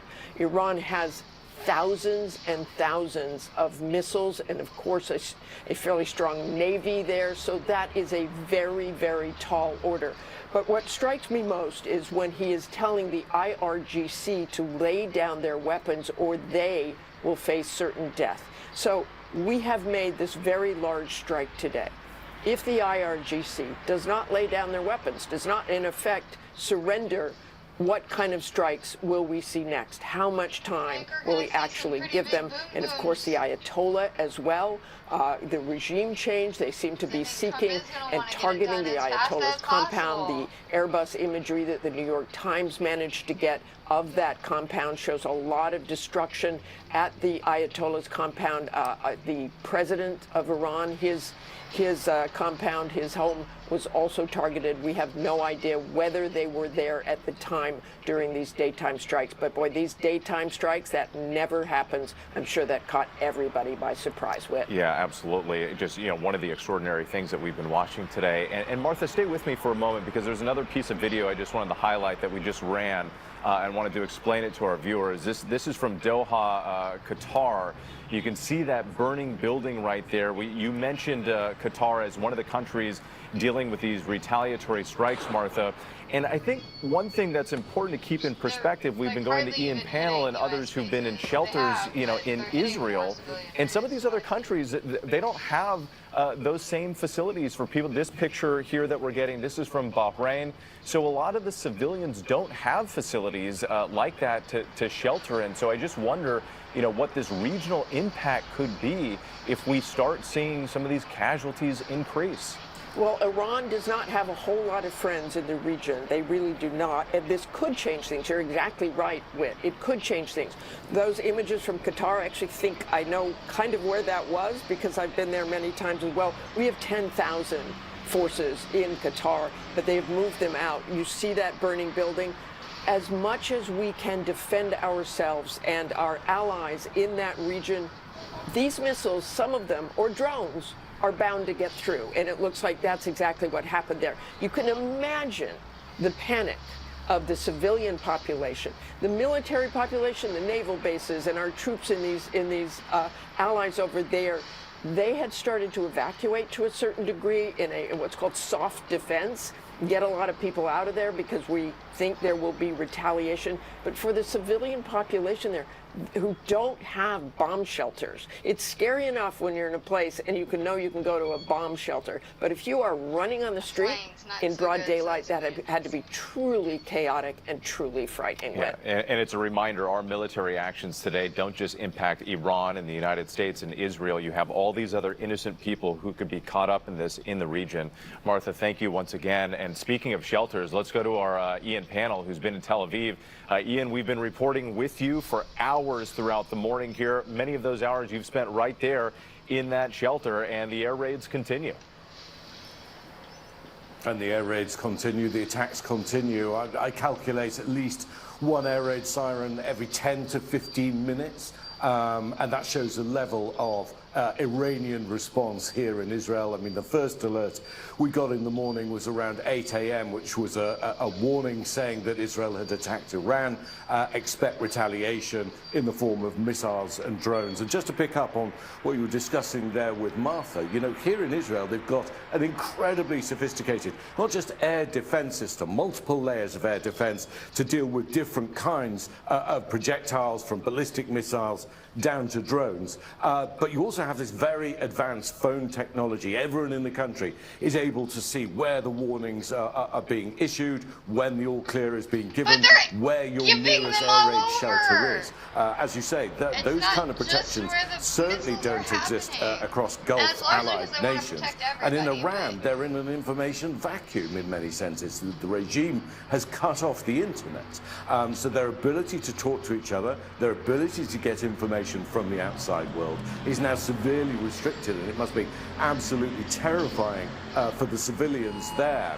You see, if you can hear that noise, just bear with me, I want to show you this. So you can see this is an alert coming up. It's in Arabic and Hebrew.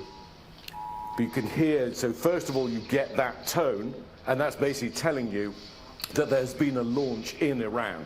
And then something like 5 to 10 minutes later, you will then hear the air raid siren for the particular area in the country where those missiles are likely aimed for. You know, I was here in June last year. Iran fired something in the region of about 1,000 missiles.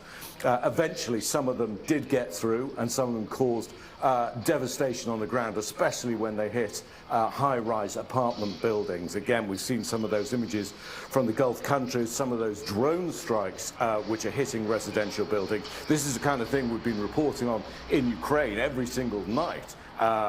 Ukraine is getting the sum total of what is being thrown out from Iran today. But I think there's a sense here that this is going to go on for a long while. We've got some more information from the Israeli Air Force about the operation that was launched this morning, saying it's the largest ever air operation by the Israeli Air Force, involving 200 fighter jets. So that's just 200 from the Israeli side. Obviously, the American side will probably have had a larger contingent. We don't know yet how they divided who was going after what targets. We're also told that the Israelis have launched another wave of attacks now. And I think we should be prepared that this isn't going to be over with quickly, and we're going to keep getting reports of more attacks inside Iran, more retaliation. And key, I think, for military commanders will be going after the command and control systems of the Iranians and going after their launch systems. This phrase is often used, you try and get to the archer,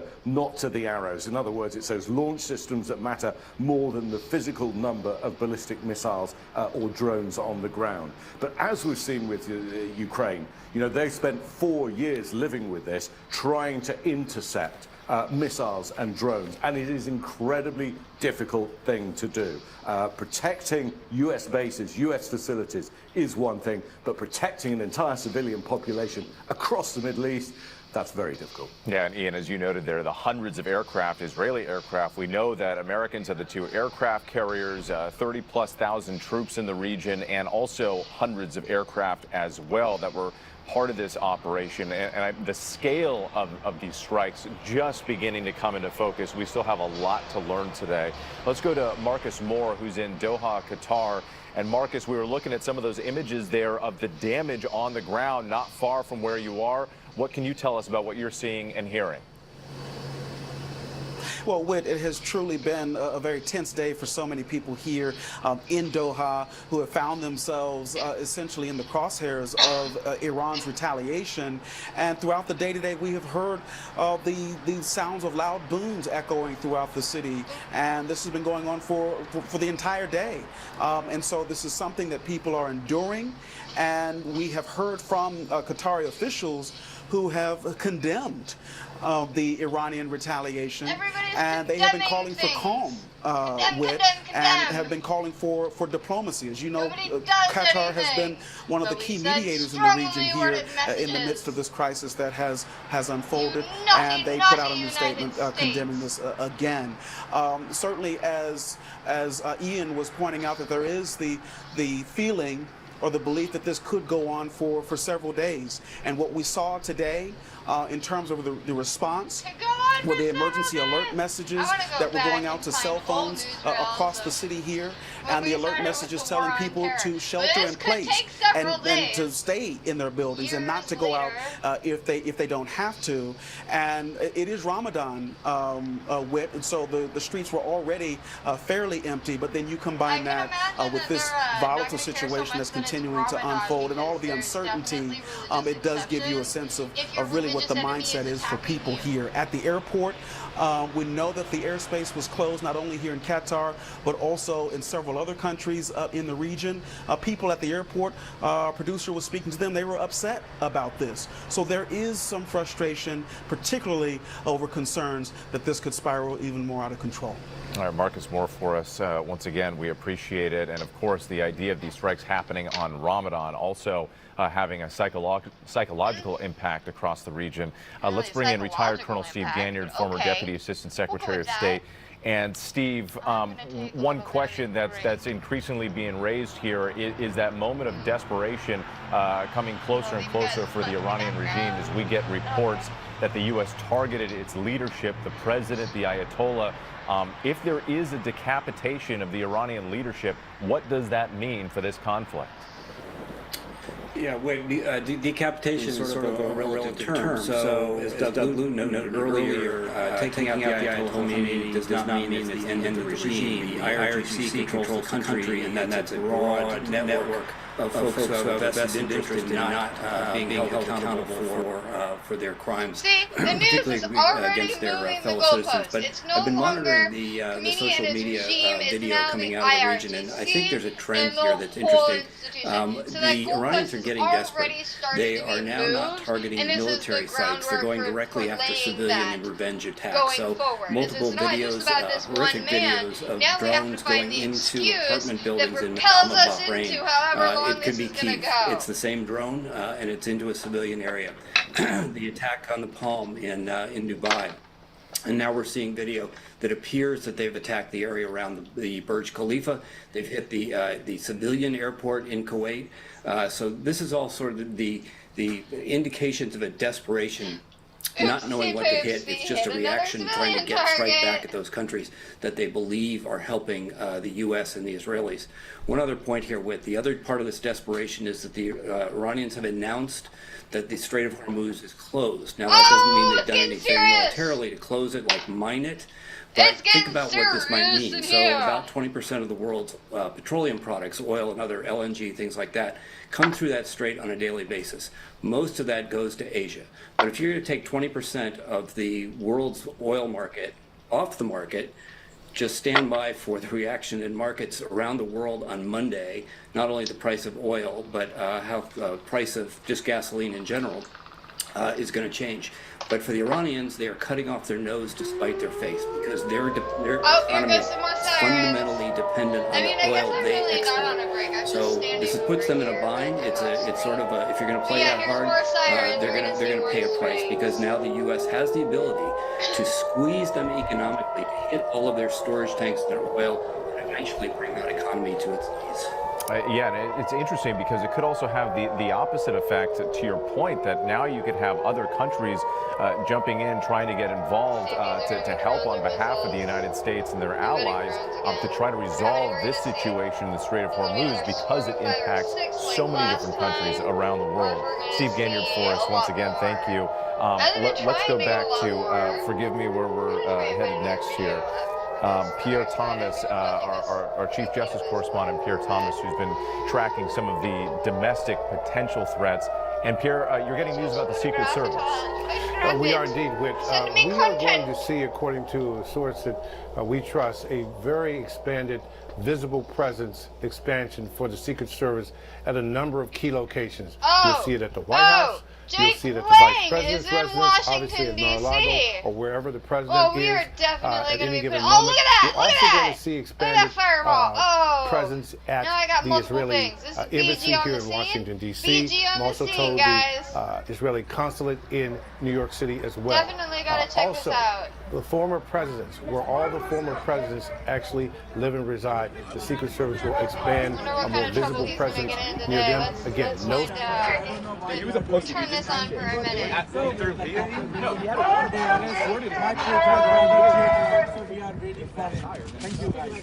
another news channel on. So J6, these guys attacked the Capitol January 6th. I'm not even joking.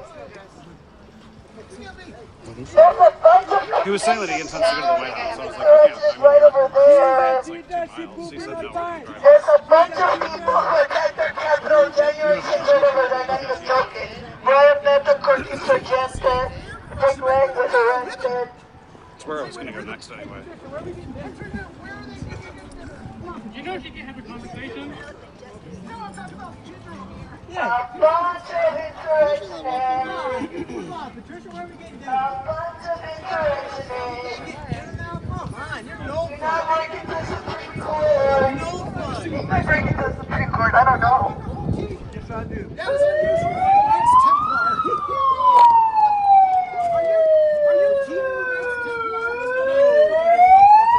More sirens? Oh, that's with Jake.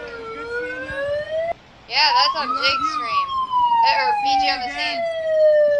They've got a siren going there. Jake says thank you for coming out. Jake says thank you for coming out. He's arrested. Well, did you get to see Jake, or was he arrested before he got here? Patricia, and from what I know, oh my God, you do work for the city, right?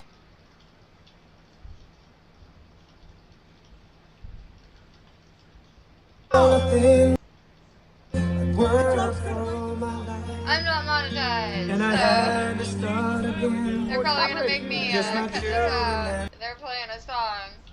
Of course. Thank you, BG on the scene.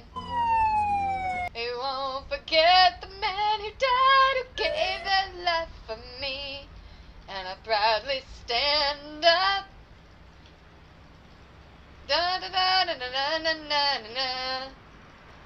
I can't sing. You didn't come here for my singing skills. I apologize. Scarring all of my audience of me.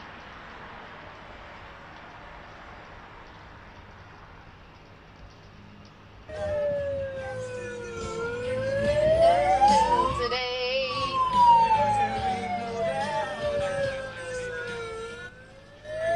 God bless the USA. Sorry. Once again, traumatizing you. Sorry. Very sorry.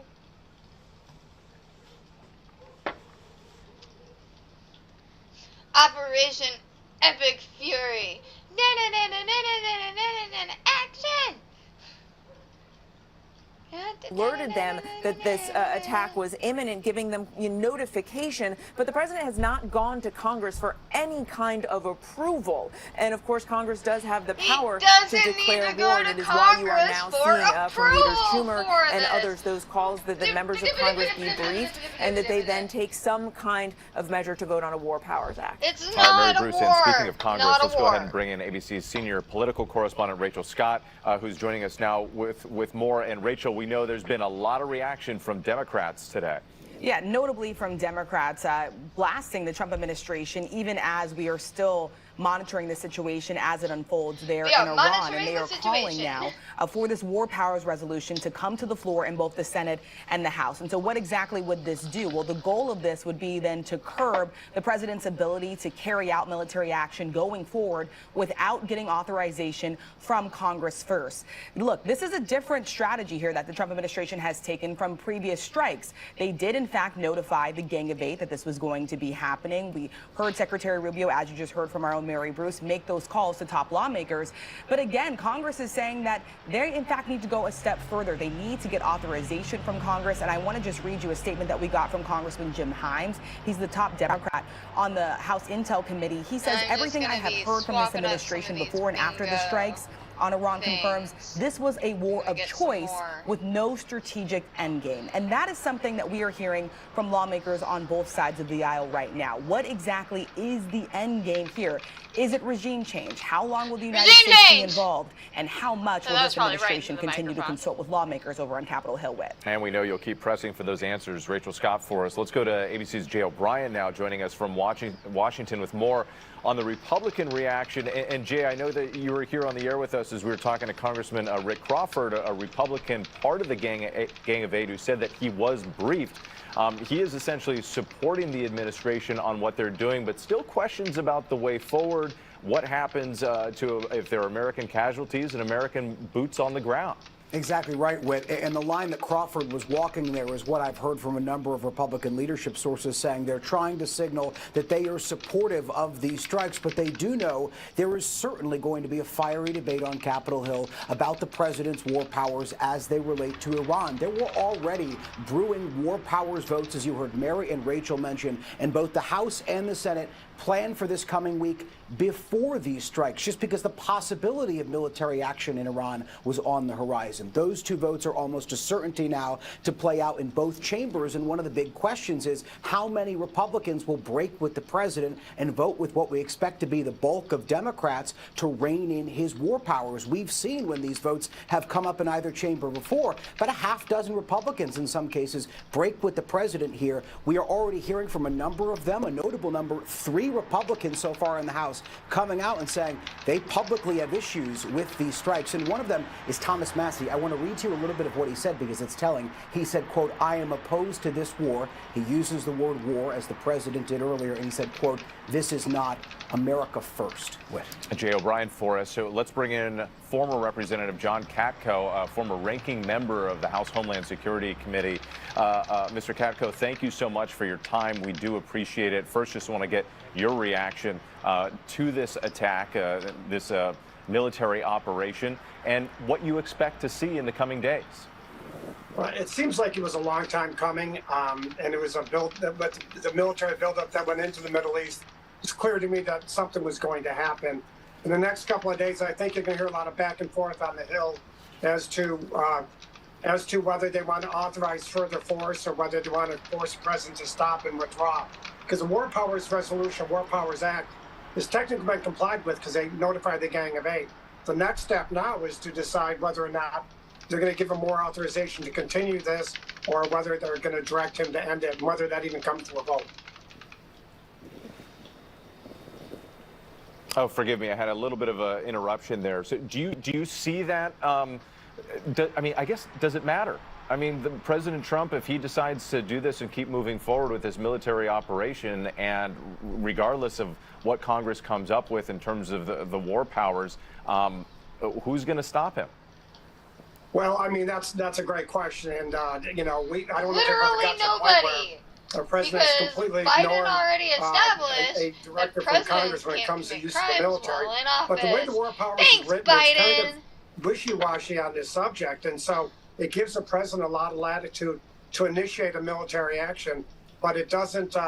The real proof is if and when a vote comes from Congress, whether what that vote is and what it directs the president to do. So I hope if the Congress does act, we darn sure got to make sure that the president follows what Congress is directing him to do. This will definitely be something to watch closely in the coming days. Former Representative John Katko, thank you for your time. Let's go back to our Chief Global Affairs anchor, Martha Raddatz, who's in Washington, has been tracking all of this. Martha, you've also been getting some information. I understand that we're now hearing no U.S. casualties so far being reported. Of course, it's the early hours, and you've noted in the past that that's something that we need to monitor. It definitely need to monitor that because as those pictures we saw from Doha, missiles can get through. No matter how much protection you have, even at those bases, and they've evacuated some personnel from many of those bases in the region. There have been no serious casualties, no serious injuries reported in any of those bases, and that is according to a U.S. official. I know I keep making this point, but sometimes you say there are no casualties, and you find out later that there might be traumatic brain injury, and that's from the concussion of those missiles hitting nearby. That can definitely happen. It happened in 2020 in Al-Assad Air Base in Iraq. About 100 people with concussions and traumatic brain injuries. We also have to keep watching because these missiles keep coming. They are headed towards those bases. So we don't know exactly when, where, but they've got those Patriot missile batteries up. They have what's called soft defense. They actually flew some of the aircraft from these bases out of there, and they're in countries that are, in a sense, protecting them. They're not being used in an offensive manner, but they're trying to protect them at certain bases in the region so that the Iranians can't destroy or wipe out a lot of aircraft. In Bahrain, one of those missiles did hit some sort of facility again, but there were no serious injuries reported in any of those places. But you definitely might see in these coming hours and in these coming days, because this retaliation is not over, more injuries or definitely more missiles or drones hitting some of these spots. That is what everybody is worried about. The Iranians clearly launched their retaliation almost immediately. They had this planned. They know what they're going to do. And obviously, we would like to know what they're doing next and keeping an eye on them. The Israelis have exquisite intelligence, generally, the U.S. as well. Joined together, the intelligence is probably about as good as it gets. The Israelis, as you know, have penetrated Iran so many times. I've been there seeing displays that the Iranians put up of cars where nuclear scientists were killed. The attack's so precise. They come up in a motorcycle. You can see that car right there. Very little of the car damage, but it killed a nuclear scientist. They displayed, it's something the Iranians showed me, a number of cars, a number of places where they'd taken out those Iranian scientists. So the Israelis have done some really remarkable operations inside Tehran. If you remember, after October 7th, and this happened in 2024, the Israelis took out a Hamas leader. They had planted a bomb 2 months before. That Hamas leader visited a guest house in Tehran. When they saw that he entered, they sent in a tiny little drone, confirmed that it was him, and within moments, they blew him up, remote control. So these kind of operations have gone on for many, many years. That's the Hamas leader that they took out, and that was a remarkable operation. But they continue, they're clearly keeping their eye on Ayatollah Khamenei and the president of Iran. We do not know for certain the condition of them, whether they were untouched, whether they are injured. We've heard various reports, but I'm sure we'll know soon enough. And of course, if they are gone, what happens next? All right, Martha, for that really interesting insight there, too. And I want to go back to Steve Ganyard. Steve, we've been talking about some of the U.S. assets in the region. I'm just going to tick through this because I want to get your expertise on it. The strikes, we've been told from multiple sources, involve a mix of U.S. aircraft, Tomahawk cruise missiles fired from Navy ships. We mentioned the 2 aircraft carriers there, 30,000 plus troops, and then more on the way. How significant is this attack? Do you expect to see more in the hours ahead, or do you think that the bulk of it is already over? I think what we're going to see is a phased approach. They're going to probably spend another day. They've probably got lots more targets they need to go after. They'll then step back a little bit and assess. Something to think about here. The president has told the Iranian people to overthrow the regime. Now, the Iranian people are not going to go out in the streets and protest if we're bombing. So at some point, there may be like, okay, we're going to pause for a few hours here. If you want to go protest, show us that you're actually going to be serious about taking this out. But the use of the Tomahawk this is pretty much SOP for the U.S. Military, because nobody's flying it. There's no risk to any pilots, any U.S. service personnel, and so it's very effective. It's got low radar cross section. It flies at low altitude, but it's been very good at taking out all of the air defenses. So the U.S. has said they've got great luck in taking out the air defenses along with the Israelis in Iran. And so if the U.S. and Israel can control the skies and there's no threat to any U.S. aircraft, then it's just a matter of time until the U.S. is able to beat down the regime to the point where they can either no longer oppress their people or that they can maintain the economy. So I think we'll have at least another day, and then it may go in tranches. This may go on for at least a week or maybe more. But they're going to have to sort of shoot, take a look, assess, and then shoot again. But it's all going to depend on how things work and how the reaction of the Iranian regime plays out in the days to come. One thing to think about, Whit, here: if the U.S. and Israel control the skies over Iran, then it's just a matter of time, and it's just a matter of how many sorties they can put across Iran before they begin to go after economic targets, oil reserves, electricity plants, things that allow the regime to be maintained. So it's just a matter of time, once they control the air, that the U.S. has the Iranians in a position that they really have no recourse other than to eventually surrender. Just a matter of time, and we've been in this period a bit of a lull in terms of information flow from the White House. We really haven't heard much from the administration or the president himself for hours now, but we are getting a little bit more from the administration. Let's go back to Chief Justice Correspondent Pierre Thomas, because you are hearing from the Department of Homeland Security. We are, and I think the message that we can get from all of this is that the potential that Iran could do something is something that officials are not discounting. The statement from Homeland Security Secretary Noam reads as follows, quote, "I am in direct coordination with our federal intelligence and law enforcement partners as we continue to monitor and thwart any potential threats to the homeland." So clearly that is a possibility that they're concerned about. Again, no specific or credible threat or plot detected so far, but the possibility that there could be something is something officials are taking seriously. And Pierre, I think that's important for people here at home who are going about their Saturday here and watching this unfold. You know, on the other side of the world, there is still this peace for us Americans on U.S. soil. What is the message to the American people from law enforcement and the administration? Well, I think it's pretty clear that they want Americans to go on with their daily lives, but that old phrase that we've come to know since 9/11, if you see something, say something, is in full effect. But I think what you're seeing here is the knowledge that Iran has in recent years tried to target dissidents, journalists. There was even, according to the Justice Department, an attempt or a plot developing to attack President Trump. There's a man on trial in New York City as we speak in connection with that particular plot. There's great concern about cybersecurity and the potential that Iran could do some sort of a cyber attack against our infrastructure. And I think the wild card here is that if it is true that the Iranian leadership is in fact being targeted, where the military is being decimated, then it's, you know, for them, there is no reason for restraint, which is something my sources have said for many years, that they would be reluctant to do anything overly dramatic in the United States because the retaliation from the U.S. could take out the regime and kill a lot of people. Well, if they're being targeted, what is their concern for restraint at this point? That is something that U.S. officials are factoring in. Yeah, as Steve Ganyard pointed out, too, is at that moment of desperation for the Iranian regime, and what would they do with their backs against the wall?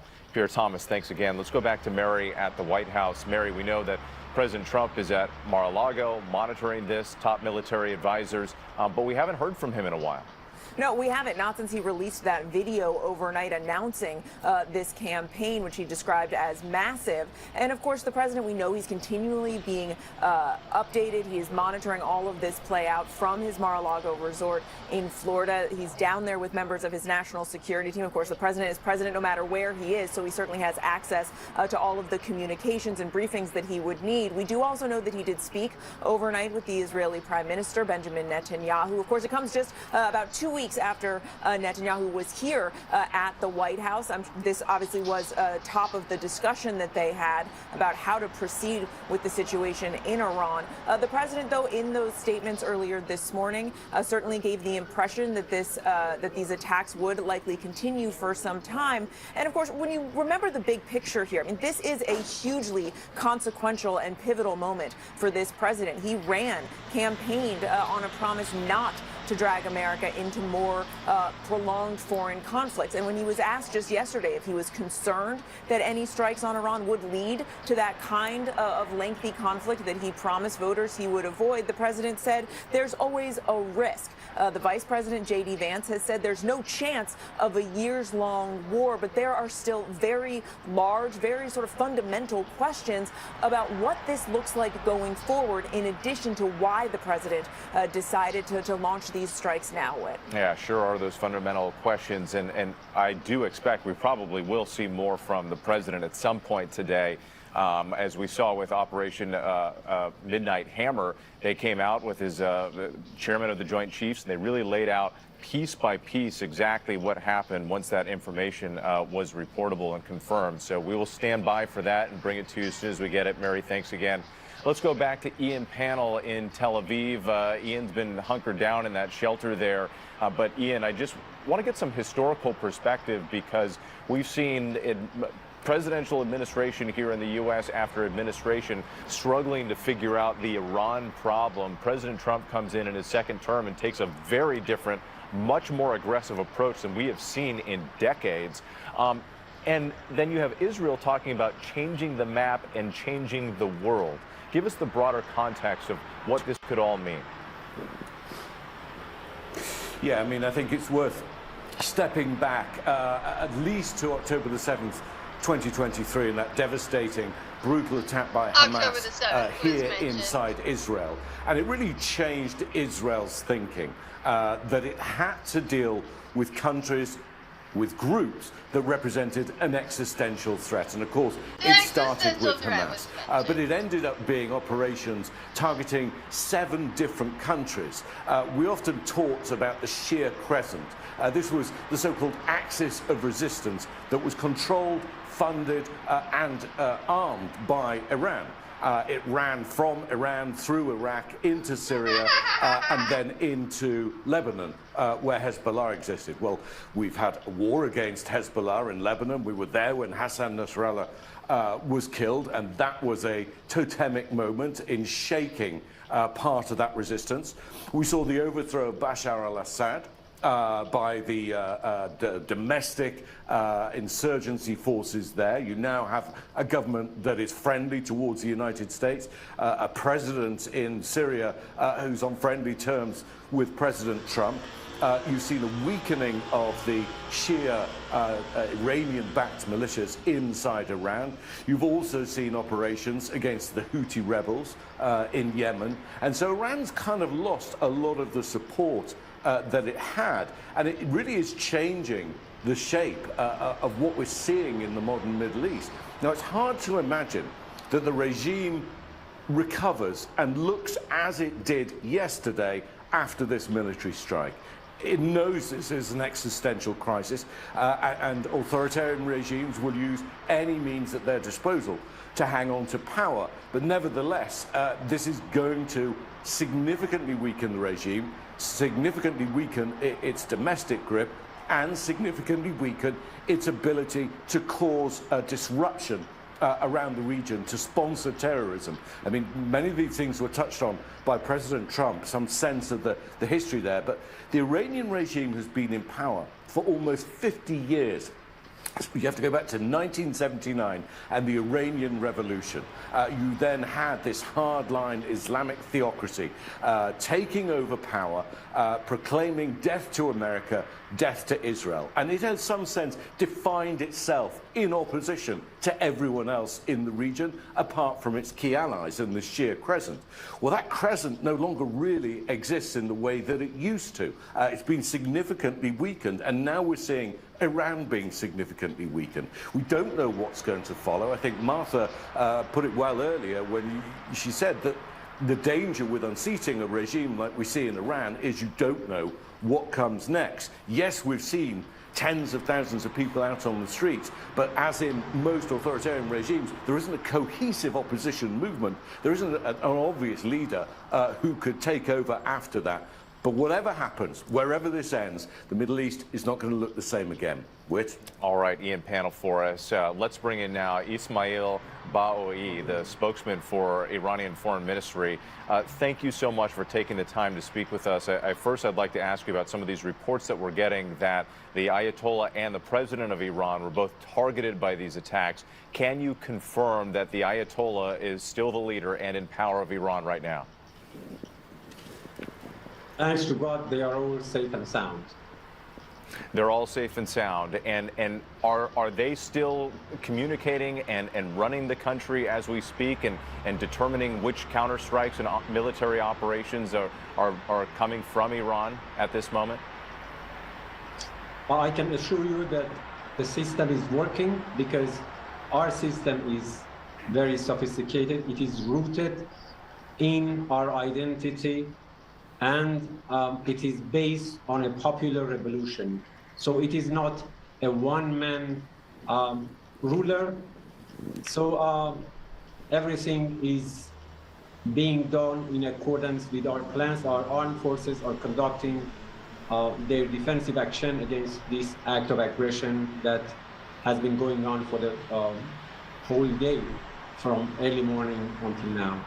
Have Iranian officials been in touch with the United States and specifically with President Trump's administration since these attacks have begun? Not that I'm aware of, at least. I think what we are doing right now is to focus on defending our territory, defending our people, defending our national security against this act of aggression.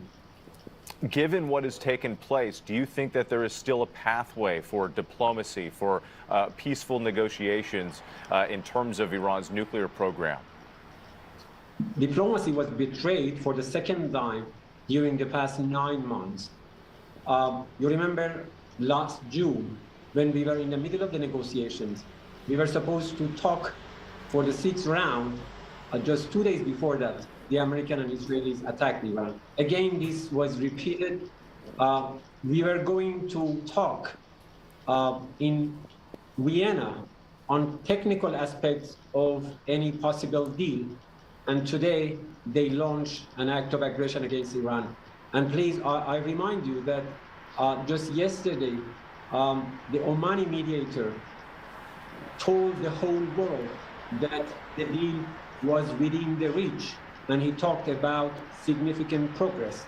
So you can see that the Americans have no value for diplomacy or any diplomatic process.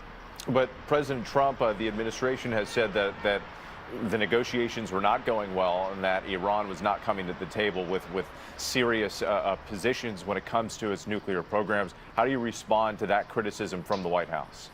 That's not simply true. That's not true. We came to this negotiation with all good faith and seriousness.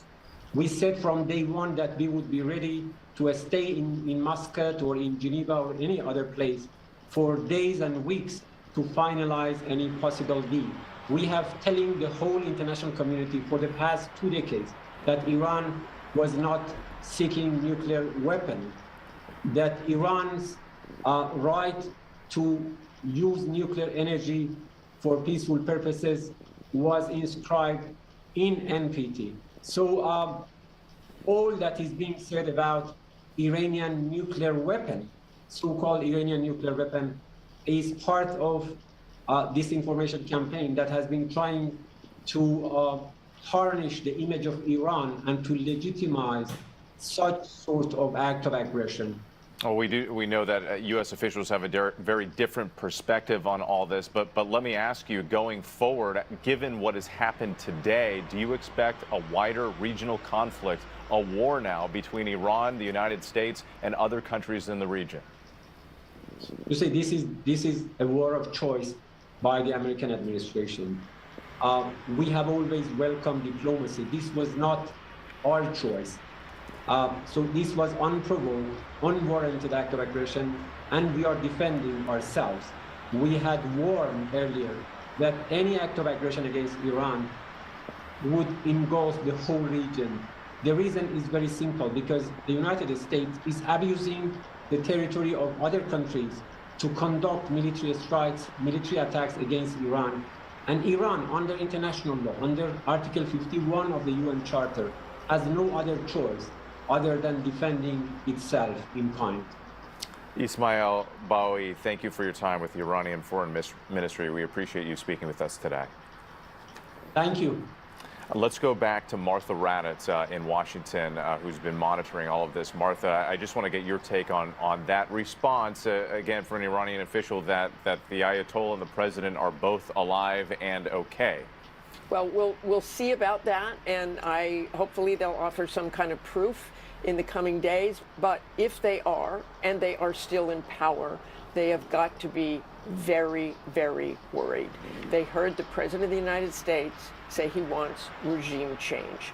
You heard the President of the United States tell the IRGC to lay down their weapons or they will face certain death. So wherever the Ayatollah is right now, wherever Iran's president is right now, they are watching their backs wet. And Martha, forgive me, just wanted to get your reaction to one more thing. The fact that they're calling it this act of aggression by the United States. They claim they were in these negotiations to try to come up with a diplomatic resolution. I just wonder how you think that response from the Iranian government will play around the world. I think it's exactly what everyone expected them to say. In fact, the United States was the aggressor here. The president did decide to put those negotiations aside because he said they weren't going anywhere, that the negotiators were not hearing exactly what they wanted to hear. So that is two sides of the story. The United States decided to drop those negotiations at this point. Maybe they start up again. Maybe Iran has learned its lesson. Maybe this really was a strike to try to say, you better get back to that table and promise us you will not restart that nuclear program. These negotiations are difficult. You can't just say, hey, I don't want a nuclear bomb. There has to be testing. There has to be inspections. There has to be all sorts of things in any of these agreements, and they are extremely complicated. The United States clearly wasn't hearing exactly what they wanted to hear with. Yeah, and so many questions about what happens next and even, what has been damaged from these strikes today. We're still waiting to learn all of that. Martha, thank you again. And just recapping for those of you at home to get an understanding of what we know at this hour, President Trump overnight announcing major combat operations against Iran called Operation Epic Fury. This was a joint U.S. and Israeli attack said to be targeting Iranian government and military sites. Israel says 200 of its planes were involved as well. A senior Israeli official tells ABC News that the U.S. and Israel will continue to hit the Ayatollah regime until it's removed. Iran is reporting civilian casualties, including dozens at an elementary school. U.S. military officials say that they are looking into those reports. There are no reports of serious injuries for any Americans at this hour, although we heard President Trump warn of the possibility of American casualties in this war. And we also know that there have been a number of retaliatory strikes against American assets throughout the Middle East. The U.S. says it has intercepted multiple missiles targeting U.S. bases and allies. Embassies have urged Americans there to shelter in place. This is a map of some of the countries you're seeing here. Kuwait closing its airspace after a drone hit the airport. And here at home, officials in New York and Los Angeles say they are monitoring the situation closely too and enhancing patrols at sensitive locations, including houses of worship. A law enforcement source tells ABC News that the Secret Service is increasing its presence at a number of key locations, including the White House, the Vice President's residence, and Mar-a-Lago. ABC News has also learned that congressional leaders, members of the so-called Gang of Eight, were notified hours before the strikes. And we've heard from Senate Minority Leader Chuck Schumer, who was condemning the action. We've also heard condemnation from some Republicans as well. I'm Whit Johnson in New York. We're going to continue to follow all this coverage on ABC News Live and abcnews.com. And then David Muir will be right back here tonight for a full wrap-up on World News Tonight. Have a good day.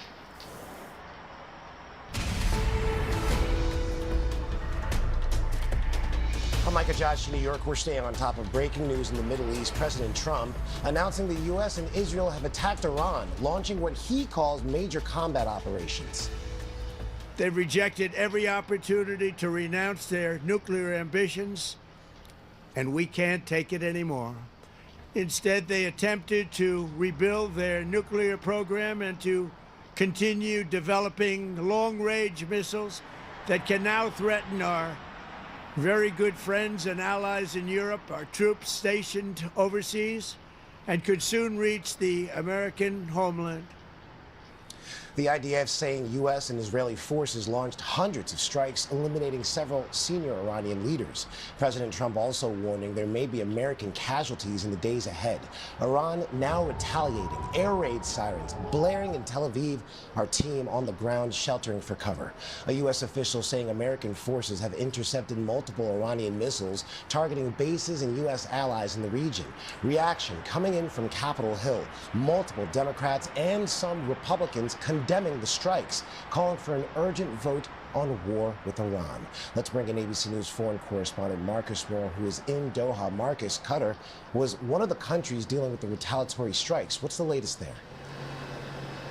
Yeah, Ike, people here have been on high alert all day today, and you mentioned that the president seemed to suggest that there could potentially be U.S. casualties, that there's that possibility with any military operation, really seeming to suggest that this is not over yet and that it could go on for several more days. And that's certainly not something that people here in Doha, where we are, and in other parts of the region want to hear. I can tell you, Ike, it has been a day of tension, with the sounds of loud booms echoing throughout the city all day today. Much of it the outgoing anti-air defense interceptors that were intercepting Iranian missiles that were targeting a U.S. base here, the largest U.S. base in the Middle East, a target of Iran's retaliation.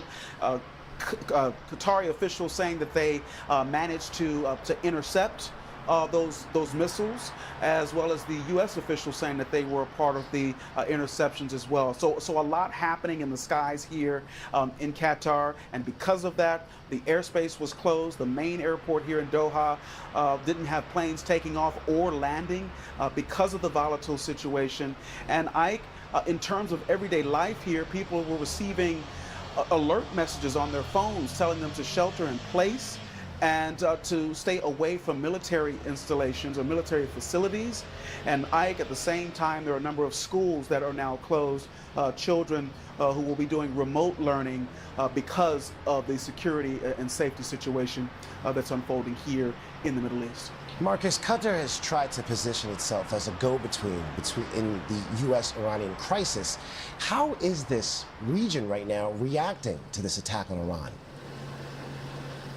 Well, the Qataris have come out and have condemned the Iranian retaliation, saying that they violated not only Qatar's sovereignty by launching missiles into the country, but also several other countries in the region including Saudi Arabia and also Kuwait, which tonight we know from officials in Kuwait that a drone hit a terminal there, hit the airport, and several workers were injured. So this is a situation that everyone was concerned about and feared, And it's the reason why the Qataris and so many other stakeholders in the region have been calling for diplomacy. As you know, Ike, the Qataris played a very key role early on in this crisis in helping to facilitate a ceasefire. And they have been viewed as a partner of the United States in trying to foster and facilitate stability in the region. It's the reason why those same officials are renewing their calls, Ike, for diplomacy to replace the bombs that are flying through the air and falling in some cases onto the ground. You know, Marcus, as this conflict edges on and continues, are officials there speaking out about the possibilities of disruptions to energy flows in that region? We know how vital the Gulf region is to those energy flows for the rest of the world. Are you hearing any kind of talk or chatter about possible disruptions there? Yeah, well, that has been a concern early on, but throughout this entire ordeal. Certainly, as you know, I think 20% of the world's oil comes through this region, through the Strait of Hormuz. So certainly there is the concern that as we watch this situation develop and perhaps devolve, that could impact the markets. But I can tell you, I have not heard specifically from officials here in Qatar about that specific issue, but it is something that is vital, and it also reinforces the reason why so many people are wanting there to be diplomacy, and they're truly concerned that as we watch these rockets fly through the air, that this could spiral out of control and turn into a wider regional war. All right, Marcus Moore, thank you for your reporting. Let's bring in White House correspondent Karen Travers. Karen, what else are we hearing from the Trump administration at the moment? Ike, the White House says the president monitored these strikes overnight from his Mar-a-Lago estate down in Florida with his national security team. Press Secretary Caroline Leavitt says the president and that team will continue to monitor the situation throughout the day. But Ike, we heard the president in that video he released overnight on social media, but otherwise the White House so far not saying very much as they wait and see how this plays out after those strikes overnight. Now, in that video, the president did outline in more detail than what we've heard in recent weeks in response to many questions about the rationale for taking military action against Iran. Ike, the president said that Iran is the world's #1 state sponsor of terror and the country can never have a nuclear weapon. Now, he also, though, was not indicating why the administration believes that they are closer to having that at this point and hasn't made that case publicly. The president also had told us yesterday that he did not like how negotiations were going. There were 3 rounds of indirect talks between the United States and Iran, mediated by Oman. And the most recent round took place on Thursday in Geneva. His special envoy, Steve Witkoff, his son-in-law, Jared Kushner, taking part in those meetings on Thursday. But yesterday, Ike, the president was very clear he didn't like where they were. He said, "I'm not happy with the fact that Iran is not willing to give us what we have to have."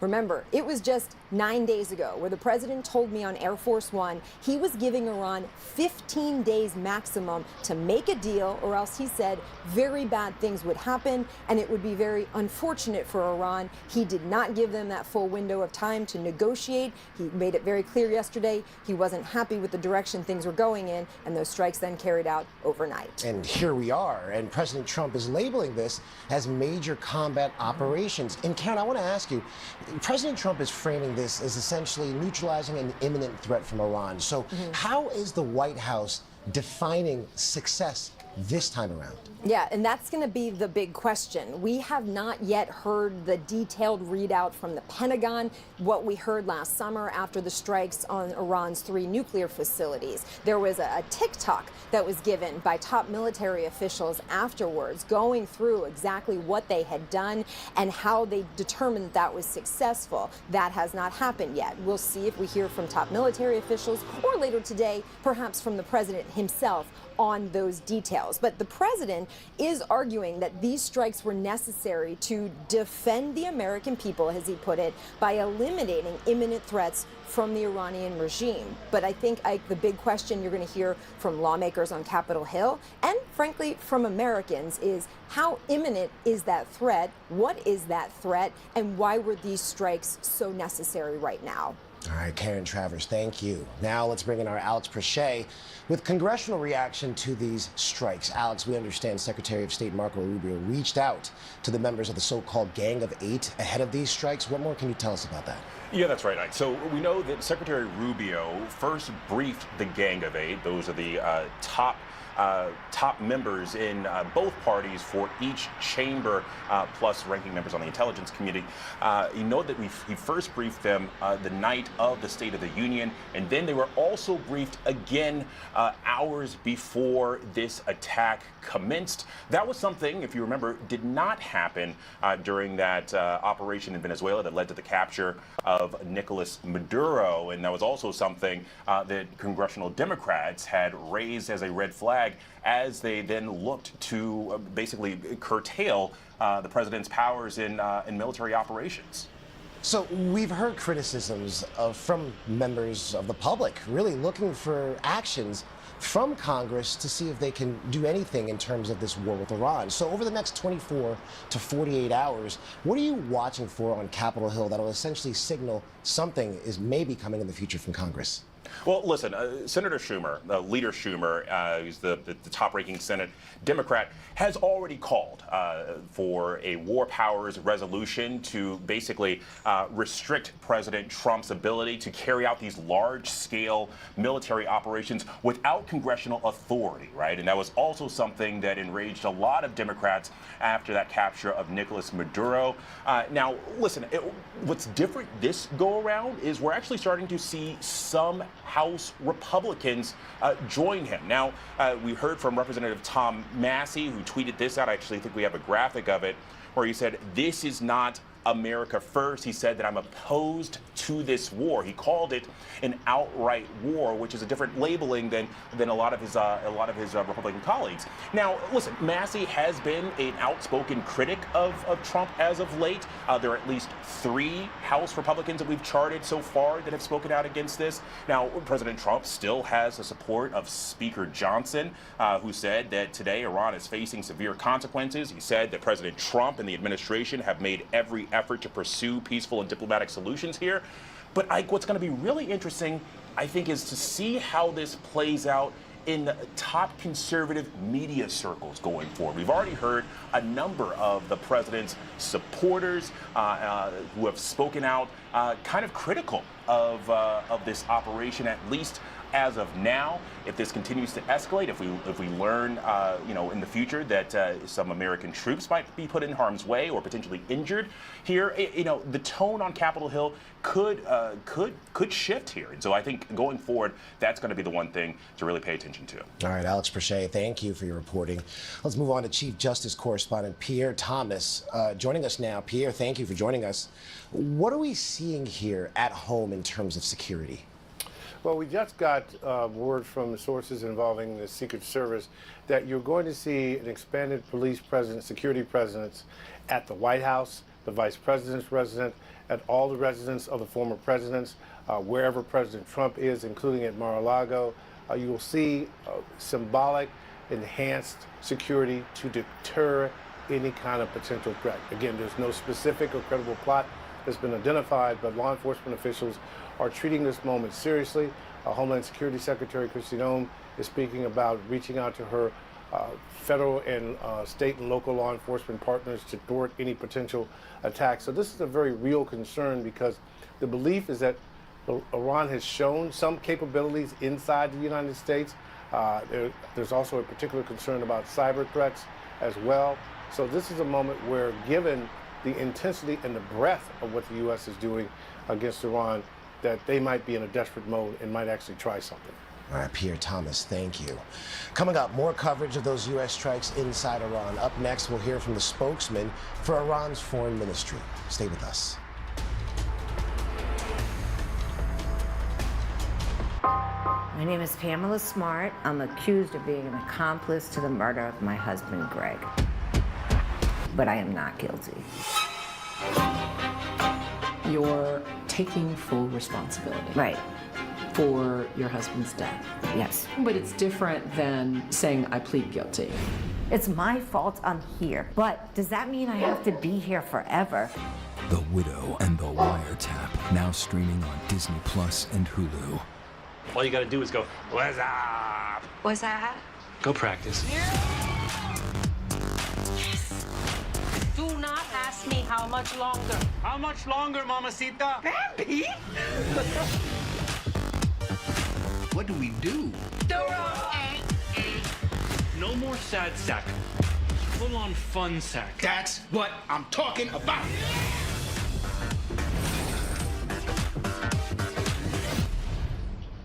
Whenever, wherever news breaks, it's so important to always remember that lives are changed. Here in London, in Buffalo, Uvalde, Texas, Edinburgh, Scotland. From Poland once again tonight. Thank you so much for streaming with us. Ukrainian refugees here in Warsaw. Do you think you'll ever be able to go back home? We're heading to a small community outside of Mexico City. Splintered houses and splintered lives. The magnitude of the devastation.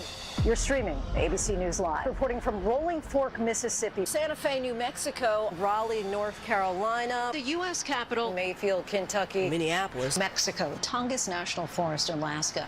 getting you behind the stories as they happen, giving you a front row seat to our world as it plays out in real time, live. ABC News Live Prime. We'll take you there. Stream ABC News Live weeknights, America's most honored streaming news program, only on ABC News Live. Streaming free right now wherever you stream your news.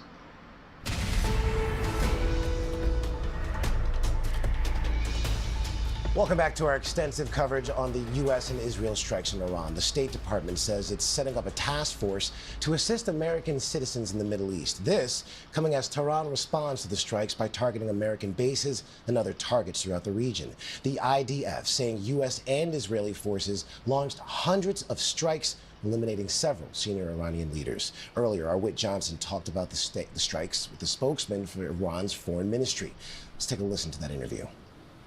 First, I'd like to ask you about some of these reports that we're getting that the Ayatollah and the president of Iran were both targeted by these attacks. Can you confirm that the Ayatollah is still the leader and in power of Iran right now?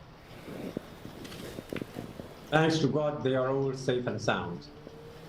They're all safe and sound. And are they still communicating and running the country as we speak and determining which counterstrikes and military operations are coming from Iran at this moment?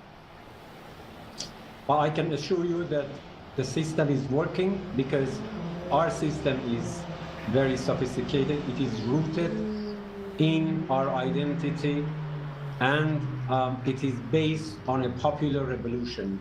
So it is not a one-man ruler. So everything is being done in accordance with our plans. Our armed forces are conducting their defensive action against this act of aggression that has been going on for the whole day, from early morning until now.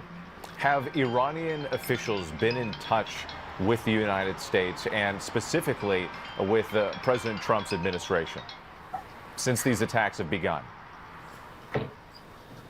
Not that I'm aware of, at least.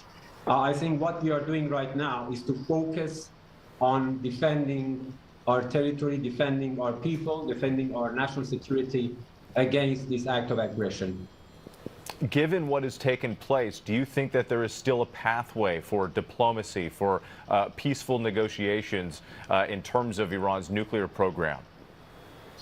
Diplomacy was betrayed for the second time during the past 9 months.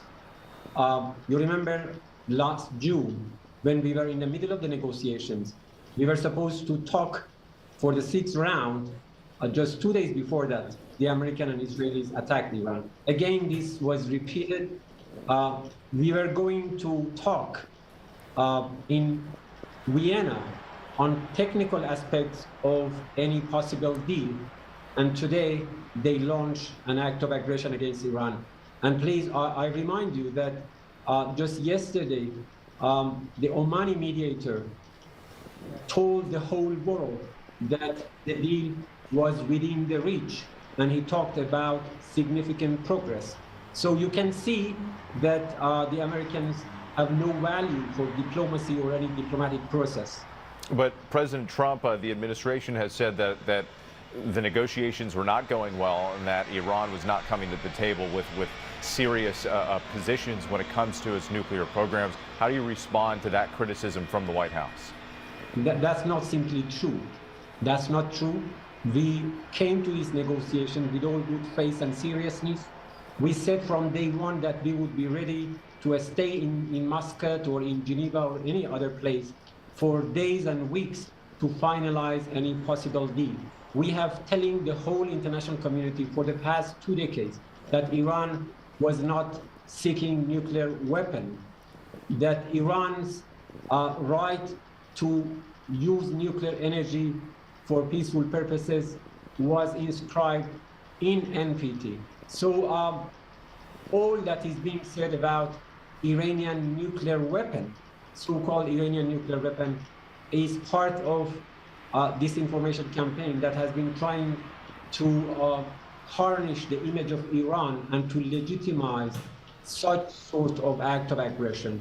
Well, we know that U.S. officials have a very different perspective on all this, but let me ask you, going forward, given what has happened today, do you expect a wider regional conflict, a war now between Iran, the United States, and other countries in the region? You see, this is a war of choice by the American administration. We have always welcomed diplomacy. This was not our choice. So this was unprovoked, unwarranted act of aggression, and we are defending ourselves. We had warned earlier that any act of aggression against Iran would engulf the whole region. The reason is very simple, because the United States is abusing the territory of other countries to conduct military strikes, military attacks against Iran. And Iran, under international law, under Article 51 of the UN Charter, has no other choice other than defending itself in kind. Ismail Bawi, thank you for your time with the Iranian Foreign Ministry. We appreciate you speaking with us today. Thank you. Coming up, more coverage of those U.S. strikes inside Iran. Up next, we'll speak with the former Israeli ambassador to the U.S. Stay with us. All you gotta do is go, what's up? What's that? Go practice. Do not ask me how much longer. How much longer, mamacita? Bambi? What do we do? No more sad sack. Full on fun sack. That's what I'm talking about.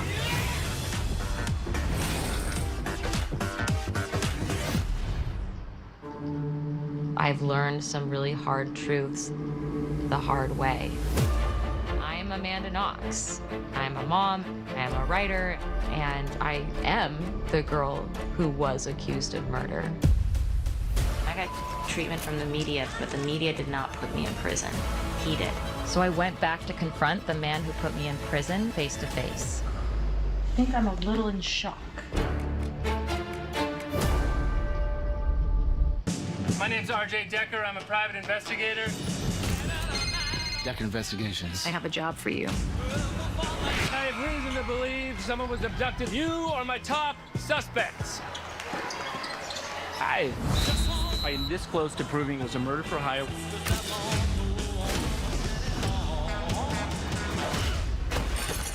This cannot go well.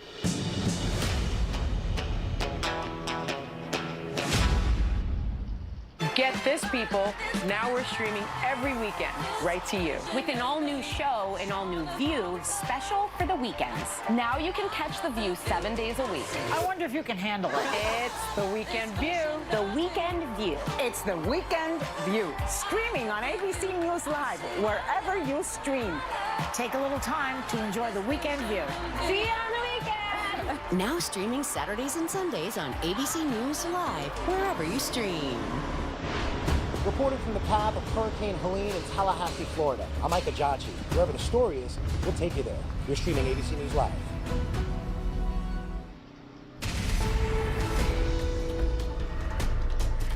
You're taking a look at Mar-a-Lago, where President Trump is meeting with Defense Secretary Pete Hegseth, along with other top Pentagon officials there. President Trump also warning there may be American casualties in the days ahead, following the U.S. military strikes in the Middle East. Joining us now is Michael Oren. He's the former Israeli ambassador to the U.S. Michael, thank you for joining me. First, I want to get your thoughts on the strikes being carried out at the moment. Good to be with you, Ike. Well, strikes are very, very important for Israel, starting with that. We were facing an existential threat from Iran. This is a regime that has been in power now since 1979 and has literally every day sworn to destroy this country, and not just sworn it in words, has tried to do it repeatedly. Most recently on October 7th, 2023, where Iran was the major backer of Hamas and of Hezbollah in Lebanon, but has conducted terrorist attacks against Israelis and Jews around the world. I believe it's also a great day for the United States. Iran has been responsible for the deaths of tens of thousands of people, including thousands of Americans, in Iraq, in Lebanon, in the 1983 bombing of the Marine barracks. This is a regime that, as much as it swears to destroy Israel every day, vows to destroy the United States. Here, I'm speaking to you from Tel Aviv. We've had about 30 air raid sirens. We rushed to a safe room. Most of our apartments have safe rooms. And we've gone back and forth. We imagine this will go on through the night and through the next couple of days. But the Israeli people are extremely resilient. And we understand that basically we have no choice. That if Iran, its ability, not just its nuclear program, but its ballistic missiles. And these are missiles that can take down not just an apartment, but an entire neighborhood. And it has thousands of them. If that threat is not eliminated, this country can never fully live in peace. Michael, President Trump is calling on Iranians to take over their government. What do you make of that? And is there a clear opposition leader? Well, I don't know if there's a clear opposition leader, but I know that I think it's very difficult to bring down a regime only by military means and only from the air. America has succeeded in regime change, whether it's in Iraq or Nazi Germany or Imperial Japan in World War II, which have been successful. But the ultimate fate of Iran is in the hands of the Iranian people. And they have shown their willingness to go out in the street in the hundreds and hundreds of thousands and to risk death, with tens of thousands of them reportedly being killed by this regime, countless others being imprisoned and tortured, and perhaps even executed.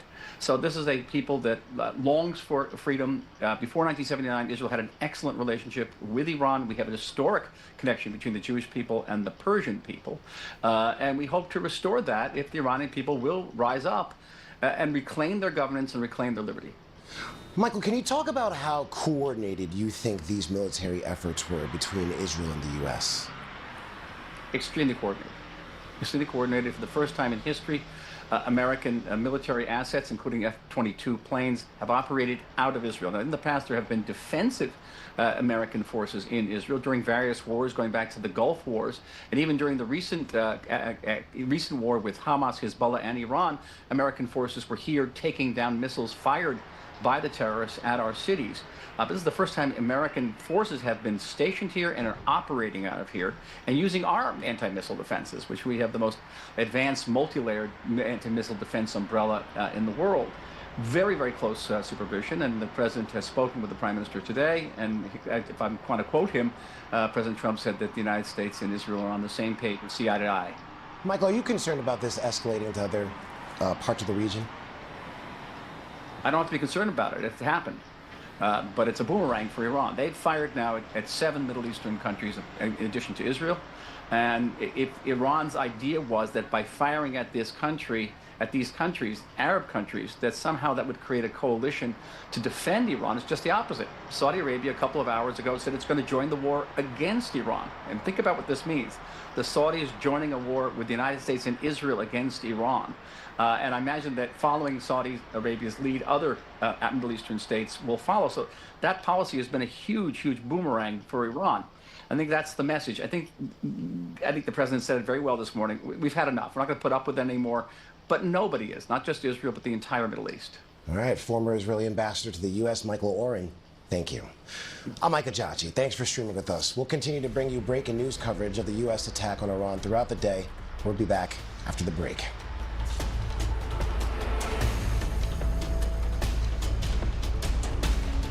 My name is Pamela Smart. I'm accused of being an accomplice to the murder of my husband, Greg. But I am not guilty. You're taking full responsibility. Right. For your husband's death. Yes. But it's different than saying, I plead guilty. It's my fault I'm here. But does that mean I have to be here forever? The Widow and the Wiretap, now streaming on Disney Plus and Hulu. ABC's Nightline, the stories that shape your world, that shape your life. Dramatic, stunning, empowering, life-changing. For 45 years, the most powerful stories of our time. This is Nightline. Wherever the story is, Nightline will take you there. Just because it's late night doesn't mean you should be in the dark. For a brighter take on the day, this is ABC's Nightline. Late night on ABC.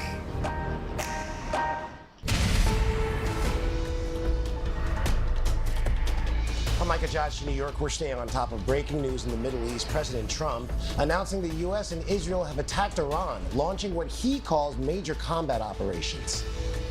They've rejected every opportunity to renounce their nuclear ambitions, and we can't take it anymore.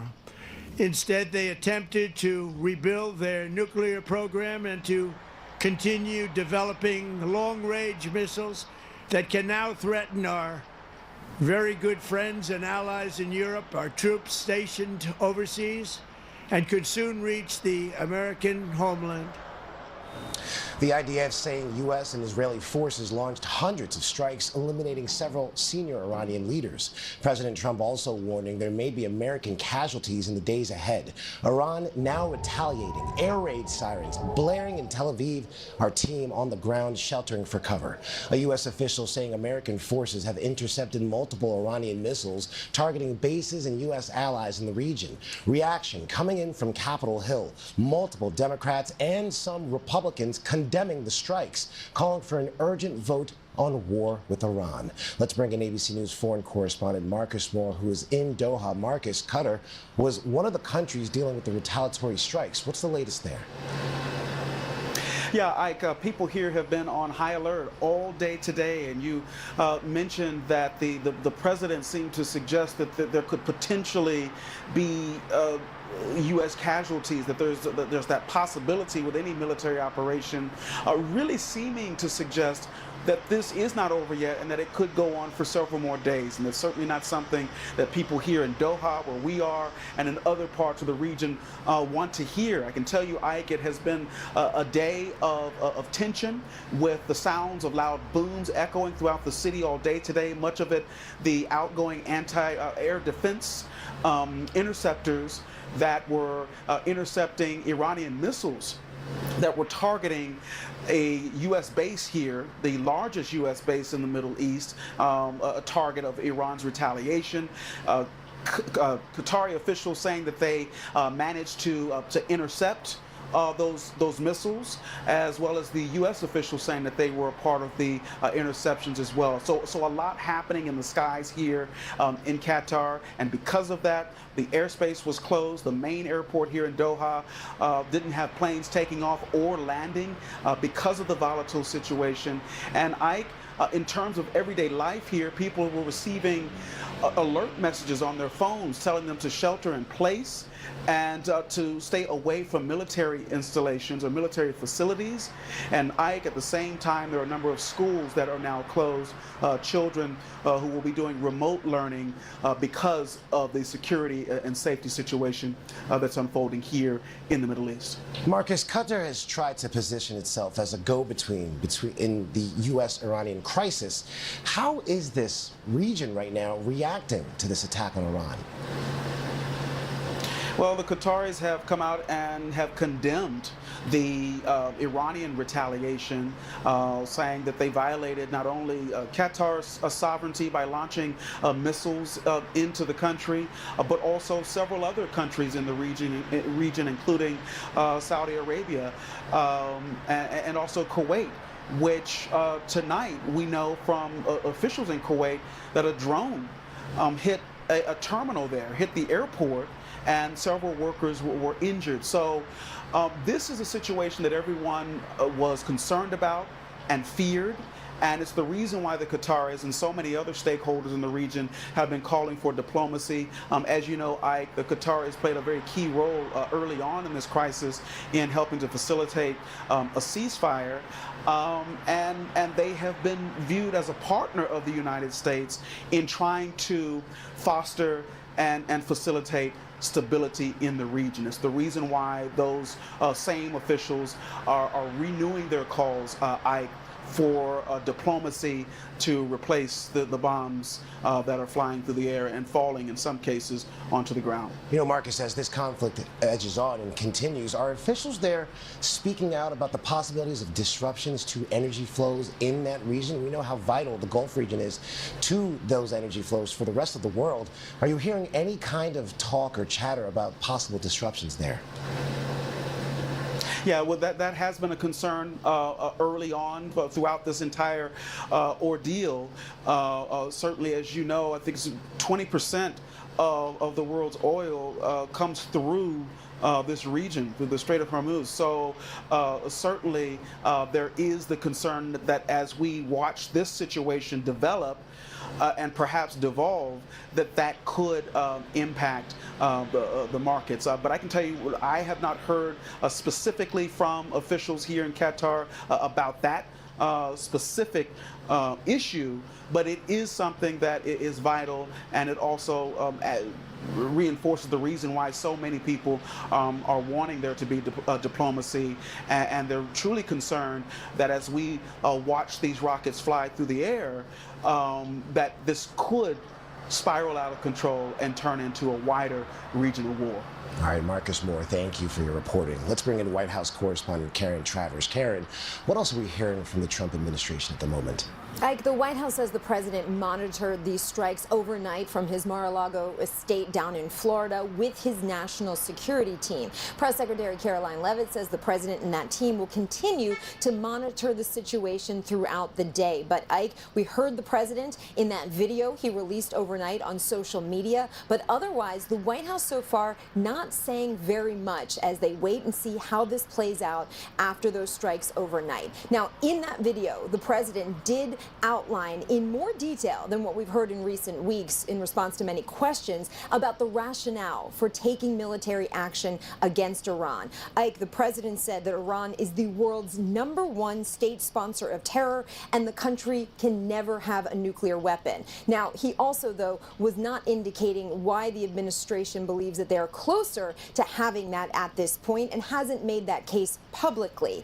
The president also had told us yesterday that he did not like how negotiations were going. There were 3 rounds of indirect talks between the United States and Iran, mediated by Oman, and the most recent round took place on Thursday in Geneva. His special envoy Steve Witkoff, his son-in-law Jared Kushner, taking part in those meetings on Thursday. But yesterday, Ike, the president was very clear he didn't like where they were. He said, "I'm not happy with the fact that Iran is not willing to give us what we have to have." Remember, it was just 9 days ago where the president told me on Air Force One he was giving Iran 15 days maximum to make a deal, or else he said very bad things would happen and it would be very unfortunate for Iran. He did not give them that full window of time to negotiate. He made it very clear yesterday he wasn't happy with the direction things were going in, and those strikes then carried out overnight. And here we are, and President Trump is labeling this as major combat operations. And Karen, I want to ask you, President Trump is framing this as essentially neutralizing an imminent threat from Iran. So how is the White House defining success this time around? Yeah, and that's going to be the big question. We have not yet heard the detailed readout from the Pentagon, what we heard last summer after the strikes on Iran's 3 nuclear facilities. There was a TikTok that was given by top military officials afterwards, going through exactly what they had done and how they determined that was successful. That has not happened yet. We'll see if we hear from top military officials or later today, perhaps from the president himself on those details. But the president is arguing that these strikes were necessary to defend the American people, as he put it, by eliminating imminent threats from the Iranian regime. But I think, Ike, the big question you're going to hear from lawmakers on Capitol Hill and, frankly, from Americans is how imminent is that threat? What is that threat? And why were these strikes so necessary right now? All right, Karen Travers, thank you. Now let's bring in our Alex Prochet with congressional reaction to these strikes. Alex, we understand Secretary of State Marco Rubio reached out to the members of the so-called Gang of Eight ahead of these strikes. What more can you tell us about that? Yeah, that's right, Ike. So we know that Secretary Rubio first briefed the Gang of Eight. Those are the top members in both parties for each chamber, plus ranking members on the intelligence committee. You know that he first briefed them the night of the State of the Union, and then they were also briefed again hours before this attack commenced. That was something, if you remember, did not happen during that operation in Venezuela that led to the capture of Nicolas Maduro, and that was also something that congressional Democrats had raised as a red flag as they then looked to basically curtail the president's powers in military operations. So we've heard criticisms from members of the public really looking for actions from Congress to see if they can do anything in terms of this war with Iran. So over the next 24 to 48 hours, what are you watching for on Capitol Hill that'll essentially signal something is maybe coming in the future from Congress? Well, listen, Senator Schumer, Leader Schumer, who's the top-ranking Senate Democrat, has already called for a war powers resolution to basically restrict President Trump's ability to carry out these large-scale military operations without congressional authority, right? And that was also something that enraged a lot of Democrats after that capture of Nicolas Maduro. Now, listen, what's different this go-around is we're actually starting to see some House Republicans join him. Now, we heard from Representative Tom Massey, who tweeted this out. I actually think we have a graphic of it, where he said, "This is not America first." He said that I'm opposed to this war. He called it an outright war, which is a different labeling than a lot of his Republican colleagues. Now, listen, Massey has been an outspoken critic of Trump as of late. There are at least 3 House Republicans that we've charted so far that have spoken out against this. Now, President Trump still has the support of Speaker Johnson, who said that today Iran is facing severe consequences. He said that President Trump and the administration have made every effort to pursue peaceful and diplomatic solutions here. But Ike, what's going to be really interesting, I think, is to see how this plays out in the top conservative media circles going forward. We've already heard a number of the president's supporters who have spoken out kind of critical of this operation, at least as of now. If this continues to escalate, if we learn in the future that some American troops might be put in harm's way or potentially injured here, the tone on Capitol Hill could shift here. And so I think going forward, that's going to be the one thing to really pay attention to. All right, Alex Prochet, thank you for your reporting. Let's move on to Chief Justice Correspondent Pierre Thomas joining us now. Pierre, thank you for joining us. What are we seeing here at home in terms of security? Well, we just got word from sources involving the Secret Service that you're going to see an expanded police presence, security presence at the White House, the Vice President's residence, at all the residences of the former presidents, wherever President Trump is, including at Mar-a-Lago.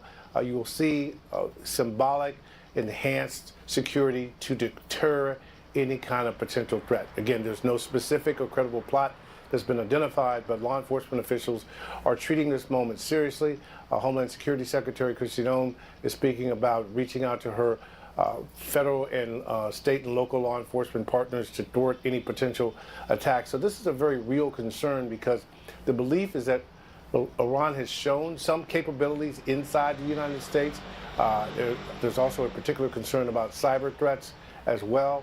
So this is a moment where, given the intensity and the breadth of what the U.S. is doing against Iran, that they might be in a desperate mode and might actually try something. All right, Pierre Thomas, thank you.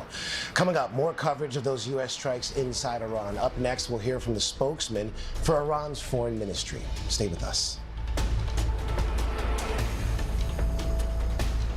When this view is over, there's a whole other view just getting started. Hello. Hello. From backstage secrets. No, that's not what I said. That's what you said. Oh, my God. To the views you didn't get to hear. I was blown away. We're playing with fire here. Why are so many people listening to the Views Behind the Table podcast? I can't imagine you can keep all that. Because nothing's off limits behind the table. Subscribe and listen now wherever you get your podcasts. So you're aware of a tape? Yes. We're gonna be just like Scream, kill them one by one. Something that you cannot unsee. I'm sorry, Cassie's family. She's been back. These two boys stabbed this girl 30 times and are videoing their glee. You just killed Cassie. You have a call from Idaho Maximum Security Institution. Is there any topic that's off limits for you? No. Why Cassie? Get this, people. Now we're streaming every weekend, right to you. With an all-new show, an all-new View, special for the weekends. Now you can catch The View 7 days a week. I wonder if you can handle it. It's The Weekend View. The Weekend View. It's The Weekend View. Streaming on ABC News Live, wherever you stream. Take a little time to enjoy The Weekend View. See you on the weekend! Now streaming Saturdays and Sundays on ABC News Live, wherever you stream.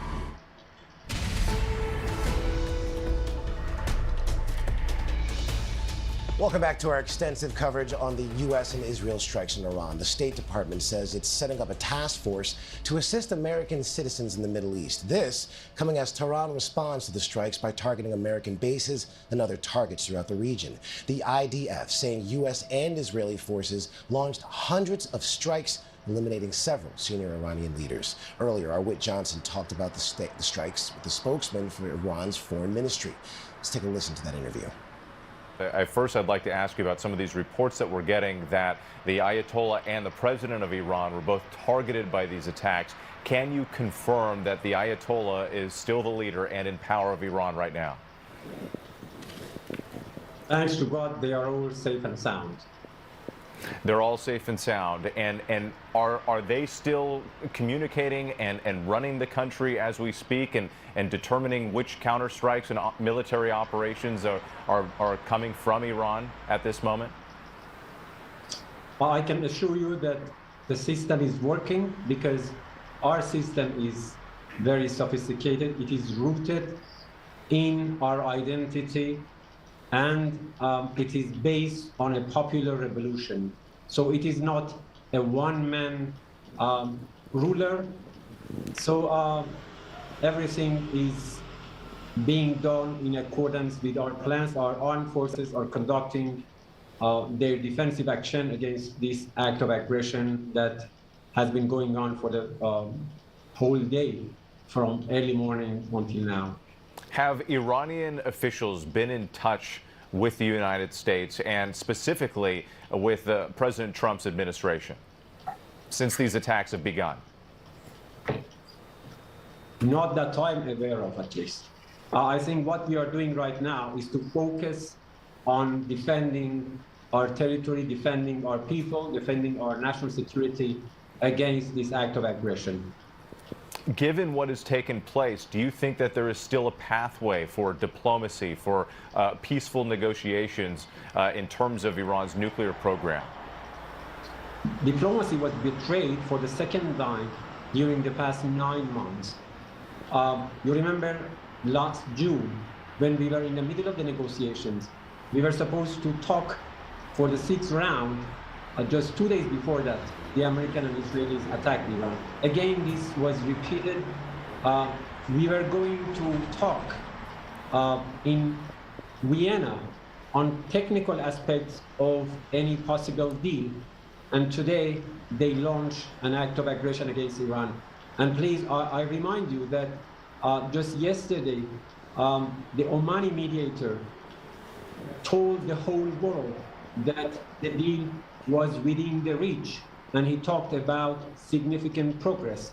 So you can see that the Americans have no value for diplomacy or any diplomatic process. But President Trump, the administration has said that the negotiations were not going well and that Iran was not coming to the table with serious positions when it comes to its nuclear programs. How do you respond to that criticism from the White House? That's not simply true. That's not true. We came to these negotiations with all good faith and seriousness. We said from day one that we would be ready to stay in Muscat or in Geneva or any other place for days and weeks to finalize any possible deal. We have telling the whole international community for the past 2 decades that Iran was not seeking nuclear weapon, that Iran's right to use nuclear energy for peaceful purposes was inscribed in NPT. So all that is being said about Iranian nuclear weapon, so-called Iranian nuclear weapon, is part of disinformation campaign that has been trying to tarnish the image of Iran and to legitimize such sort of act of aggression. Well, we know that U.S. officials have a very different perspective on all this, but let me ask you, going forward, given what has happened today, do you expect a wider regional conflict, a war now between Iran, the United States, and other countries in the region?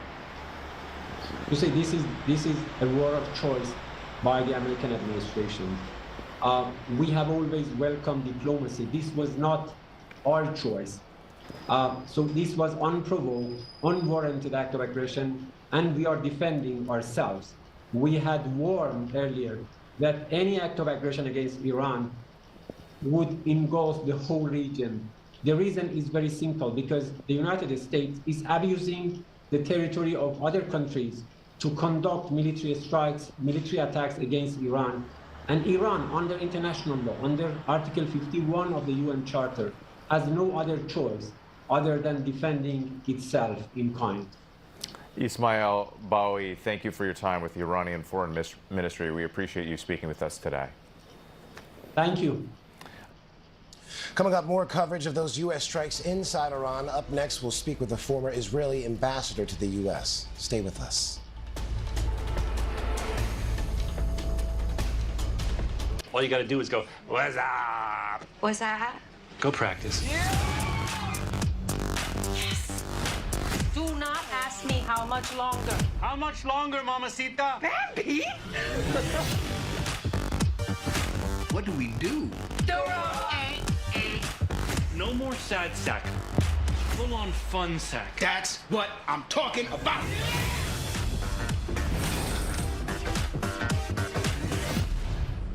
Mayday! Mayday! Mayday!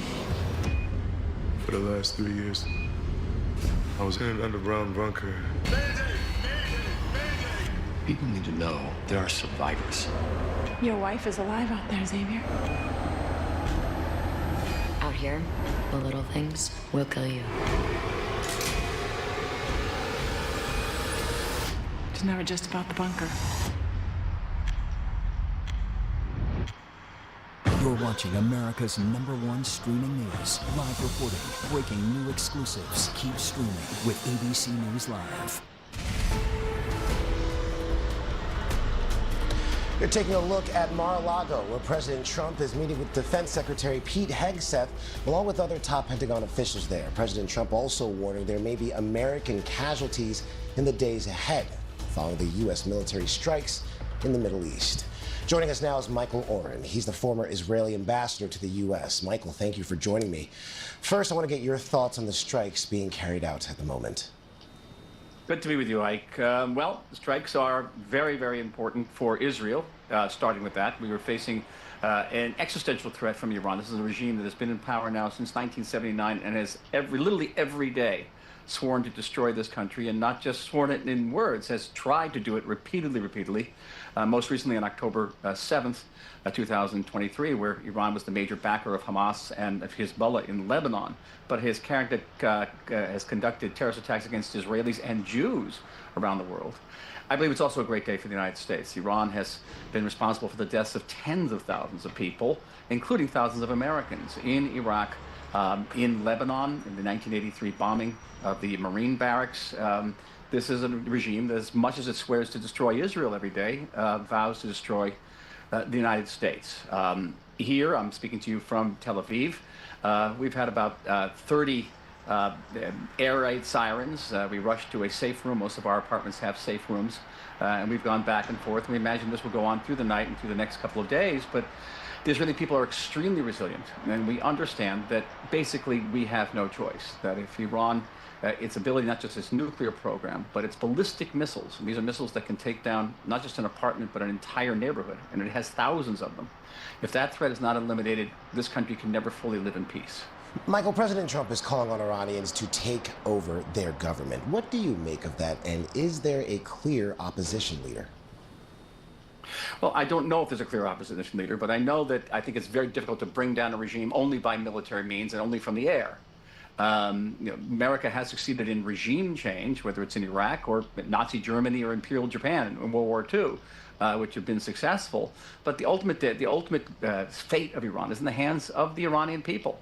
And they have shown their willingness to go out in the street in the hundreds and hundreds of thousands and to risk death, with tens of thousands of them reportedly being killed by this regime, countless others being imprisoned and tortured, and perhaps even executed. So this is a people that longs for freedom. Before 1979, Israel had an excellent relationship with Iran. We have a historic connection between the Jewish people and the Persian people. And we hope to restore that if the Iranian people will rise up and reclaim their governance and reclaim their liberty. Michael, can you talk about how coordinated you think these military efforts were between Israel and the U.S.? Extremely coordinated. Extremely coordinated. For the first time in history, American military assets, including F-22 planes, have operated out of Israel. Now, in the past, there have been defensive American forces in Israel during various wars, going back to the Gulf Wars, and even during the recent war with Hamas, Hezbollah, and Iran, American forces were here taking down missiles fired by the terrorists at our cities. But this is the first time American forces have been stationed here and are operating out of here and using our anti-missile defenses, which we have the most advanced multi-layered anti-missile defense umbrella in the world. Very, very close supervision, and the president has spoken with the prime minister today, and if I want to quote him, President Trump said that the United States and Israel are on the same page and see eye to eye. Michael, are you concerned about this escalating to other parts of the region? I don't have to be concerned about it. It happened. But it's a boomerang for Iran. They've fired now at 7 Middle Eastern countries in addition to Israel. And if Iran's idea was that by firing at these countries, Arab countries, that somehow that would create a coalition to defend Iran, it's just the opposite. Saudi Arabia a couple of hours ago said it's going to join the war against Iran. And think about what this means. The Saudis joining a war with the United States and Israel against Iran. And I imagine that following Saudi Arabia's lead, other Middle Eastern states will follow. So that policy has been a huge, huge boomerang for Iran. I think that's the message. I think the president said it very well this morning. We've had enough. We're not going to put up with it anymore. But nobody is, not just Israel, but the entire Middle East. All right, former Israeli ambassador to the U.S., Michael Oren, thank you. I'm Micah Jachi. Thanks for streaming with us. We'll continue to bring you breaking news coverage of the U.S. attack on Iran throughout the day. We'll be back after the break.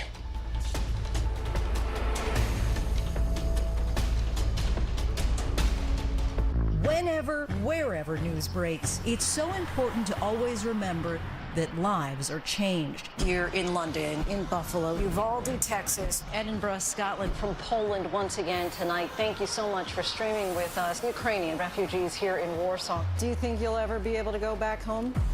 We're heading to a small community outside of Mexico City. Splintered houses and splintered lives, and the magnitude of the devastation.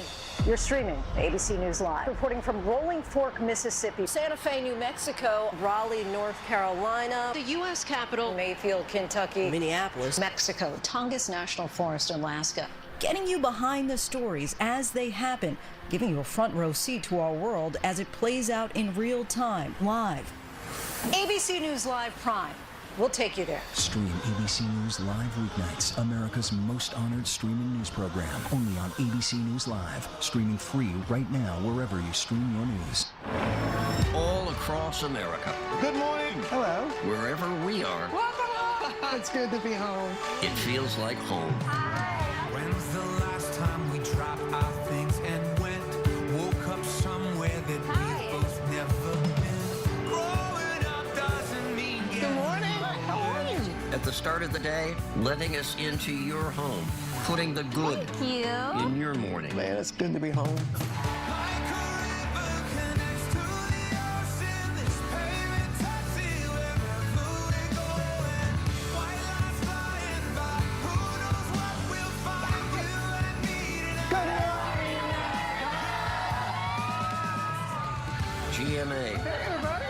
invitation to come together.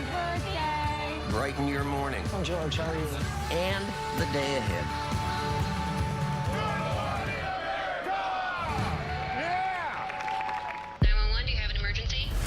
I have a 16-year-old daughter. Can't get a hold of her. I am scared to death. We wanted to talk to Skylar's friends. The information we were getting was fragmented. Someone was hiding something. The truth is gruesomely horrific. How could you do this to someone who's your best friend? There's something bigger that's not been said, the deeper, darker secret.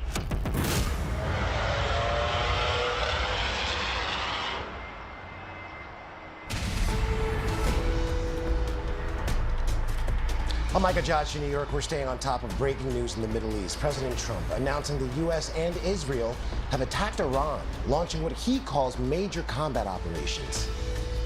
They've rejected every opportunity to renounce their nuclear ambitions, and we can't take it anymore. Instead, they attempted to rebuild their nuclear program and to continue developing long-range missiles that can now threaten our very good friends and allies in Europe, our troops stationed overseas, and could soon reach the American homeland. The IDF saying U.S. and Israeli forces launched hundreds of strikes, eliminating several senior Iranian leaders. President Trump also warning there may be American casualties in the days ahead. Iran now retaliating, air raid sirens blaring in Tel Aviv, our team on the ground sheltering for cover. A U.S. official saying American forces have intercepted multiple Iranian missiles targeting bases and U.S. allies in the region. Reaction coming in from Capitol Hill, multiple Democrats and some Republicans condemning the strikes, calling for an urgent vote on war with Iran. Let's bring in White House correspondent Karen Travers now with more. Karen, what else are we hearing from the Trump administration? The White House says the president and his national security team monitored these strikes against Iran overnight from his Mar-a-Lago estate in Florida, and that the president and his team continue to monitor this situation throughout the day. We know from the White House press secretary Caroline Leavitt that the president spoke to Israeli Prime Minister Benjamin Netanyahu today as well. No readout of that phone call just yet. We heard from the president in a video released on his social media account overnight announcing these strikes, what he called massive, and giving some explanation of what is behind it. But the big question I think today will be, do we hear from the president again? Do we hear from top defense officials laying out the timeline of exactly what these strikes were aimed at, whether they were fully successful in the administration's view, and what will happen in the coming days and weeks? How will this continue? In that video, Ike, the president said that Iran is the world's #1 state sponsor of terror, and said that these attacks were necessary to defend the American people by eliminating imminent threats from the Iranian regime. But the big question that we'll hear from lawmakers, from the American people, is how imminent was that threat? The White House has not made a case publicly for why these strikes were necessary. That question has come up to the president repeatedly about why military action was something he was considering. I remember it was just a few days ago the president said in his State of the Union address he wanted to see diplomacy play out. 3 rounds of indirect talks. That last round was on Thursday, but Ike, the president, said yesterday he did not like the direction those negotiations were going. And Karen, I want to talk more about that diplomacy. President Trump has told Iranians to take over their government. How could that statement complicate diplomacy? Yeah, that was a striking call in the video from the president overnight, where he said this is now an opportunity for the Iranian people to have regime change. He said in that video, take over your government when we are finished. He said it will be yours to take, and this will probably be your chance, your only chance for generations. Now, the negotiations that have been playing out, the White House was not clear and public on exactly what the president wanted to see and where, what was on the table over these last few rounds. The president, about a week and a half ago, had told me that he was giving Iran 15 days maximum to make a deal, or else he said that things would be very bad for Iran and that it would be unfortunate for them. That timeline, that window, did not come to completion. The president carried out the strikes before that. And again, after that 3rd round of indirect talks yesterday, the president told reporters here at the White White House, Ike, that he was not happy with the fact that Iran was not willing to give the U.S. what we have to have. All right, Karen Travers, thank you. Let's bring in our Alex Perche with congressional reaction to the Iran strikes. Alex, we understand Secretary of State Marco Rubio reached out to members of the so-called Gang of Eight ahead of these strikes. What more can you tell us about that? Yeah, that's right. As we've reported throughout the week, Secretary Rubio first reached out to the Gang of Eight. Those are the top Democrats and Republicans in both chambers and the top ranking members on the House Intelligence Committee. He reached out before the State of the Union, and then also just hours before this strike commenced. Now, this was something, Ike, if you remember, that did not happen during that operation in Venezuela that ultimately led to the capture of Nicolas Maduro. And that was something that Democrats decried. At the time, you heard from both Leader Schumer and then also Leader Hakeem Jeffries, and they were calling for a War Powers Act to be instituted and voted on by Congress to restrict the president's ability to carry out these large-scale military operations without congressional approval. Now, ultimately, that failed. It did not pass the House or the Senate. But this go-round, things have changed a little bit. At least that Gang of Eight was notified going into this. Still, the president carried out this without congressional approval, and we're starting to see Democrats really try to renew calls for a war powers resolution, again, based off of that. What specifically are we hearing from members of Congress? We know Democrats have been vocal in their opposition. Republicans now are starting to speak out as well. Is that true? Yeah, that's absolutely correct, Ike. And so we've heard Democrats, mainly Leader Schumer, who is saying that Congress must act immediately, return immediately to take up a war powers resolution. Now, Congress will be back in session, the Senate will be back in session starting on Monday. We'll see what the appetite for that is, but also pay attention to what's happening on the House side. Now, we have a number of House Republicans that voiced their opposition to this operation against Iran. We heard from Representative Thomas Massie, who has been notably an outspoken critic of President Trump, but he tweeted that I am opposed to this war. This is not America first. You're looking at the statement right there. It's interesting that he labeled this as war. I think this is actually really kind of consequential because, you know, if you remember, President Trump campaigned on ending all wars. This was a campaign promise, and certainly we've heard during the campaign and also after he got elected from both his administration and from him that nobody wanted this war. That was something that Vice President J.D. Vance had mentioned before. And so I think going forward, it's going to be interesting to see how this continues to play out in those conservative circles. There are a lot of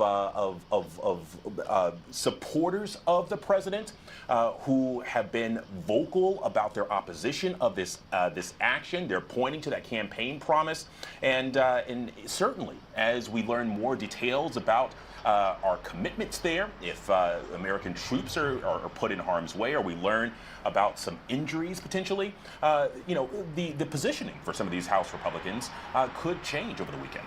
That's right, including former Congressman Marjorie Taylor Greene coming out and speaking out against these strikes. Alex Perche, thank you very much. I want to bring in ABC News producer Guy Davies in Tel Aviv right now. Guy, you heard the moment those sirens sounded in Tel Aviv as Israel intercepted those Iranian missiles.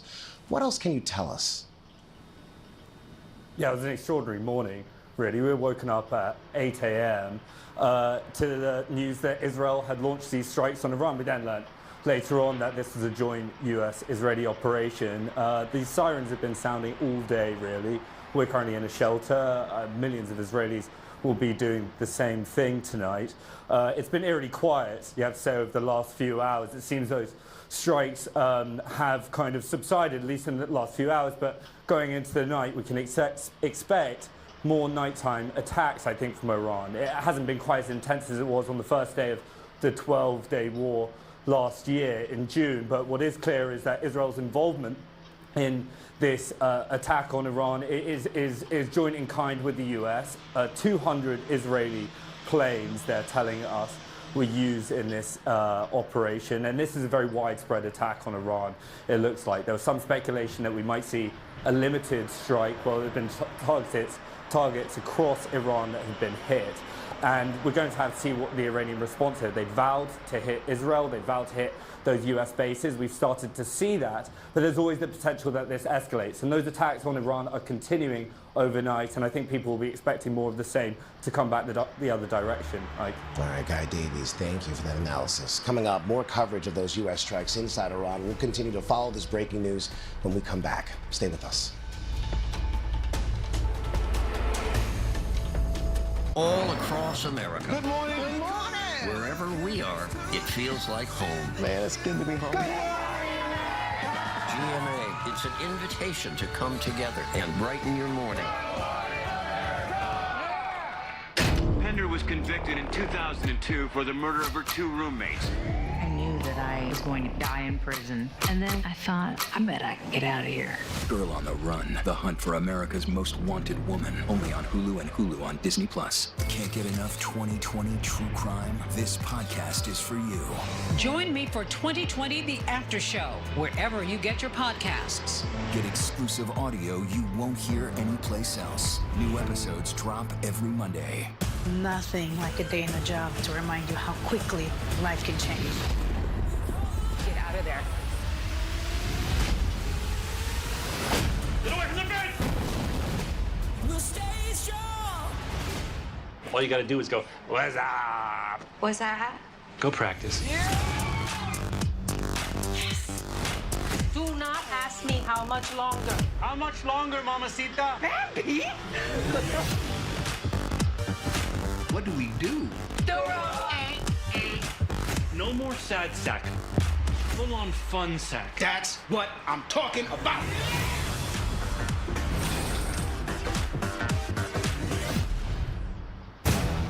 Will, what are you?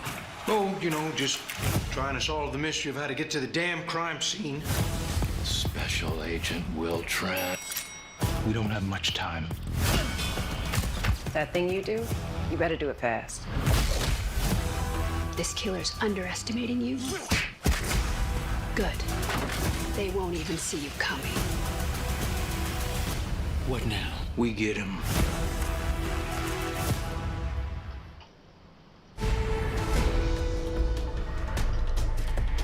Welcome back to our extensive coverage on the U.S. and Israel strikes on Iran. With security heightened back here in the U.S., the Secret Service says it's monitoring the situation and is working closely with federal and local law enforcement. All right, we're joined now by Arizona Democratic Senator Ruben Gallego. Thank you so much for your time, Senator. I want to ask you, how did you first learn of the attack?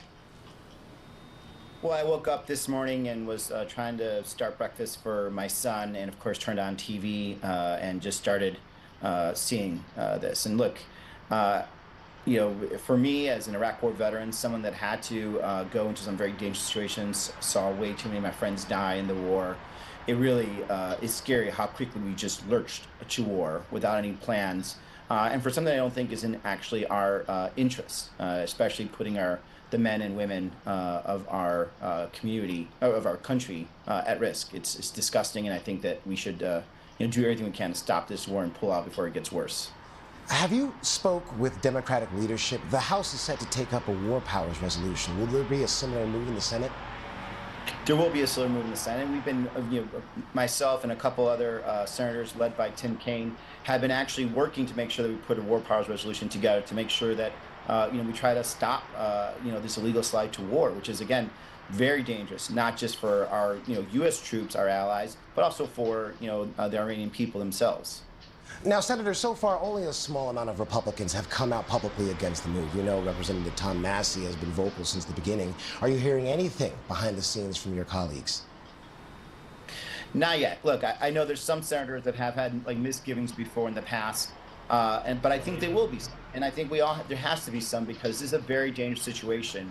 We went to war without a plan. We went to war without permission from the U.S. government. We went to war with a country that is even significantly bigger than Iraq, and is not exactly going to give up as easy as I think people plan. This is why you don't do this types of things. This is why you actually work with Congress, and actually this is why you don't go to war. Again, this is not in our interest. It's not our interest to go to war. Maybe it's in the interest of the Gulf Coast countries. Maybe it's in the interest of Saudi Arabia, UAE, Israel, but it does not mean that we need to be expending our own energy, our own blood for those countries, because at the end of the day, there are better ways to handle this, and we are going to end up, unfortunately, in a worse situation than when we started. Senator, you're a veteran of the Iraq War. You've spoken about how you lost friends in that war. Today, the president came before cameras and said U.S. service members may lose their lives. What's your reaction to this?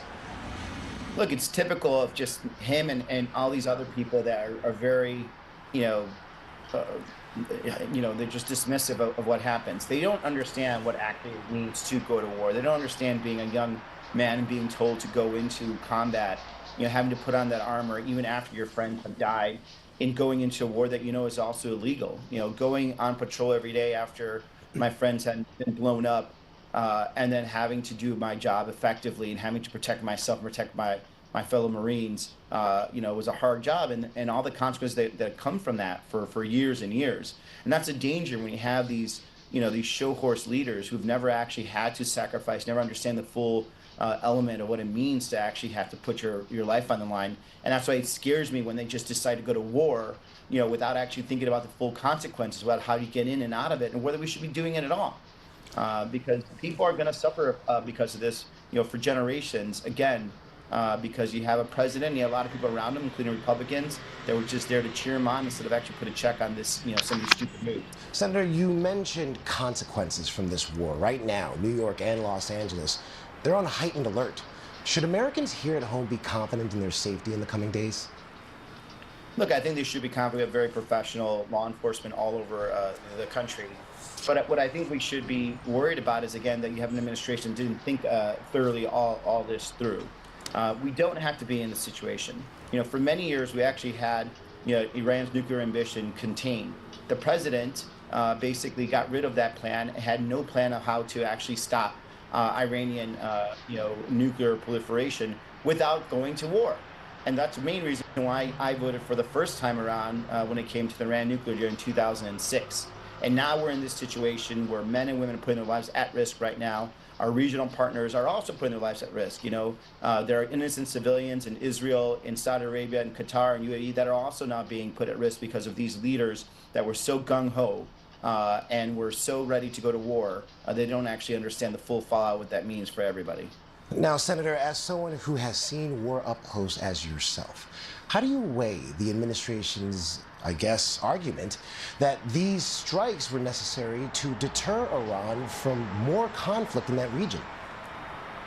There's a lot of ways you can do this, and it doesn't mean that we have to just let Iran do whatever it wants. There's a lot of limited ways that you can actually, deal with Iran. Some of it, kinetic, in terms of warlike things, surgical strikes, things of that nature. Something can be outside of Iran. Some of it could be cyber. Some of it could be, economic sanctions. There's so many ways to stop this. The last thing that we need to be doing is starting a full regional war, especially one that, again, in the long term is not in our interest, and we could have handled a lot by diplomatic routes and by agreements, like we did with the first go around when it came to nuclear war with the Iran nuclear deal. All right, Senator Ruben Gallego, thank you for your time. Thank you. For more on the potential threats to the U.S. homeland, let's bring in ABC's Andrew Dinbert. He's here right now. Andrew, what are you seeing here at home in terms of security? Yeah, so there are growing concerns about a potential retaliatory strike by Iran on U.S. soil, but federal authorities are stressing that there is no specific threat to the United States right now. Still, according to some intelligence reports, there are calls for retaliation from some proxies and allies of the Iranian regime that are circulating online. FBI Director Kash Patel directing counterterrorism and counterintelligence teams to be on elevated alert, and he says it'll remain that way as the situation with Iran unfolds. The moment is, though, adding more stress to an already heightened threat atmosphere. I mean, Iran has already tried to carry out operations in the United States before, prompting national security questions about its reach, and this is well before, any of these strikes here. And officials are especially focused, they seem to be especially focused on one specific scenario, that being Iran striking back with cyber attacks on U.S. infrastructure, though, again, there are no specific threats at this hour. More locally, in cities across America, police are on alert. Here in New York City, for example, the NYPD says it's leveling up its presence at sensitive locations. target hardening, if you will, increasing patrols at houses of worship, diplomatic and cultural sites, all out of an abundance of caution in Washington, D.C. Another example, Metro Police say that they're prepared to increase their presence as needed, while reiterating there is no known threat at this time. Bottom line is police in cities across America are just asking the public to be alert, be vigilant, and it's that old saying, right? If you see something, say something. But no specific threats right now, but there are concerns about a potential retaliatory strike, whether it be online or on U.S. soil. All right, heightened threat alert indeed. Andrew, thank you for that. All right, coming up, more coverage of those U.S. strikes inside Iran. We'll continue to follow this breaking news when we come back. Stay with us.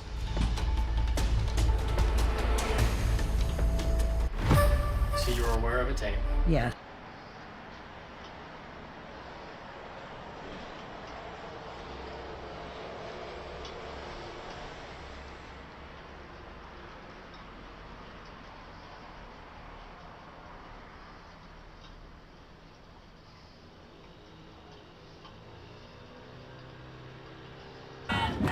We want justice, you say how? We want justice, you say how? Hands up, Iran now! Hands up, Iran now! Hands up, Iran now! We reject this war on Iran. We reject this war on all of the Arab region. We reject this war on Gaza, on Palestine, the genocide that has continued for 2+ years now. We reject it, and we stand here today to put an end to it.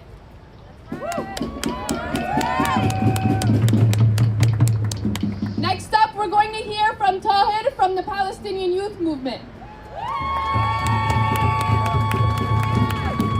We want justice, you say how? We want justice, you say how? Hands off Iran now! Hands off Iran now! We want justice, you say how? We want justice, you say how? Hands off Iran now! Hands off Iran now! Brothers and sisters, late last night, the Trump administration and Israel launched horrific, murderous attacks on Iran. I need more energy than that. I need more energy from all of us here than what I'm seeing right now. Repeat after me. We want justice, you say how? We want justice, you say how? Hands off Iran now! Hands off Iran now! We want justice, you say how? We want justice, you say how? Hands off Iran now! Hands off Iran now! Hands off Iran now! Hands off Iran now! Hands off Iran now! Hands off Iran now! Say hands off Iran now! Hands off Iran now! Okay, that's a little more like it.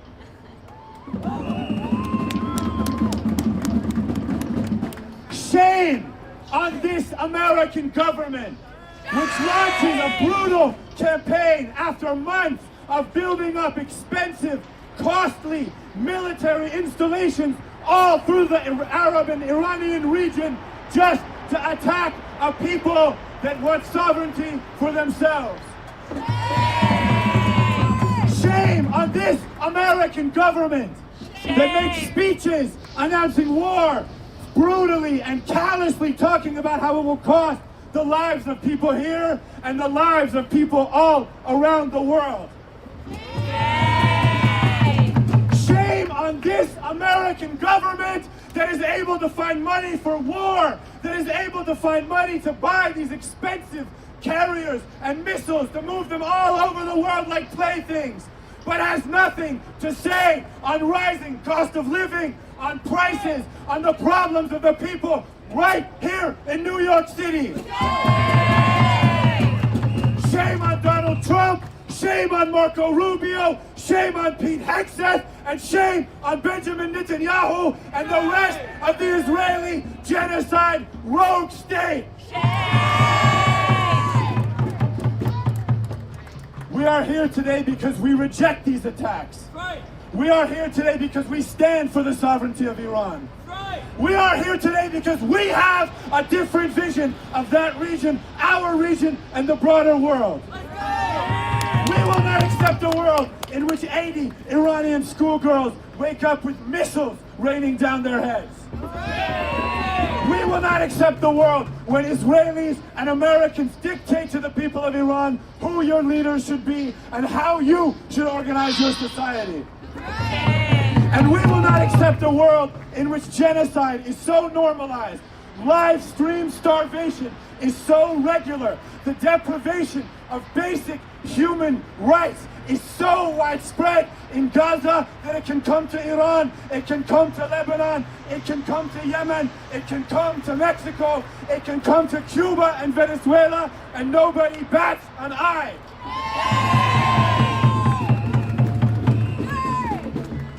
We won't accept the Gaza doctrine. We won't accept siege and starvation. For the past 2.5 years, we have been marching on these streets every single day under the banner that Gaza is our compass.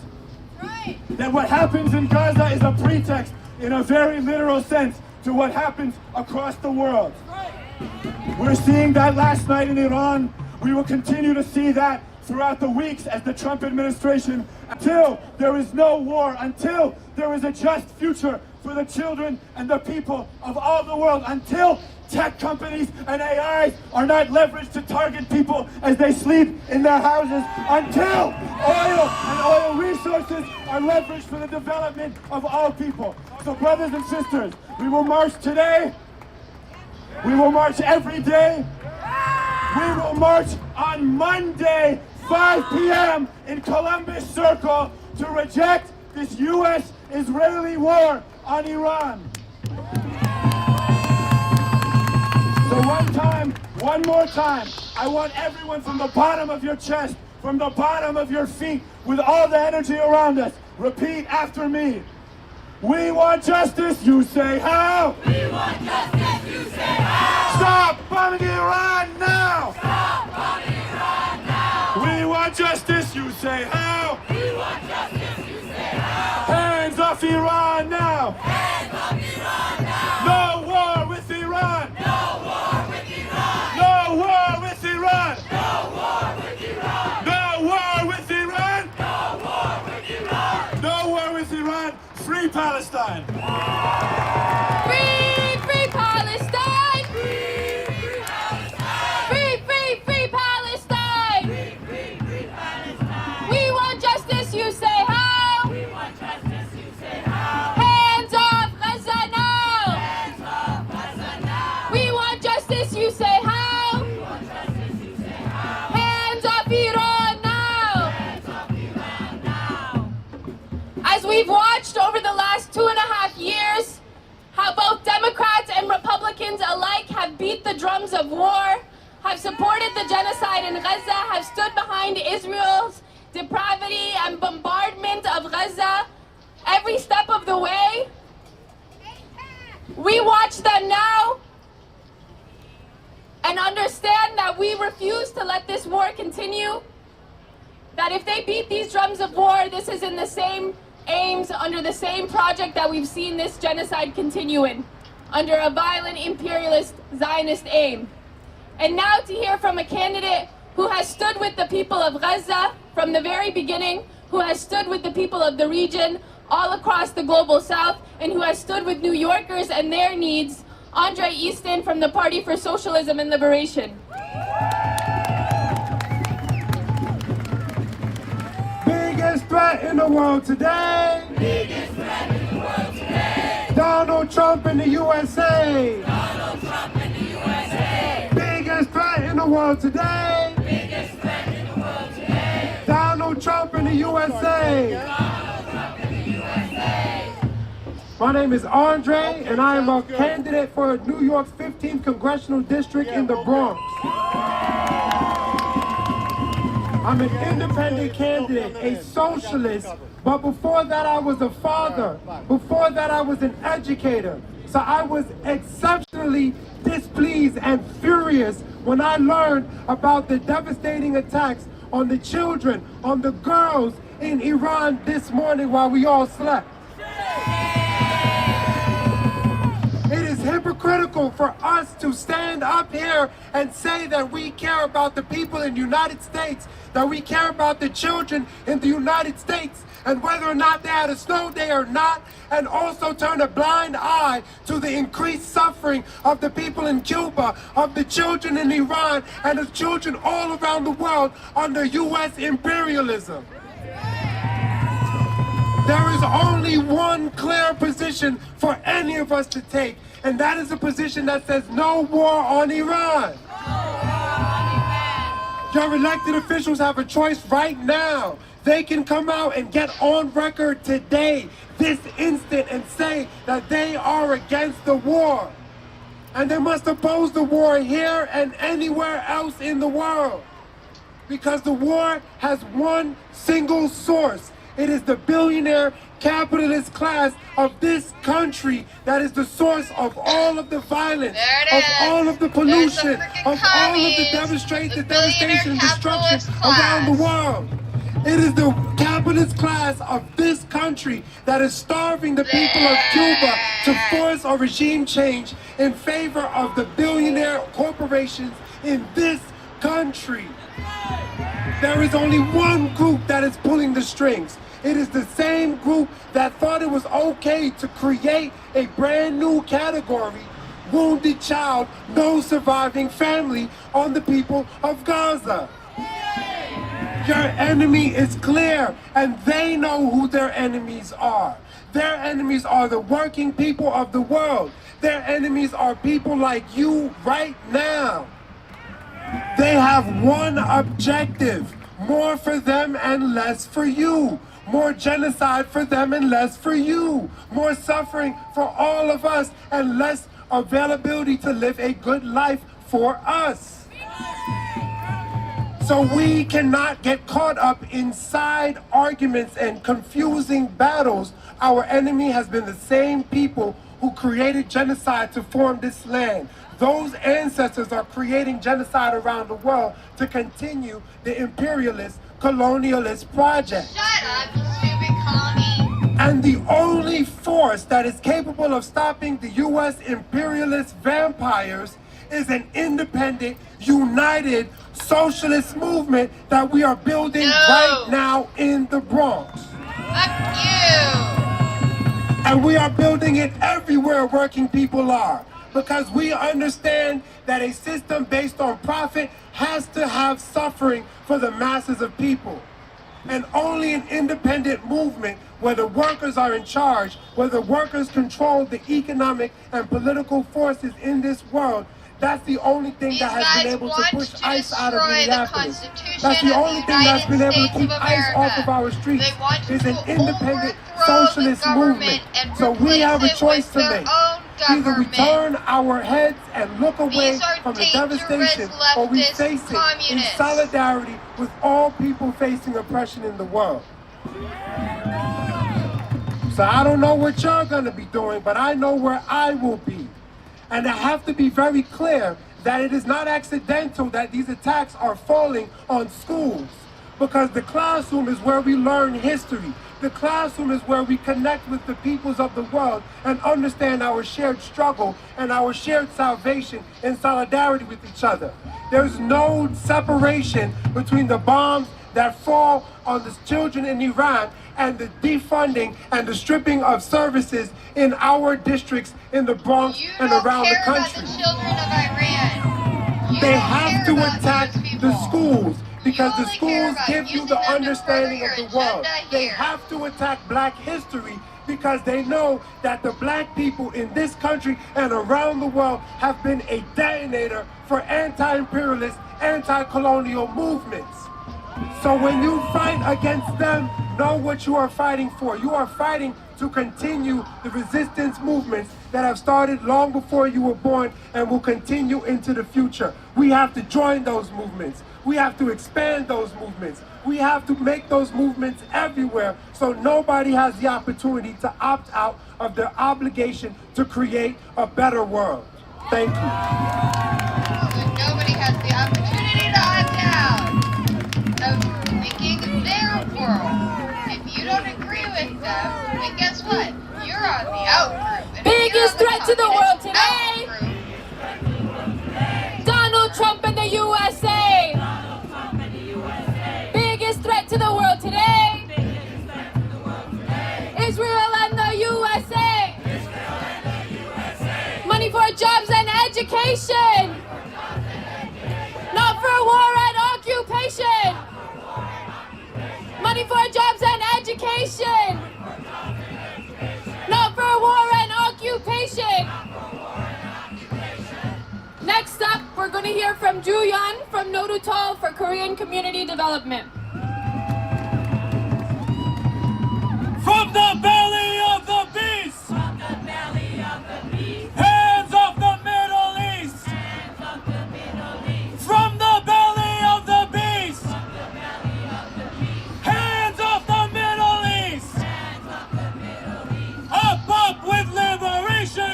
Up with liberation. Down with occupation! Down with occupation. Up with liberation!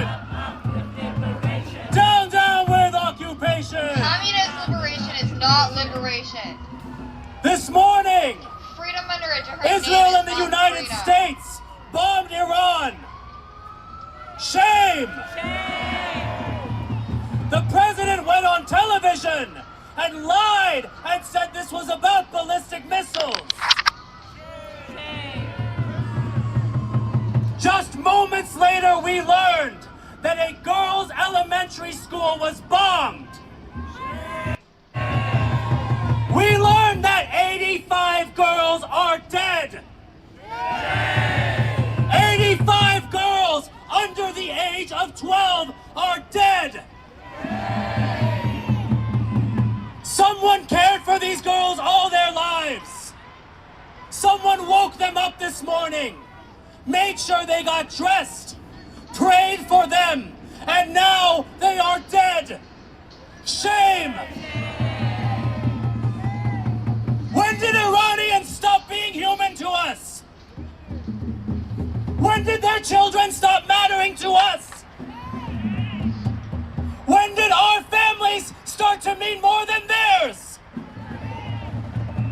When did Donald Trump become the man who decides? When did the United States, the only country in the world that has ever used nuclear weapons in war, become the arbiter of who gets to have them and not? When did the United States, which has filled mass graves on every continent in this world, become the country that gets to say what weapons are in whose arsenals? I am so tired of listening to these liars tell us that other countries are the threat when it is our government that shoots us in the streets. It is our government that kidnaps children here. It is our government that is bombing and starving children in Gaza, children in Cuba, children. So, really quickly, I have to read this report because I find it really fascinating.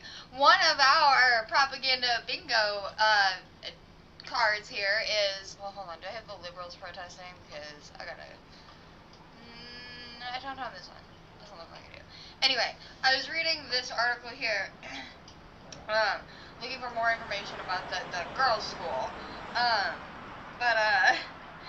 It says here, Amir, 37, the owner of a bakery in Tehran. So, because we're discussing precision strikes, and this news article legit brings up a bakery in let's see here.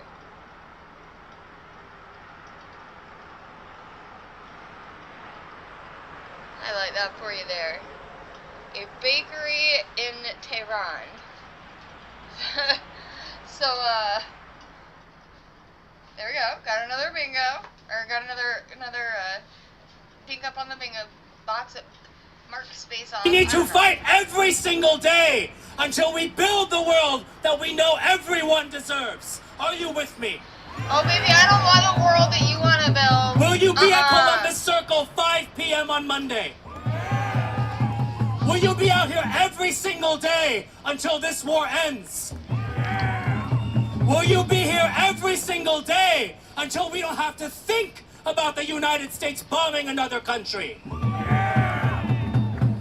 I don't want to hear a single politician after today talk about another plan to disarm Iran or any other country. I want to hear the plan to disarm this country. I want to hear the plan to disarm Israel. And until that happens, no elected official has anything to say to you or to me. Do we understand? Up with liberation! Up with liberation! Down with occupation! Up with liberation! Down with occupation! No boots on the ground, no bombs in the air! U.S. out of everywhere! U.S. out of everywhere! U.S. out of everywhere! Up with liberation! Down with occupation! Up with liberation!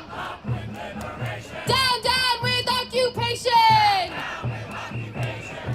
We are almost ready to march, but first we're going to hear from Diane from the People's Forum.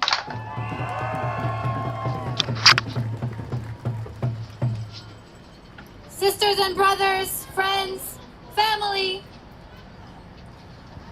I am old enough to have remembered when George Bush said that there are weapons of mass destruction in Iraq, and then he went and invaded and bombed Iraq, and 1 million Iraqis were killed by that war, which lasted for over 20 years. I remember, and I think many of you do too, the lies that spread all throughout the media, on our television screens, in the newspapers, from the mouthpieces of the White House that said Iraq was a threat to the United States. And soon, very soon, it was confirmed, and we knew from before that it was confirmed. There are no weapons of mass destruction in Iraq. In fact, the weapons of mass destruction reside within the grasp of the United States. It is the United States that is the only country that has ever deployed a nuclear weapon against the civilian population. We cannot forget that it is the United States that has over 5,000 nuclear warheads ready to be launched.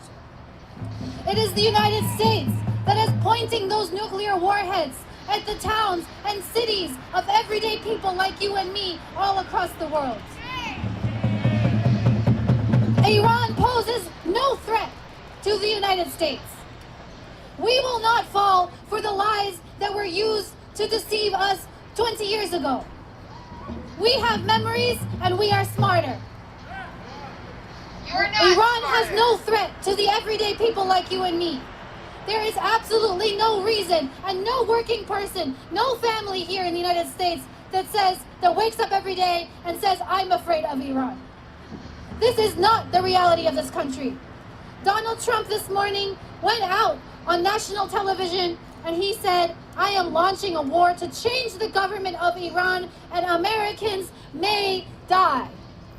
He said that he's willing not only to kill countless numbers of Iranian men, women, and children, but he's willing to put the sons and daughters of people who work hard every single day in this country in the line of fire for his useless and illegal war that's only purpose is to line the pockets of the billionaires. We have gone through this far too many times. And like the speakers before me said, we have a responsibility. We have to launch the next phase of the anti-war movement. New Yorkers, if you are against war, make some noise.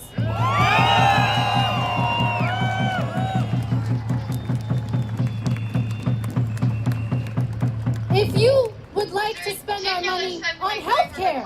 Make some noise. If you would like to spend our money on decent housing for all, make some noise. How about free and quality education for all children and adults all across this country? Make some noise. Well, instead, the Trump administration has already spent billions of dollars bringing tens of thousands of American troops back to the Middle East, bringing all the heaviest military equipment to point at the Iranian people and all across the Middle East.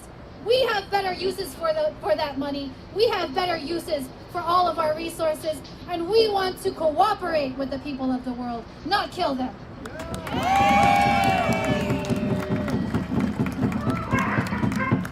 The last thing I want to say is those lies that we heard in the early 2000s. Well, Trump has his own set of lies. He's not only talking about nuclear weapons, he's talking about democratic rights in Iran. He wants the people of Iran to have democracy, he says. Well, how is bombing the people of Iran going to bring them democracy? If he cared about the people of Iran, he would lift the economic sanctions that have strangled their economy for many years if he cared about the people of Iran. And if he cared about democratic rights, he would not be directing his ICE militias to assassinate Americans in broad daylight in streets across the country. If he cared about democratic rights, he would not be removing the exhibitions that tell the story of slavery in this country and the people who fought to abolish it. If Donald Trump cared about the American people, or if he cared about the Iranian people, he would not be launching this war. But we are the ones who care. We are the ones who know what is right and what is wrong. And that's why we are marching today. And that's why we will march again on Monday, 5 p.m., Columbus Circle, in even bigger numbers. And we're going to show the White House, we're going to show the world that the American people want peace, not war. And the American people do not condone the actions of the Trump administration. So are you ready to march? Are you ready to march? Not another nickel, not another dime. No more money for Trump's crimes. Thank you. Are you ready to march? Are you ready to march? Are you ready to stand with the people of Iran and to reject this war loud and clear? Let's do it. The banners are lined up behind us. We're going to start marching. Find the banners on the corner of the street and let's go. From the belly of the beast. Hands off the Middle East. From the belly of the beast. Hands off the Middle East. From the belly of the beast. Hands off the Middle East.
happening, old man?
Also, again, taking up a freaking street.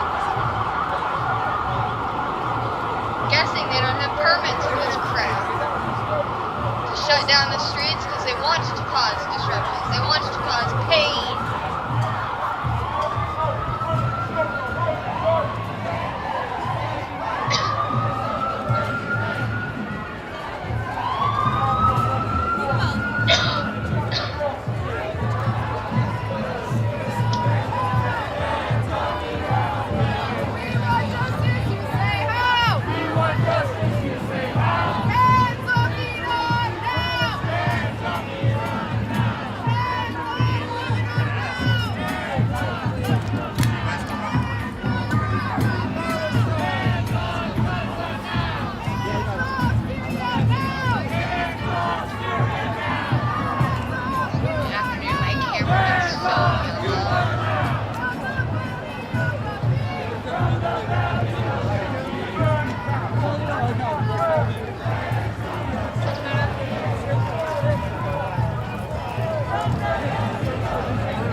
This patient now. Let's see what's going on over here. What are they saying?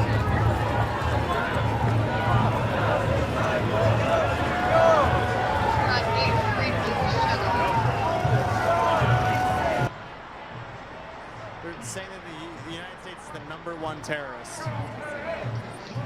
Not Taliban, not Hamas. Oh, you made it. You found us. So actually, this you can show. This actually used to be a migrant shelter. I know this is a different kind of video. Oh, I remember. I'm obviously not going to talk in too much detail about it. This is one of the first ones.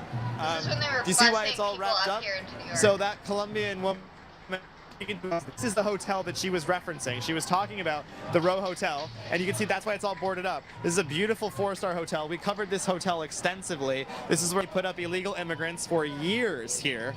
This is a hotel where you're paying $400 a night for. It was totally closed off for years. This was a huge crisis in this country, and we were there for all of it. All right.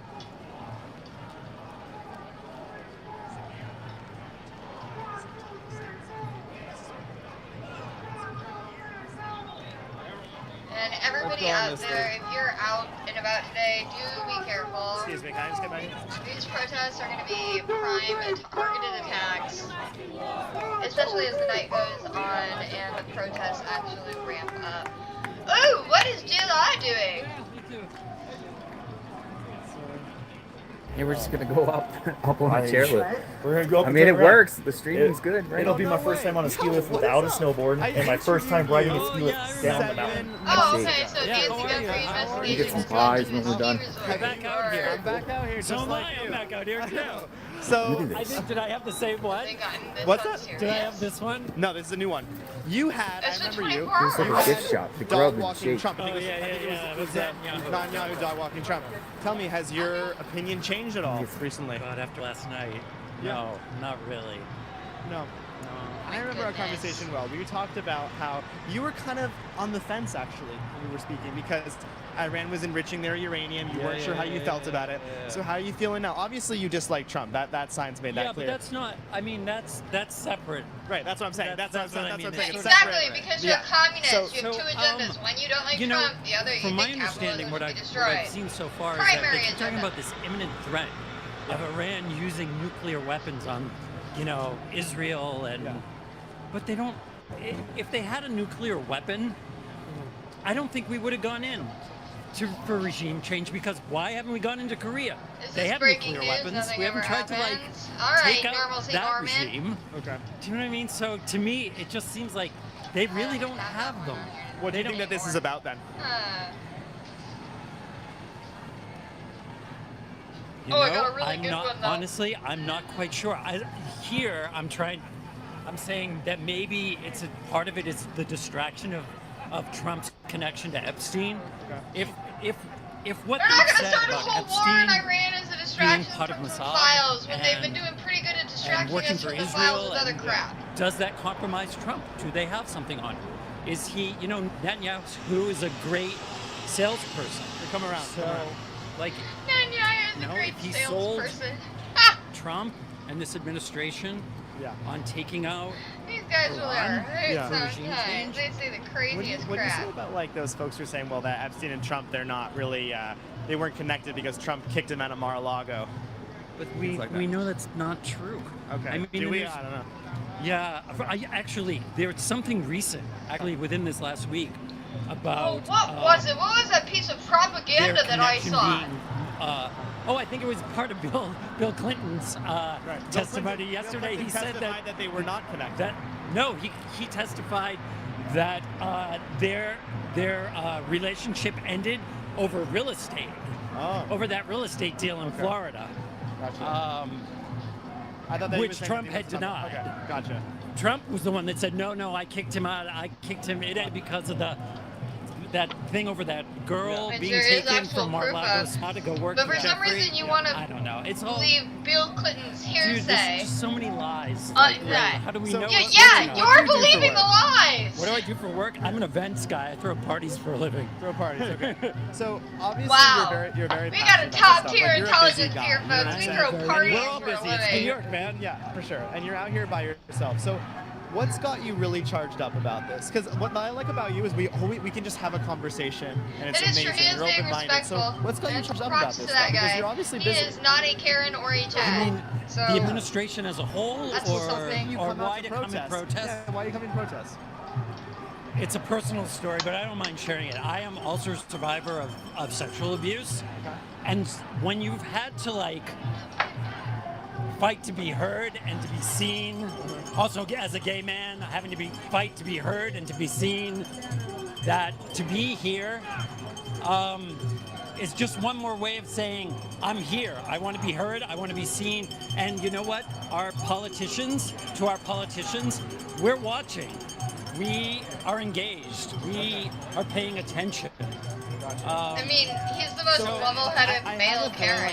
I know your That's answer because for I've sure. talked to a lot of people Take today, back but that like, he's not a would you Karen like at to all. see a regime Because change he in just Iran? found a way Yeah, but not to like, make but a not war like with this. Iran Okay.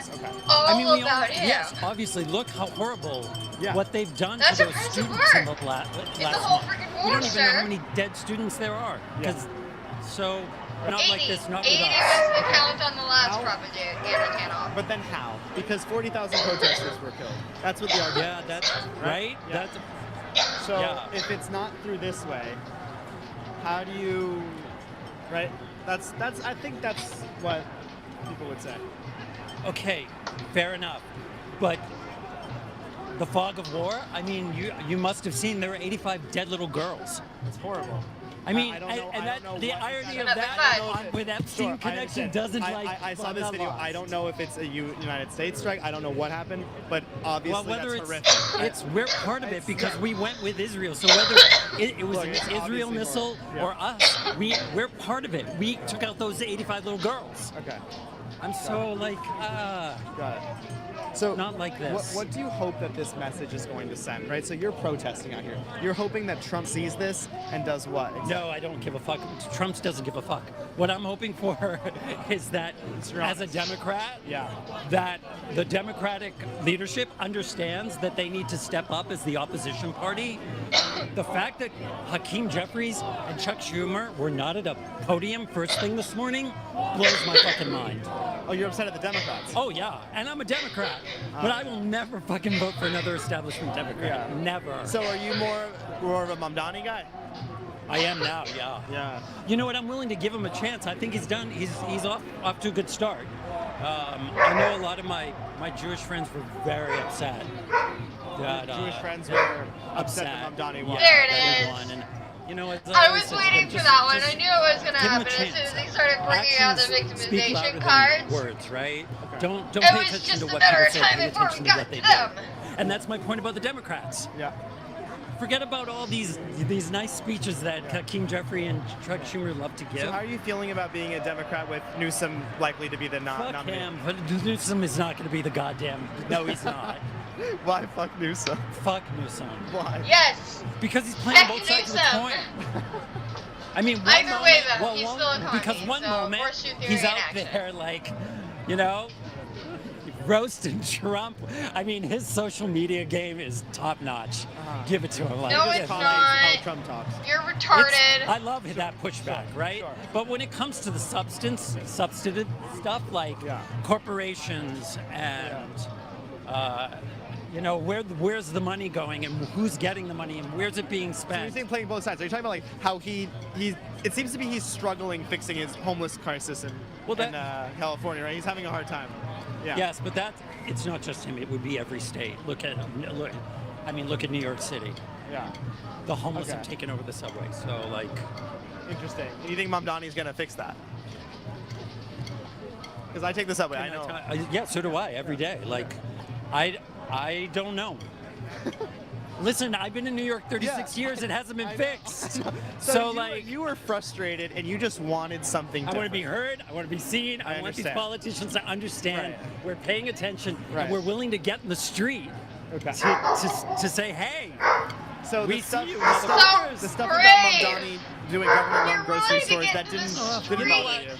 you. No. People need to eat, bro. But like People need. Have you bought a cup of coffee lately? It's fucking $7. I understand. So, but is a government-run grocery store, because you know they've tried this in Venezuela Yeah, I and whatnot. heard- yeah. It doesn't have a great track record of working. You know, food shortages, the shelves get empty. You know and whatnot. what? So how's it gonna be different? I just want to see somebody who's willing to try. Do you know what I mean? The funny thing about that is like Let's try. trying Give it a to do trial something that run. has a 0% success rate. Dude, we don't know that till it's done, right? No! That's I what they knew said he about was going to flying. go Had there. a 0% Real communism has of never been working. tried. We went to the fucking moon. So, like, you know. These guys are let's so give it a try. Give him a chance. Let's see his actions. And what do you think about him paying people $30 an hour? I think it went up to $40 an hour to shovel to go snow. shovel snow? Fuck, we need it.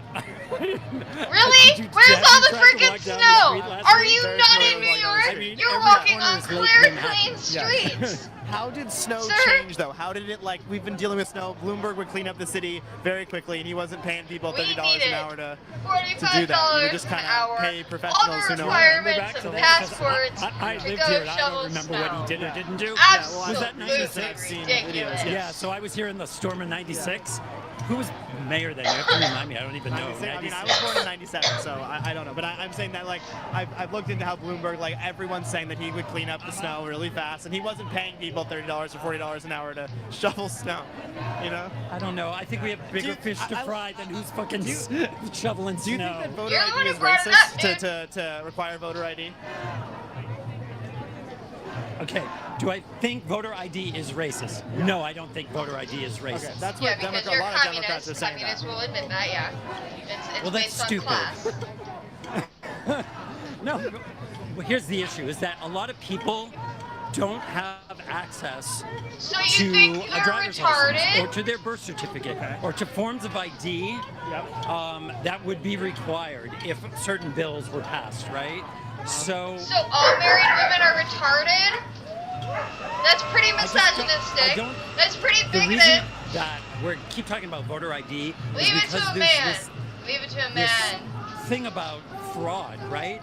We do not have fraudulent elections. Okay. Like the fraud is, I don't even know how many people tried to vote, you know, who should not have voted or double voted.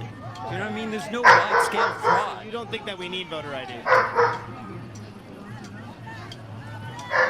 Not where, like, you go to the poll and you have to show your passport or your driver's license You say or we don't need- your certificate. You would say you don't need that. Well, shit, how did I get my you have to remind me, how did I get my voter ID? It's been so long now, I don't remember. That's the whole point. You Okay. get it when you get your driver's wait, didn't I license. You're right, I don't Shockingly it's been so enough. long. I registered when I was 18, and so now I don't remember. What makes you not want to be a Republican? Because when I talk to you, like, you're a Democrat, but you You know, you don't go like to a the lot of post things office Democrats with your do. passport So okay. and your There's voter the Republicans on so much. Okay. So what? I know Trump's the president now, but like, let's say it's JD versus Newsom. Who would you vote for? Why? Why would you do that That's to a very likely me? scenario, so I figured I'd run it past you. I would have to vote for Newsom, but I don't want to. You would have to vote for him? I'm not voting for these fucking fascists. I'm not. See, when I talk to you, I think you're open-minded up until you say the fascism thing, and that's when I don't get it. Honestly, I don't get it. How are they fascist? Explain it to me. Yeah, exactly. Your The favorite fact buzzword. that I am, but the fact. No, but the fact that our Constitution has just been ripped to shred by these motherfuckers. You either believe in democracy or you don't. And the only thing that we have, and this goes back to your point about voter registration, right? The only thing that we have is our vote. That's what makes us a democracy, is the ability to vote. And yet Trump is talking about taking over the election and ICE in the street at every polling station. Like all these threats and fear. They're like trying to scare the fuck out of us. To what? Not vote? Well, without a vote, we aren't a democracy. Right? So when you talk about fascism, like, I just see what's happening with ICE. No due process. The Fourth Amendment out the fucking window. I'm coming into your house and I'm just taking you. What do you say to no those warrant, folks? nothing. Okay, what do you say to the people on the right that say, well, they didn't have due process when they hopped the border, so... Because it would be like, what, 20 million trials? Like, how many people are here illegally, you think? 40 million. First of all, I don't know how many people are here it's a now lot. illegal, but obviously it's a lot. It's a good amount. it's hundreds of thousands. Okay, well, more than 100. Well, no, I mean, if we're talking about anybody who crossed over, and didn't get into the get in line, as So, they but say. are you saying that there should be millions of trials? Yeah, everybody. Do you want? You don't want to pay for that, though, right? We've been for. That's why our system is broken. Okay. Right? I mean, that's why the immigration system's broken, right? Okay. But that's how it's been. There's been no reforms. It's right? broken because he doesn't want to actually pay for it. election He campaign wants the fair cycle, trials, but there he was a doesn't want to bill have to pay for it. to fix That's the somebody immigration else's problem. system. And Trump told the Republicans, don't vote for it because I want to use that as an issue to run. Okay. And then he got his mass deportations, right? And now we are where we are. Okay. So when you, it all goes back to the fact. Yeah, I've taken of your time. You're fun. I like you. What's your I like name? you too, man. My name is Nate Friedman. Nate Friedman. Hey, Dave. Awesome. Anyway, All right. good luck. I'll Thanks, talk to you later, buddy. all right? Bye. Yeah, I talked to that guy 7 months ago. I recognized his face, and I was like, he was so open-minded, you know? Anyway, yeah. Okay. Well, I wanted to see it through. I understand that that wasn't related to Iran. I want to see it through. I think we're good. I think that was the protest. You can turn back and you see this is what it looks like following it. Wow. But I'll just say thank you guys for tuning in. I think these protests will be happening a lot, so we'll They be will covering be them. happening So a lot, actually. yeah, thank you so much, and we'll just Thank you, hand Nate. it over to this here. All right. Boots on the ground Yeah, thank reporting. you guys It's so much for fantastic. watching. Thank you, sir. Really, really appreciate it. Thank you. Thank you.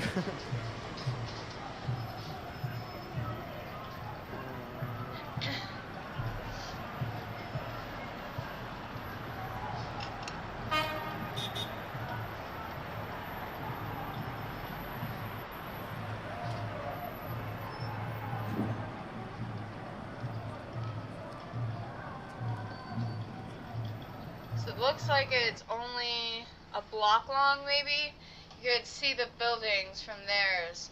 This first building here, and then he was back here at this third building. That's 1 block long. So it's not a huge protest.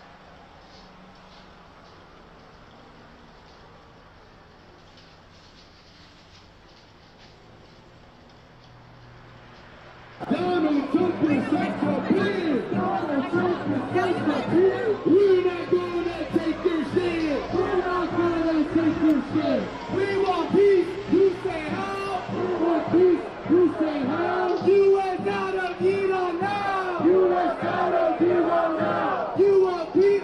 You say how? We want peace. You say how? U.S. out of Iran now. U.S. out of Iran now. U.S. out of Iran now! U.S. out of Iran now! U.S. out of Iran now! U.S. out of Iran now! Sir, can I say anything? Sure. Sir, you've been one of the more passionate, vocal members of this rally here today. Why is today important? Becoming It's important that we show up and show that we should not get into another forever war in the Middle East.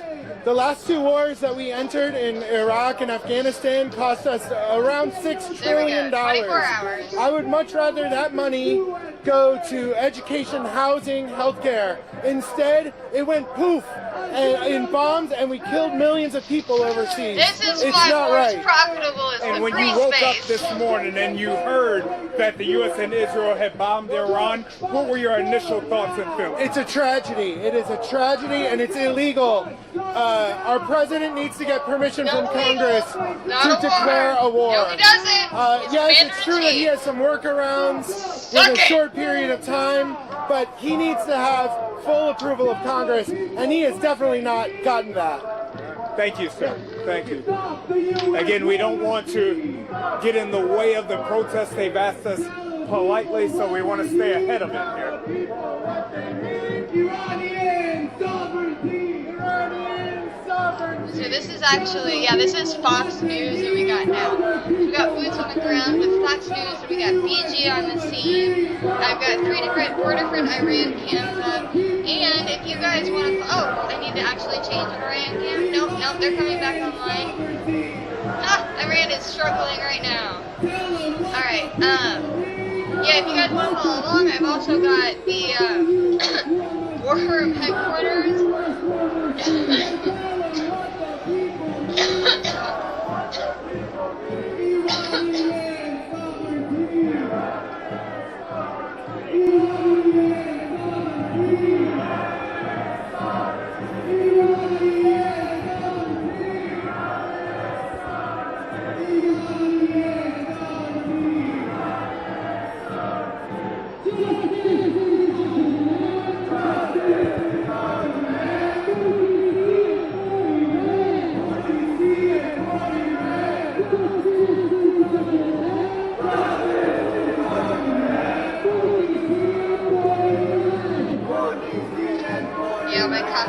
here where I usually don't do live sessions.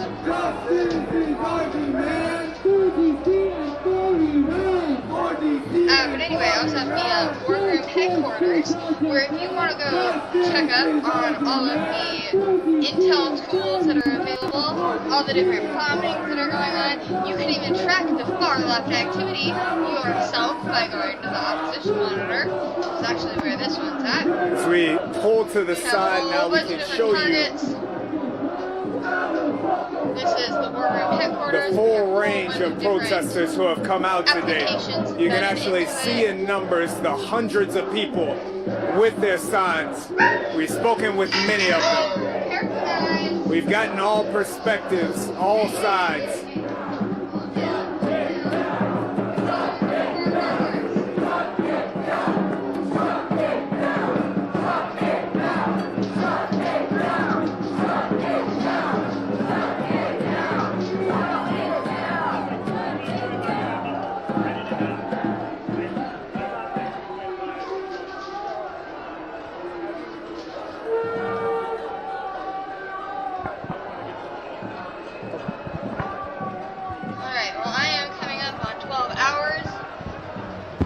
My stream, so I have to stop and